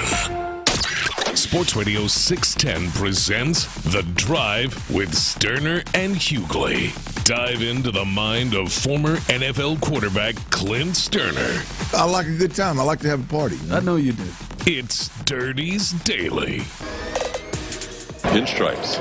This ball hit high in the air to center field. Leday is back. He is near the wall. Has Chaz done it? Yes, he has. Chaz McCormick hits his second career home run against J.P. Sears. This one in an A's uniform. He has his first home run against a lefty this season, 3-1 Astros. Yeah, it's been a while. We got to figure out what Ma's doing back there. Hey, Ma, the meatloaf. Does he get it back, Ron? Ooh, what up, Chaz? Did y'all make a decision without me? Well, what is Ron doing? Ron, get in your host chair. You gotta get in your seat, man. Get in your chair, man. We got a damn show to do. You're the talent, bro. You can't be standing up from your chair. Get him right, Tyler. He can't hear you because he doesn't have his headphones in, but he said you're the talent. You can't be standing up out of your chair, man. I mean, did you hear that? We can't hear you. And Chaz, you can't too hear me. We discussed this, and Chaz Kane is not get his music. He just hit a homer. Bomb. Oh, that's it? In a much-needed game where you cannot get swept in Oakland. This is a must-win. Oh, hold on. So he can just stink it up for months at a time. And now he hits a homer straight away center. It's an important homer. And now Chaz gets it. Now he gets to get his music back. I mean, is that what he does? That was white boy Chaz. How about no? We agreed to. You're better than that. It's big time. You would do this for Kellen Mond. The bats are struggling right now. You cannot get swept in Oakland. You wouldn't do this for Kellen Mond. Big time solo shot by White. Boy. That's. I mean, I love. Are you kidding me? I love your passion behind this, Tyler. I can't believe you're doing it though. That's pathetic. No, he does not get it back. Hey, why you two? Just think about it. Why y'all two? What happened there? Damn. I thought you was really going to come with something solid. Sounded like a car trying to start. That's ridiculous. That thought died of loneliness. It's just what came out. Well, while you two are bickering like two school kids, that's all it takes is one, huh? Diaz doubles off the left wall, and then Pena singles off the pitcher's foot, and Diaz comes around to score. So it's now 4-1 Astros. Stros are fine, boys. Let's go. I do not think that was a good idea. By the way, Tyler did not clear that with me before he did it. I had no idea. I think you're lying. I think you're part of this. I really didn't. No, he said, "Can I play the home run, Chaz home run?" He even called him Chaz. I went rogue. Yeah, I know. I said, yeah. You know, I didn't know. I didn't know to play that funky music. White boy was coming. I'm not even. They have good banana pudding in Oakland. I'm not even mad. Don't. At you. Don't. If they do, it's on a short list, Tyler. I'm not even mad at you. I'm mad at myself. This is clearly my leadership style. Some more good base running. Pena gets picked off first base. My leadership has allowed you to feel like you have the ability to go rogue. And you give me confidence. No, it's not confidence. This is more on the Jimbo. Just do whatever you get to do, whatever you want to do. You feel. Type of move. That you know what? That's on me. I've created some space where you feel like that you can just go. Get the hell out of here. No, that's right. That's me. Wow. You've created such a confident player. He just does whatever the hell he wants. It does. The standards just growing out. Can I ask you guys something on this front? Because that guy's got to hit 210 at least. It's 4-1. It's 4-1 Astros right now. Top of 6. 2 outs. Hunter Brown still on the bump. God. And we've had Altuve try to stretch a ball that he hit off the left field wall, but he hit it so well he had to be thinking, "Do I go to second?" Like it wasn't. It was not a very smart base running. And he flirted with not even scoring the run if John wouldn't. Yes, he almost ran into an out quicker than John Singleton can get his big ass around the bases. Yeah. And John could have coasted off the wall. Yes. I'm at second? Yes. All right. Yes. He forced John Singleton to really push leg it out. So that was a bonehead. That's a bonehead base running. Yeah. And Pena, 4-1 lead, 1 out, top of 6th inning with Dubon at the plate. and Pena gets picked off bigger than all get out at first base. Jordan Alvarez got thrown out at third base on a bunt attempt. That's right. Forgot about just bonehead, but they're still up 4-1. Here's my question to you boys. In the spirit of Pena getting picked off, because Pena, he was going to second, and he kind of stuttered, and he was dead caught, and he kind of got caught in a half-ass rundown. If you boys were at first base, and you had your good, healthy lead, you was fixing to steal second, and I'm not talking about, obviously, if it's close enough for you to lean back in, dive back to the base, you get picked off, okay, whatever. But if it was one of those where you knew you were dead, would you just take off, balls to the wall to second base, or would you be the rundown guy? I'd probably end up being both. I'd probably take off balls to the walls to second base and then end up in a rundown. Well, no, I'm talking second base is in your sights, helmet down low to where all you can see is the base, and you're gonna run into the tag. Oh, or you're gonna run down this thing, hoping somebody makes a mistake. I'd probably be a rundown guy. You're gonna stay out there and try to get as much glory as you can, ain't you? Show off them ankles, show off them sweet feet, show off that change of direction. Yeah, I'm trying to. I think I'm putting the helmet down and going. You just can't run over people no more like you used to. Well, I'd rather do that than run down. I'm gonna tell you, man, the rundown stuff I thought I was a lot faster. I was a really good hustler in my days, like on the field I'm talking about. So I always thought I was a little faster than I really was. I had zero chance in a rundown. Change direction, the acceleration, all that kind of stuff, I had zero chance. So I think I'd just tuck the chin and go to second, and hopefully they make a bonehead. Hopefully. I think that's what I'd do. By the way, did you guys know this? National Tequila Day.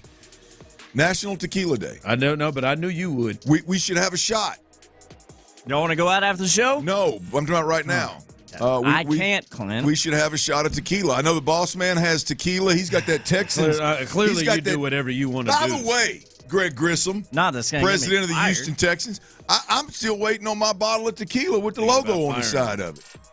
What do you think? Did he promise that? I'd love to go get some tequila with you guys, but I can't do this on there. He told me he'd get me one, and somehow I didn't get one. But boss man Parker has got a bottle in his office. I'd like a chilled shot of that whatever, I can't remember what the name, what label it is, but that Texans tequila. I'd like a shot of it on. I didn't know they had a Texans tequila. National Tequila Day. Well, that's not the brand, but it's got. I think they partnered and have the logo on it. And they have the logo on it. I wanted a bottle. I wanted a bottle for my shelf.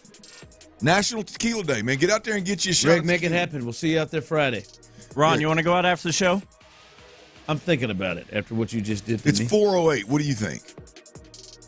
You know what? I'm an optimist. I'm hopeful.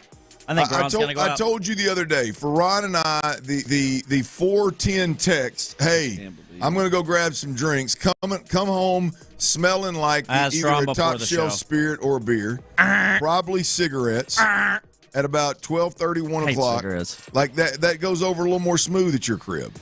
Nope. I talked to Ron before the show. Your timeline's off, man. Oh, so you talked to Ron. You didn't ask me, huh?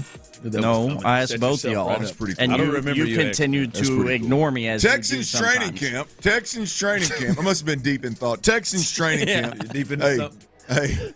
Hey. Pause. The message, not the tone. Today at training camp. Today was the 6th practice for Texans training camp. That means we're over a quarter of the way through training. It's crazy how quick this stuff goes, man. When I was playing, it felt like it drug on forever and ever and ever. It's crazy how quick this stuff goes nowadays. We're 6 practices in. I think there's 21 total practices, so we're damn near a third of the way through practice. We're definitely over a quarter of the way through practice. And there's been a lot going on. But today, boys, was a Derek Stingley day. Derek Stingley, there's high hopes, and there's been flashes. In fact, down the stretch last year, he played really, really good. But this guy is a guy that I called the key to the defense. That's going to unlock the ability to pressure. That's going to be a lockdown corner. We saw flashes of that definitely last year against Amari Cooper in the Cleveland game. In the playoffs where he just took him completely out of the damn box score. That's what Derek Stingley is capable of. We fast forward to training camp this year. We've seen Nico Collins run by and away Nico Collins 2 different times in team drills. A quiet start to camp for Nico Collins, but the 2 highlights are him running by and away Derek Stingley, who's viewed as one of the top young corners in the league. Yesterday, first day in full pads. Fans out there watching. We're out there watching. More media. Some of the national media is out there. And the first play of red zone team, they throw a one-step fade to Stephon Diggs, which was an absolutely beautiful throw. C.J. Stroud couldn't have walked out there and handed it to him any better. Against who? Derek Stingley. Diggs turns around, spikes the ball. Not on him. He walked away from him, respectfully did it in the end zone with his back to Stingley. Goes and does his little dance. Crowd goes crazy, right? So Derek Stingley, although it doesn't mean anything, Derek Stingley's been beat a few times in camp in team situations. So you got to look at it and go, okay, at some point in time, Derek Stingley's going to get tired of this, right? Yesterday, let's talk about this. Yesterday, the offense, I would say, dominated. Not just won the day. Yesterday, first day in full pads, first day in front of fans. Especially in red zone. Yes. Well, there's all red zone, right? The offense dominated the defense. I've got to believe that two people, after yesterday's practice, DeMeco Ryans and Derek Stingley, they said, all right, boys, we got to turn it up a notch. Schematically, I'll give you guys some things to work with. And y'all gotta go out there tomorrow and get in that ass of this offense. Like, it's enough is enough. Like that's unacceptable. And it was clear that DeMeco Ryans went out there and schemed some things up because the offense was confused start to finish today, if we're being honest. It was definitely a win the day by the defense. It wasn't a good day, and a lot of it was self-inflicted. But Derek Stingley Jr., they tried it once again. Why wouldn't you? You've had a lot of success with it. Why wouldn't you try to throw a fade on Derek Stingley Jr. in a team period? They tried to send Tank Dell deep on Derek Stingley Jr. It's a jump, ends up being a jump ball. And to be honest with you, Tank Dell didn't play it real well. He should have turned into a defender. He should have turned into a defender at the very least, but he didn't. Derek Stingley climbs the ladder, gets the pick, interception. It's probably other side of the field, probably 10 minutes later. Robert Woods catches a ball on a little quick out route by the slot, and Derek Stingley's the corner sitting there waiting on him. Boom, he pokes the ball out, scoops, and scores. Derek Stingley's having him a damn day. There ain't no doubt about it. He's had enough right at this point in time. Well, then we get to the biggest news of the day, which is the scuffle at practice. Stephon Diggs catches the ball over the middle of the field. He's giving himself up, sliding, and Jimmy Ward drops a shoulder, I don't know, chest, chin area, a little bit too physical. And it was. I mean, Diggs clearly giving himself up, sliding down. And, I would have had a little issue. Yeah, I immediately, when I saw it, had a good view, I saw it, I said, well, it's not going to go over well. Somebody's going to come out there. Now, I never thought Diggs would get up and say anything, but somebody's going to come out there on the offensive side of the ball and let Jimmy Ward know, hey, that ain't it. That's unacceptable. Well, apparently, that was Dalton Schultz. The whole team comes together. Dalton Schultz and Stingley obviously have words in the middle of this scuffle, probably 20 guys together there. Kid is a freaking baller. They break it up. Everybody's walking their separate direction except for Derek Stingley. He breaks away. A coach had him held back. He breaks away from the coach, gets 10 or 15-yard run, and kind of a double hand chuck into the side of the head and the shoulder area of Dalton Schultz, who's walking away, not even looking, doesn't see it coming. And it was a cheap shot any way you look at it. I'm not a big fan of that, Ron, but as a Texans fan, there's 3 or 4 different ways to look at this thing, and all of them are positive. All of them? All of them. I mean, you look at this year versus last year. Are we going to have a little bit more of an edge? Are we going to have a little bit more dog in us? We're not just going to get pushed around. We're not going to get told. We're not going to get talked to like we're not a top tier defense. So is there an edge trying to be created? So is that why Jimmy Ward and Derek Stingley and the scuffle even occurred? You look at it from Derek Stingley's perspective. I don't like the look of a sucker punch at all. I think it's one of the most cowardice things you can do. But if Derek Stingley's tired of getting beat at practice, if he's tired of being targeted by this offensive practice, if he is one of the handful of leaders on that defense that need to show more dog, I can see it from that perspective. If DeMeco Ryans watched yesterday's practice and looked at what was going on today and said, "Hey, this ain't it, boys. Yesterday we got embarrassed. Like, we got to go out there and we got to set the tone. And I'm gonna help too. I'm gonna put some stuff and some wrinkles in there. We got to set the tone. And so whether we're talking about D'Amico Ryans or we're talking about Derek Stingley Jr. independently setting the tone, not getting pushed around, or if we're just talking about the fact that Derek Stingley Jr. is taking that next step as a player and is just not going to be pushed around, not going to be disrespected, and is going to physically show it, verbally show it. Hey, I'm here for it, man. Again, don't like the sucker punch. We told you the fuses are 5th, 6th, 7th practice of training camp. The fuses are going to be short. They're going to get in fights. They're going to be pushing and shoving. There ain't no doubt about it. Don't like the sucker punch at all, but I like what it stands for. I didn't. If you'd have told me the first person who was going to, and not just be the one who is the main person in the fight, but the person who was, going to have just completely lost it, I would have never guessed it'd have been Derek Stingley. Agreed. I didn't know he had that place to go to. Agreed. So at that point, yeah, he did look like the quiet guy that just lost it. It does. Like, I think when you break down everything that has happened as you did leading up to that, yeah, like he may be in a bad mood, and in a job he may be in that, as Cedric said, that wish. I wish a mug would. And Dalton Schultz was that mug. Yeah. Well, I mean, it's look, it's human nature, especially at that level with the Eagles that are involved. You're sitting there watching practice every day as a team and as a defense, and you're getting beat on go routes, and you're getting ran by and ran away from. People, they see that. I mean, the big eye in the sky don't lie, baby. They see that, and I'm sure after 3 or 4 days of it, of getting targeted, like if you're Derek Stingley, you go out there and you're like, man, they ain't gonna throw it my way, man. They're gonna throw it the other way. They're gonna throw it to the young kid. No, they're coming at your ass. I mean, multiple times to start periods, so it's by design. Like, the offense is going, hey, we're going to throw a go route to our right side, and Derek Stingley walks out there, and they're choosing to throw a go route versus you. Yep. And so, yeah, I mean, I got to believe that there's definitely some level of Derek Stingley taking the field today. Like, this not on my watch. Them days are over.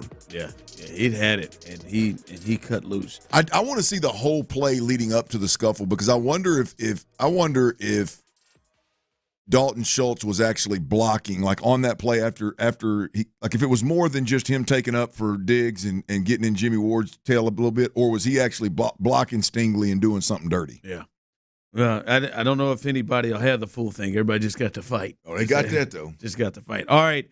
Coming up, we'll get you updated here on the Astros as they're in a game where they got to have it. We'll let you know also what's happening with Seattle, as well as they are clinging to a 1-0 lead. We'll keep you updated on what's going on at the top of the AL West. But before we do that, I know my man Coach.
and your podcasts. Houston's sports leader. Sports Radio 610. It's Texans Training Camp. Live from the Twin Peaks studios. Sports Radio 610 presents The Drive with Stoerner and Hughley. Bregman has the most home runs for any Astro. There's a fair ball and will score 2 runs. Astros piling on here with a 3-run 7th inning. They now lead this game 7-1 on a Breggy 2 RBI double. All right, they continue to pile on as Yainer Diaz hits a sac fly and scores Bregman. It is now 8-1 in the 8th inning. 8-1 in the 8th inning, and I wonder how many pitches Hunter Brown is at. I guess I can find myself how many pitches he's at. Because he's through 6. Hold tight, Bub. I got it pulled up right now. How many pitches? Pitch count, 97. Yeah, they probably won't run. 6 innings, 8 hits, 1 earned run, yeah. 8 strikeouts. That means Tyler won that bet. Yeah, he's a little high. Cha-ching. I Altuve, over bases, won that bet. See him slide into the 7th. That would have been nice. I do know. I think Alvarez, I don't two- think he's got your bases yet. The last 2 days, the bullpen's been used big time. Yainer Diaz doesn't look right. Oh, no, he's all right. He's just messing with old first base coach right there, too. Yeah. You was about to say Gary Pettis. I'm not sure who that is. I don't know him. I don't have his name by heart. I was not going to say Gary. Looked like you had that in your eyes. Looked like you had Gary Pettis in your eyes.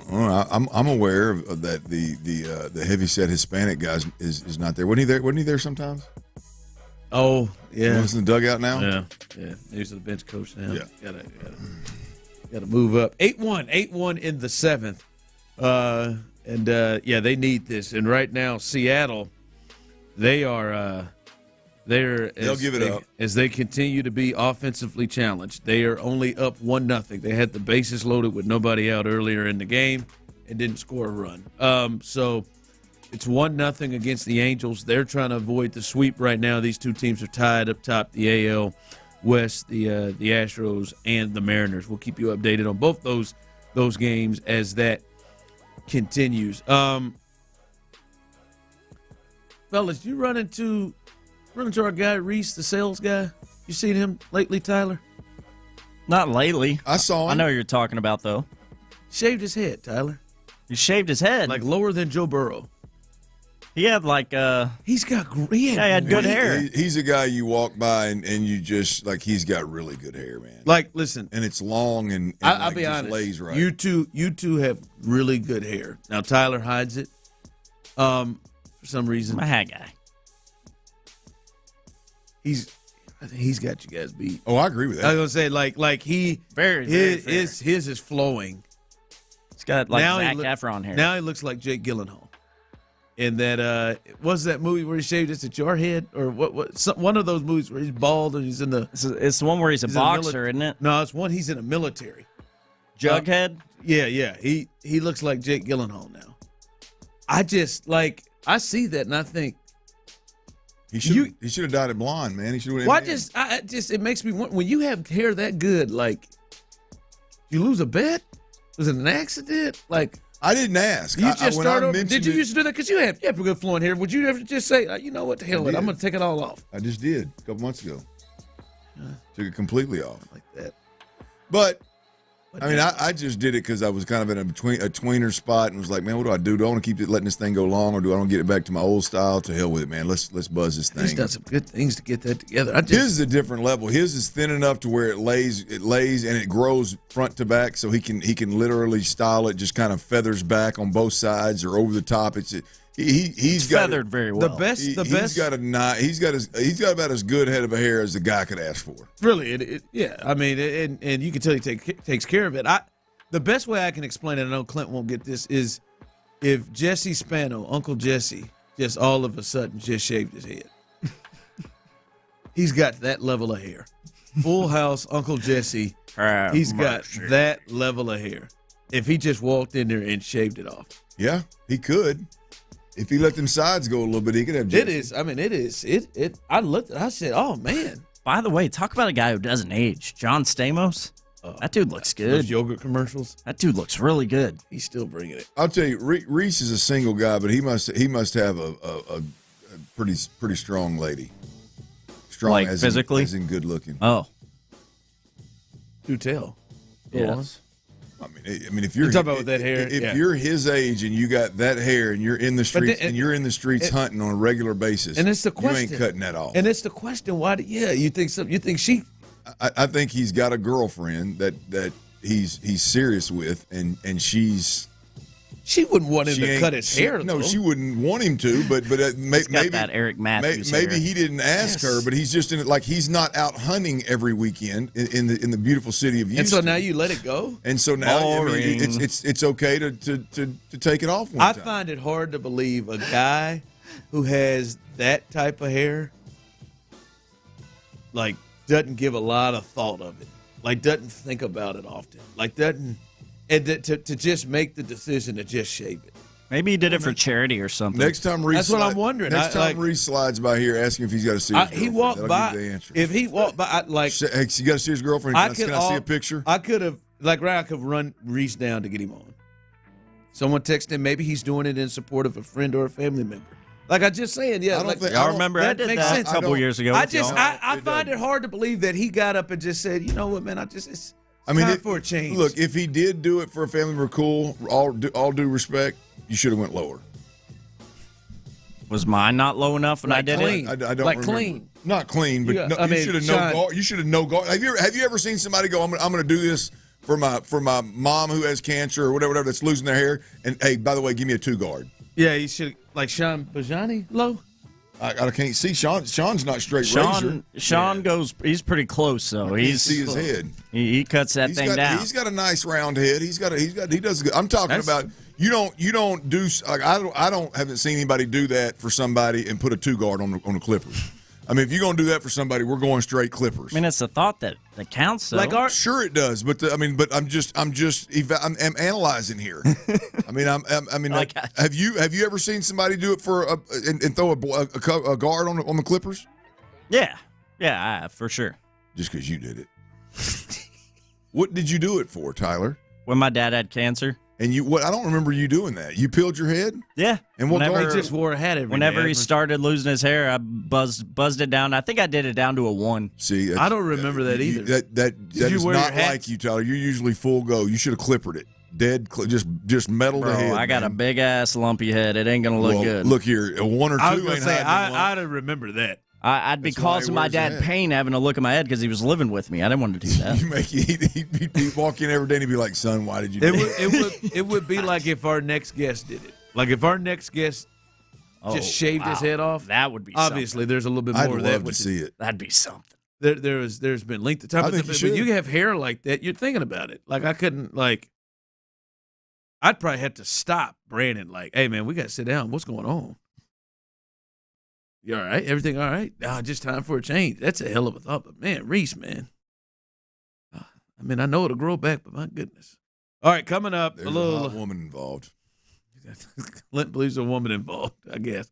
I mean, I just want to know what made him go there. Coming up, Texans Report. Brandon Scott, he is going to join us as he has been watching the training camp, covering it. You've been listening to him on In the Loop. He'll join us for his regularly scheduled Texans Report. And we'll get his thoughts on what's going on and check his temperature after Derek Stingley and that fight earlier today. Before we get there, though, fellas,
I couldn't. My doctor said I have AFib, so I'm about 5 times more likely to have a stroke. Other symptoms, irregular heartbeat, heart racing, chest pain can come and go, but the risk of stroke stays. If you have symptoms, tell a doctor. Visit notimetowait.com. Sponsored by Bristol-Myers Squibb and Pfizer. Football in H-Town is on the rise. I love D'Amico Ryans, man. I tell you what. H-Town, I'm back. Our guy B. Scott has all the latest from the gridiron. I don't see no bitches nowhere around here. It's time for your weekly Texans report. We ain't laying down for nobody. On The Drive with Stoerner and Hughley. It is Wednesday. It is 4:40. That means B. Scott is in the building, and it is full-fledged Texans report. Football season is on and popping. And hey, those were some appropriate drops today too. I don't see no bitches around here. Hell yeah. C.J. Stroud talking about we ain't gonna lay down for nobody. Like that was the energy of practice today. Low key, not really low. I'll be honest with you. I said it to Clint. I had no Sting had that in him. How could you? I was about to say, you cover this team. No, you've been around since you've been there. For me, all right, I can see this. I can see the start to the scuffle. I can see it is the coach has me spin off coach shove all in one motion, which was fabulous. Clint, I don't know if you saw it. It was a spin out push in one motion to the coach. Yeah. And then you could be a pass rusher. And walk down. Yeah, he could have been. And walk down Dalton Schultz, and I mean a hard two-hand shove. I didn't know he had it into it and had it in him, but Clint kind of went through what has to be frustrations maybe to him. For somebody who maybe has the standard that he has, frustration and some of the things that's happened at camp is Nico's gotten him a couple of times on routes and Diggs got him for a fade and a touchdown. But hell, man, he was not having it at all today. So I thought of Stingley as more of no back down. So if the smoke comes, he's going to be there for it.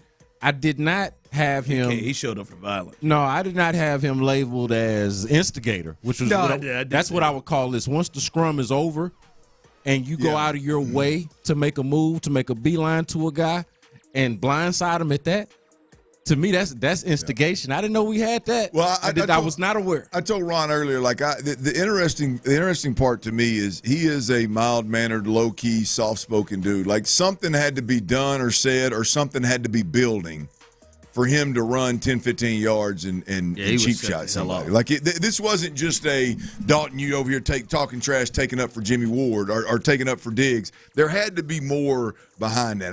I'm anxious to hear some answers. We'll probably never get them. But I'm anxious to hear something. And I have a hard time believing that Dalton Schultz is much of an agitator, right? So, like, Dalton Schultz doesn't seem like he would be the guy that you would be targeting, right, for whatever reason. I could see him being kind of similar to Stingley, a little bit more low-key to himself and just around when he needs to be or kind of going about his job more so, not really all that boisterous. So Dalton Schultz doesn't seem to be like the guy that you would be targeting. I could see your theory being a correct one, Clint. I would also point this out, though. I have not been in the 2024 Texans locker room, but the 2023 Texans locker room, Dalton Schultz and Derek Stingley cannot be in there at the same time, in the same place at the same time without being close to each other. Their lockers are very, very close to each other. It's Schultz and Stingley. Ain't three letters between the C and T. Which is, I would say, different from the rest of the defensive backs. Like Steven Nelson's locker, Jalen Petrie, a lot of those guys are in the back of the locker room. A lot of the offensive guys specifically, pass catchers, Dalton Schultz specifically, are toward the front of the locker room. Derek Stingley is also there. So I was just trying to imagine what was it like once they got to the locker room if the setup is the same as it was last year. It seemed like that was done. No, to your point earlier, right? You mentioned that. Like, that seemed like he was, whatever it was, whether it's built up frustration or for whatever reason he doesn't like Dalton Schultz, if that was just past that moment, that seemed to be some real static. To the point, Clint, he made it while we were out there, and like somebody got to go over there and somebody got to step up and hey man, my bad on that. We don't like that. Like somebody got I would think like unless they full-fledged don't like each other, and I mean I've seen teams that just have guys that don't talk The blindsiding is a bit much. Like I could see maybe tensions or like it's just in the moment, and so you still want to go. I talked about this on the show earlier in the loop. Like I've seen it where a fight breaks out, it gets broken up very soon, and somebody involved feels like, nah, I didn't get to get mine. I didn't really get to get that off because it broke up too soon, and then they try to get back. They're not done yet. I've seen that before, but the blindsiding made me think, I don't know about that one. Not really too sure about that. And with it being Stingley and Schultz being on the receiving end, both of those two elements of it surprised me. What are your thoughts about Stingley in general? Because I thought, I mean, you know, it's not making a big deal about it, but it's hard to not notice Nico running by him and running away from him 2 different times. It's hard to not notice Diggs catching the go route yesterday, or the fade route from the 12-yard line yesterday to start the team drill. Like the offense going out there and seeming to prefer attacking 24 instead of the rookie on the other side. I mean, just like that dynamic for a cornerback, at some point you got to go, well, wait a minute now. I mean, hell, enough is enough. Yeah, and there's a balance of the short-term memory of a cornerback. Yeah. You know, you cannot let the bad plays linger because it's going to be a lot of them at that position. It's one of the harder positions to play, probably in all the sports, but certainly in football. But I think there is something to this theory that you're throwing out there that, man, maybe he lost his patience with how much he was not necessarily always getting worked, but being targeted, feeling like he was in the middle of all the work. And then Kamari Lassiter, you got a rookie on the other side. Yeah. You would think that'd be the one that you want to test more. But I also think, Clint, honestly, in terms of him getting beat and just talking about the football part of it, it is a credit to the talent that they got in that room. Like Stephon Diggs, a big takeaway so far in these first 6 practices is Stephon Diggs is as advertised. And not that we needed to, like we seen it, right? But as advertised, like no question about I'd that. say more. Yeah, that's fair. More, but certainly at bare minimum as advertised on the field, and probably more with some of the intangible stuff. Tank Dell and Nico Collins finally woke up today, right? And I think in a serious way. But I've seen some glimpses from them anyway, and you kind of have a good sense and feel for what they're about after last year. So I think it's also a credit to that room that, look, Derek Stingley, I don't think necessarily every week he's going to be tasked with a trio that is as good as the one that the Texans are putting out there. So you got to kind of look at it both ways. Like, yeah, he's getting worked at times, but look at the dudes that the Texans have put out there to go up against him. Yeah, I have zero worries about Stingley as the player, and I don't have any worries about him getting beat.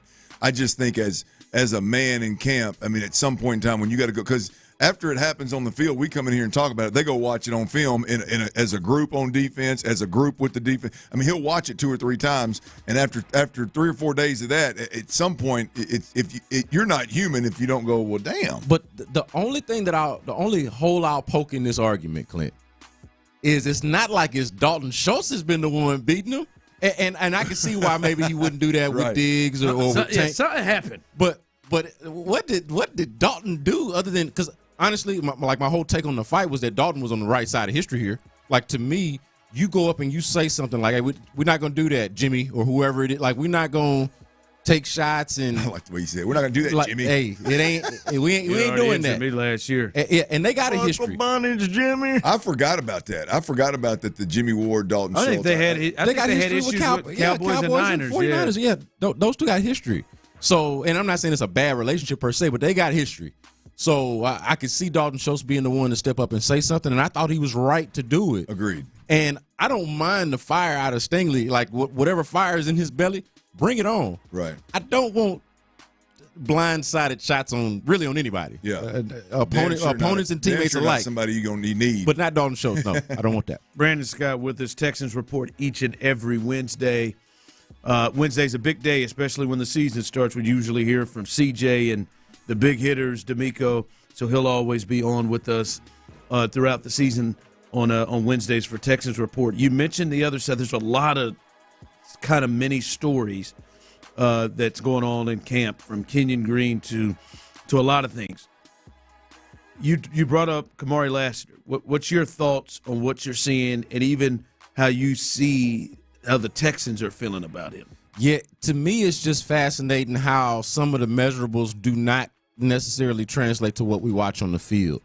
Because if you withheld the information from me and just didn't tell me that he ran a 4.6 at the combine, or his pro day, I should say. Like, he didn't have poor test results and just said, hey, like, watch this dude play, I would never guess that was the case. Like, there's nothing about the way he moves that seems like slow, or I don't feel like he's got a physical disadvantage. He doesn't look like an elite athlete per se, and especially by cornerback standards. But he seems to fit in just fine. I think the most impressive part about Kamari Lassiter is how he does not seem like a rookie. He does not look like a rookie out there. That's another thing. If you just told me, hey, what year is that guy in? I don't think I would just guess that he's a rookie based off of how he's looked out there, his confidence, his readiness. I think a lot of that has to do with where he came from. Georgia, they prepare guys just as good as anybody these days, and so it shouldn't be surprising. But I think it's a cool story considering where we started about questioning the 40 time. Doesn't seem like it's an issue. He can run step for step with most of these guys that same group that I was just talking about that's cooking Derek Stingley from time to time. I don't know. It's the same, I don't know, Brandon. It's the same group. So I don't know, Brandon. I don't like the 40 time, but when I watch how he played at Georgia, how he's played since he's been here, I don't see the issue outside of just that piece of information that you gave me. And I'll listen to that piece of information is clouding and making some of the moments feel bigger to me. He makes me nervous with being on an island by himself. I don't know how often he will be. Honestly, like, I don't know how often he obviously he will like be on the outside. Obviously, he will be at times, and like that's what the league is. But they play a lot of zone, and he's a physical dude. Like, the physicality. Yeah, I think there are ways to make up for a lack of speed. But again, I don't really, outside of knowing that he ran the 4.6, it is not a noticeable issue out there watching him. I'm curious what y'all think. Like, when you watch him, do you feel, man, that's a slow dude for corner? I don't see elite athlete. I'm not trying to oversell it, but I don't see, oh man, that's the dude that ran the 4.6. It doesn't look like that to me. I've been caught a few times where I'm like, oh boy, that might be problematic. Fair enough. Potentially. Yeah, I just think he's rigid. You know, I see it, and we're comparing him to 3 top 10 picks. I mean, the guys that he's in competition with. I think he's rigid, and I don't think he's ready. I've not seen anybody. I looked up, and Robert Woods was running away from him one time on a post. The ball didn't go there, so nobody saw it. I've not seen him get attacked by Stephon Diggs. It was an obvious pass interference when Steph was running a go route on him. So there's not been a glaring moment where I was like, "Yep, that speed's a problem." I just see a more rigid corner than I would be comfortable with as a guy that gets drafted and comes in and, hey, here's a starting job. Like that's I think D'Amico's gonna have to do some work, which we've seen him do work before in terms of covering up young players or covering up players that have a void in their game, if you will.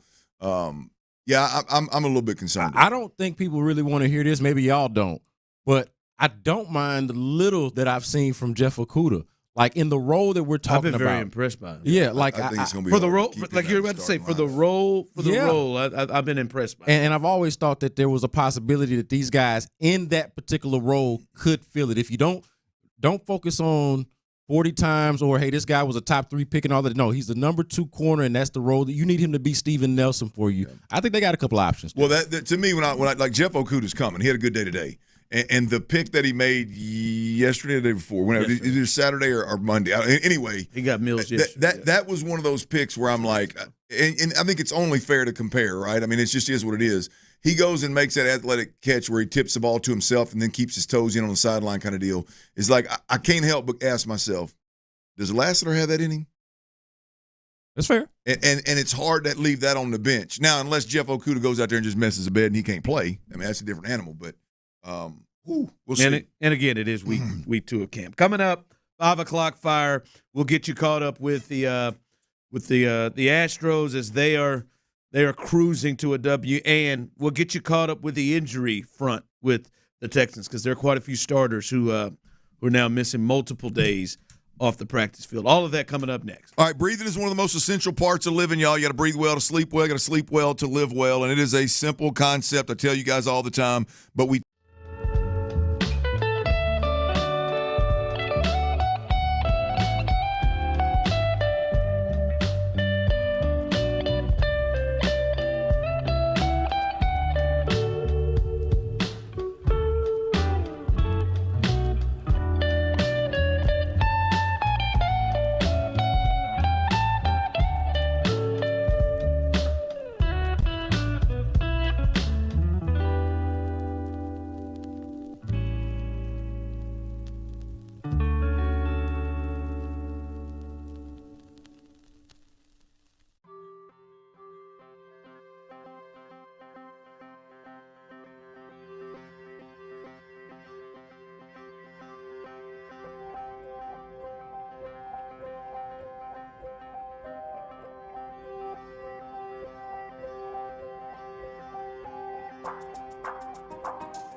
Auto Parts. KILT FM HD2 Houston. Insider access, exclusive content. Sports Radio 610. The Texans play here. An Odyssey sports station. Sports Radio 610 presents The Drive with Stoerner and Hughley. It's the 5 o'clock fire. Bregman has the most home runs for any Astro. There's a fair ball and will score 2 runs. Astros piling on here with a 3-run 7th inning. They now lead this game 7-1 on a Breggy 2 RBI double. And it is 8-1 now as they head to the bottom of the 9th. And the Astros look like they're going to be able to finish this off and avoid the sweep.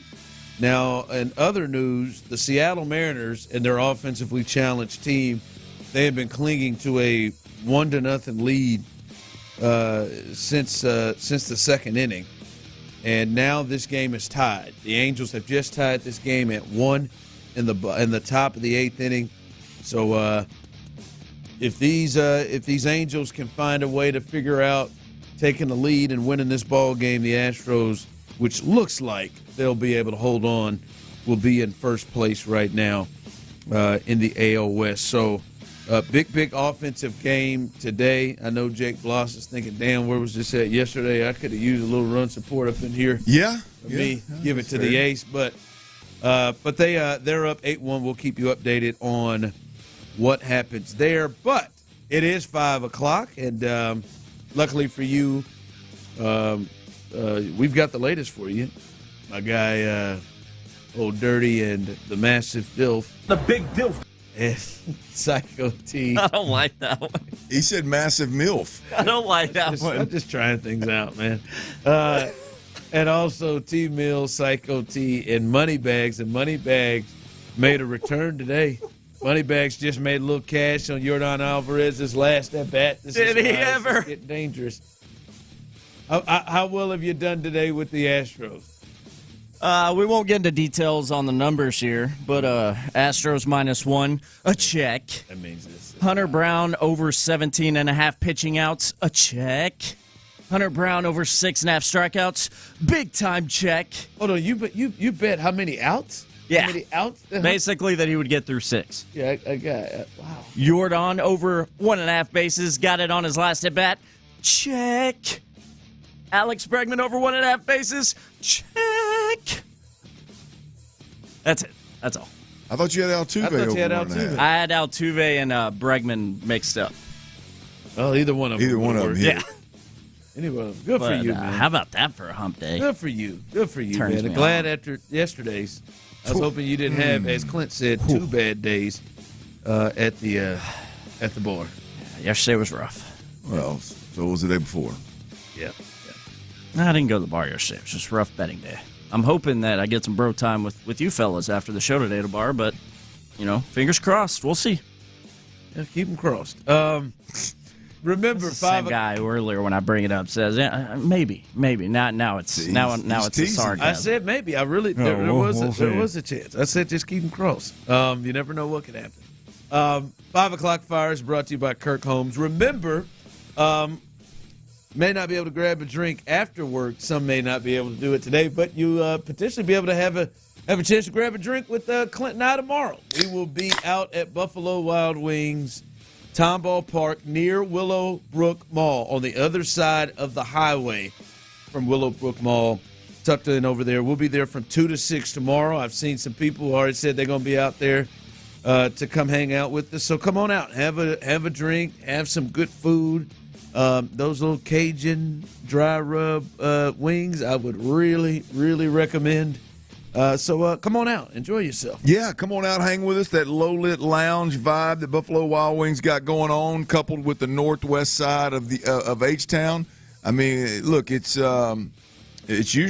typically a pretty good combo for us. Pretty good support group up there. So come on out and let's hang. Let's have us a hell of a Thursday. Why not? The first Thursday of the season with us. Why not? Back to this game real quick. Great start for Hunter Brown as he continues what he's been able to do since really around the start of June. 6 innings, 1 run, 1 walk against 8 strikeouts. Hunter has got that swag back. As we said, made Tyler some cash. today. Stepping up, as you talked about it earlier, stopping the bleeding. And they needed that from Hunter Brown. They needed him to be the stopper today, and he was the stopper after that rough set. Because that, like, fellas, that would have – I know that the Astros, they got swept by a bad Royals team last year. I think they got swept by a bad A's team late in the second half last year, and they were able to win the division and get to the ALCS. But, I mean, that would have been a really rough feel after – having the series with the Mariners, winning 2 out of 3, getting into first place against the Mariners, and then getting swept in Oakland. That would have been an issue. Well, they have just finished that off. They've won that game. There it is. Hey. It is final 8-1 as the Astros get back in their winning ways. And how about this? The Angels have just taken a 2-1 lead. There it is. The Angels don't tease me. Taken a 2-1 lead, a 2-out single, as they head to the bottom of the 8th inning. So Angels lead 2-1 over the Mariners. Astros just finish off this win in Oakland. Both teams, both the Mariners and Astros, are trying to avoid sweeps. And Astros won today. The Mariners are at home getting swept, potentially getting swept. If this lead holds in Seattle and the Angels win and continue to lead this thing as they lead 2-1. The Astros will be in sole possession of first place in the AL West after losing 2-3 to the A's. So they're giving it to you. Big W Day. How about it? Chaz Kane, and that's all it is. Chaz McCormick goes deep in this game today, and many times. Don't come at me about white boy Chaz. I don't have anything to do with that, Ron. I don't have anything to do with it. I was abiding by the rules, man. Stop. What? Chaz. He's the one that played the music. He's the one that was like flexing the white boy Chaz stuff in there. Bregman, 2 hits, 2 RBIs today. Altuve, 3 hits in the game today. So they did what they needed to do today. Getting a big W. Where are they? The Dodgers next? I think that's who they have. It's home. I believe that's correct. Yeah, it's home, though, isn't it? They have the Dodgers here. Minute May. They're off tomorrow. They have start a series with the Dodgers, one of the top teams in baseball, so that'll be a fun series. And Fromber? That's Fromber on the bump? His turn. Fromber, yep. Fromber's up. Fromber, Ronel Blanco, Spencer Arguidi. Yep. And then, Fromber, Ronel Blanco, and then hold your breath. We'll see. Because who's that? Is it Tampa Bay after that? Who's after that? Pittsburgh. Pittsburgh, and then the Rays, I think. Or maybe the other way around, not sure. But big win for the Astros. We'll keep you updated on what's happening in Seattle with the Mariners. 5 o'clock fire. Texans, and I just want to go through the injury report first before we look at anything. The injuries here with the Texans, guys that did not practice today. Joe Mixon missing his 4th straight day. We actually got information, according to Aaron Wilson, soft tissue injury is what his injury is. C.J. Henderson, one of the corners they brought in, he was out today. Christian Harris, who has not practiced since we have started training camp, he is out again with a soft tissue injury. Fullback Andrew Beck, who was on the PUP list with a calf strain, was out again. Laramie Tunsil's been doing what he has done since camp started, working out on the injury field. And by the way, John Mechie, he also was out today working out on the injury field over there with Laramie Tunsil. So I think the number one thing is at what point do you start to switch to having any ounce of concern with a guy like Joe Mixon, who's now missed 4 straight practices with whatever injury he had? Yeah, look, I mean, I think it's at this point, I believe, given what I saw and how they handled it, I believe it's very minor. I would err on the side of the team saying, hey, well, let's not push this guy early in camp. It's senseless. There's no reason to do it. He's a professional. He's gonna get in his playbook. He's gonna know what the hell's going on. So I would err on the side of something minor, some kind of strain, and the Texans decided, let's take it slow. There's no reason. Let's take it slow like we're doing Christian Harris. Let's take it slow like we're doing with Laramie Tunsil. There's no reason to push this caliber player back into training camp. Have you seen Christian Harris or Joe Mixon on the? I have not. I haven't seen. Yeah, that's the difference. Like we saw Mechie out there. We've seen Laramie's been out there every single day on that field. Yep. It's just Laramie, I don't think there's an injury. I think Laramie is just like they said, slow intro to camp. Just there's no reason for him to have a camp he's not going to play in the first preseason game. I would think there's no reason for him to be in camp for 15 practices before he ever plays in a game. It doesn't. As I said before, when the 2 years ago when the team was in desperate need of leadership, then yeah, I mean it'd be good to have a guy like that out there. Right now, this team's got plenty of leadership. It's got more leadership than it needs, to be completely honest with you. And so there's keep Laramie healthy, keep him on the field until we just need him to have a good week to get good and broken in and ready for the season. So I'm not concerned about. Look, as I look at this, Joe Mixon, Christian Harris, Laramie Tunsil, zero concern whatsoever. C.J. Henderson, Jeff Okudah had a day. You might want to get your ass back out there because I know this. I know Kamari Lassiter ain't going nowhere. Derek Stingley ain't going nowhere. Jeff Okudah's making a move. Yeah. And you might want to be in that mix, right? You look at Andrew Beck. Brevin Jordan's having a nice little camp so far. And I got to believe that there's some things that Brevin Jordan can do that are very similar to Andrew Beck. I would think those guys could potentially be in a there's only so much room on this roster for that type of player.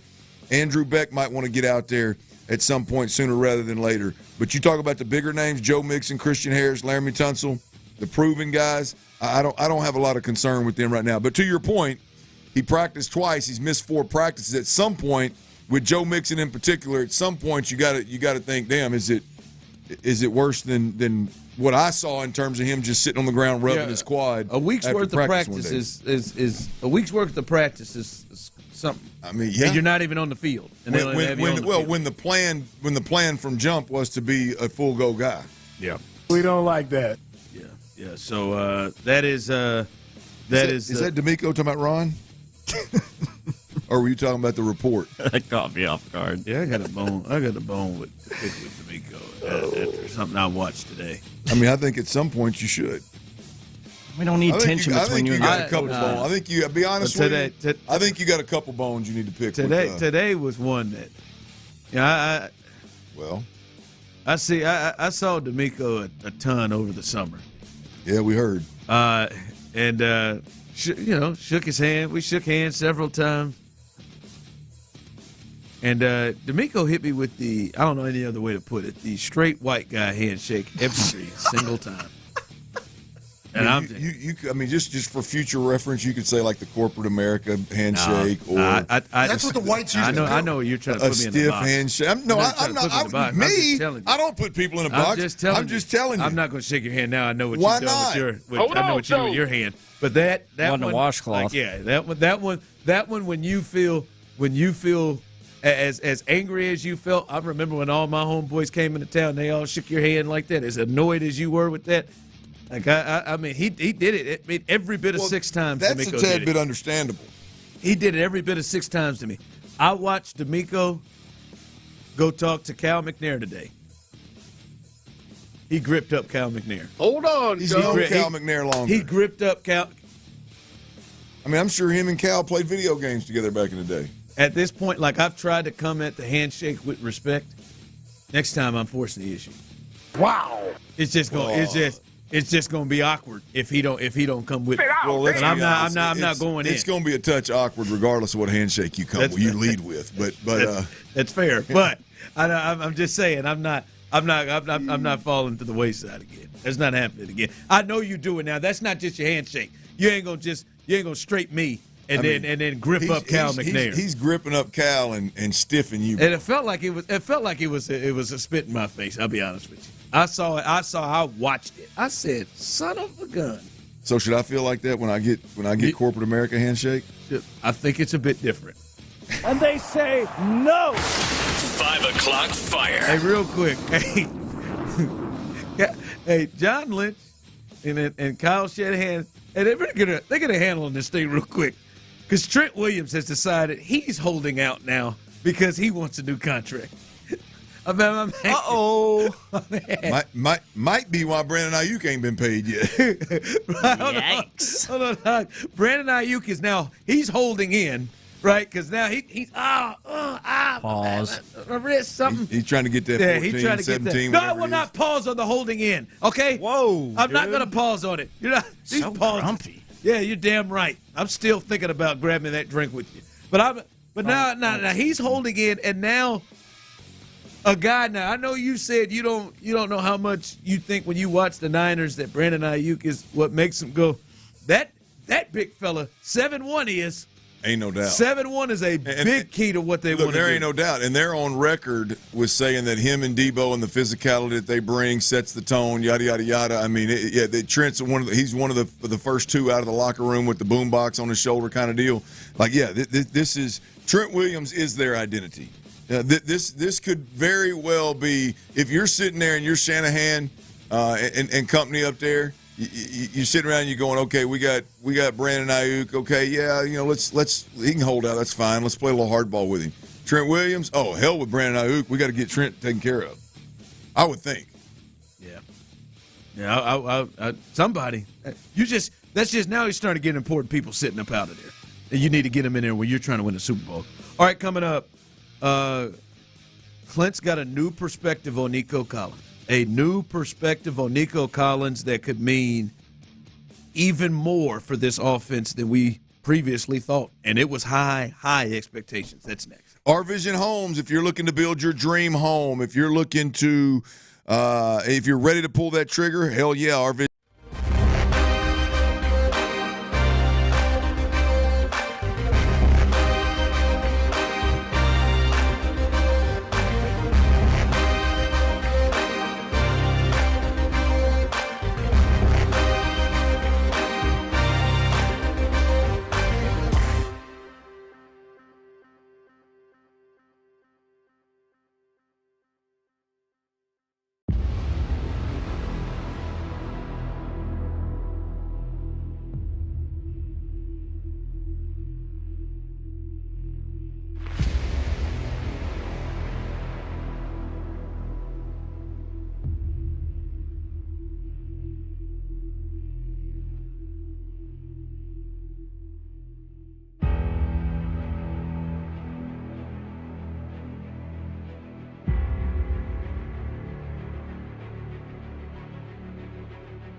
Odyssey app now and don't miss a minute of the conversation. Houston's sports leader. Sports Radio 610.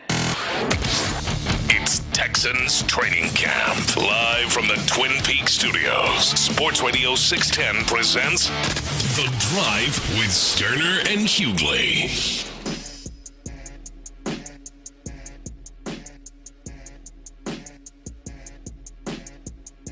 All right, welcome back in as it is the second week of training camp, and pads are on, Clint. We're starting to see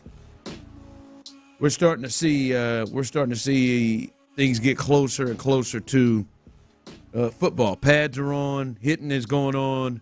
They're starting to install more. Fans are in the stands. It is excitement out there. Fighting. We'll get to that in a bit. Our pets' heads are falling off. It felt right. I think it's more of a positive thing. I think that's a negative thing. But we're starting to get into it. But one thing that I think maybe what I guess you would describe maybe as a surprise to you that you didn't see coming is what potentially the Texans may have unlocked or have had unlocked for them with Nico Collins. Yeah, I'm going to put this as clearly as I can for some of the texters that you have over there, but really for our listeners, right? You watch NFL games on Sunday, and when you watch guys like Mike Evans or Tyreek Hill or Jamar Chase or Justin Jefferson.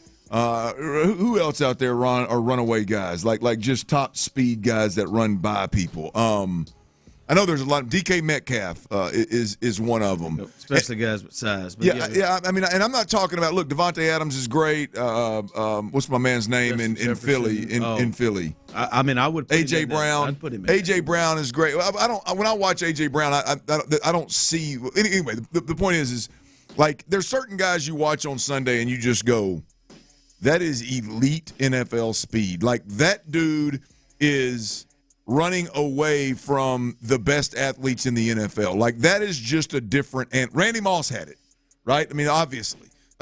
Some of the greats had it. Not that you have to have it to be great. I don't know that Jerry Rice necessarily had it. I don't know that Mike Irvin necessarily had it. Hell, I don't know that Andre Johnson necessarily had it, to be completely honest with you. But nonetheless, when you look at certain guys that play on Sunday, you're just like, wow, that's different. That's different.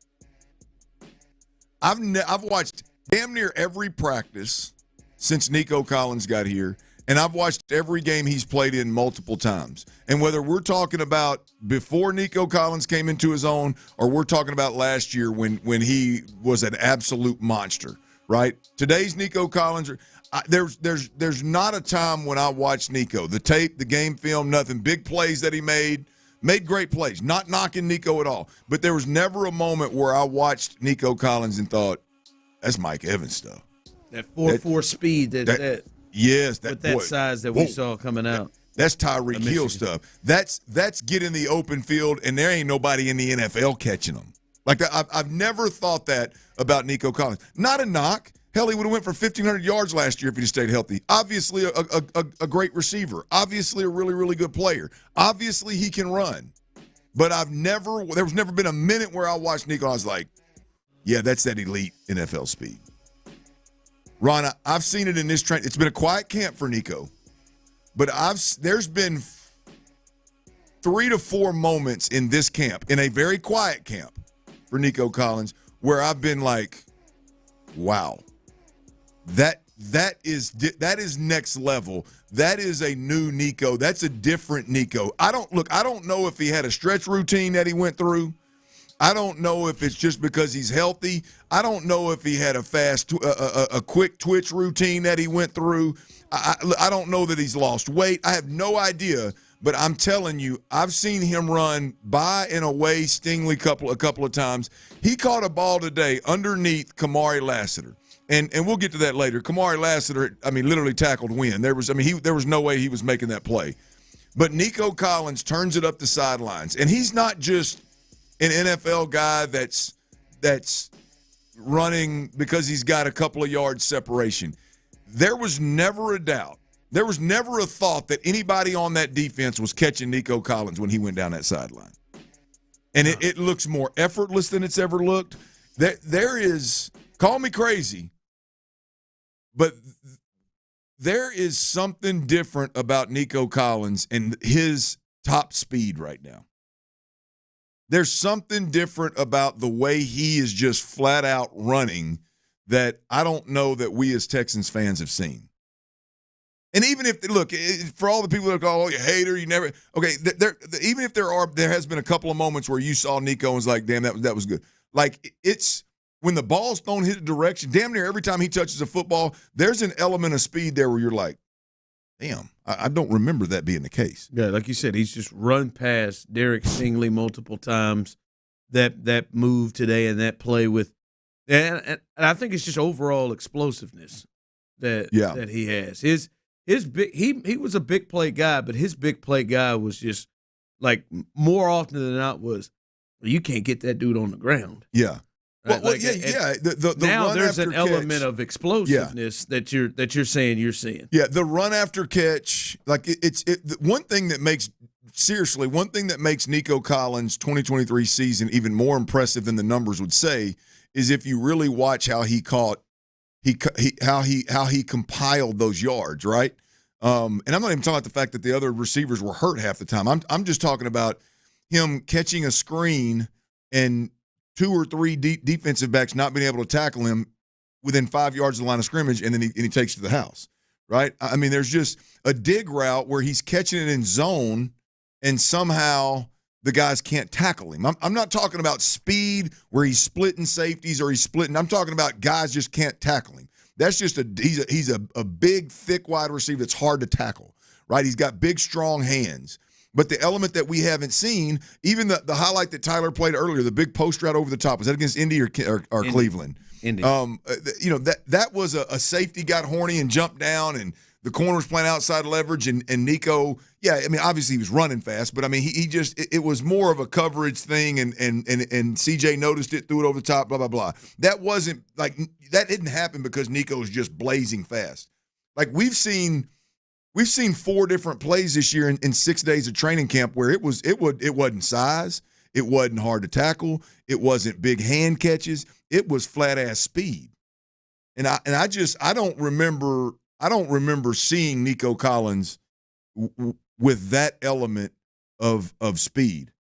And so, yeah, I think it's you're talking about take his game and take this offense to a whole nother level. If Nico Collins does that and you add Diggs and then Tank can stay healthy, man, I mean, that's a different animal, man. Yeah, that's if he is consistently able to get past. I mean, do you see what I'm talking about? I mean, you've been more impressed with him before Nico became Nico. Like, you obviously you hung in there longer than I did. But like this year, watching him run, he's flat. He's flat. The Derek Stingley stuff. This is 3 times in like 3 or 4 days. He's just run right past him, like he wasn't even there, like no fear of it. So no, I get what you're saying. If there's a level of explosiveness to him, that changes. Yeah. That changes a ton. That changes a ton. Coming up, Seattle, they lost, so the Astros sole possession, of first place in the AL West. Get you caught up on that, and it got a little spicy. Got a little spicy at camp today. We'll discuss that coming up next right here live on The Drive. All right, Mokaram Law, y'all. Y'all know I tell you about him all the time. You might see me on TV talking about him. I'm just a believer, man.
Cards issued by JPMorgan Chase Bank and a member FDIC, subject to credit approval. Terms apply.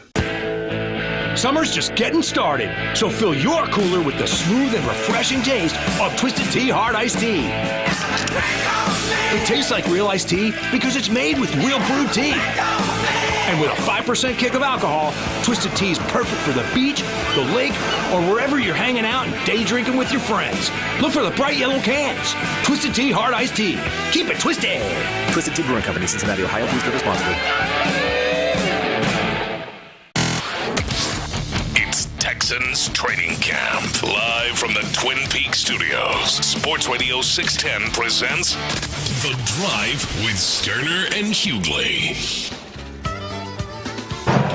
This one towards first. Singleton will field it. He'll flip to King, and that's an Astros winner today. A 3-3 road trip. The Astros become the only American League team to have a winning record in the history of the Oakland Coliseum, other than the A's themselves, as they end up 55-54 all time in this building. Blummer, that's a great way to head back home on this long trip back to Houston. Yeah, it is. They had to have it happen, and they had to avoid the sweep.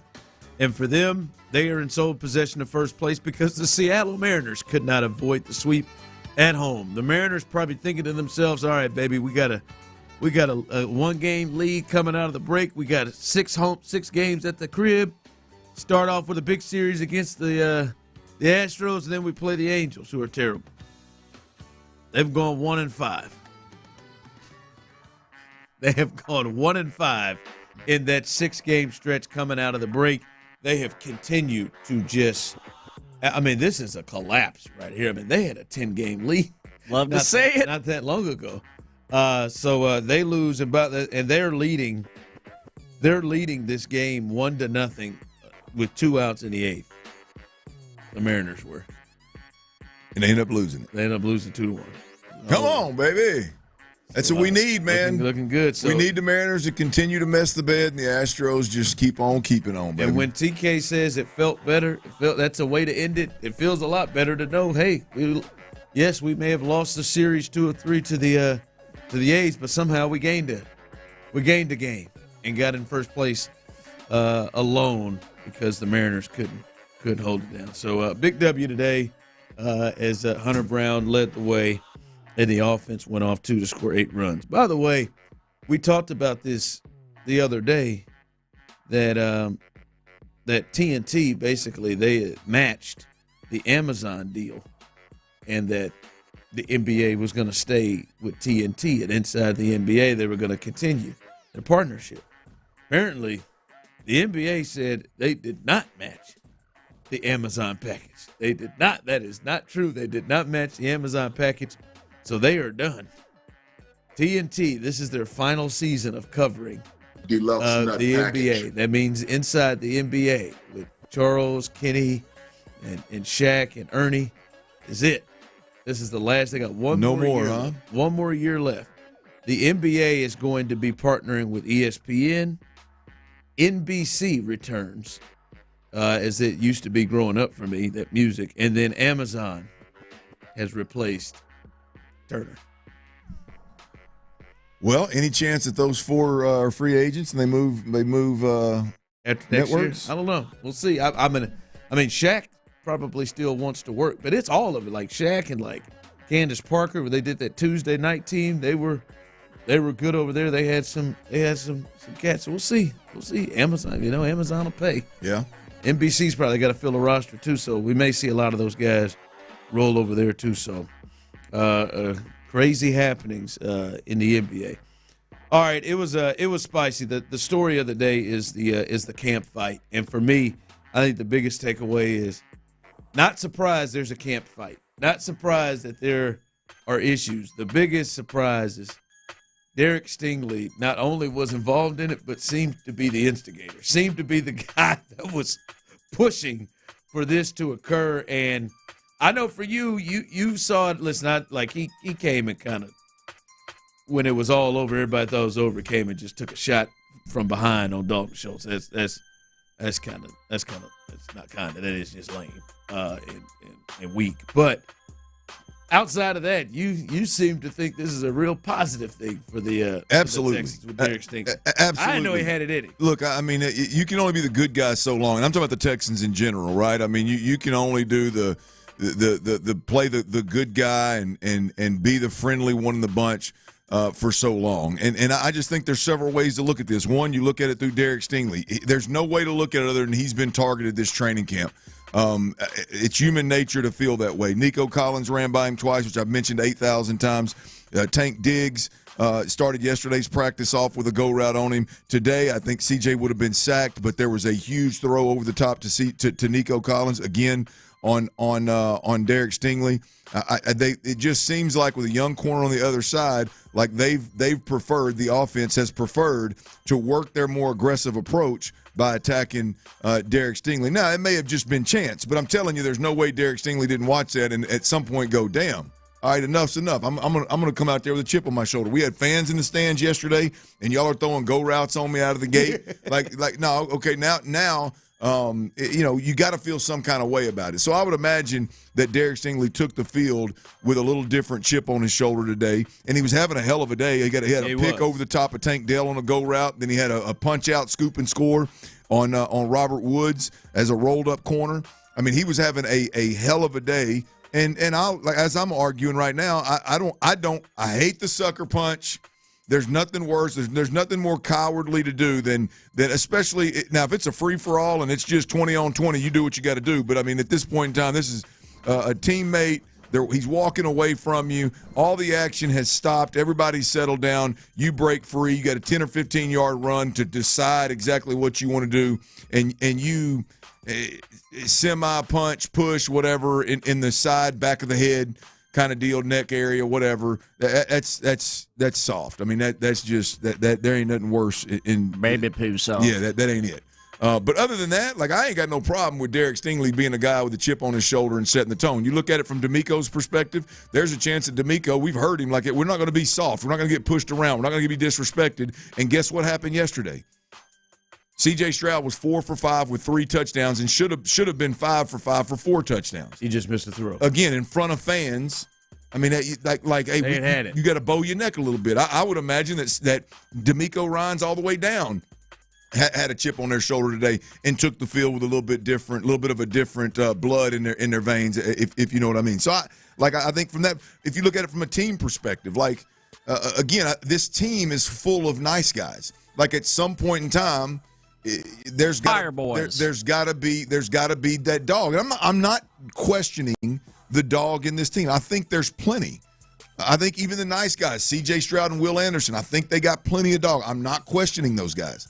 But when you look at this thing, Derek Stingley, quiet, soft-spoken, right? Leader of the secondary, really the only guy over there, hell, across the board, if we're being completely honest, safety and the dogs and corner and nickel. If we're being honest, I mean, really the only guy right now that's got some job security and is a top-tier player.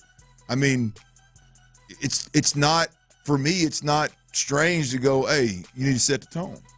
Now, I don't advise it leading. I don't advise it leading to you sucker pushing, punching a team, especially one that we need like Dalton Schultz. But I mean, there's just several different perspectives you can look at this thing, and outside the way in which it ended, I mean, you could say the team needs a little bit of it. Yeah, I know, Larry. You love seeing kind of that dog element come out of the Texans as they're rolling through training camp. I know you love to see that. I bet you did. So it's a sight for sore eyes, man. I love every minute of it, and I'm going to hit on Stingley in a second. Let's talk real quick. Astros, congratulations. Come on home with first place in our bag, baby. I love seeing how they went out there today. I don't know how Hunter Brown turned it around, but Hunter Brown looking like he on a mission, man, to prove everybody wrong, that including myself, that was getting in his ass at the beginning of the season for pitching like he was pitching. Next thing, Clint, you asked the question, what has Nico Collins done? Because he looks more explosive. He looks fast. There ain't nobody. You would run to the ATM for $72 million to become explosive, man. $72 million make you faster and look good, better than everybody, dog. He ain't got that bag, man. So now he's playing free. Now he's playing aggressive. He's big. He's physical. He was over there yesterday jumping around like a kid that just opened up a bag at Christmas.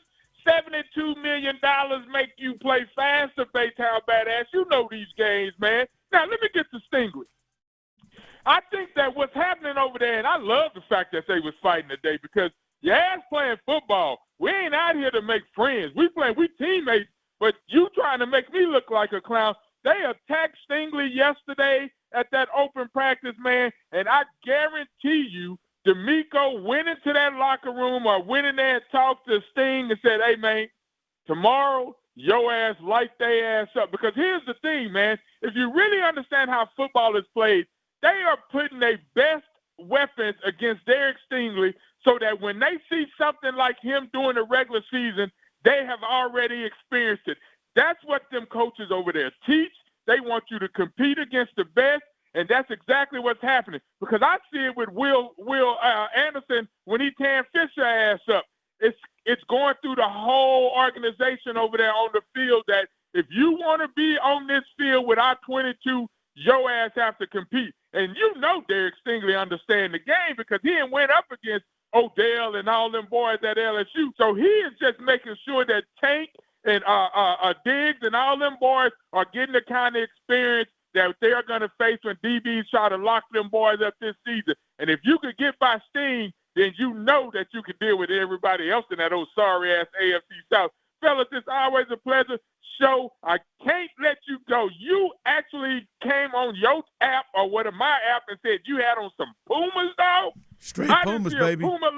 I didn't see a Puma logo on none of them sidewinders, man. I'm going to tell you something. And quit putting that old stanky leg on folks' desk and I'll holler. I put my damn feet wherever I want to just because you didn't see a Puma. I got them on right now, damn it. If you're on YouTube and Twitch, I'll holler. Damn shoes on right now, baby. Puma, maybe give me another shoe. Sidewinder ass I got them on right now.